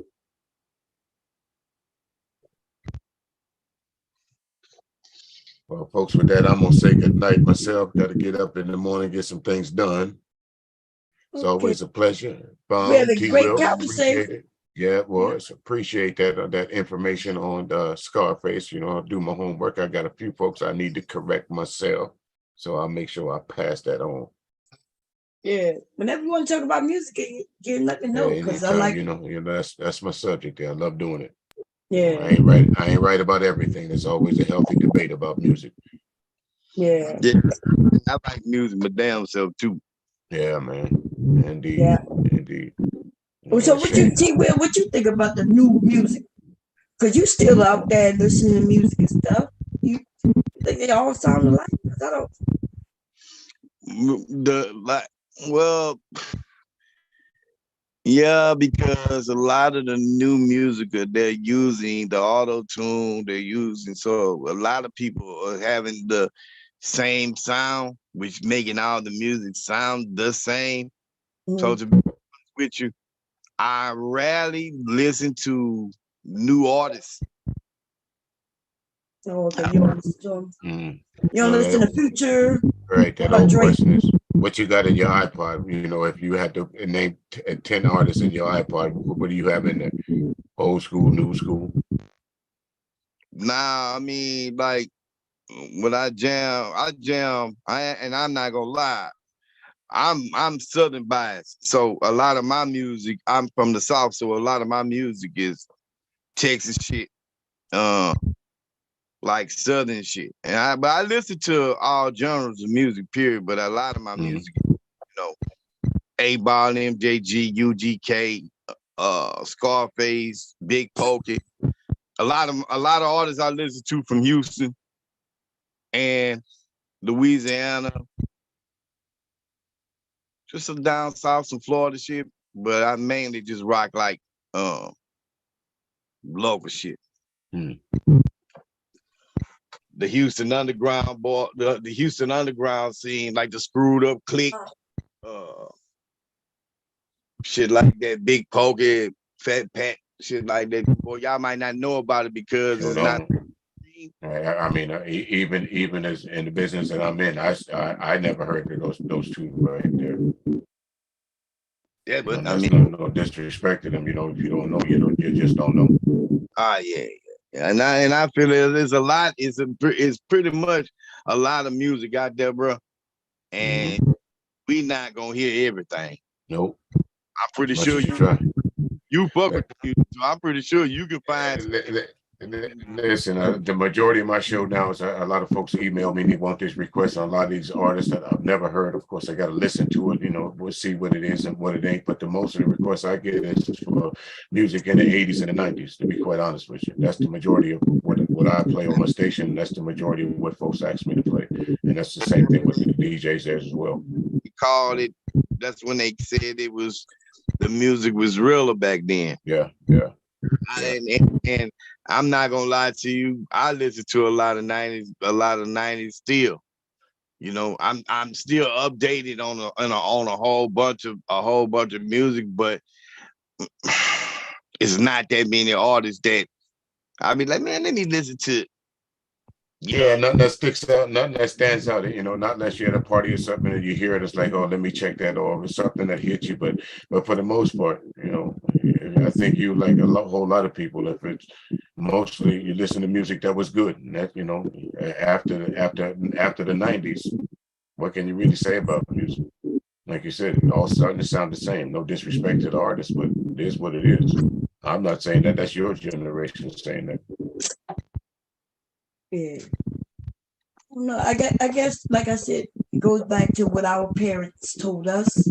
They told us all our music sounds the same too. So we actually just doing what they've done. But I do, you know, I get it. Like I do listen to the music. I listen to the music back then and the music today. And what I'm saying is that the music, they just not putting out a different array of music. You know, like they're not putting out no love songs. And love is not love no more. It's been freak shows and all this and all that shit. You know, I still make music, but I don't make music to try to appease to anybody. I make music that I like to make, that I want to make. And if you like it, then you like it. And if you don't, then it might not be for you. It's not going to discourage me from making music, but I'm not at the point. I do it more for a hobby right now than try to make, you know, cash living on, you know, money. If it happened, yeah, that's cool. But as far as coming out saying, hey man, I'm gonna take this, get to the top. Nah, I'm making music to the point to where I'm making what I want to make. Yeah. It's cool. If you don't, you know what I'm saying? That's cool too. I'm still gonna just do it like I'm always do it. Like I'm gonna need you to send me that beat because I'm gonna write my verse for the Bomb Squad soon. Yeah, we need to do that. I'm gonna look and find a beat because the guy let me use his beats. So, because he know we ain't over here making money off it. Now, if it go to the top, he gonna want some payment on it. You know what I'm saying? and that's cool. If it goes to the top, then we can talk about it. I know that's right. If it goes to the top, then we'll talk. We can break him off some paper. That means if he know we go to the top, I'm pretty sure he's gonna be wanting to give us some more of his beats so he can make some more money. Right. That's a fact. That's a fact. Especially they be the YouTube beat makers. Before I go, you can, if you have some music that you want, independent artists, you can go to urbaninfluencers.com, drop your music off over there, and they'll tell you, exactly what they think about it, whether it's good or bad, whether it's airworthy play or whatever. And then I got a radio station. If they think it's airworthy, bump it on the station, put it on the 24-hour jukebox and let it do what it do. So, Yeah, them up T-Will got some music. Yeah, whatever you got, bro. It's it's an opportunity to get it out in front of some professionals. So you ever thought about making the genres, as we say that today is too, this make a whole nother and bring back some good music that you said out there. Because we got the internet now. We don't need a producer or you could spread your own shit today. Look at that bullshit that came out. Soulja Boy, Jelly. That was I don't even know what the hell that was back in around that time. Right. Remember, T-Will, most people stream music now. You rarely hear people saying, "I'm listening to the radio." Most people on a streaming service. Yeah, I don't listen to radio. I'm gonna be honest. I stopped listening to radio so long ago. It's ridiculous. You rarely hear people listening to the rest of radio because they have a set playlist that they have to play.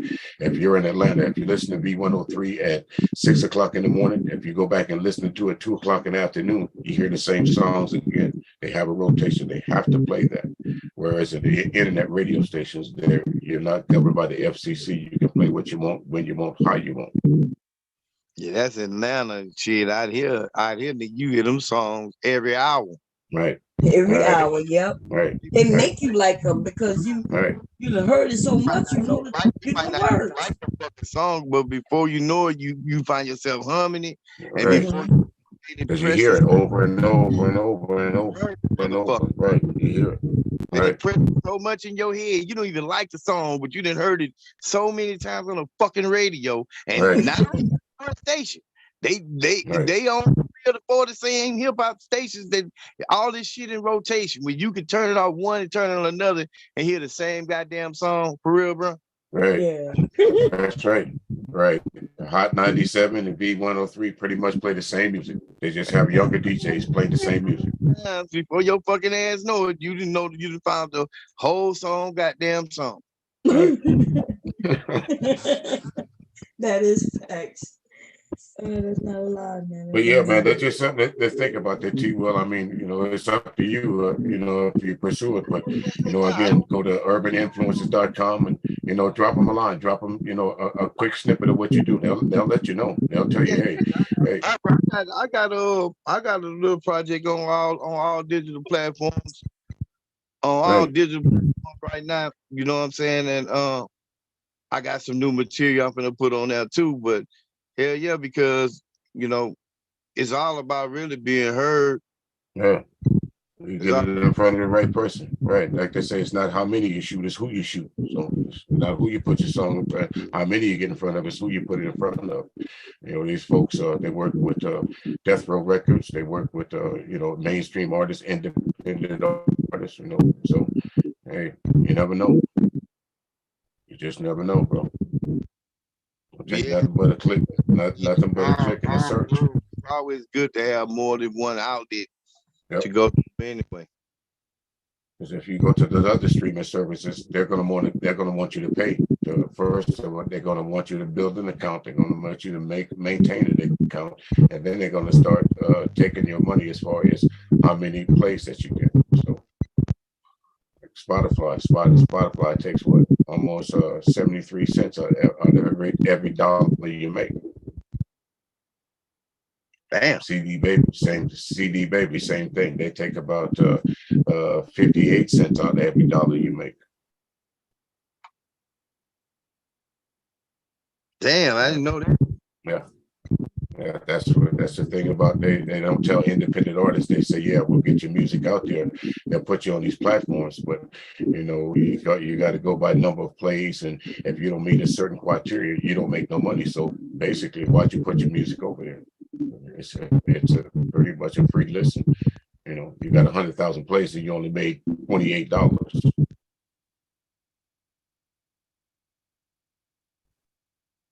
Those are the things that you're up against. No longer you have to, since there's so many independent artists now, when this is the next wave of having to go in and sound to places like Motown and Arista Records. Now you got these places that try to get your music out there, but it's basically the same thing. They got all your money.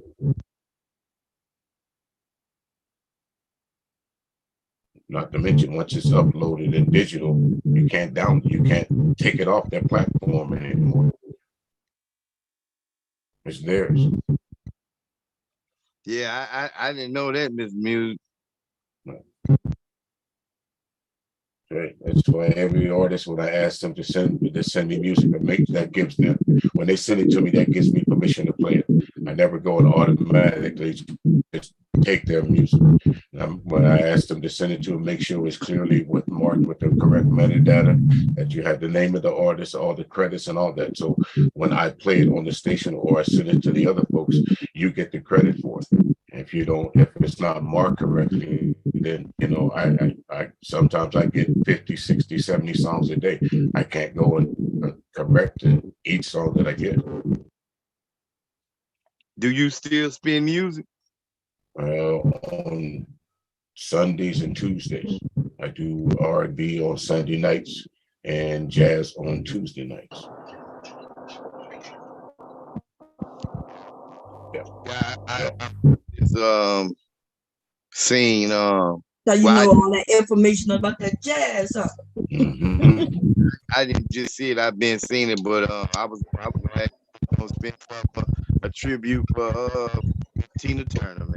I'm gonna do that this Sunday. If you're on my Facebook page, you'll see that I just uploaded a few things on Tina Turner. I put about 3 or 4 songs over there. I don't want to get into it, but I'm going to do our tribute to her on Sunday night. Yeah, man. This coming Sunday. Yeah, this coming Sunday. All right, make sure I get over. Let me know. You gotta remind me, listen, y'all know I be too busy. I forget things. You got to let me know so we can come over there and support. It's I have a chat room. It's on the website. It's on Sunday nights. If you guys want to come in, there's a chat room where you can post memes over there. You can, like YouTube, you can only type in there or use the little emojis. But on my chat room, you can actually do GIFs and all kind of different things over there. Please, no personal pictures of you know how some folks get outrageous sometimes, but you can even upload personal pictures there. So a pretty good chat website. So check it out. It's called Classic R&B Jams. That's the name of the website. Yeah. So, 24-hour jukebox. It's got R&B, jazz, a little light rock on it, reggae, a little bit of everything. Neo soul, southern soul, northern soul, a little bit of everything. 15 minutes is all I ask. I get. You can walk away in 15 minutes. That ain't the station for you. Already. I'm gonna be there to check it out too. Yeah.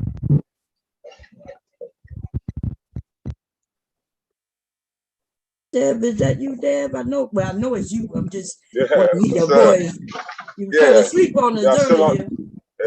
Sure. Yeah. You got to listen. You got to get your rest when you need to get your rest, man. I know. You're gonna be on that, and then that road is hypnotizing at night. Especially when you get no sleep, you be delirious. One time I thought I saw James Brown dancing on the back of one of them 18-wheelers I was behind.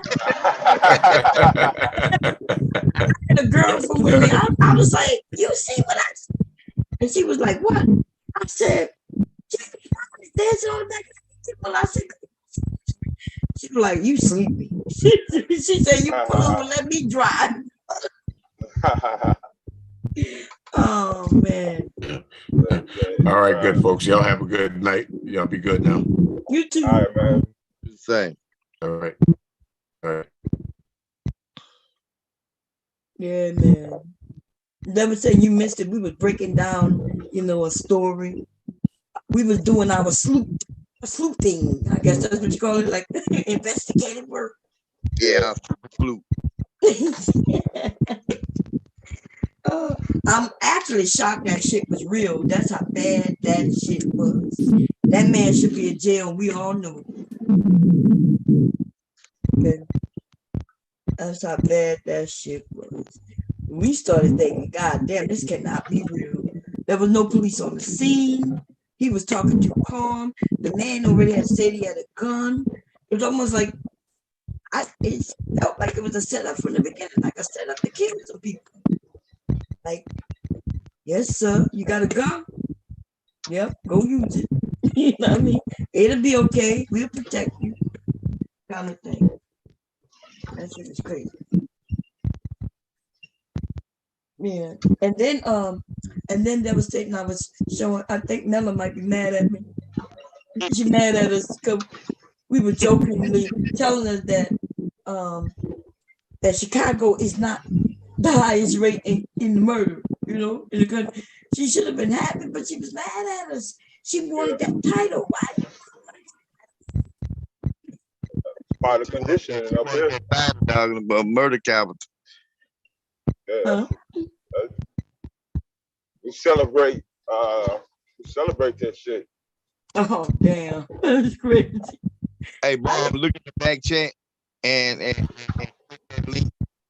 I want you to look at that link and I want you to see your boy and see what happened to your boy. I will see.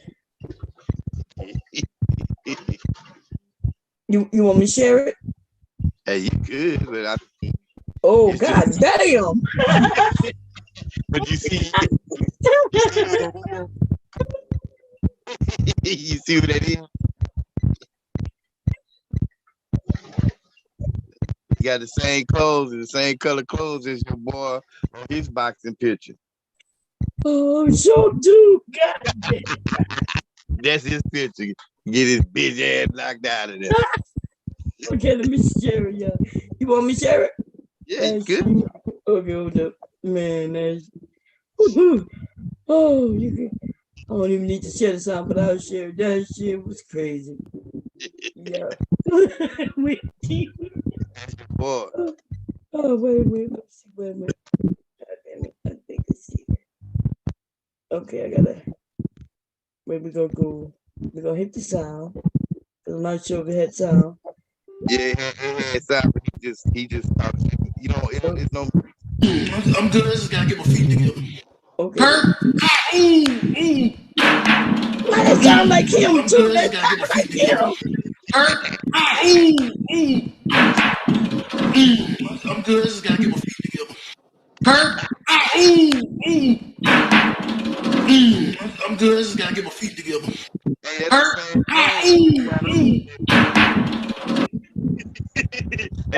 is great. Oh, yeah, let's go. We're gonna look at it one more. I'm good. I just gotta get my feet together.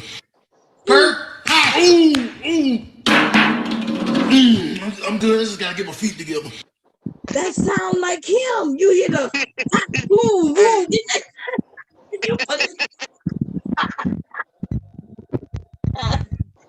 Oh Lord.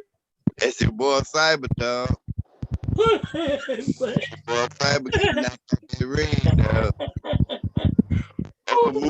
And remember him and Mumu was standing up showing what they would have did. That's what Mumu would have did. His ass knocking out that damn ring.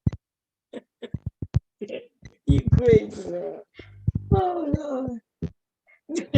Look, he got hit in his ear. God damn. Hey, they played head first out there, motherfucker, too.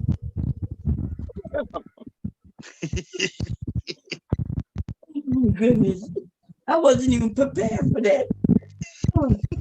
I was like, oh yeah, I'm gonna get his ass. But that sounds just like him. He said, beat together. Oh God. So next he got some questions he need. Yeah, we need answers. Oh man, we had a great conversation though. Damn, you left us up in the middle of the music, huh? I forgot. Or were you still here? Yeah, I was trying to hang on. Yeah, I was going all the way back to Leonard Skinner there. Yeah, I was on some rock and roll shit, dude. You said Leonard Skinner. Yeah. Leonard came up here, Linwood anyway. I heard it. Yeah. To tell you had a hatred for Beyonce. I'm not a fan of nobody for real. Like, you know, I could give my honest critique. I didn't even know Beyonce was. I knew she was big, you know, because especially remember there's a group of people that once they love you, your ass become real big. Okay. But damn, he got hatred for her. But then he admitted he don't listen to updated music. So how do you know what exists if you don't even listen? You know, we still got some conscious rappers out here. We still got some rappers who are unique. Don't sound like everybody else. Yeah, there is a group of them. They're from the same area, and that's true. Like Lil Baby, and then Da Baby, and you know, Lil Uzi, all these Lils and stuff like that. Future. I'm thinking Future must be writing for them all, because when they do sound quite off like him, I be thinking maybe he wrote it. But you know, he was a writer before he was a rapper. So, but then he was like, "You Southerners," I'm like, before that West Coast stuff, y'all East Coast, that was not that going on. Rap was rap. No, rap was rap. And it was all kind of underground because the radio station wouldn't play it. So therefore, we were spreading that shit ourselves, you know, community to community, city to city, and then state to state. So, well, you know, once New York showed us some shit, then, you know, every city, everywhere else started having their own little area of them doing the shit. It really wasn't that easy. I mean, that difficult to come up with some shit that rhyme, that makes sense, you know? What got difficult was, actually, I think still the best rappers don't have contracts, right? I think the best when they could get in a ring and have ciphers and shit, and just based on looking at you, just come off some shit right off the dome. That's some bad shit, right? Yeah.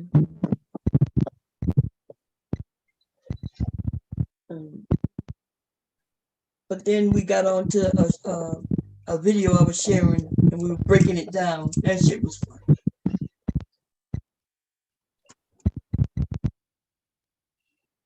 So what you got planned for the rest of the week, T-Will?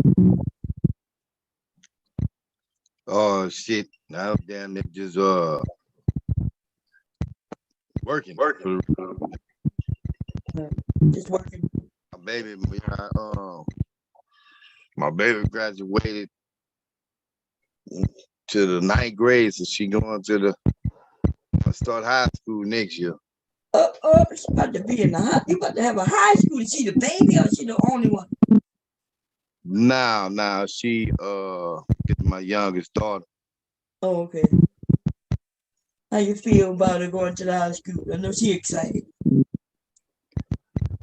Yeah, I'm 6'2", and she down there taller than me. Yeah, damn. Okay, she play basketball or what? No, her mama called her Princess Diana. She too pretty for that. Oh, okay. She walked across the stage today with a royal spirit. Okay. But she I got on title. I got on title, but I got outside. Fuck going on with you? And she was like, it's the heels, daddy. I was like, God. I looked up like, God damn. I'm raising my arm up to hug you. She was like, it's the heels, daddy. It's the heels, daddy. Yeah. Look, we women go through, young girls and women go through some shit y'all ain't gonna never know kind of pain y'all know nothing about. She just 14. She wear heels. Heels at the beginning of the uncomfortable. First of all, it started with the bras. That's the first uncomfortable thing we had to put on. Bras that y'all ain't gonna never know nothing about. Imagine some shit wrapped around your chest part all day with a clasp behind it. Y'all ain't gonna never know the pain.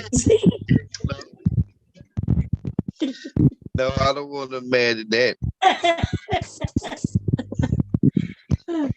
That's the first. Look, we started going through things early in our lives, man. Yes, uncomfortable, all for the sake of beauty.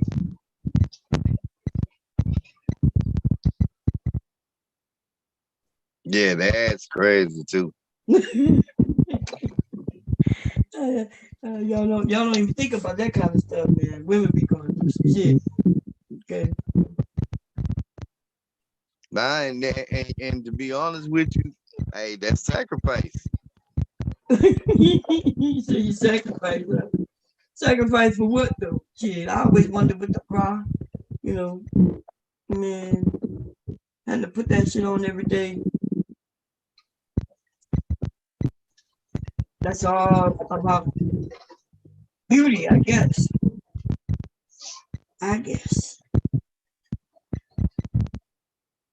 What y'all put on? What y'all gotta wear? Jock straps only for while you playing sports. Then you can take it off and be free as the wind. Free as the wind, y'all.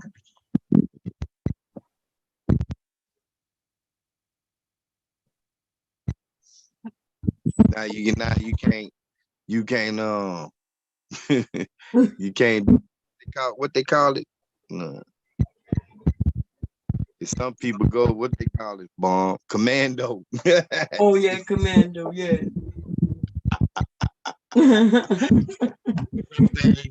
They do, you know.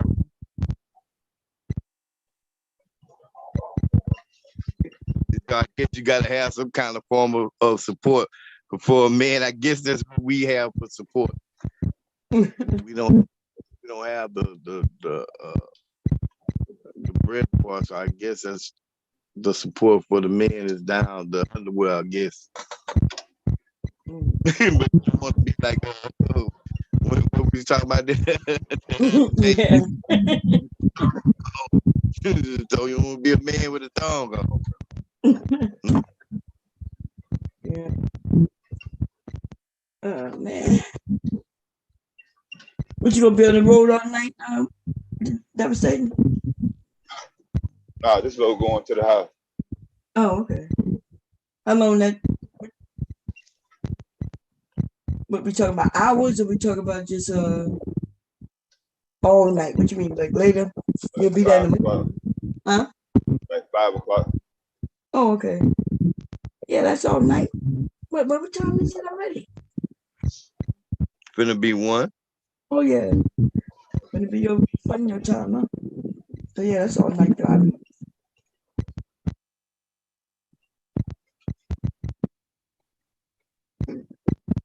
But how long you headed home, Dev? Going on head home for X amount of days or something before you roll out? Oh yeah, rest of the motherfucking weekend.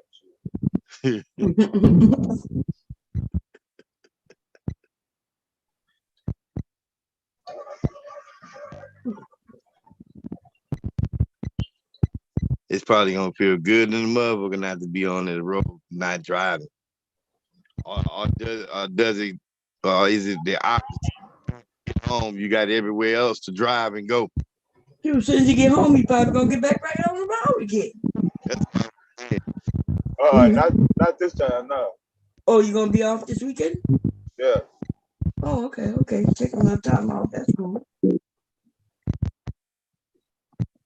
your little break, catch up on some sleep. Until they call and look, they gonna call you. How much you want to pay? Gonna be on that road, you will. They gonna call them. They gonna be. They gonna be like, we got a road, we got a load. You want it? He gonna be like, well, I got nothing else to do. See his ass on the road. He be up here with us anyway when he on the road. Isn't that the best job to have when you can be at work and still have fun and cat? Boy, what you say they gonna call him and tell him you got another load? What? Huh? What they gonna say? We got another load for you. Want? You don't want it? Another load? Another load? I want it. Want? Do I want it? What? Want it? Oh,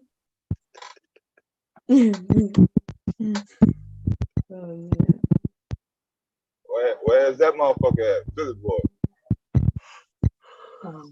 He's probably drunk somebody's baggage claim somewhere. Just sleep on the goddamn thing where the luggage just go around in a circle. He on the track to sleep. That's how he ended up in California. Talking about he went to meet Randy Slocum. His ass fell asleep on that conveyor belt, and it pushed him up on the plane. When he woke up, he was in California, waiting for somebody to choose him on that rack. You know, when the luggage go around and around. Yeah. He wait for Randy Slocum to come and pick his ass up. Him and Randy arguing the whole time. Randy said, I ain't putting you on. For one, you're not riding on the back of the seat with me, and I ain't putting you on the handlebars. They trying to figure out how you gonna get him home. He's like, you knew I was coming. You knew I was coming. You were supposed to rent a car. A piece of rope, make his ass sit in one of them grocery bags, and pull his ass down the street like a go-kart. Oh, man.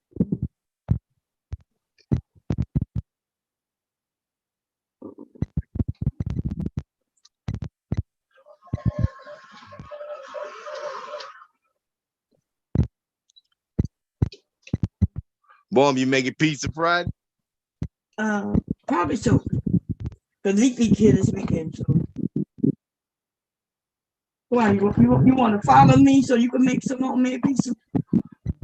Nah, I just like watching you make it. I don't have to be honest with you, I don't have the patience for all that shit.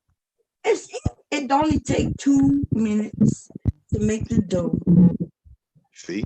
And then though, when you make it, you say, see, 2 minutes. Yeah, that's long, man.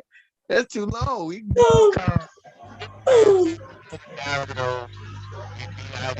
minutes and get pizza wings, something and dessert all in one go. But I like you do it because you spend the time with legally, and you know it's educational. Some people can learn how to make pizza, but to be honest with you, yeah, I ain't got the patience for it. That's what people say. Like, I'm looking like all in the oven the whole time to see if it's real. Is it's rising yet? No, you set a timer somewhere on your phone or somewhere for 20 minutes. And then 20 minutes, take that shit out of there. The only time I keep looking is if I didn't set a timer, you know. But if I set the timer, I got it down pat. If you follow the instructions, it'll be down pat. You know? But yeah. Yeah, I don't even like to make pancakes no more. Like I go buy the pancakes out the stove. Oh, nah, you got that. No. It's the same thing as No. No, they not just say, oh man, it don't taste nothing. It's I'm just you know what? I'm gonna make some pancakes. And I'm gonna send y'all some because they can be frozen. You know, I'm gonna put them in the thing. It should take like 3 days to get out. Put it in something. I eat them motherfuckers. I'm telling you, if they don't taste different than the store, we can do a bet. I promise you. I promise you, they don't taste nothing like. Ones in the store don't even have taste. That's why you gotta put so much syrup on them. You gotta put syrup on them just to give it flavor. Try one without any syrup. Just put a little bit of butter on it and taste it. And there's no flavor there. That shit tastes like carpet. They know you're gonna smother that shit with some whipped cream or with some syrup. Because other than that shit nasty. Yep. I'm gonna see if I can actually. I think I should be able to do, because they could be frozen. Because you buy them frozen, like you said, don't you buy them frozen in stores? They come in the frozen section. Yeah, they got two kinds. Yeah, they got the ones where that's in the refrigerator in Walmart.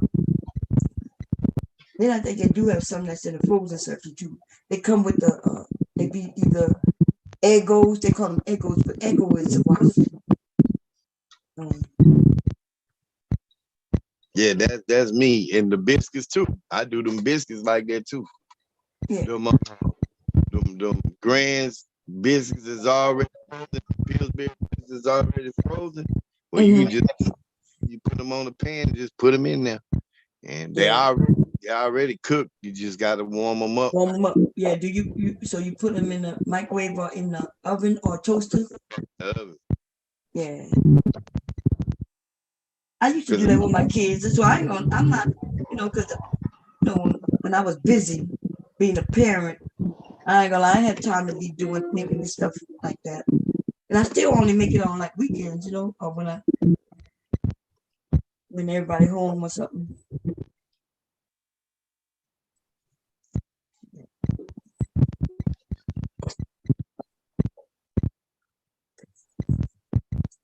Well, now when you make the pancakes, do you fix them up with the whipped cream or just regular pancakes? Well, my pancakes, you don't need no whipped cream on. I'm telling you, you don't need syrup or nothing. But if you want to put fruit on them and stuff, you can. I'm telling you, they flavorful. Like, I got the ones that I make that taste like bananas because they banana pancakes.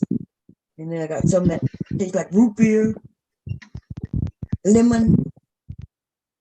You put the flavor in them? Yeah, I put a little flavor in it. Yeah. So usually people put vanilla extract, but you can put any flavor extract in it. So if you buy some, everything you ever bought the pancake mix where you got to mix it up. If you buy that, huh? Wait, Bum, you're not talking about that. You talking about homemade, not out the box. I'm talking about in the box. Oh, you talking about the box? Yeah, the complete box, but you just need to add the water. Yeah, but I don't make. I make homemade. So that's what I'm saying. You making it. God damn.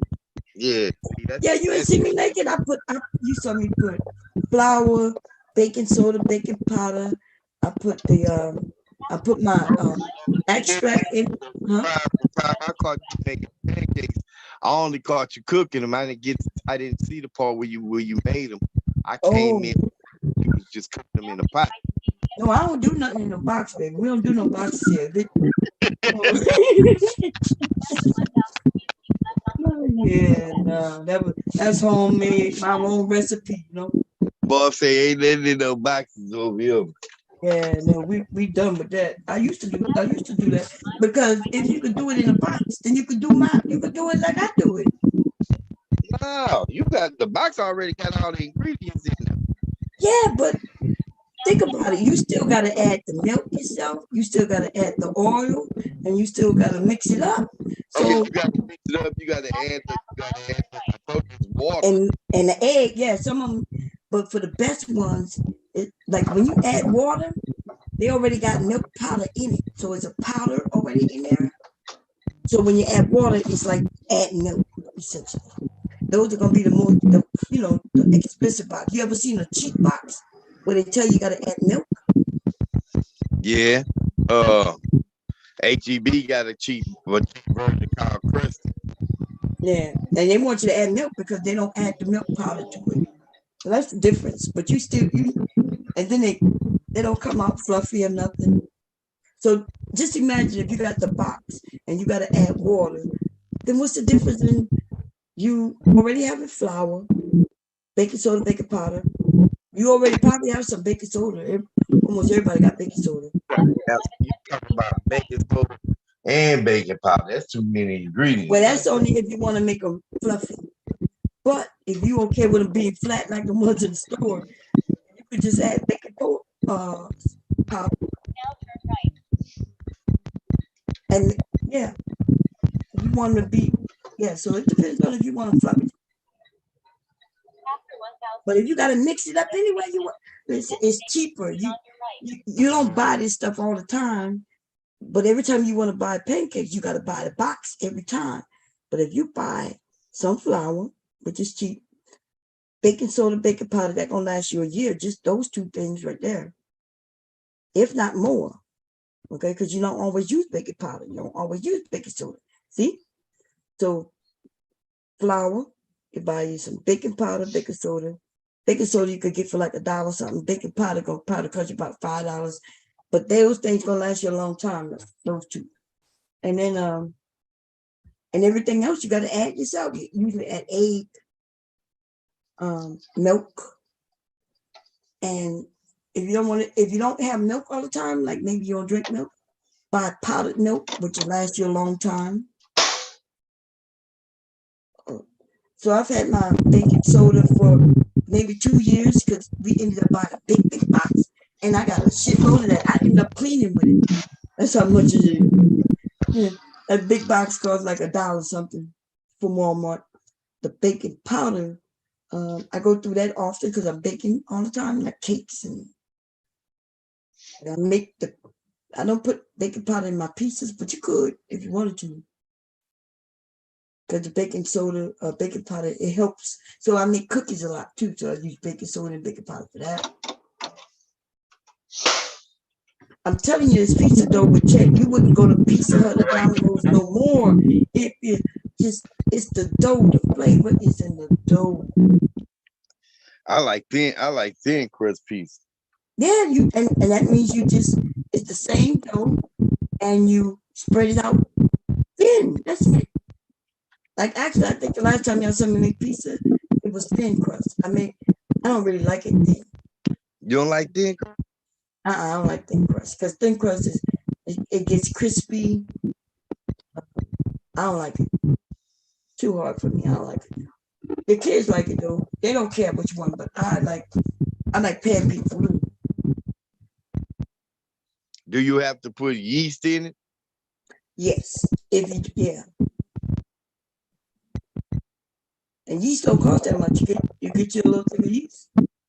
And remember when I say put it in, it's only gonna be like a 4 teaspoon.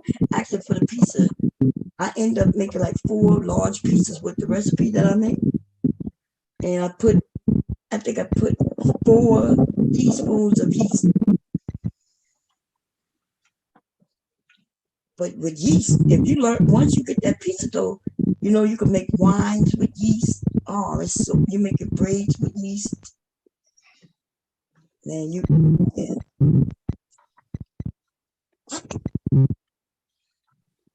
when your daughter's over there, you say, hey, let's get in the kitchen and make some homemade pizza.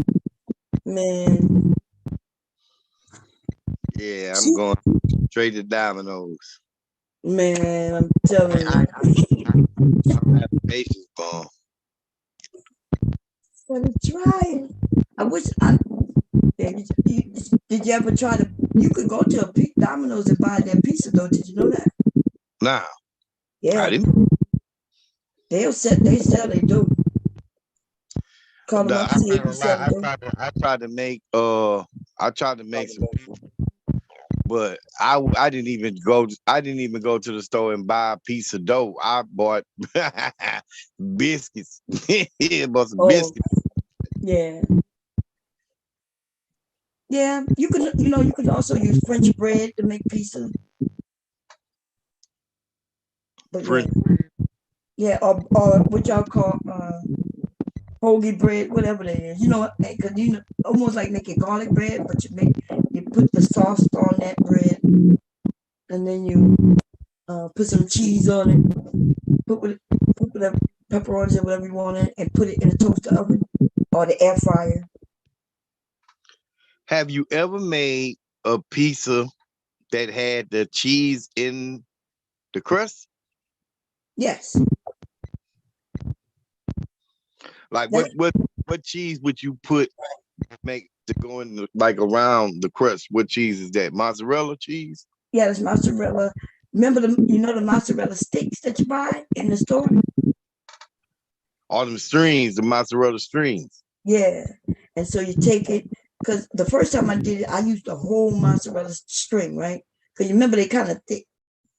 And yeah, that wasn't no good. So I cut them in fours. And then you take it at the edge of the pizza and wrap it around and tuck it. And then yeah, when it bakes, that's your cheese crust pizza. I think I had a video. It was on Facebook though. The first time I did that was on Facebook, so it's over there somewhere. But yeah, it came out good. So you make bread?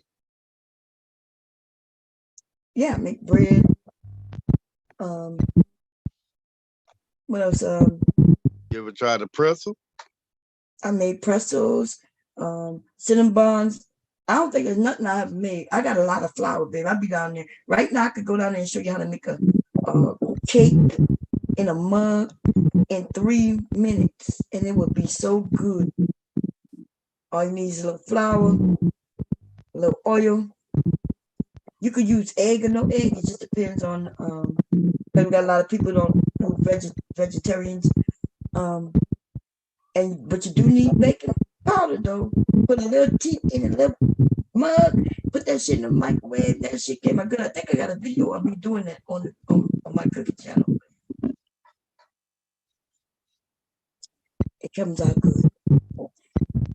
Ice cream. I'll show you how to make ice cream. You need some whipping cream. You don't even need an ice cream maker or nothing. But I do have an ice cream maker too, though. That's ice cream made with a custard. Take a little longer, but which one is better? It's not about better. They're both good.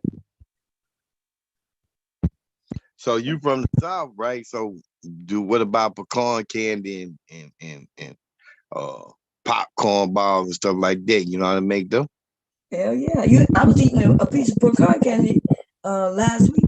Sitting in the sun. Huh? You had made it? Uh-huh. Can't buy it up here. I don't think these people up here know what pecan candy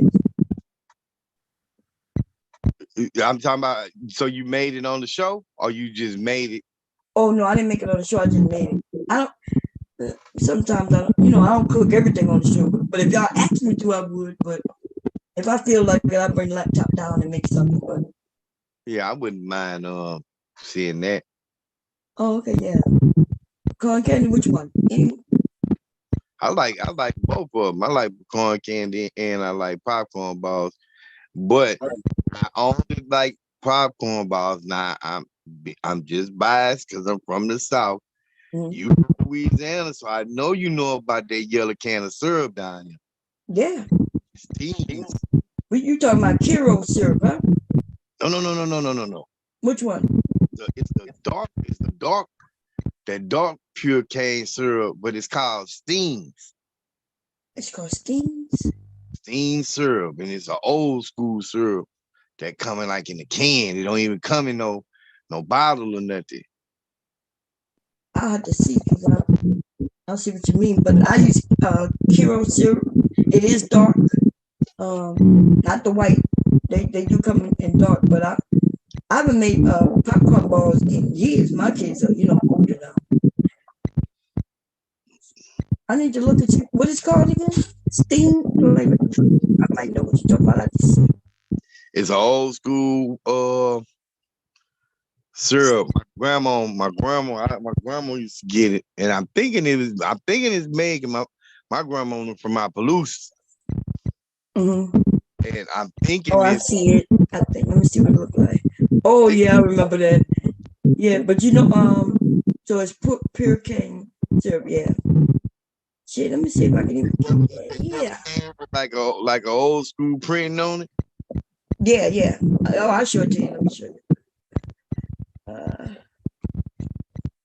Let's see. And it's made in Louisiana. I don't know where. I don't know if it's home. Yep, that's it. That's a bottle. That's a bottle though. So that's probably something new. That's a bottle. When I'm talking about, it's a can. It was an old school can. Oh, let me see if they have it in a can. But they put that in. They put that on ice cream. Yeah, it's a syrup. It's almost, instead of corn syrup, this is sugar, but they made it in syrup. In fact, I don't need to make this because I make it. I don't need to buy this. I mean, I make this. I'll show you how to make this from sugar. For real? Yeah, that's what we make when we do our snowballs, like when your flavors and stuff like that. Yeah, you take your sugar, you boil it down, right? Yeah, and that makes a syrup. And then now you can make anything with it. It's your sweetener in a bottle. Do you remember that? Do you remember that brand? Nah, I don't remember that brand. Can on side of that bottle. Look the can on side of that bottle. Right there to the right. What you mean in here? You talking about? Yeah, you see that can, the bottle to the right. I do. Oh, is it round? Oh yeah, I see it. The can is right on side that bottle with the green label. That smaller can right there. That's on the left hand side. Is smaller cans, but it's a bigger can. That's it's in the back. Yeah, I see it. Yeah, I see it. Yeah, I never seen that before. But you ain't never seen this. You ain't never seen this syrup before. Yeah, this is the old school. This is the old school syrup that my grandma used to make. I mean, used to use. Yeah. No, I never seen that brand before. And you said syrup, so you would put it on pancake syrup? Yeah. I don't even know, to be honest. I don't remember.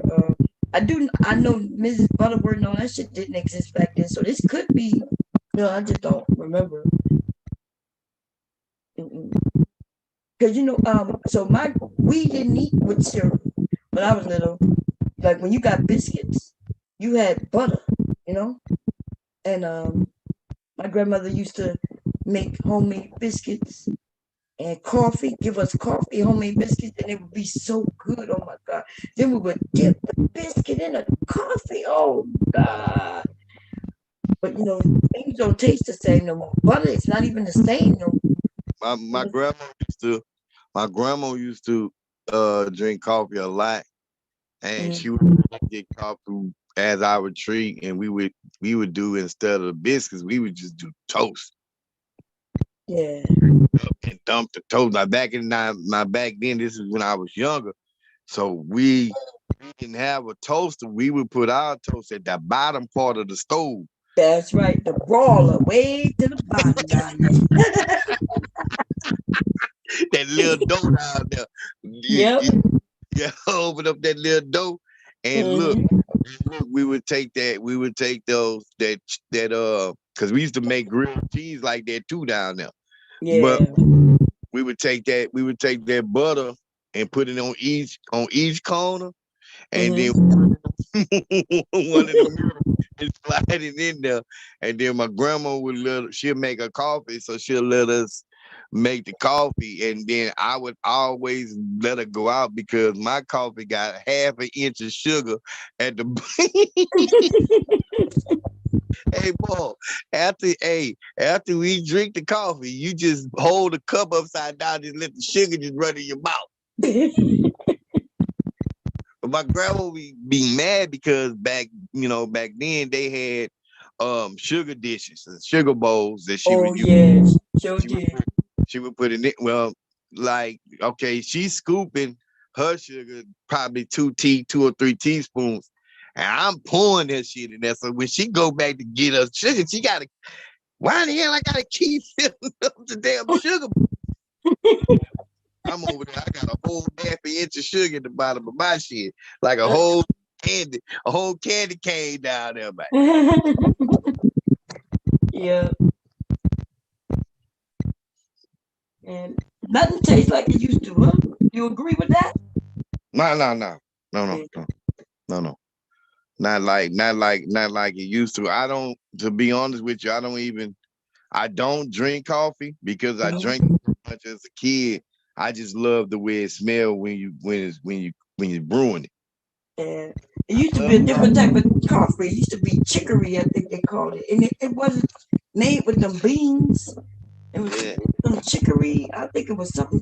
I think it was made with something. I can't remember. But they call it chicory coffee. When I go to the grocery store, my favorite aisle is the coffee aisle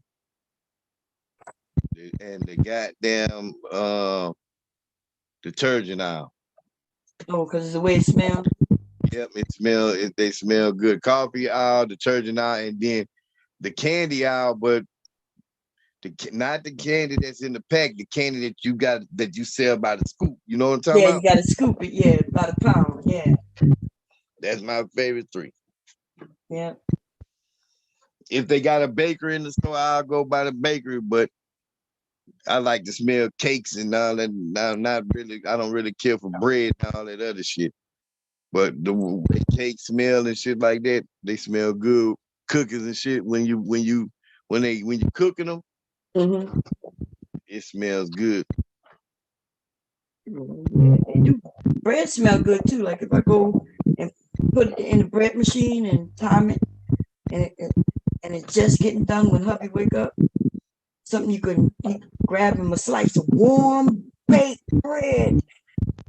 All you gotta do is put some butter on it and keep it moving.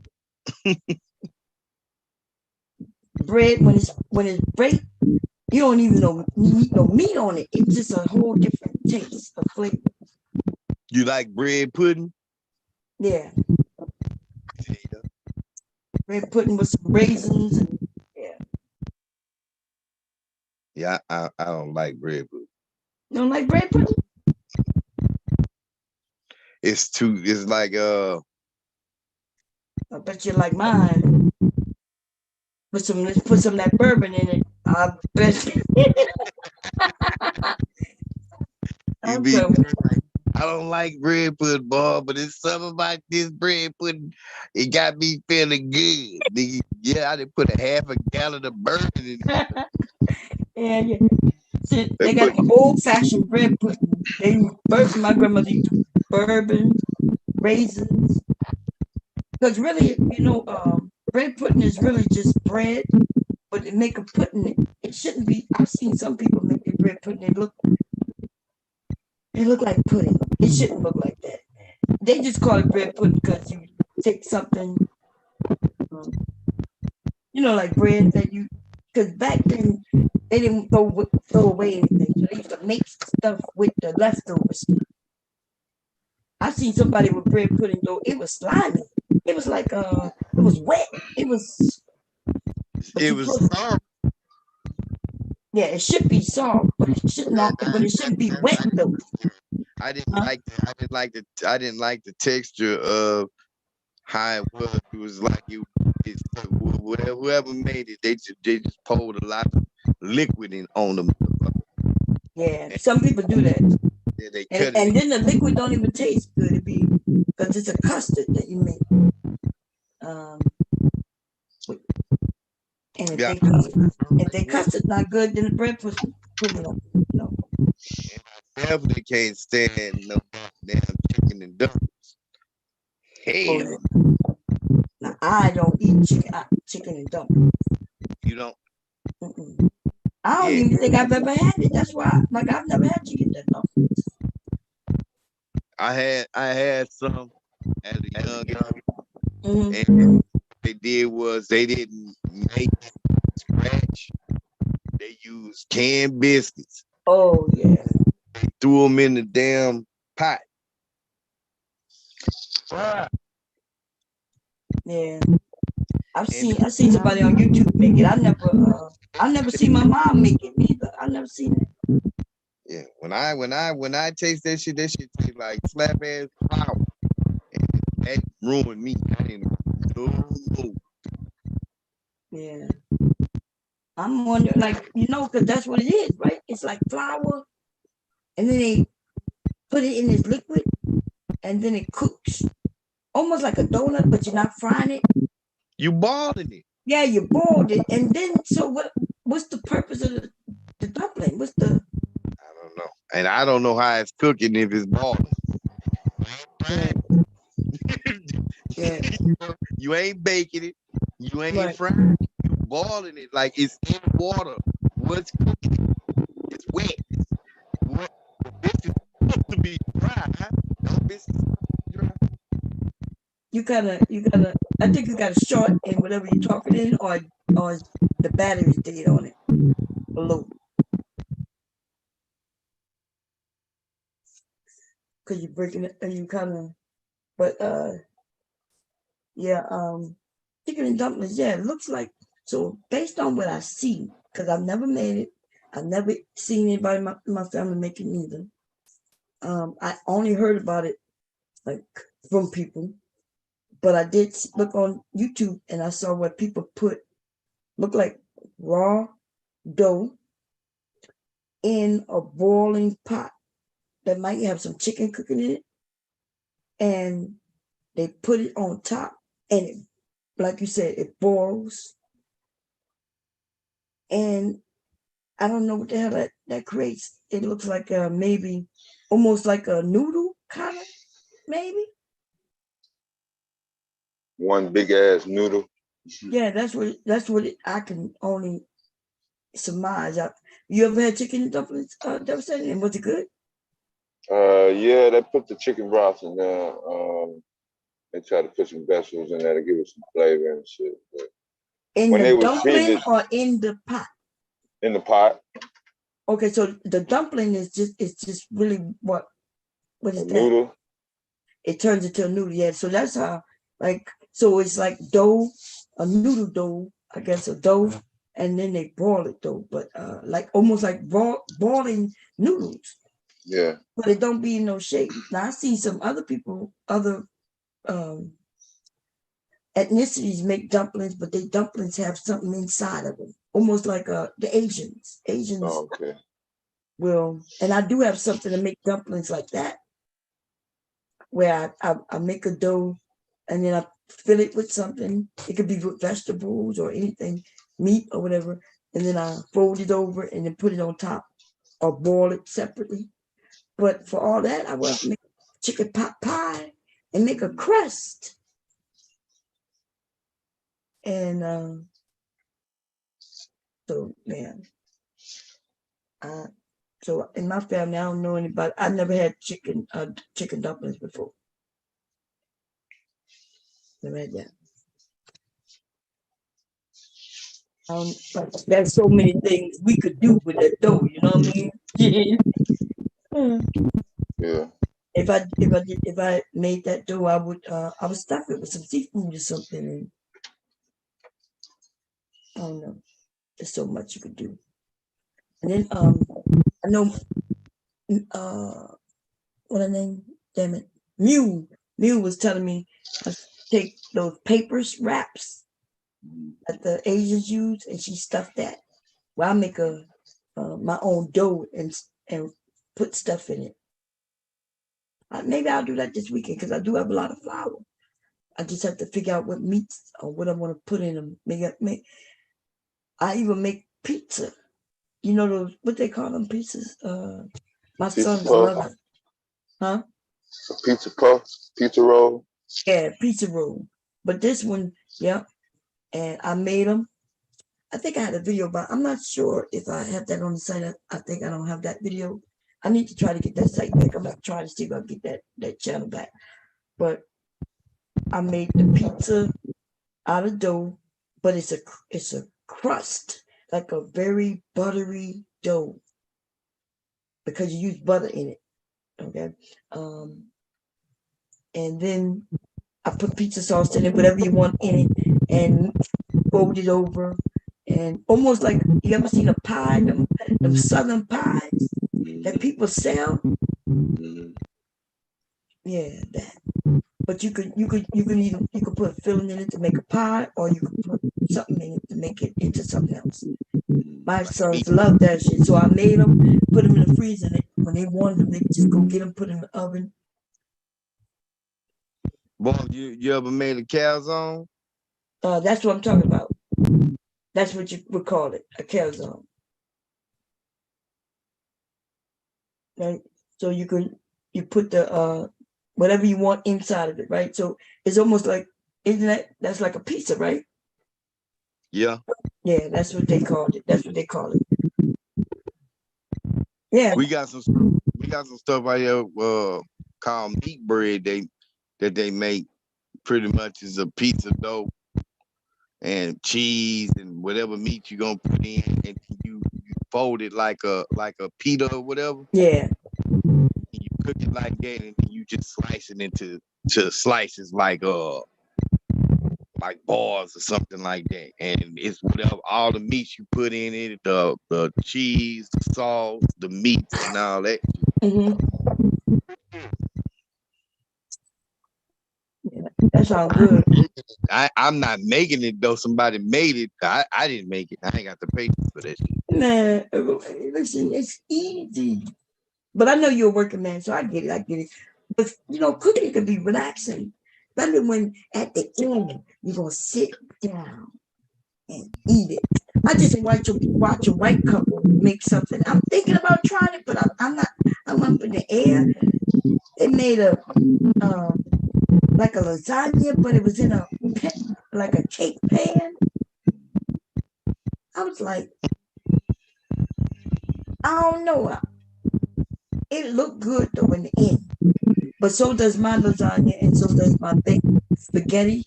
Baked spaghetti is so good, y'all. Baked spaghetti? Oh yeah. I think if you look on my cooking channel, you'll see it over there. It was so good. Everybody loved it. Everybody loved it. Yeah, my favorite food is what? Lasagna. Oh, lasagna? Yeah. Let me see. So the baked spaghetti is almost like a lasagna, except you don't use lasagna noodles, you use spaghetti noodles. So let me see if I can find a house of fire. Let's see, a house of fire. There we go. I think I have it over there. Boom, boom. Let's see videos.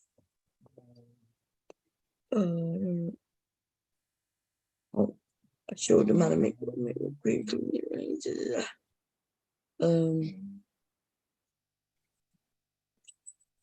Homemade pasta I made.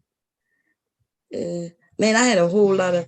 I even showed you how to make a burrito pie. So I'm gonna show you two things that is so good. The burrito pie was very good, and the big burrito pie or burrito pie? Burrito pie. Burrito pie. Started off with ground beef. That shit was good. They loved it. It was my first time making it too. I think I found that video somewhere on YouTube, I think, of quite a few years ago. So let's see. Chicken. Burrito pie. Homemade spaghetti noodles. Here go the baked spaghetti right here. Welcome. I heard of tamale pie. I never heard of tamale pie. I never heard of a burrito pie. Oh, I had, yeah, tamale pie is good too. Yeah, where you put the tamales in and yeah. So this is what it's gonna look like in the end.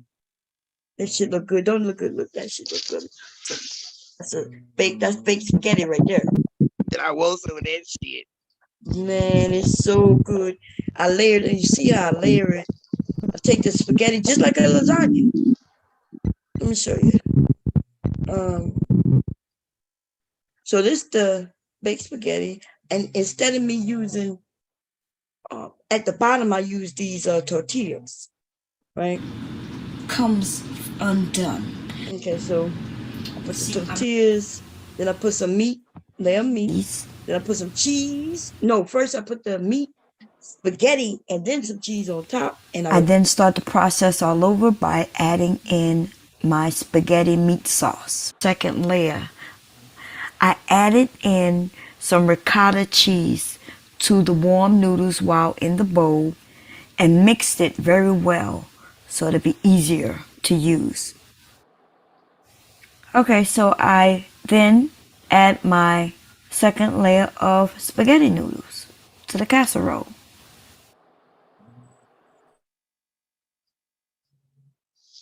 then I then add in my last layer of meat sauce.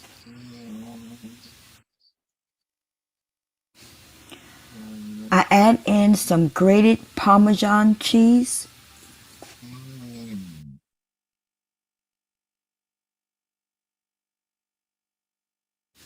And of course, the last layer of cheese. You can use it. I decided to add some mozzarella cheese as well. I mean, who doesn't love cheese?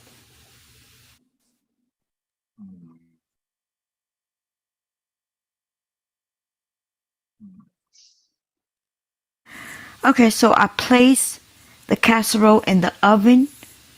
Temperature is 350 for 30 to 40 minutes. Okay, so it's been 40 minutes and here's the finished product. Man, they tore that shit up, man. It's in the good in the motherfucker. It's like a lasagna.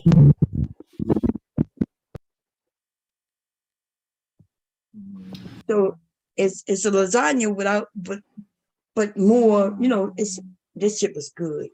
Let me see when I cut into it. Look how it looked. Let me see. Then I did make some breadsticks to go with it. The family just was. Let me see. Take it out of the casserole dish, you will see just how big it really is. I'm just waiting for it to cool down a little more.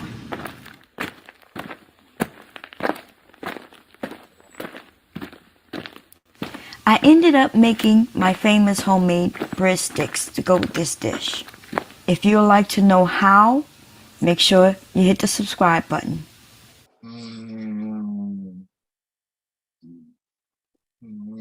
Did I cut into it? Yeah, there you go. You see it?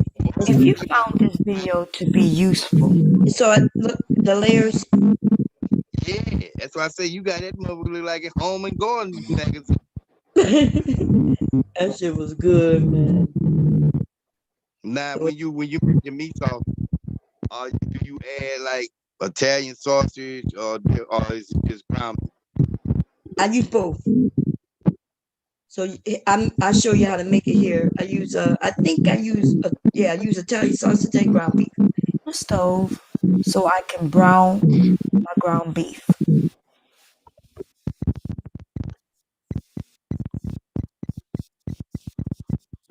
You can make it how you want, you know, however you want. Yeah, it looked just like a lasagna. Now that my ground beef. It looked like spaghetti. It looked like a lasagna. Yeah, and it's shocking to people, you know, like because they didn't know it was baked spaghetti. They thought it was gonna be a lasagna until you go to crack it open but you know, spaghetti noodles and lasagna noodles are basically the same. One is just flat, long, and spaghetti is, you know, I use the same dough to make them. make the noodles. So noodles usually are the same. The difference between different noodles is if it's an egg noodle, huh? You make homemade pasta too. Hell yeah, homemade noodles is the shit, man. Easy to make too. So how you get them small like that, Bon? Huh? How you get them small into spaghetti noodle size? How do I get them a small what? How do you get them small like that where it look the size of the spaghetti? Oh, I have a noodle press. I'll be right back. Y'all give me a minute. Y'all talk. Devastating, you up there? Yeah, I got you. Okay, you talk. I gotta go run downstairs. Yeah. Yeah, sometimes they come already pre-shrunk with Yeah, but I forgot she said she don't use nothing out the box. Nah, she didn't do it herself. Yeah. Making everything. Yeah. That was the only way to do it. Shit. There wasn't no box back then. She gonna fold it up. She gonna roll the dough out. And I think she might have like a you know how like you got a cheese grater. It's another thing that you can slice up that'll create some noodles. I think I've seen somebody else do it one time.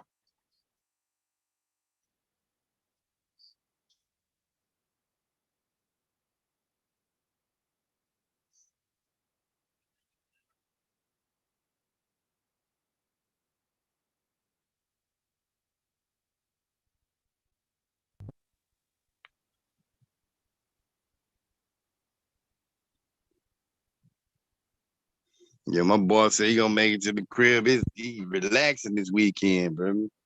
Yeah.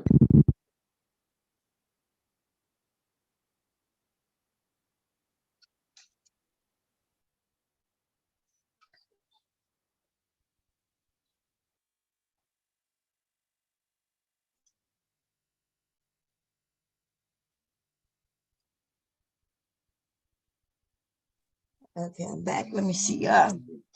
Let me show you how to do this spaghetti noodles. Okay. Okay, let's see. Back you up. Uh-oh, what just happened? Okay.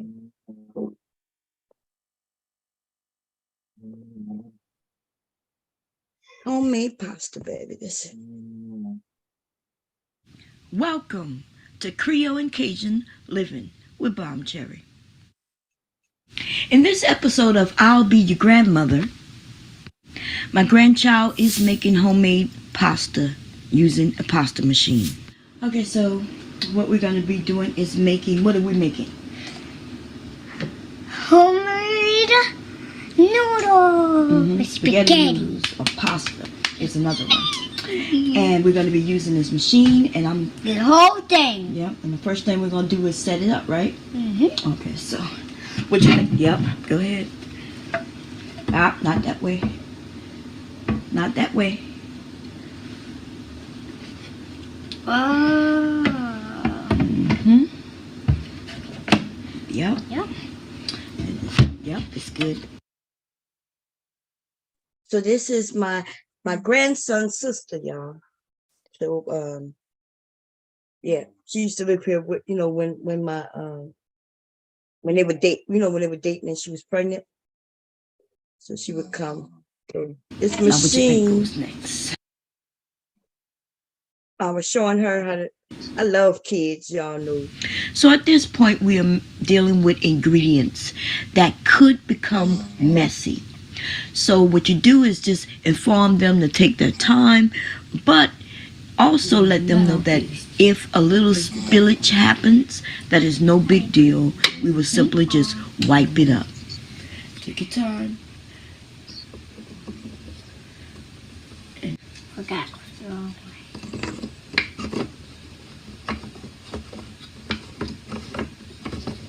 There you go. Turn it.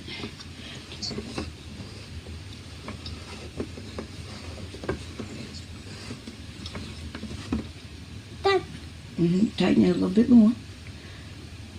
I can't. That's good. Let's see.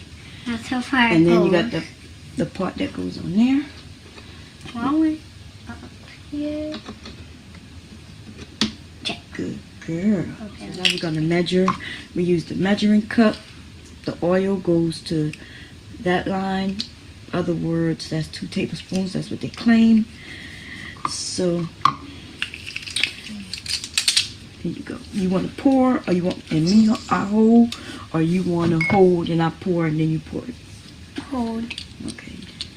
So you hold it. Now when we do this, you're gonna pour it in there. Okay. In there? Yeah. You ready? Wait a minute. Let's see if I can record you. Can you hold it up, or yeah, like that? Let me see, so I can record you doing it. You ready?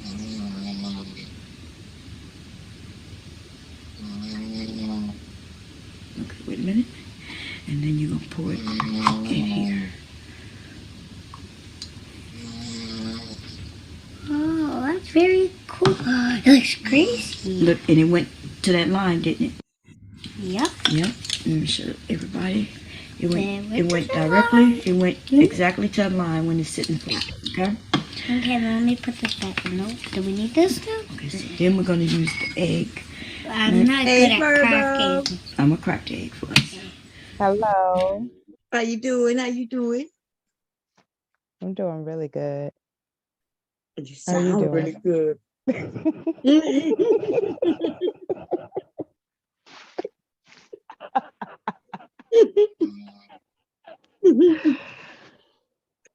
Oh shit.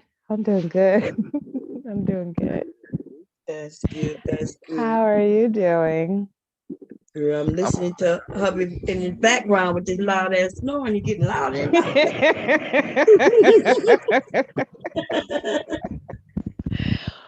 Oh my gosh. Like I haven't talked to you. I haven't talked to you today at all. No, I know. Yeah. Yeah. Girl, But we I need had to give him some NyQuil. What y'all think if I give him NyQuil? You stop snoring. What you think? Yeah, give his ass some damn NyQuil. He's always trying to poison other people with the damn NyQuil. And I want you to just lift his nose up and pour it down his nose. Just skip the throat, honey. Just pour it down his nose. Gee, were you still up here? Yep. Oh, okay. Hi, Did you see the T. Will. machine? Oh, you... Hey, bro, that was me. That was me spoke to you. When did you speak to me? I didn't hear you. I just said, hey, bro. Oh, hey, T. Will. I'm trying to learn how to make some spaghettis. Yeah. Well, y'all got happy verbal these days. We'll see how long it lasts, but right now, y'all got happy verbal, okay? We enjoying happy verbal, man. Happy Whatever verbal. making you happy, they need to stay doing whatever they doing.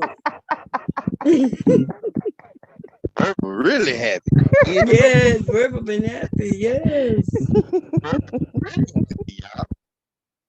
I ain't never seen her so happy, and I've been knowing her for a couple of years now. She's like, this is exciting happening time. I'm just chill. I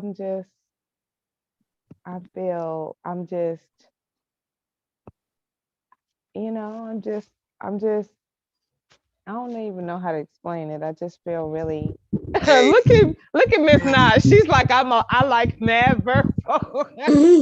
Don't worry. Mad verbal is still there, but verbal just ain't mad right now. Can verbal be happy for a minute? Damn.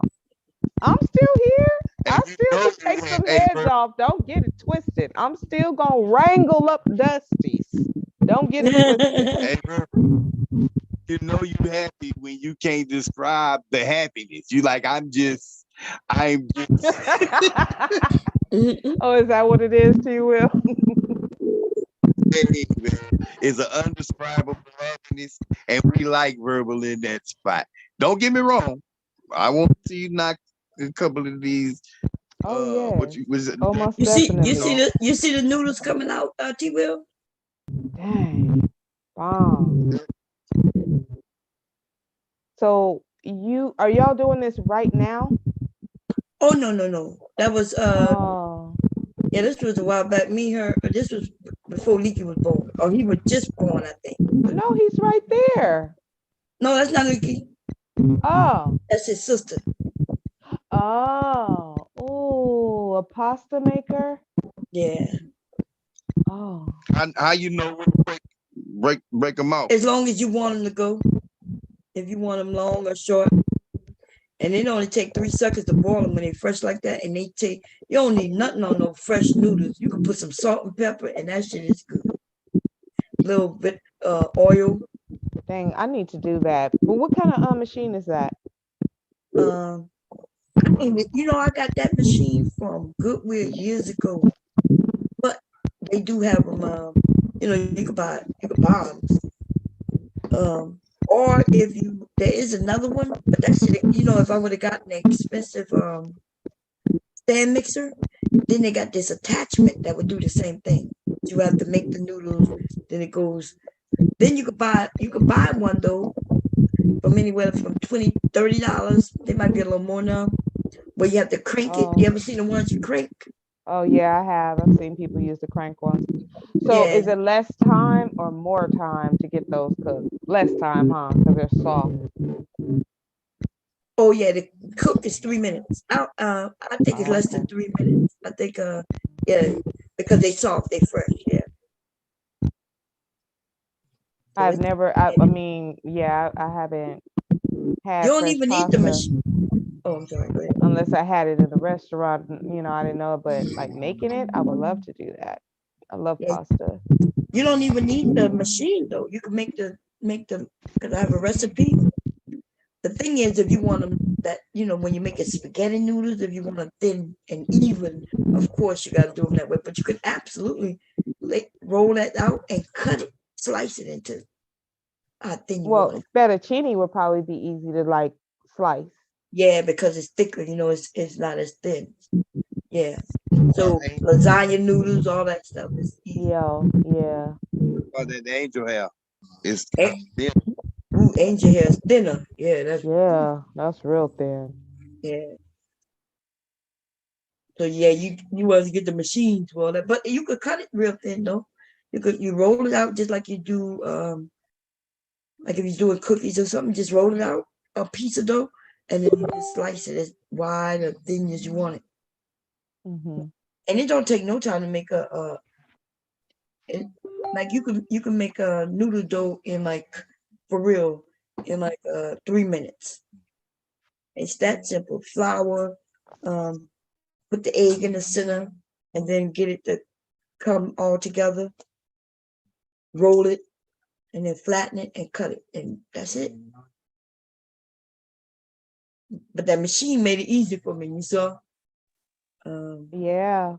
Yeah. Do you still have one? You still making fresh pasta? Of course. Yeah, it's downstairs. I wish I could do that. I wish I had the time. Well, maybe if I get me a provider husband, honey, like you have, then I'll make time. We could be on the phone all day, girl.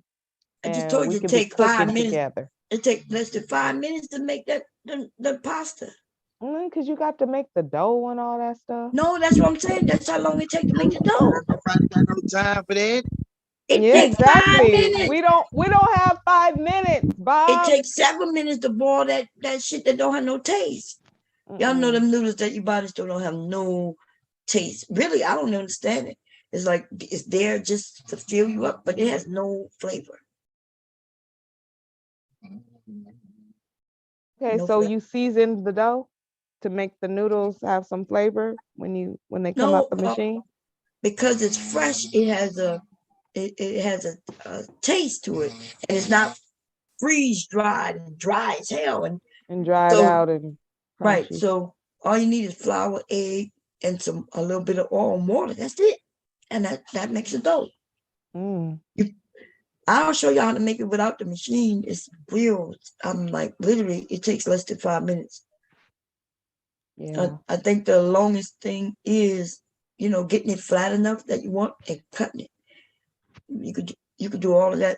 By the time you get some noodles that you bought from the store and put them in boiling water, you can make it fresh.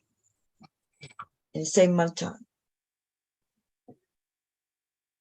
That's real. But the only difference, I guess, convenience. We so used to convenience, but our mamas wasn't cooking in the kitchen for hours and hours like that.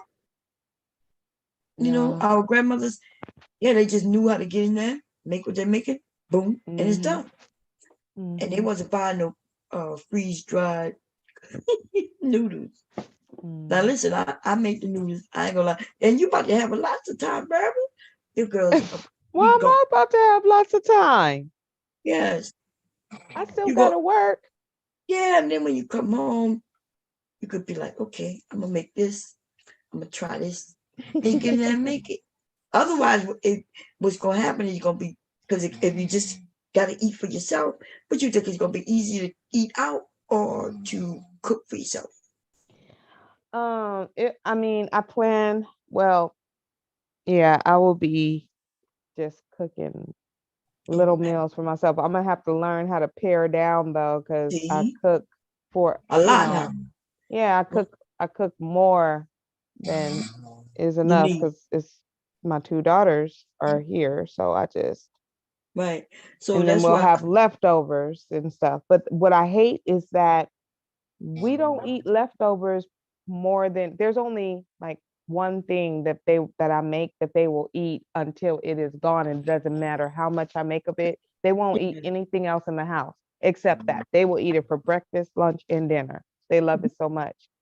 But everything else, we're only going to eat that maybe one night, 2 nights. We're not going to it's going to be done.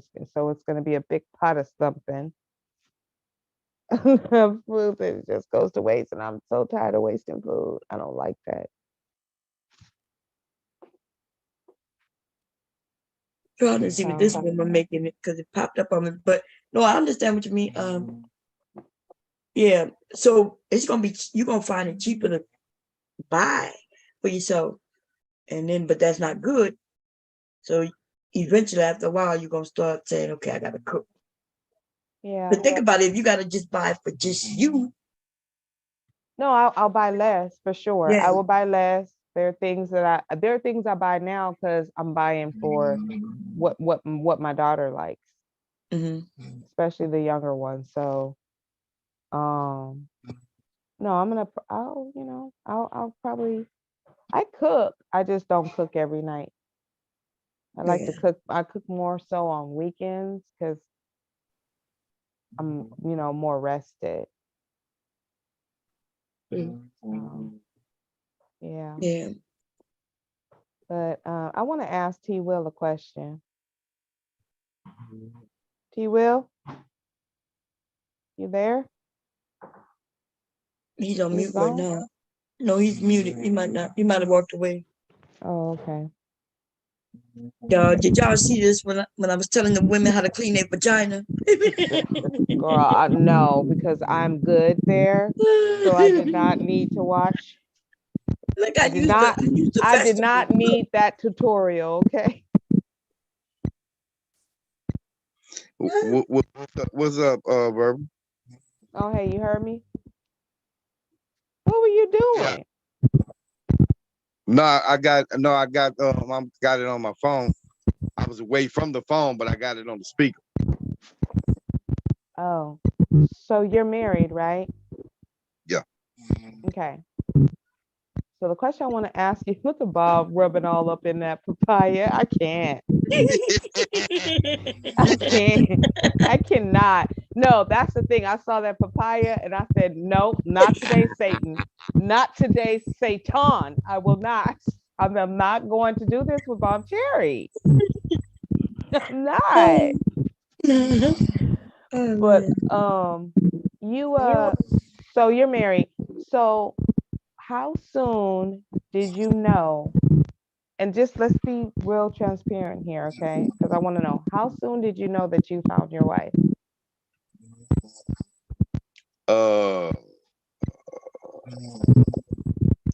When I met my wife, it's more of a to each other. So we started talking, and I think probably after the first 3 months, we had talked about getting married and stuff like that. Early, huh? Because I've always heard, but I wasn't sure it was true, that when men find it, when they know, they recognize it, and it's pretty quick. It doesn't take like a year and 2 years or 5 years and 10 years. It don't take all of that.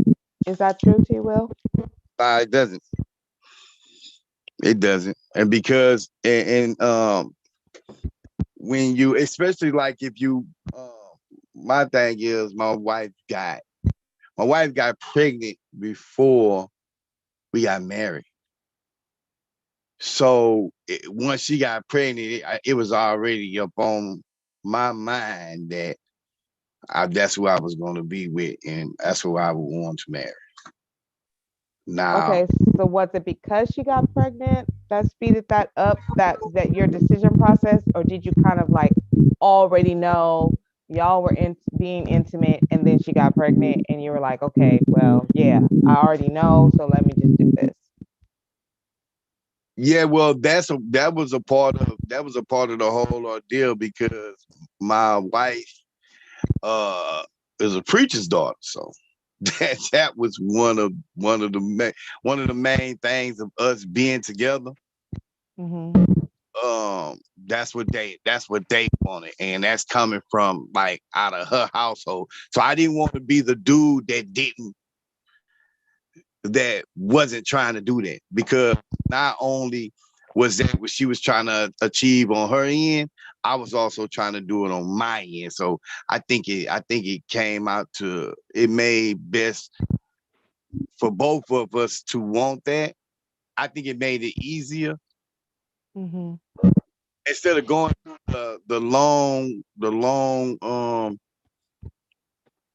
courting thing. We didn't court that long, but you can court or be engaged for years before you get married. Which is ridiculous to me. Like, once you decide you want to marry someone, I don't think it should be 5 years is now the wedding. That's to me, that's when a man wants to placehold a woman. So he gives her a ring, he asks her to marry him, and now he's dragging his feet on a proposal. That's just because he wants to keep her in place and don't want her to go nowhere until he's actually ready. That's what I think. Because once you decide what's the holdup, what's the problem, now you need to get to start planning and setting the date and all of that. Yeah, so what do you think about that? What's going to guarantee him that she's going to be willing to sit there and wait until he's ready?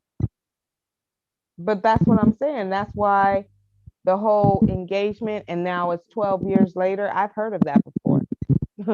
It's 10 years later. It's 5 years later. You've been engaged to somebody for 5 years. Are you serious? That don't even make no sense. What are you even engaged for? That's because that man, somebody ain't actually really ready, but they want to put a marker. They want to placehold somebody. They don't want that person to go nowhere. They think that probably is the one, but they're not quite completely sure. And so they don't want that person to go anywhere. And so they placehold that person. They used to be dead with babies. What we used to call them, like keep a nigga baby, keep a chick baby. Like niggas trying to have babies with chicks because they think that just because now you have a kid with them, they're gonna be with you or be involved in your life for the next 18 years. So it's gonna always be you. So you ever heard of that? I know that men will try to trap a woman with a baby. Yep, I do know that. Because men tend to think in their minds that if she has my baby, she can't go anywhere. But there are men who don't give a damn if a woman is pregnant. They don't care. They like her. You know how many women have been pregnant and found their forever man, their husband, while they were pregnant. That has happened lots of times. People don't talk about it that much, but it has absolutely happened. These men don't be caring if they like a woman. They don't care if she's pregnant. They know she can't get pregnant at the same time while she's already pregnant. She can't get pregnant no more. So he's like, yeah. So yeah, I know men will do that.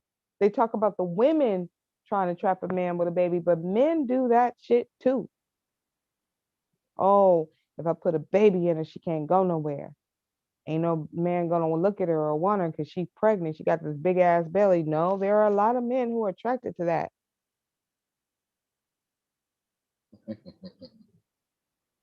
Who's chuckling? I was chuckling. It's Kevin. Who's Kevin? Kev 504? Yep. Hey Kev, what you doing? What's going on? Look at him trying to be all formal and shit, talking about this is Kevin. He ain't never sure said did this say is... Kevin. I never heard him say Yeah. that before. He's like, this is Kevin. With a real strong voice too. Yeah. Announcing himself. Announcing himself. Hey, Mom, how you doing, man? I'm doing good. How you doing?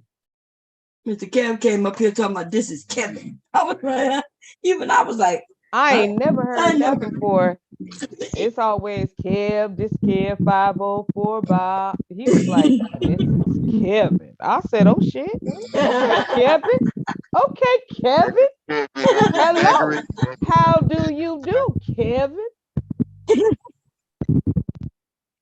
Hey, Mr. Kev, you had a couple of daiquiris tonight? Oh, Lord, y'all crazy, man. Y'all so crazy. Mr. Kev? Hello? Is he still here? I don't know what happened. He's back to being Oh, he Kev must have got knocked 504. off. Oh, he must have got knocked off or something. So yeah, so just to let people know, I met this gentleman and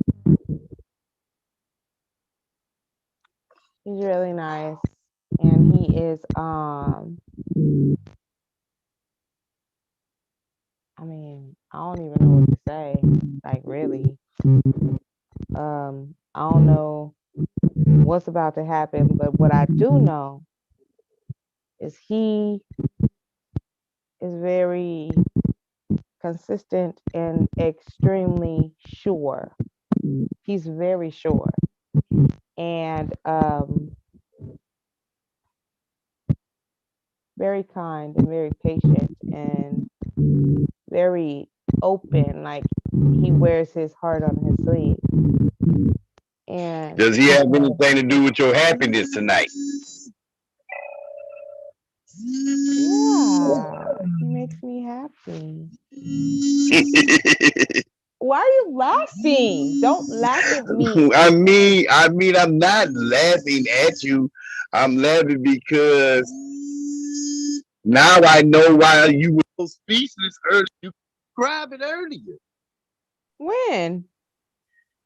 When you first came on, you were saying that you were happy. We got a happy verbal, and you were trying to express the happiness, and you couldn't find a word to describe it. You kept saying, I'm just, you know. So now that we know, now that we know well, why this is you're the so. Bomb Squad, and we like family. You know what I'm saying? We have fought together. We have fought other people. We have fought each other. We have cried together. You know, we've been through a lot with each other as a Bomb Squad. You know what I'm saying? Yeah, we got your back, and let him know. Let him know he. Shit. Yeah, we got your back. Let him know he get fucked up too. You got some brothers over here that's gonna get down. So let him know he better watch it, mister. Yeah. Yeah, the Bomb Squad. Hey, our motto is the Bomb Squad. We hit back. Well, he's Bomb Squad too, so We don't do worry hit about back. it. We hit back. Okay. But he Bomb Squad too, though. Okay. Well, as long y'all as just you don't happy. know. He just Bomb Squad. Y'all don't know. But Yeah, I'm well, just saying that I'm saying, okay, so here's what I'm saying.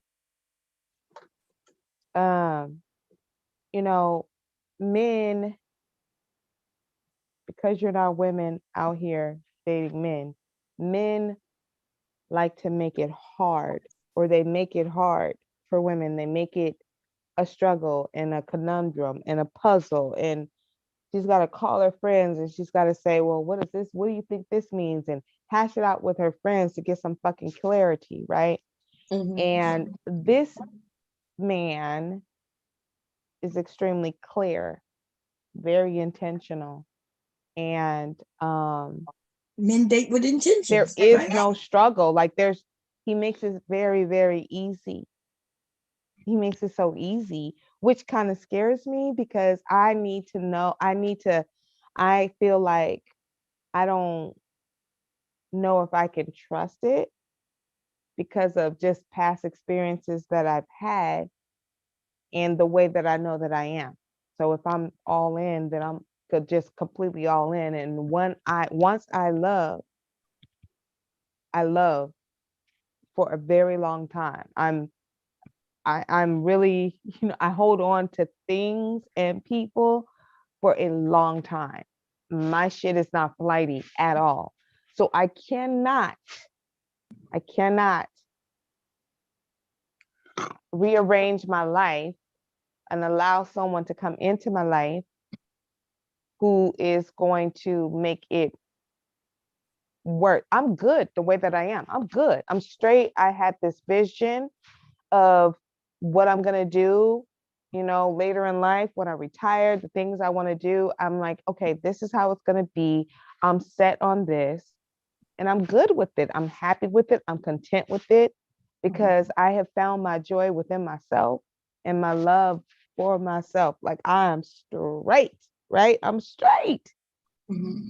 So to open up that where I'm already good and let somebody else into my aura, my vicinity, my happy, safe place, they can't be on no bullshit. Like I can't. So I am very cautious and I just want to make sure. And then how can you though? You can't make sure. That's the problem. You can't make sure. Got to take that leap sometimes. And sometimes it's scary, right? Yes. It's very scary. Yes, I'm just very, very scary and super terrified. So what I really want to do is I just want to run to my girl cave.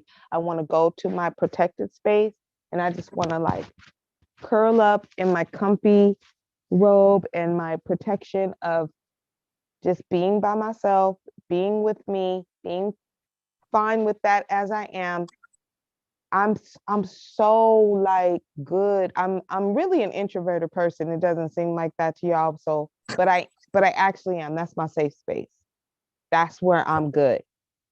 But to like open that up and let somebody in and give somebody the opportunity to take my heart and throw it on the ground after they get it and smash it. I can't have that no more. I cannot have that happen again. I don't even know what I would do. So at this point, I just don't know if I'm supposed to trust it. And it's very early. It's pretty early. But ask men the advice that you know. Well, let me ask you something. Let me ask you something, Vermin. Do you think it's more of a I mean, it got to be a good feeling for you to have them come around. But do you think that it ought to be more effort put in the earning of getting to be on the side of you? Not really. No. Not really. Well, saying he's putting in the work. You saying, right? Yeah. And yeah, I go ahead. Go ahead. Well, what I'm saying is that I don't ask anybody for anything, really. I don't. I just figure it all out for myself and I have my own back, because, you know, you better. You know, it's going to be shocking to some of these men, right? Because when we be up here saying that a man got to have this, that, and third, and some, you know, a lot of men over here don't think the women want to get married. And when I tell them they do, they don't even listen to me. But the women who have self-worth and self-value, and they have some experience under their belt, they've been to the circus, they've seen all the clowns, those women, they don't want to waste their time. And those women have decided that being single and happy is better than being married to the wrong person and miserable. It absolutely is. That is a fact. So it's not really that, it's not that anyone just wants to be single. We weren't made that way. We're made to be coupled and have community. We're made that way as human beings, men and male and female. But people get to a point in their life where they just, they're done with any type of game plan. They don't want to deal with it. I'm not dealing with that at all, period. And I don't feel that that's it. It's just that so he is a very protective and generous person. So what you said, T. Will, as far as earning, there's only so much that he can actually do, because we're not literally in the same physical space at this moment. But what I know is that, and I just know this, I just feel it deep inside me, and my tuition is screaming at me about it. Most of the time, my tuition tells me to run. This time, my intuition is telling me, stay put, don't freak out, trust the process, stay in the moment, and don't let your mind run away with all of the things that could be wrong and all the things that couldn't happen. So I'm saying that to say that my intuition and what I already know and the things that have already been expressed to me and said to me and even done for me are things that make me know that if I said, hey, I need X, Y, and Z, he is going to provide that for me. So I don't even need to, I'm not going to test him that way if I don't need something. And I don't need anything. I'm good. But what I do want, if I'm going to be in a relationship with a man, is to know that he has my back. I need to know that he's my backbone, that he's my solid, because I am a woman. I'm a woman. And so if I'm going to be with a man, he has to be that for me. And there are different things that I would expect from a man than I would expect from one of my girlfriends, period. What you been think about that? Oh, go ahead. Well, the expectations, from what it sounds like, it'll be good if you just make sure that it's going to be an open line of communication, and that's going to be the key. Once you communicate to him and let him know exactly what it is that you want, what you're going for, and what you're not going to go for, then if he's down with it, then he's going to do what it takes to be down with verbal. That's fact. That's fact. What do you think, Bob? So I agree. I agree that, but I also see that that's what, I see that's happening. But I don't, before, and I not to bring up anything in the past, but before you had many doubts.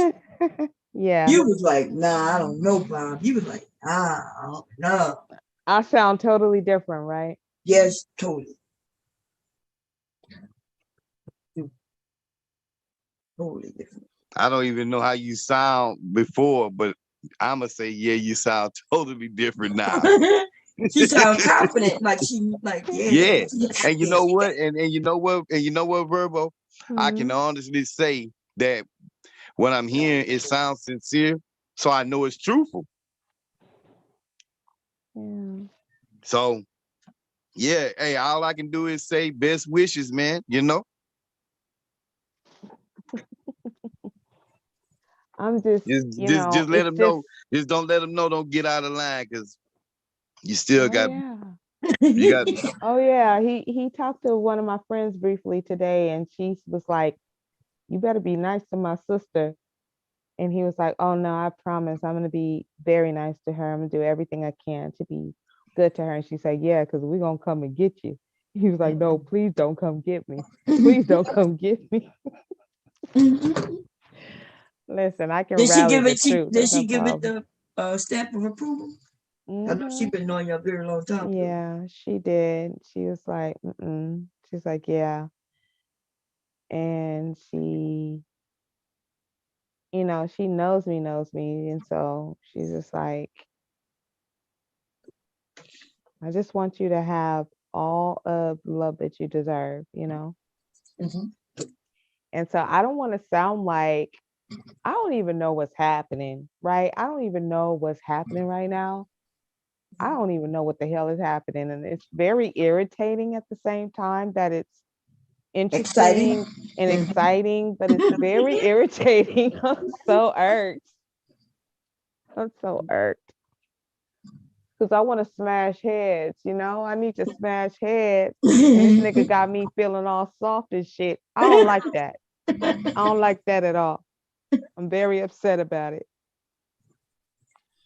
Got you feeling happy and soft. Well, there's nothing wrong with having a softer side of bourbon. We all seen the mean, heavy side of bourbon, baby. We like her too. Okay. And that's the crazy part, like Bomb, like we've talked about. He's definitely seen all of that, all my showing my ass on YouTube, all my acting up, all of that, all of it. All up in the clouds and stuff. Don't even know. Black men like them strong women. They might say they no don't. Damn sense. But the men's folks be still loving the Bible. That's why I said you don't mean to keep a key, baby. What's going on, Mr. Kev? How my niece doing? How's she doing? She's doing good. I just pulled up over back to the house. Oh, okay. How old is she now? What grade is she in? 11, going to the 6th. Oh, okay. They be getting big fast, man. I think the first time I talked to you, Bomb, when she was 4 or 5, something like that. She was real good. She getting big. She's a pretty little girl. Pretty little girl. I was telling Bomb today, my daughter graduated from the 8. She started high school next year. I'm 6'2". And when I went and took a picture with her the day, I damn near had to hug her. She 14. And I had to put my hands up over her. I looked at her, I said, what the hell going on over here? And she looked at me and said, that is the heels. Let me tell you something. Just enjoy every moment of it, because my daughter's about to graduate senior high school on Friday. This is it. And I remember her first day of 9th grade. Like, it just went so fast. It goes so fast. So all of it, the good, the bad, the ugly, the homework, taking them to the bus, picking them up from school, all of that, just cherish it, because it will be over so soon. And then you're going to just be like, oh man, it's over? Damn. Went by so fast. Yeah.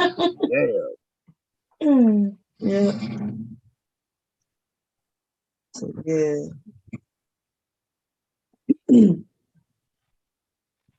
Hey, Mr. Kev, I got that George Foreman movie lined up, man. Where I look for you at on that? You gonna see me escorting George Foreman through the airport when he about to fight Muhammad Ali. You'll see Muhammad Ali practicing, but I'll be escorting George through the airport. Okay. Just like a big old black ass nigga from Africa. Helmet on, white helmet on and shit. But I'll be on the right side. Okay, already. And when they was choosing, it was like, okay, we need some African guards. I know me, my black ass African guard. African guard.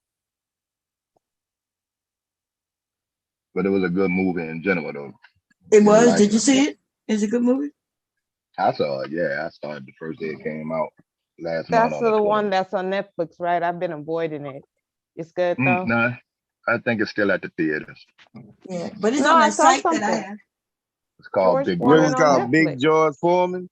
Yeah, It's Big on George Foreman. It Netflix. might be. I think Could you gotta be. pay for it on Netflix though. It's there, but you gotta pay for it. No. Oh, well, maybe if you don't have the streaming, I have the streaming service. I think I definitely see something about a movie or documentary about George Foreman on Netflix. I've been seeing it. If you got the streaming service, you can't see it. You gotta pay. Like we got the streaming service, but then, you ain't never see what. So they're saying that you have to pay extra. Yeah. I've never seen that. You probably never selected the ones you got to pay. I never they got seen the that streaming. on Netflix. Okay. Remember, they used to sell videos. Remember? Yeah, I remember that because I had them when they first came out. Like, back in like 2007. Yeah. Or when I was getting just the videos before they ever got the streaming. Now I don't get the videos. I just do the streaming. But I've never had to pay for anything because I pay a monthly rate. Maybe it's the rate I have. Yeah, I got the bundle. Yeah, and did you have to pay on Netflix? I paid the bundle for ESPN Plus, Hulu, and Netflix. I'm not sure if the streaming in there. I never really looked, to be honest with you. When you saw the movie, where you saw that? Oh, you went to the movies? I went to the theater. Yeah, I went to the theater the first day it came out.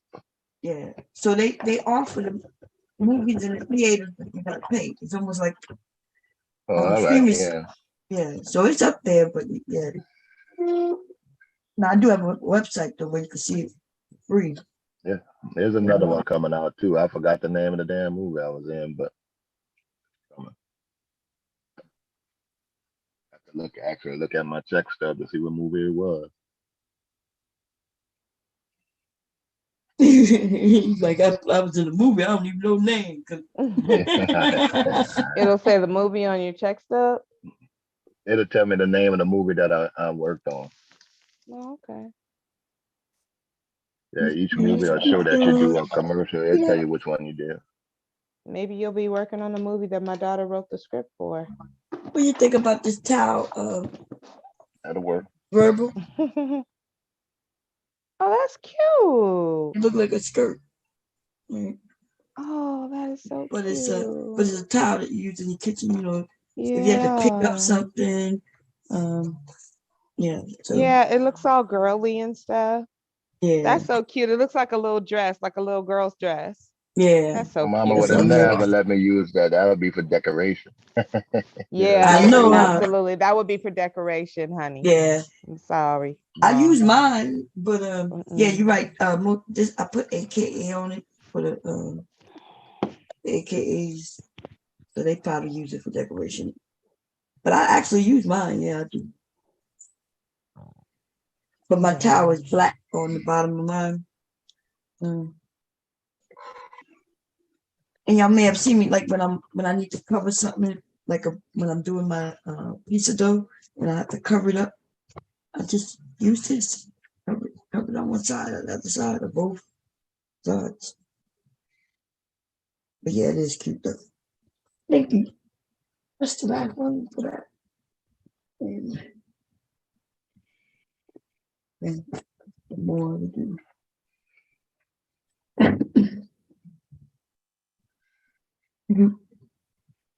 So yeah, so you do sound happy, Verbal.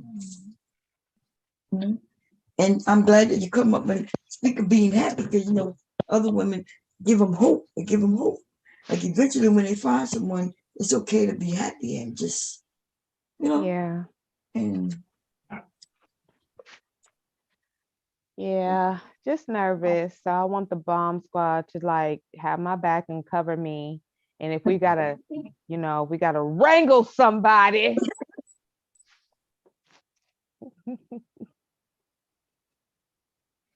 Gotta wrangle somebody, we're gonna wrangle them there. We're gonna wrangle. He'll be okay. You think so, Mom? Yeah, I think both of y'all gonna be okay. Y'all gonna be good. Yeah, because I heard some questions were asked earlier and there was a soliloquy. Oh yeah, in the chat. I'm not sure who asked the question, but I know because it was in the chat. So Mr. Cab, I heard Mr. Cab been happy lately too. When he say, yeah, Bob, with somebody she lived out of state, but when she want to come and visit. Okay, so Mr. Kev, you have that's why he said he Kevin now. He Kevin. He ain't Kev 504. She done made him add in the extra letters to his name. He said, I'm Kevin up in this bitch. He sure did. What you say, Kev? Now that's me coming out of the city, coming out of New Orleans, hanging with the partners. The language kind of changed. Yeah. Okay. We was like, wait a minute. I'm saying, like, nigga, who you think this is? No, we used to, you said this cab bomb, this cab. Tonight you said this is Kevin. That's why the bird was like, Kevin who? Kevin 504. Man.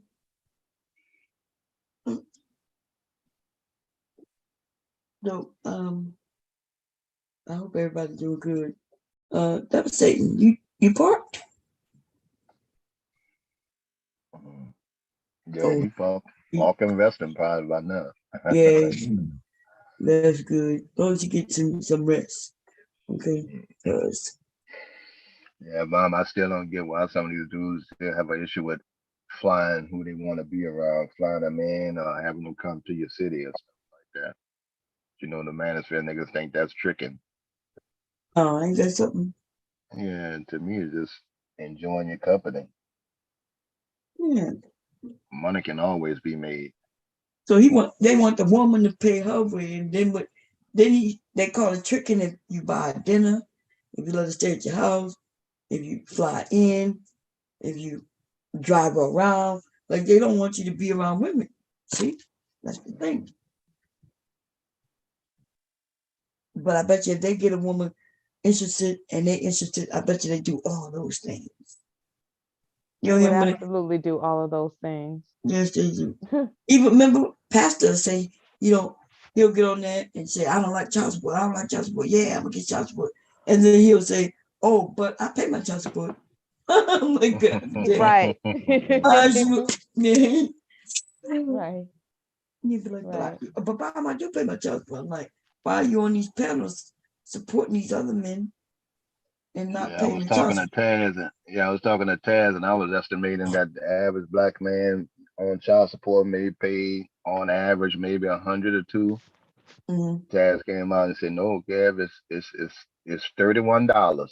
I'm like, oh, that's just not even a damn conversation of child support. I told y'all that. I told y'all I had a girlfriend getting $12.50 for 2 kids a week. It's really bad. It's really bad. Because it goes by your income, and the men don't make no money. You ain't getting nothing. If he's on general relief, you ain't getting nothing. And what they fail to tell everybody is that Black women are actually the least likely women to actually put the men on child support. Right. They are the women who have Black women don't do that the way that other women do. That's why the law is the way it is, right? But they make them put them on child support. They will force. Why would they have to do that? Yeah, why would they have to do that if women would just automatically put men on child support? Women are going in there trying to get some food stamps and some Medi-Cal and some cash aid or whatever for their children. They're just trying to figure out how to survive. They're not worried about chasing somebody down who doesn't want to do something. They put their big girl panties on, and then they switch it up and make a decision. They're like, I'm gonna survive and I have to take care of my kids. So I'm gonna go find a way to do that until I can do better. And them people up in there force you to name a father. You have to, or you don't get shit. The only other way that you cannot name, you have to say that you are basically in fear of your life, that this person is going to kill you. And then they want proof, like police reports and documentation of all of that. So they're stuck between a rock and a hard place. So yeah, they're going to go ahead and say, okay, well, yeah, you've got to show the birth certificate. Okay, well, here's the birth certificate. Here's the name. Like, you don't just get to go in there and be like, I ain't telling you who the daddy is. That don't happen. That's not happening. And how many women? They stopped that shit a while ago. Yeah, and how many women want to go in there and be like, oh, I don't know who the father is. Who wants to go in there and do that? Because you could go in there and say that. That's embarrassing, man. So you need to humiliate yourself. Look like some hoe who doesn't even know who the hell hurt the really to save this nigga so he don't have to pay $10 a week out his damn pay check. Like, no, man. They know we have pride. That's that pride thing. We right going in there embarrassing myself. I don't know who the daddy is. Right. So you don't have many. I mean, you don't have many options. So it is what it is.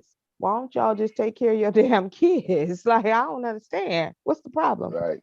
Even if you ain't got the money, you could put the time in. People don't even think of that. The time and is women. We ain't got no money. You got to go get some money, because I don't know about that. If you ain't got no money, what time? Go. You got time. Go get money. Time. Listen, that thing. You know what people say? Well, the men used to say, "Yeah, I'll go and take, be with my daughter." But the daughter got to eat. So what's the sense in being with her if she hungry? And so the mom got to go work. So I guess she got to go work too. Yeah, everybody got to work. People can do something. Listen, if you got 2 legs and 2 arms and you can see, you can walk, you can lift something, you can hold a flashlight, you can open doors, you can do something. You can drive an Uber if you got to, like, what the hell? No. But I mean, I hear what Kevin's saying. It's like, at least if you don't have no job and you just, okay, let me get on my feet, let me at least be showing up physically, showing some type of love and care and concern. Make them a bologna sandwich. Damn, you eating, slice off a piece of your pizza or a slice of your tuna sandwich. I mean, do something. These niggas ain't trying to do nothing. They don't want to pay and they don't want to be there.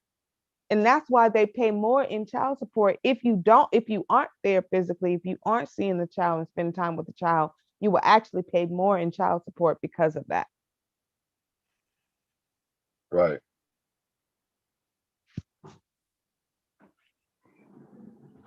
And what I mean by put your time in, like, if you got that kind of extra time, still, instead of paying for daycare, just pick the kid up after school. I've been on both sides of that coin, so to me, I just felt more obligated to, not necessarily obligated, but more willing to spend more time when I wasn't paying as much, and that just kind of worked out fine. It was a temporary thing, but I was a stay-at-home dad for the first 3 months. Obligation is the right word, because we are, as parents, we are obligated to our minor children. We're obligated. And besides, that $31 to $100 a month ain't enough anyway. It ain't enough to do pretty much anything. I was telling a dude, man, that don't even get your child a week of food.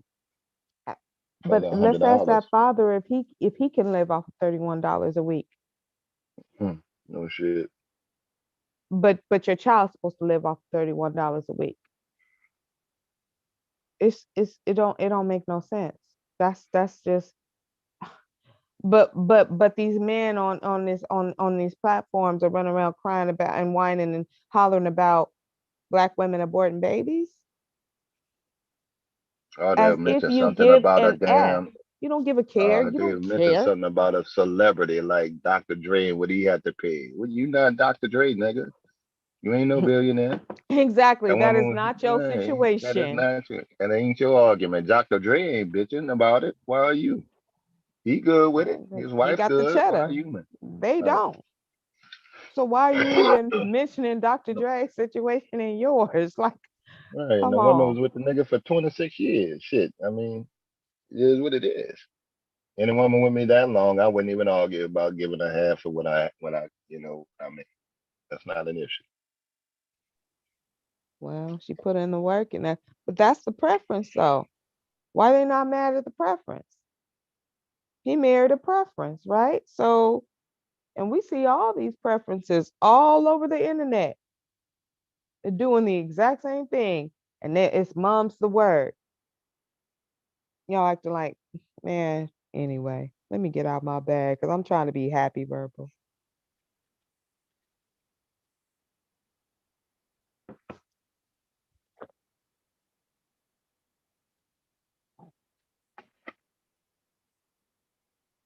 You making a set of those, Bomb, or just one for the oven?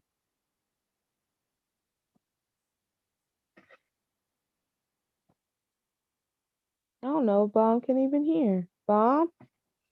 She's showing the other Yeah, it's gonna be a set. I'm finished with the set. That was the last one I had to do. Let me show it to you.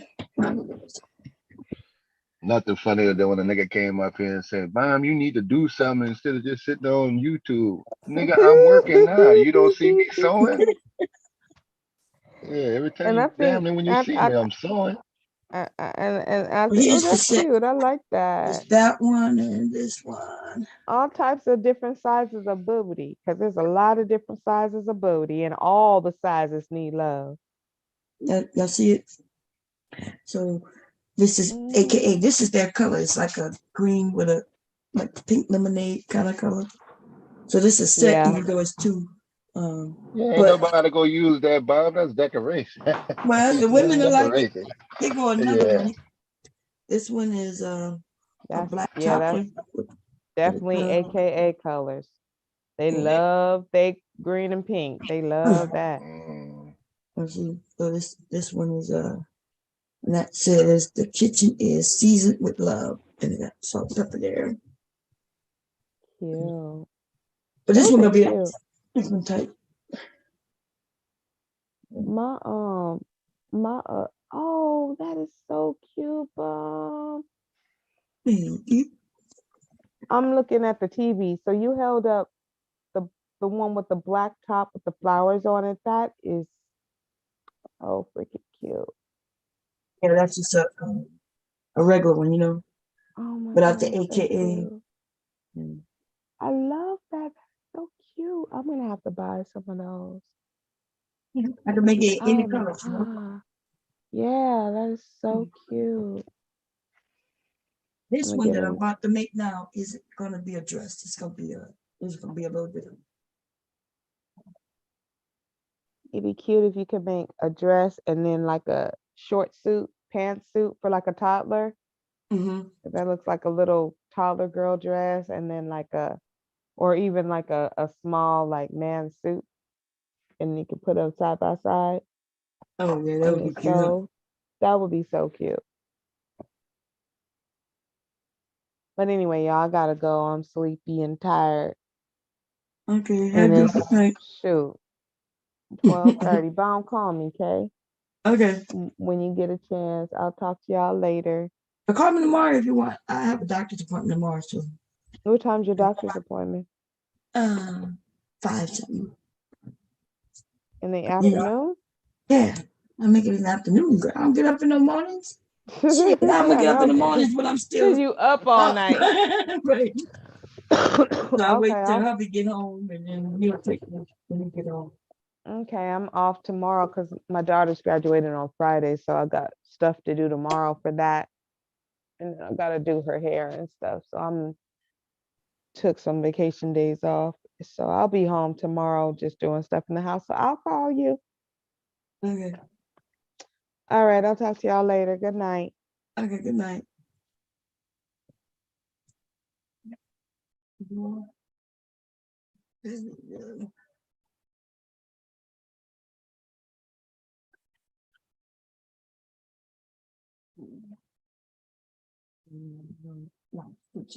finished the whole set by him, or Yeah, you that's saw it? that. Remember the Yeah, I yeah. saw the black one. Yeah, I saw the ones you held up. Oh yeah.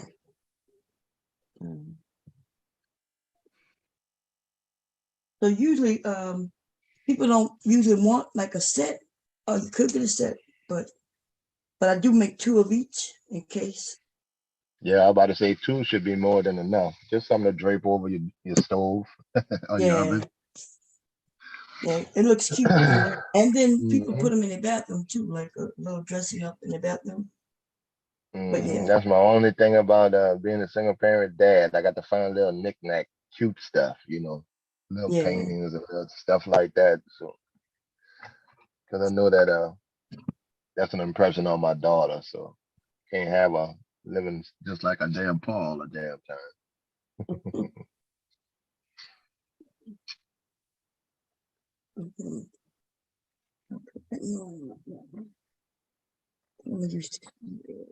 How on that?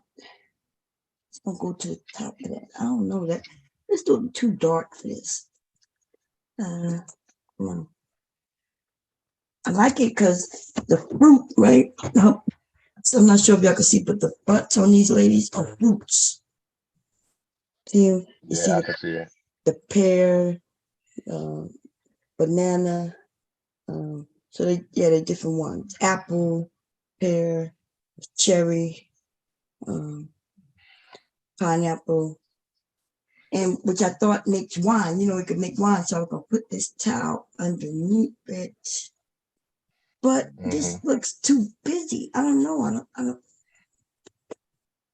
I know it won't look bad, but I'm just do have but then I have this guy. He's a little lighter, but I go at the top. I don't know. I got a black towel too. Let me see. But that'll go to the top, and then it'll just be black. I think that might be better, so that you stand out. Well, I think that's what we'll do. So I'm gonna show you how to make that type in a minute.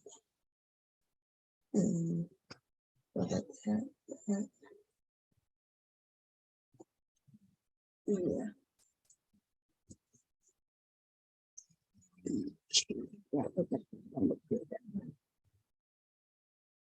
Yeah, that's gonna be okay.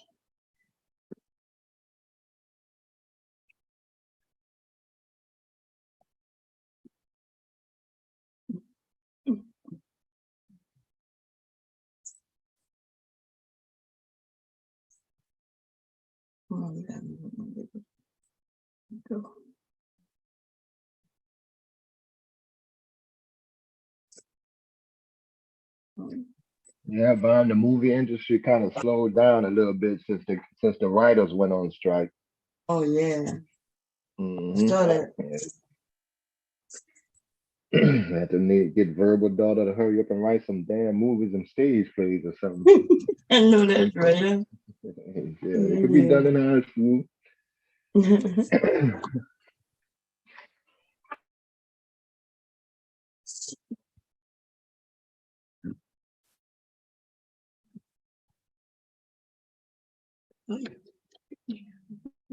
Bigger.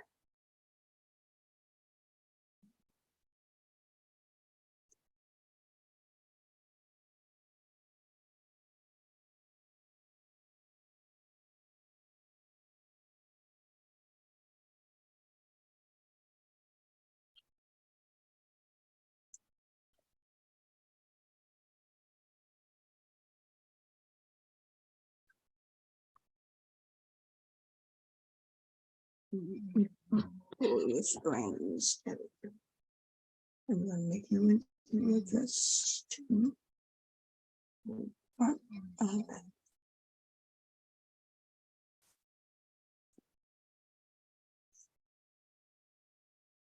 can be about 6 foot.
Okay, that's cool.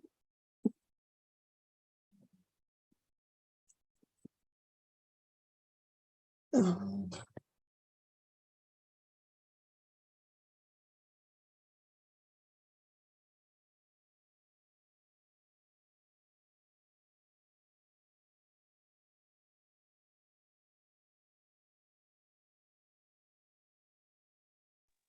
I didn't know Miss Chazé was up here. Say too. Yeah, she sleep, huh? You know, Chazé be working. Yeah. From one job to the next. She deserves all the rest she can get.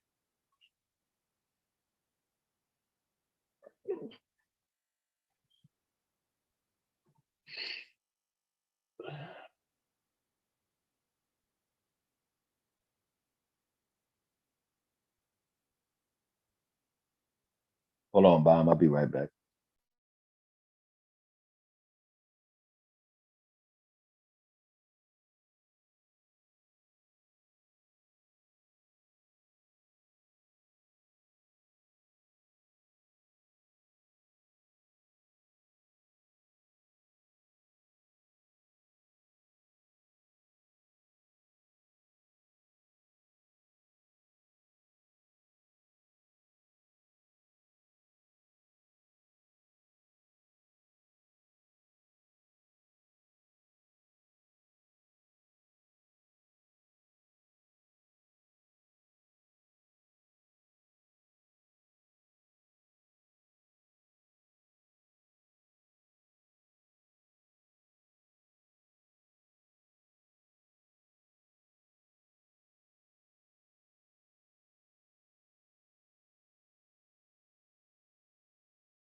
Mm.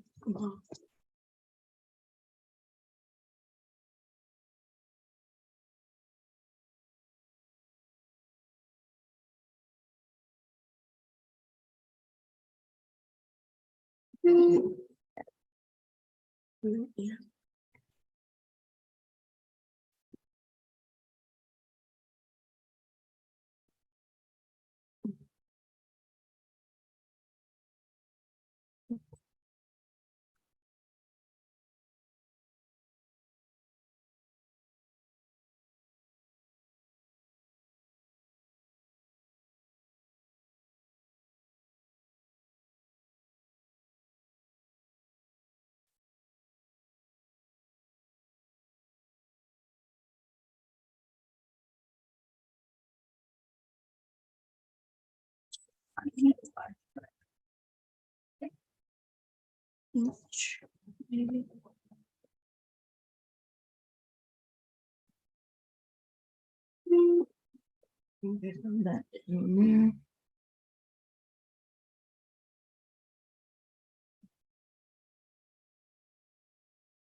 Oops.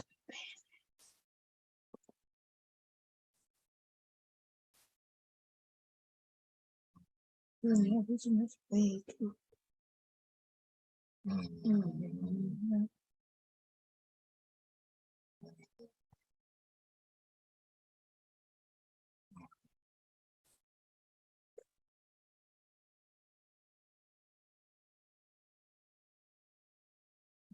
Yes.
Black Beauty. Yep, I'm here. Hey, I think she got she probably had got her headphones on.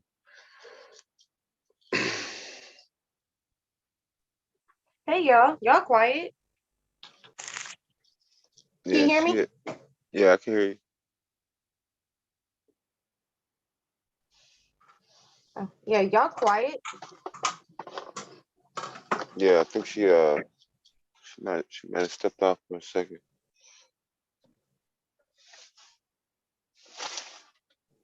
Oh, okay.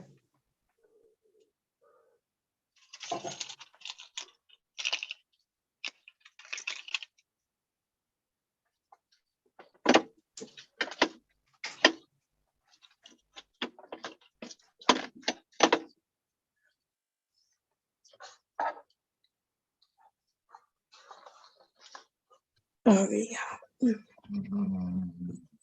Hey, Black Beauty, that's you? Aces. Let me see. I'm trying to make sure I get this. So what y'all been talking about? What haven't we talked about? We talked about a lot. Oh. You mean last minute, or you mean like in the stream? Well, shoot, I know our streams go a long time now. No. We were just recent. Actually, Verbal just left, and she was talking about how happy she was. Oh, really? What? Why is she happy? What she got going on? Let's see. She's seen someone, so she was. Ooh. Yeah. Go Verbal. Go ahead, Verbal. Hell yeah. Let her have.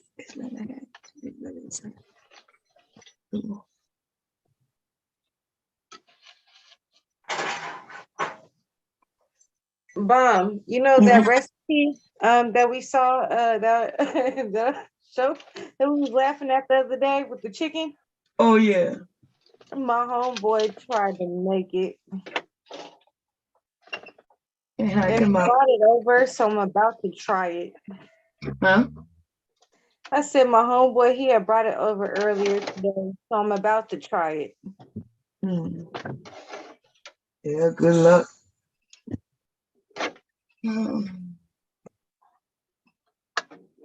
Everything about that shit was wrong.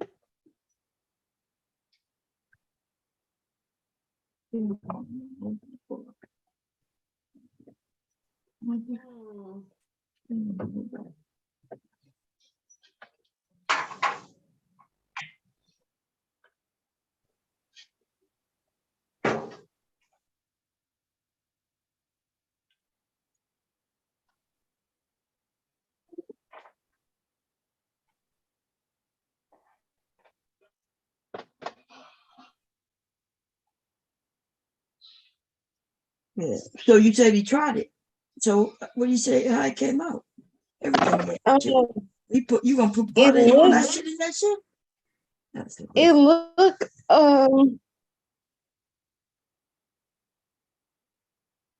I don't know, it look okay, but I think he did. He did what?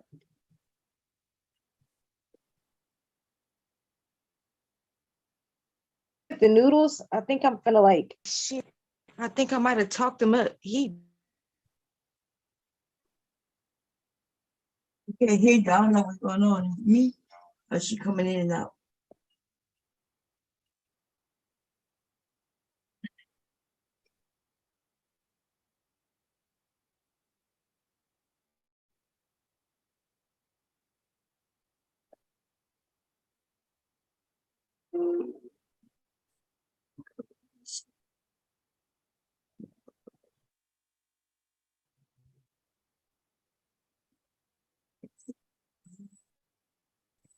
I think I did. Okay.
In.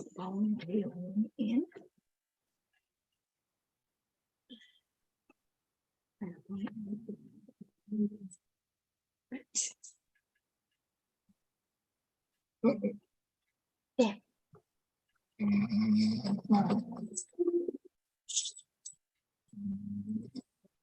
Stitch.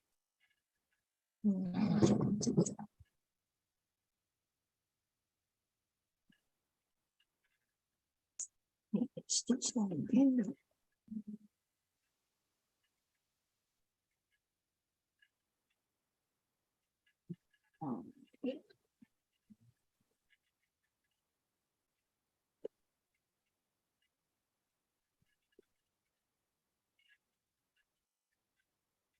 No.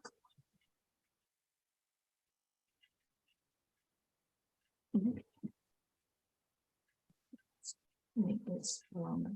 This the last one.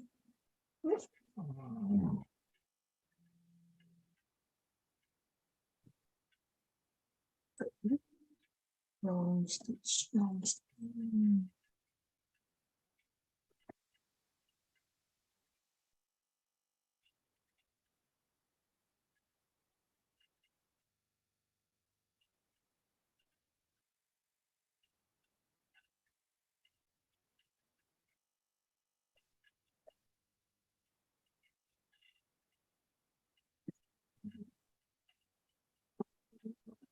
Awesome.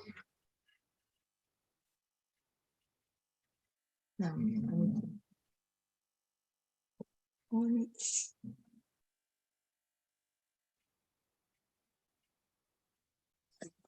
Six stitches.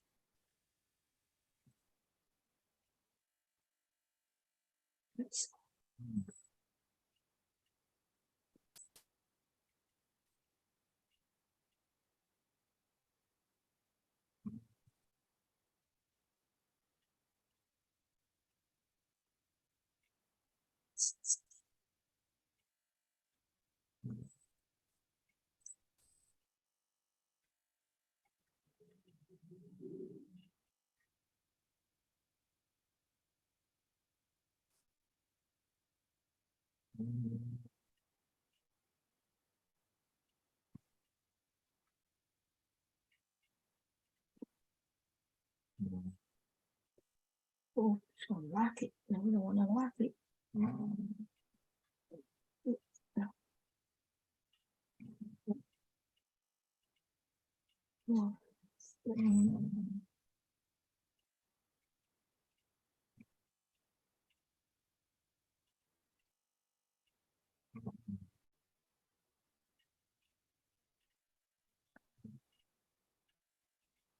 That's about six. Yep.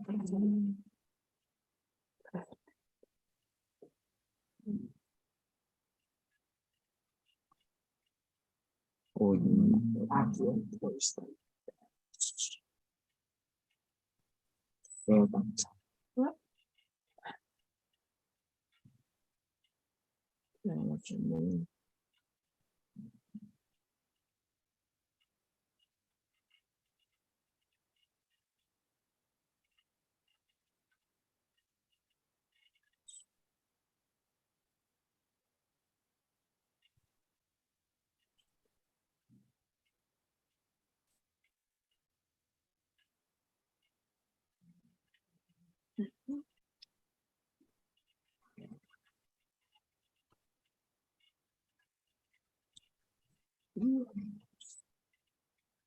Laki ba limpo ikis laki and it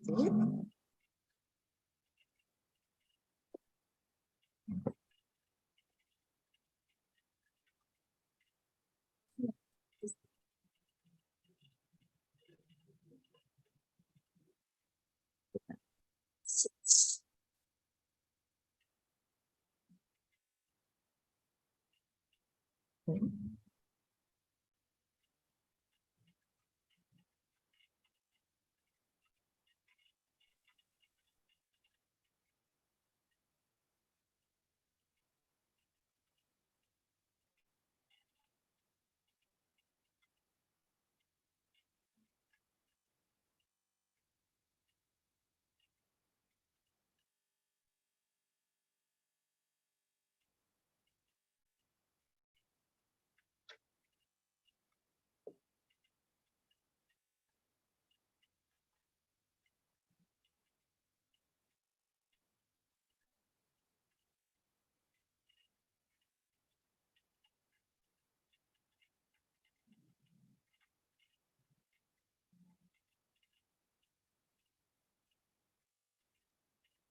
That's the same thing, Bob.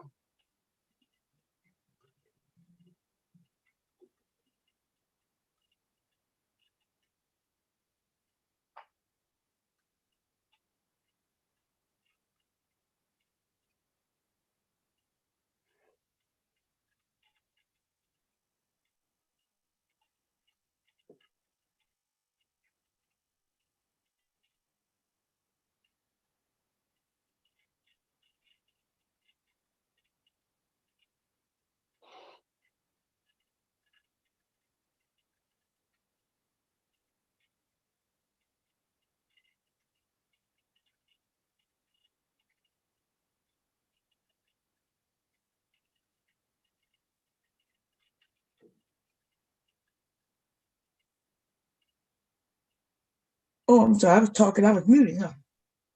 Yeah, this is one, but it's not. This one not shaped like a dress. I feel like I'm doing something wrong.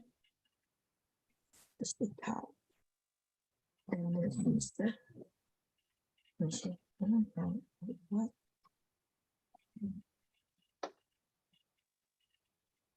I'm like, I feel like I'm supposed to be putting it on the side. That's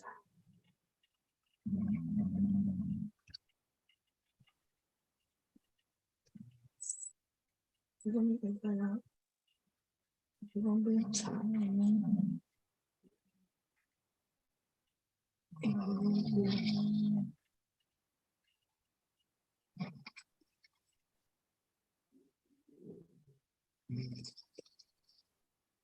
Like something.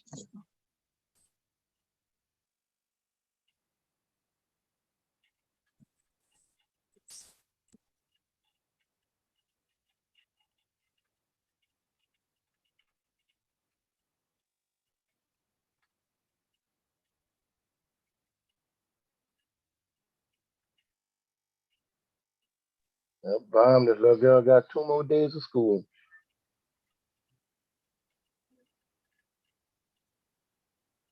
I definitely have to figure out some activities for the summertime.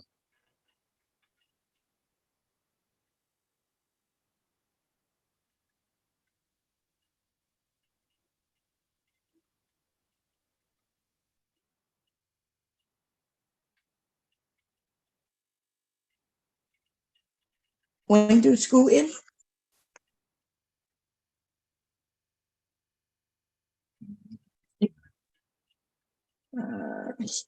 It ends Friday, Bomb. Oh, Last day. okay. That's cool. Yeah, some of the kids already out though. They got out Wednesday. Oh, okay. Are they happy? I'm quite sure they are. Mine kind of like school, but you know, you just got to have something fun to do in the summertime. Yeah. What is that? 1 inch.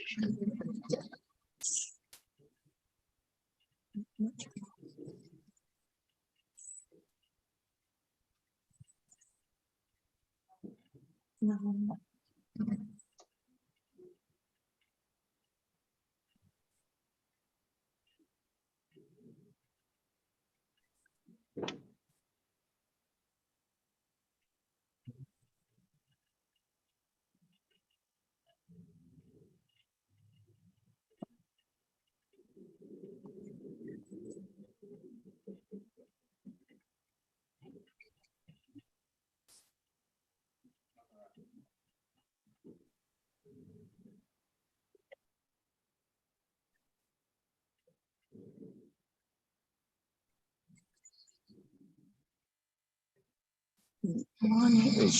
Today Dale's birthday, huh? Is it? I think it is. That's 12. I think it is Dale's birthday. Happy birthday, Dad. That might be why he's going home. That might be why he's not going to work. He did say he was going to take the day off. Yeah.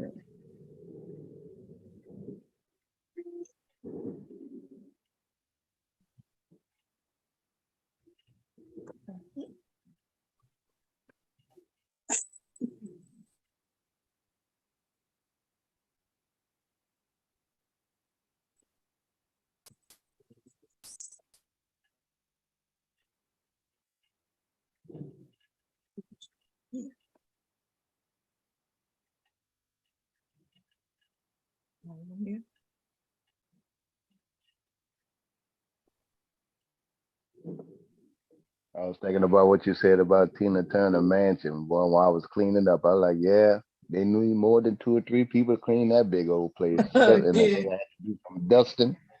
Like, God damn, everything dusty.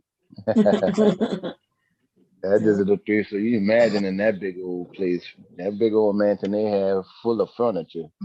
Everything got to be dusted. Yeah, that's just the dusting part. That's just a dust. Yeah, you gotta have money Yeah, to even gotta have live in a service. place like that. Even if the house was paid for, you still gotta have money to upkeep. Hell yeah. You need a crew to clean that thing. Things does get naturally dusty, you know. I wonder, do they still have? I'm sure they do, but like they had like housekeeping schools and maid schools and stuff like that, butler schools. I'm sure they have a lot overseas, but I remember I thought they did have some in the United States. I don't know. I learned, A nanny, yeah. I learned We how. had a nanny in the neighborhood. Somebody in the family was gonna watch the kids, make sure everything's straight.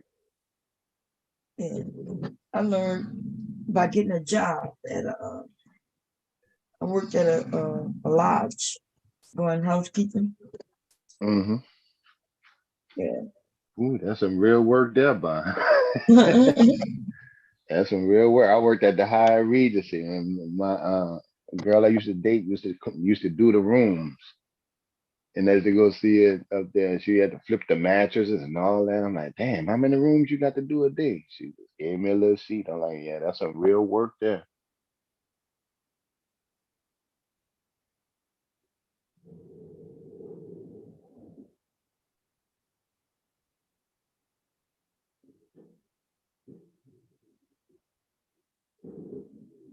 Yeah, that's how I learned working doing housekeeping. I used to work at what's the name of that place? The Hilton? No, was it Hilton? Yeah. Hilton, Hyatt. I don't know what. I'm thinking it was the Hilton. Yeah, that's the ones with the H's that I can think of. Hilton or Hyatt. Yeah. Yeah, now to get it done.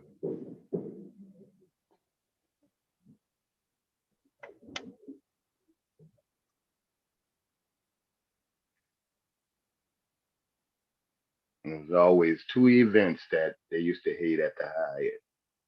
One of them was the Baptist convention. That, and then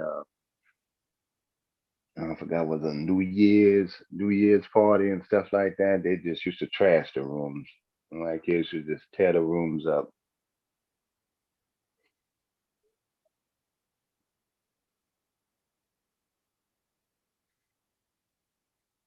They would have all kind of stuff left over in the room.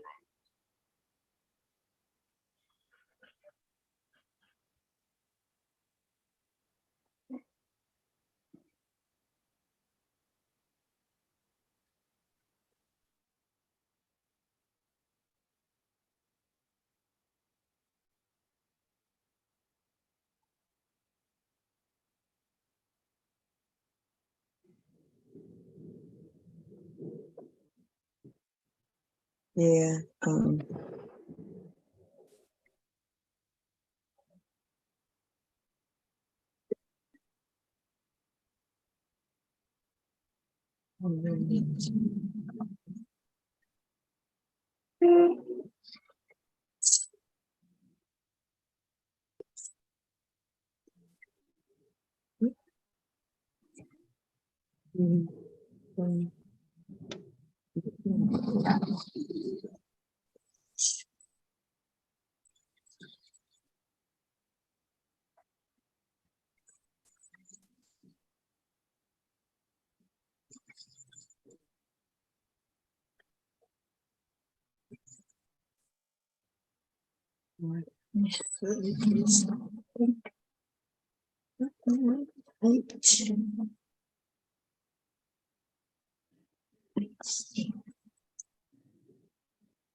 This came out.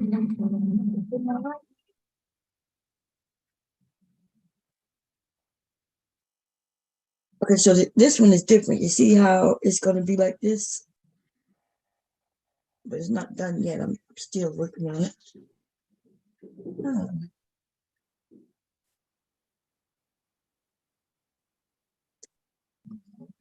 Let's go top here.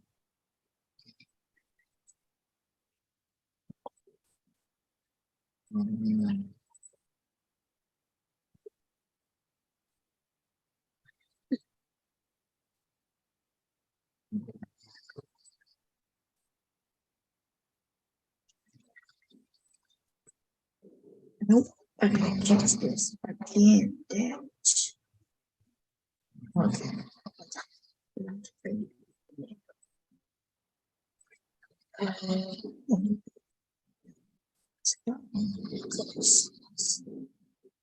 Download recording.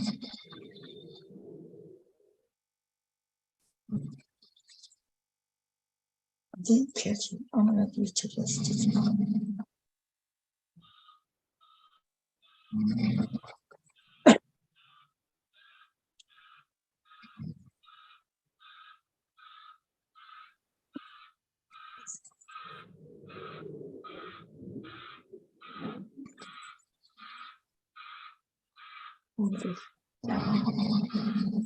Well, how many got back in there?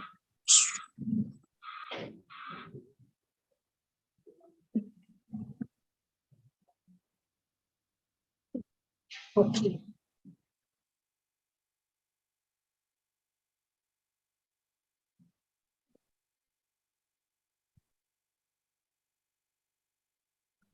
Just make it look like it.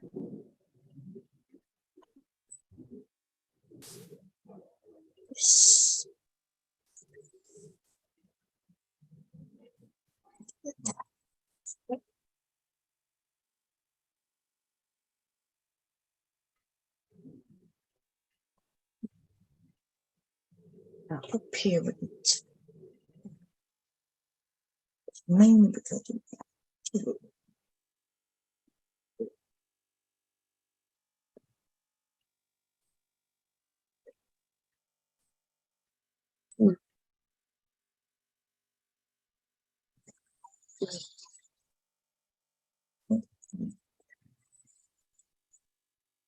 You need to go.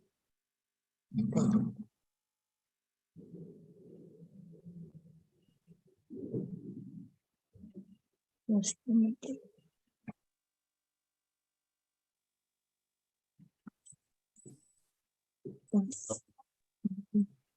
Have it from the inch.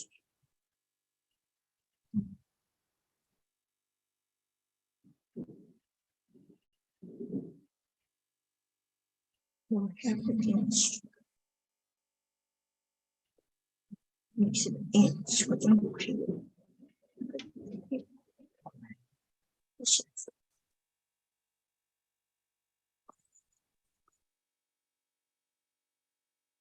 yes.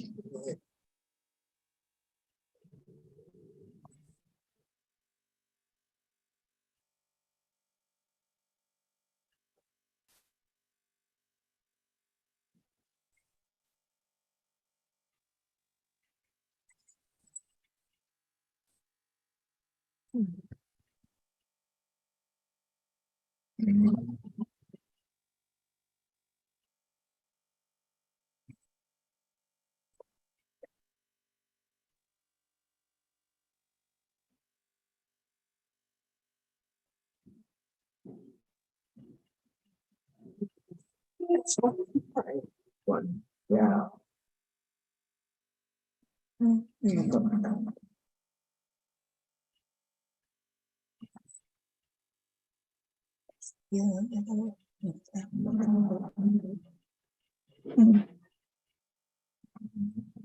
Just gonna keep it like that and see what it turns out.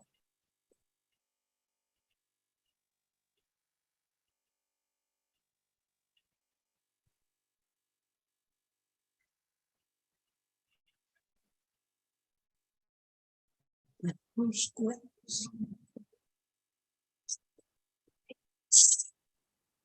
Does look good. Does.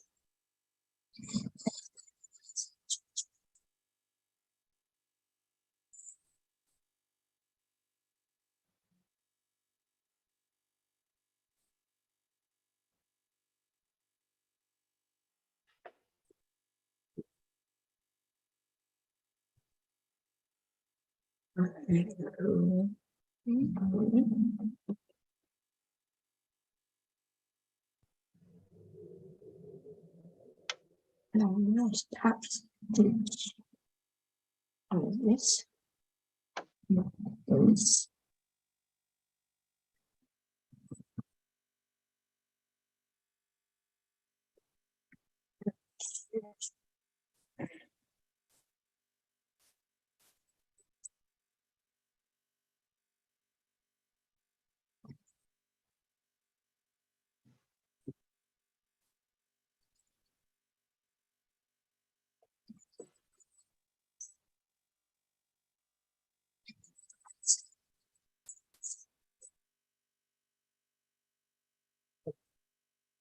Here.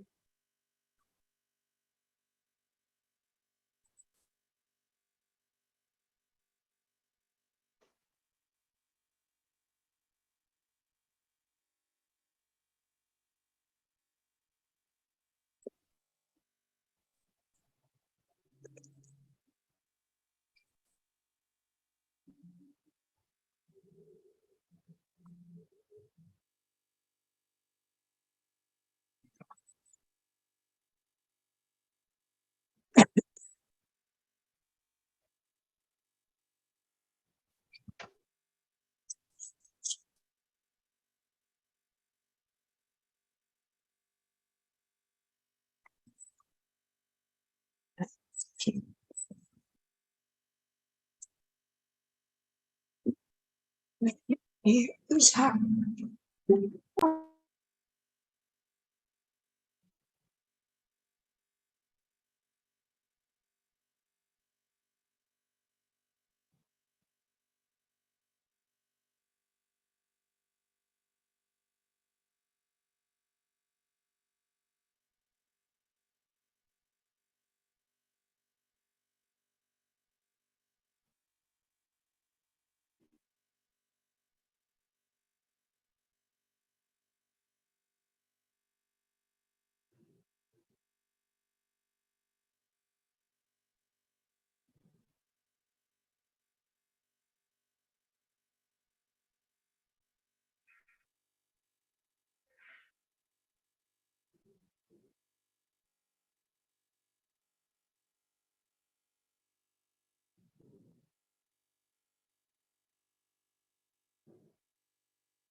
It is hot.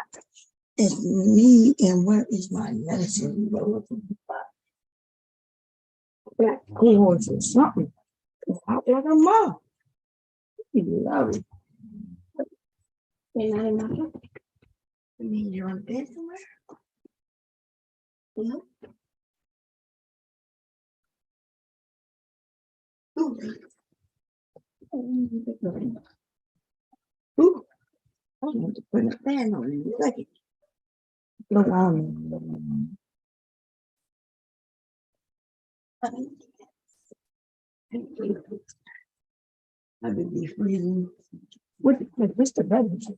Maybe I need to put the air on or something.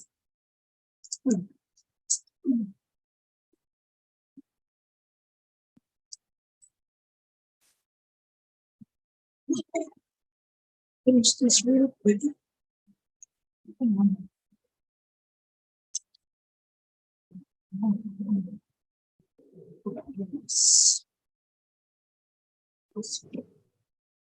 Okay, so you have to change BO. It helps if you, but you don't have to use one basic. But I do, I can change that. Let me do a quarter stitch,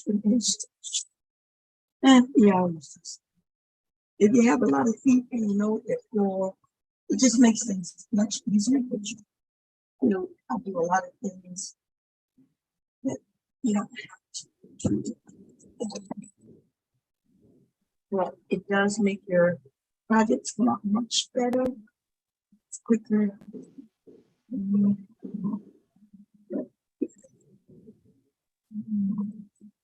Different things. It's just a savage.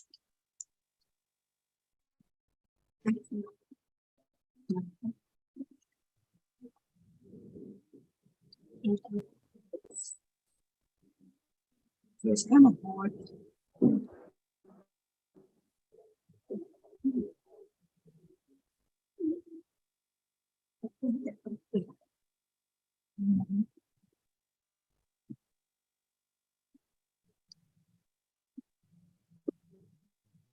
But I want to just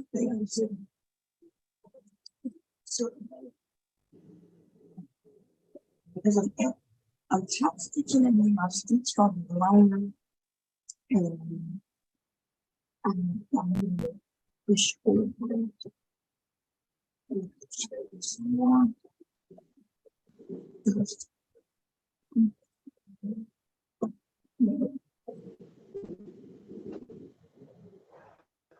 Slow.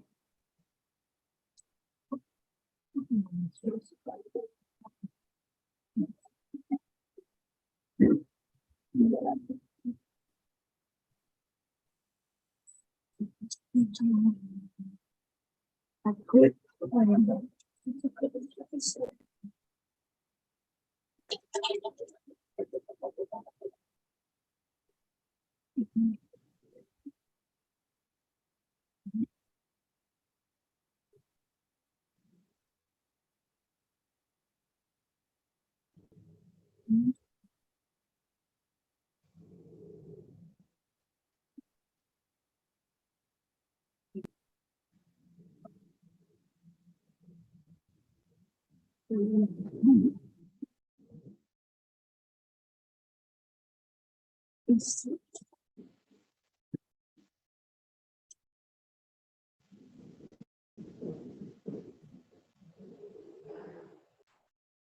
And close these sides.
That's the hardest part to this things because that's what I understand.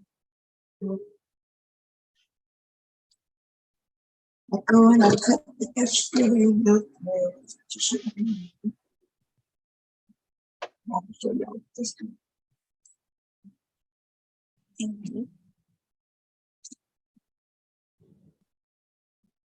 So these things are good for kitchen, bathroom, even if it's just the dry thing that we wash in the bathroom, right?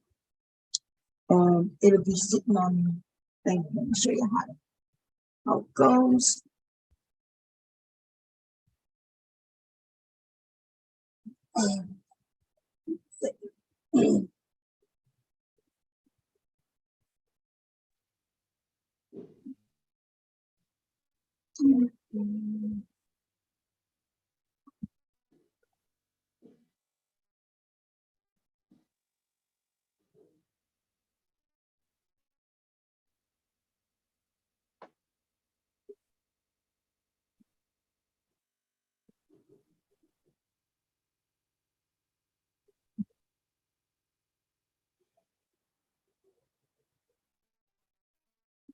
Wish I had a. Let me see what this is. Show you how it hangs.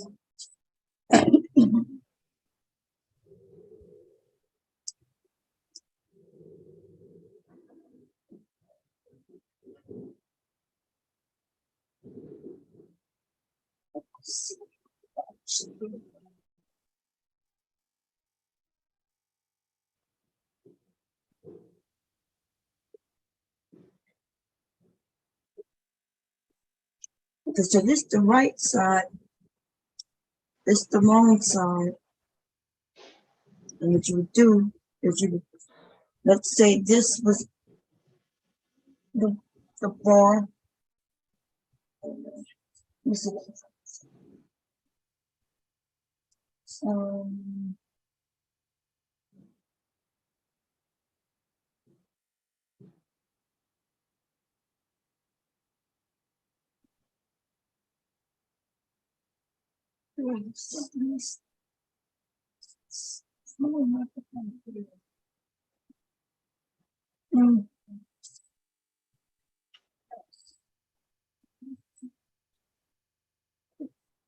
okay, okay. So let's say this is the bar with a towel on the stove. And you will put the towel on like this, right? Y'all see that? This is the right side. Okay, you would take this and then put the towel through that, like that. And then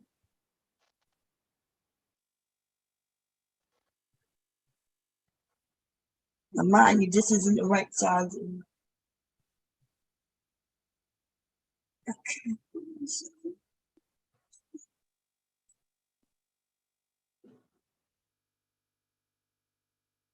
This hammer shit kind of weird, but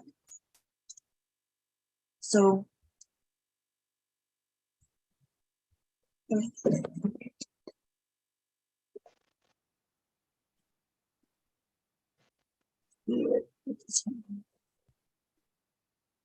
the hammer was straighter, see, it would hang like this, right?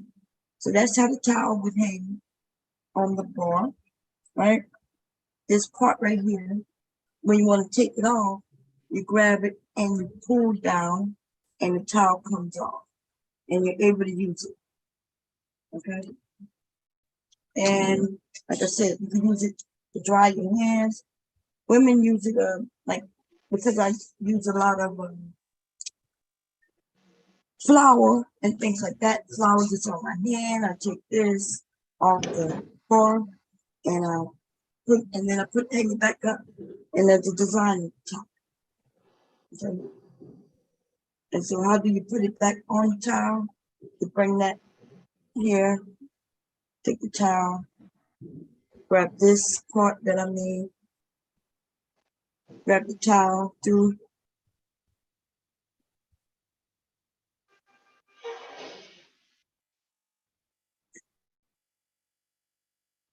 and hang and be just like that again. You see it? So that's how the towel was too thick, you know. So that's how it looks when it's on the board. Just like that. That's the front. That's the top. Okay. And so I can put any fabric at the top, any color towel at the bottom. And it would be, I'm about to make the second one. And that is cute. Yes. Okay. This was too thick, you know, because the board, you know that little board is not this wide and this thick. So this is how it looks with the board on it, and it hangs like that. So we got two types. We got that type. This is a towel topper, and this is a towel topper. This towel topper just look cute because it looks like a skirt and make it like a little girl dress. I could put some ribbon. If I made it fancy, I could also put some buttons here, a lace, make them as fancy. But the fancier I make them, the more expensive, right? So I mean, it'll cost me more time and it'll cost me more products. So I don't think it needs buttons on this. I think it looks like a girl dress. But if I want to put a button here and a button here, I think it'll be cute. And by the way, this is a double-sided. It's the same on both sides, but not on these. The reason it's not the same on this both sides because I brought that on there, and I didn't put it on there. These are tea towels, which is thinner, and these are regular towels. And then this is just big, and it's cute. It looks good. My stitcher came out really nice. I just have to take out rails here and there. I was thinking about putting like a label on them.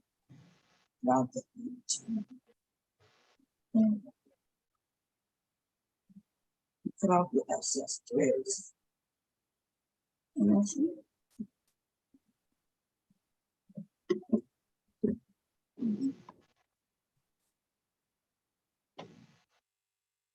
That really is cute. I might I have a lot of this fabric. I actually bought this fabric to make a bag. Because I like the print with the ladies' butts like this, like fruit. They're sitting on the beach. Look up, they eat ice cream and have a nice time. And then I decided to make a nice little child topic. I think it's cute. Let me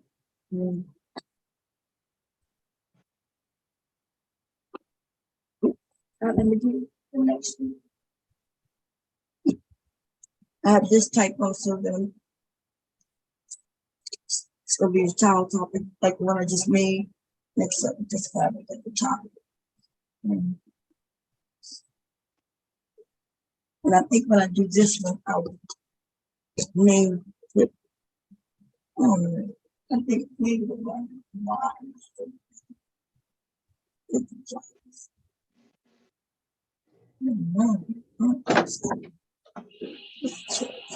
Cherries. We have any blues.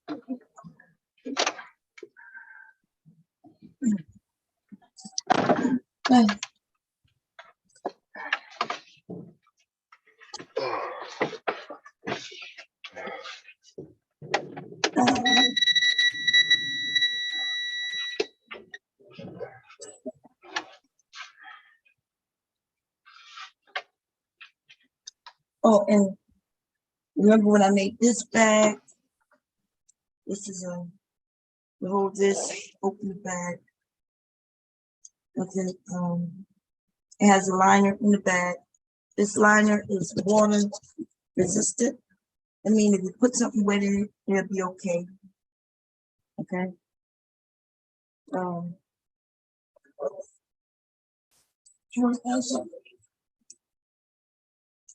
This was another one. There's the cowboy one. This one I made for my husband.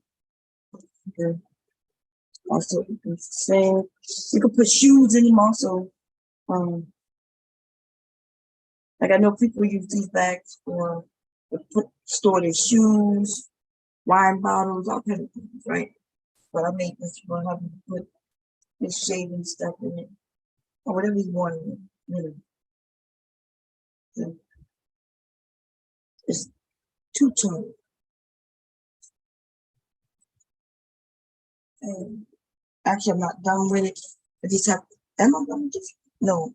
See, I still have to sew the inside, which I could do right now, absolutely do that. But I was thinking about putting a little something at the bottom to make it harder. That's why I left the opening open. So I haven't decided. You don't need to, but I think that's why I left that one open.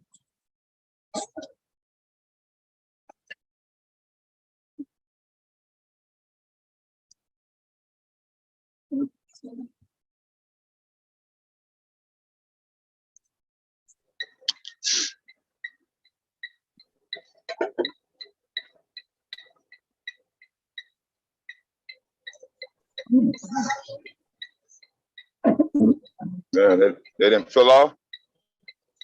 Oh, I think so. Yeah, I think it's you. Black Beauty ain't up here. Huh? Black Beauty ain't up here. Thank you. Oh, okay. Come on.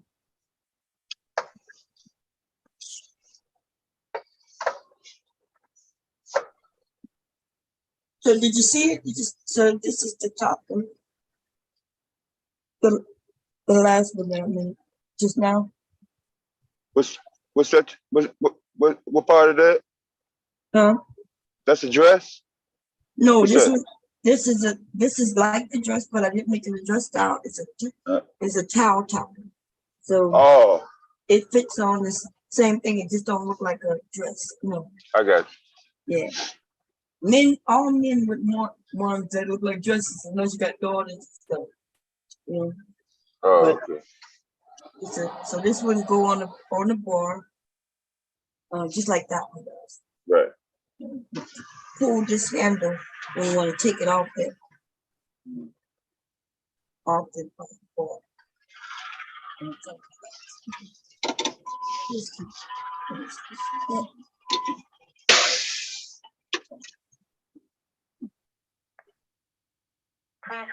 Well, we're connecting you with an agent.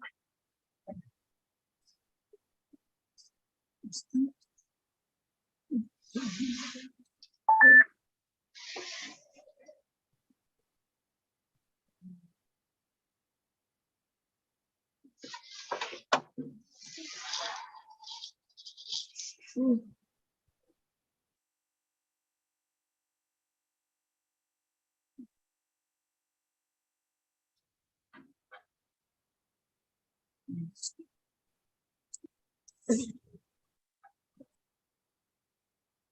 think I'm going to.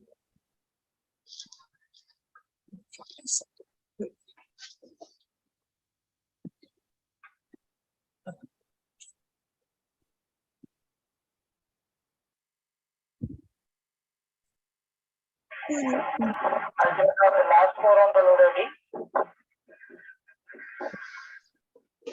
9, Paul. 9, Hilo.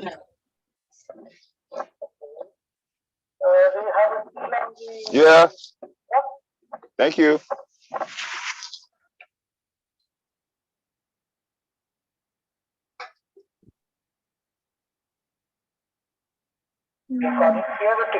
Thank you.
I'm putting these things in so many folders.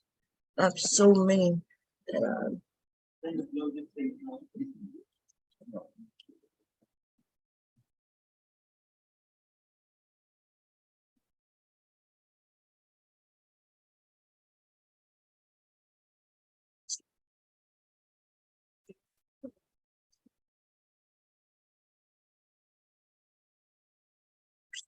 thinking.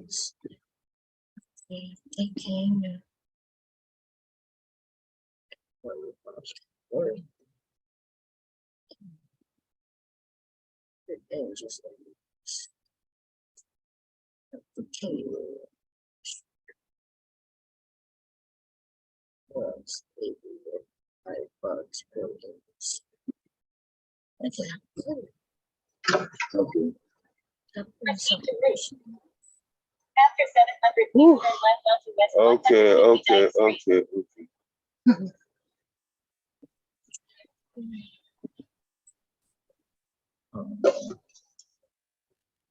No, I think it's gonna be like something to do with cooking. That's it. Food, maybe. Bread and pretzels, candy, dairy, dessert, stretch fruit. Damn. No, I didn't put in food, which is weird. I know I got chefs, so it gotta be jobs. Maybe I put in jobs.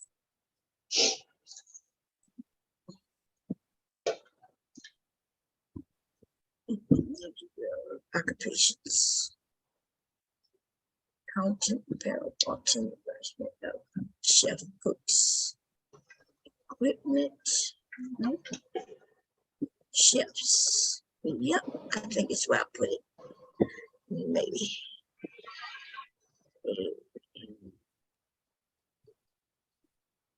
I don't know. Let's see. I think these are there. Yep, there they go.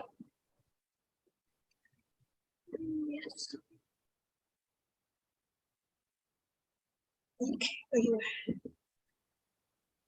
at? So I have a shelf on this towel, and I put a shelf on the top of it. Okay. This is 12,000 stitches. Yeah. No.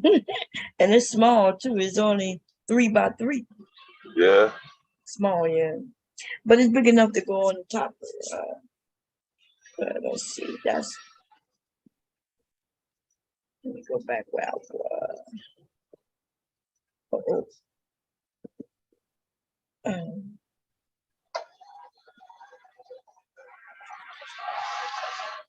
Okay, that's the balance neck. This is barbecue. Okay. Look. Meatballs. And trust. Because let's go look at them. So I got barbecue one. Cupcake one. Flipping. Whatever. Meatballs. And I think I like this perfection. Because this towel has them in the kitchen. I'm gonna do this flipping maybe. This is barbecue. So this one is 3 by 3 also. 13,000 stitches.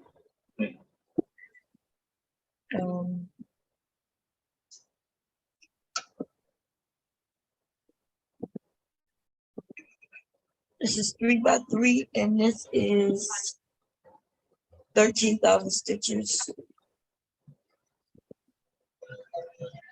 This is 3 by 3. This one 11,000 stitches, so I could do 11,000 stitches.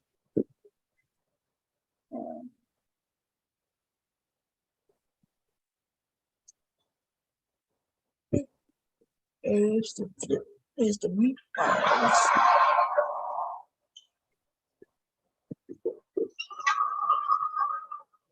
$12 stitches and 12,000 stitches also. I think I'm gonna do the flip easier. I'm gonna make some changes to it quickly.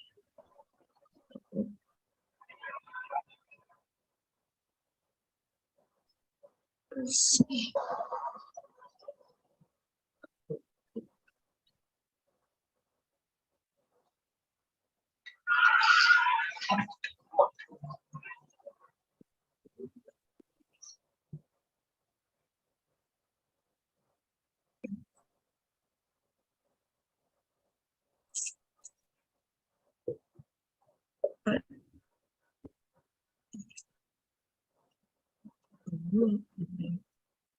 Let's change.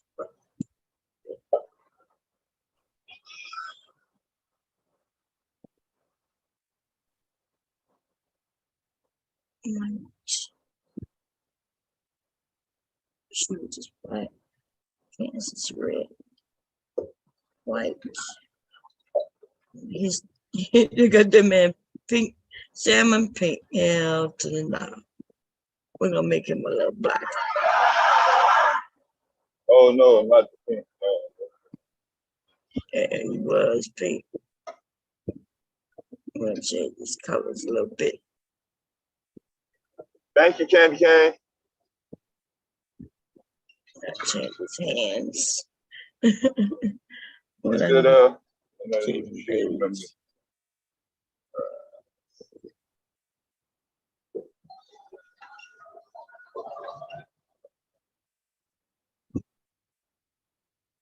oh, Pastor Blunt. What up, bro?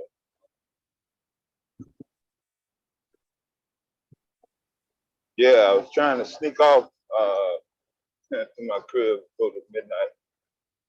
They said, "Nah, you gonna work on your birthday."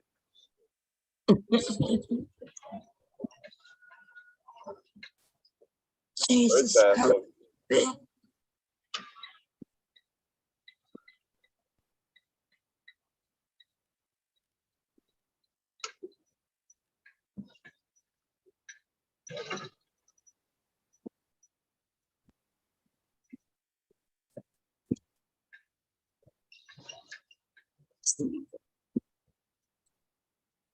Look.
Seen the dude just quit.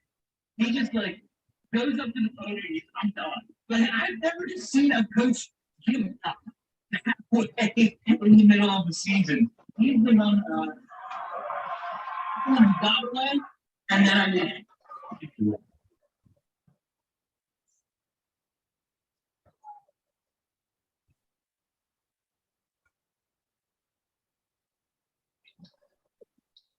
His hair.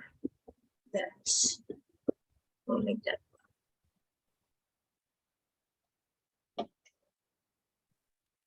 There we go.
The rest of the stuff is not to see it.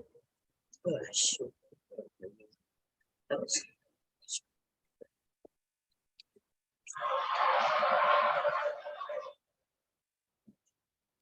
same thing.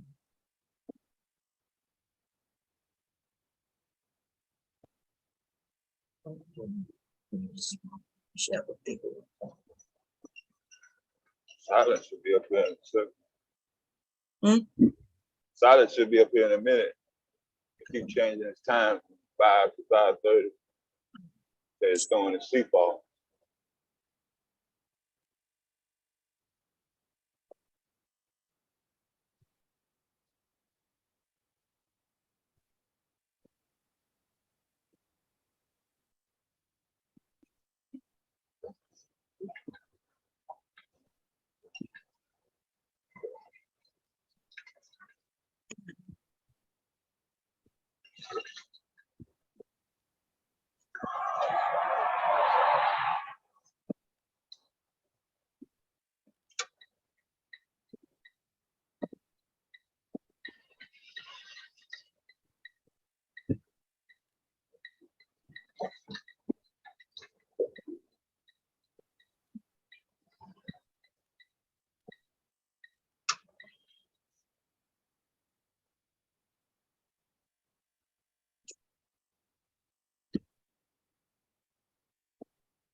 Yes.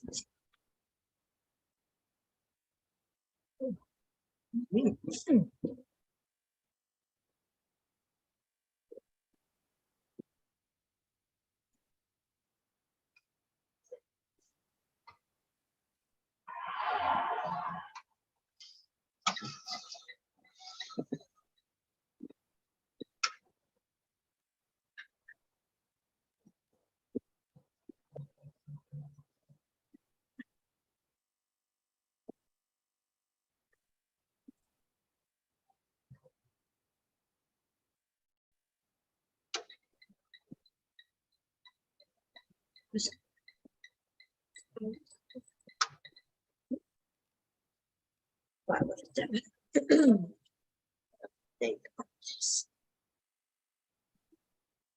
one.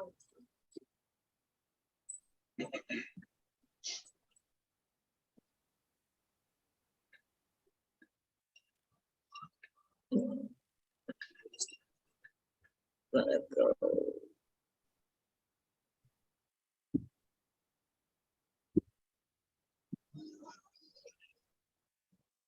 Here.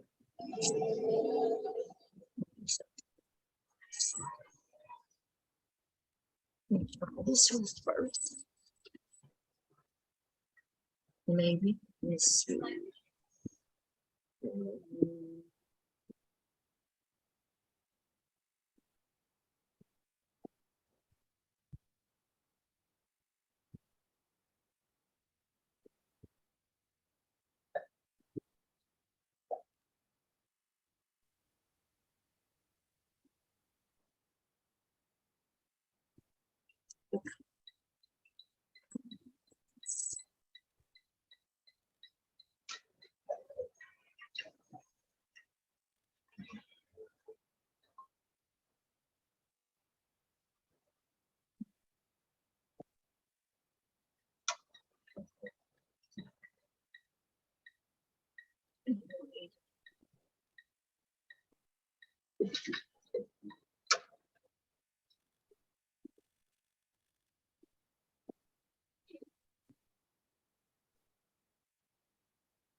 That's the only way that they get better. So now more struggles like that's it. Get lucky. Take advantage of stupid people.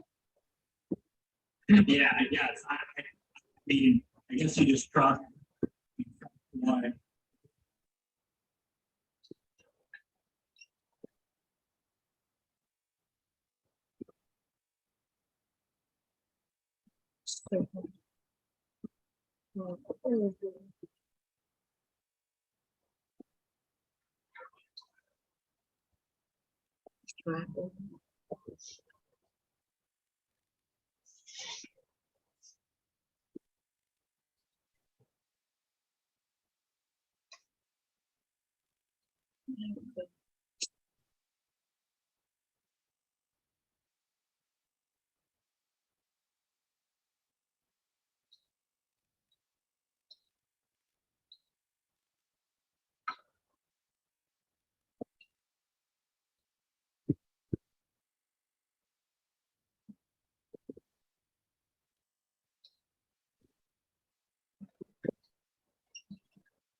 Okay.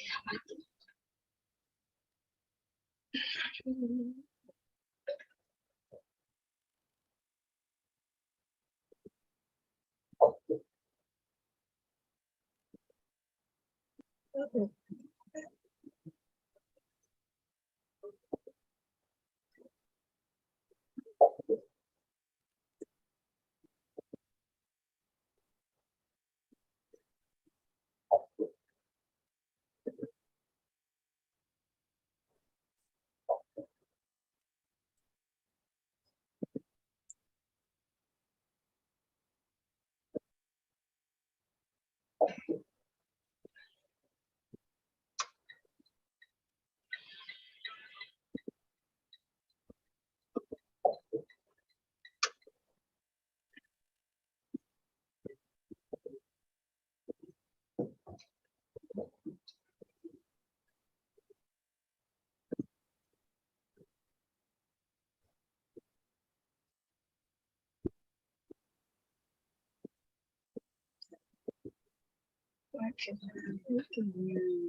I know I skipped more. I'll do it in a minute. You go back.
Right.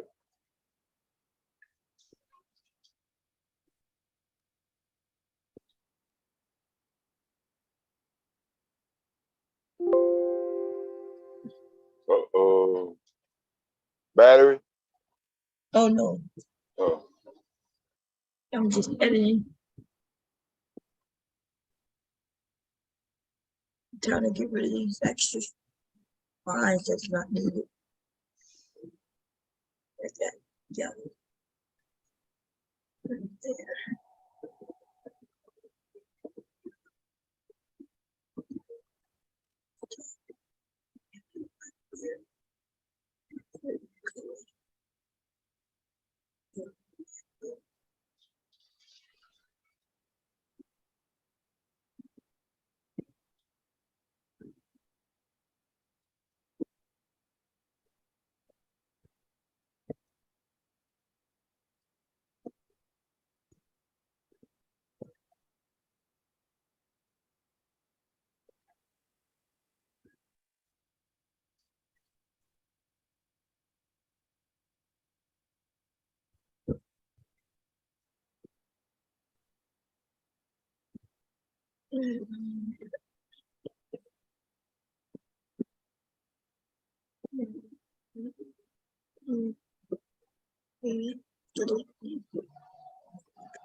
Like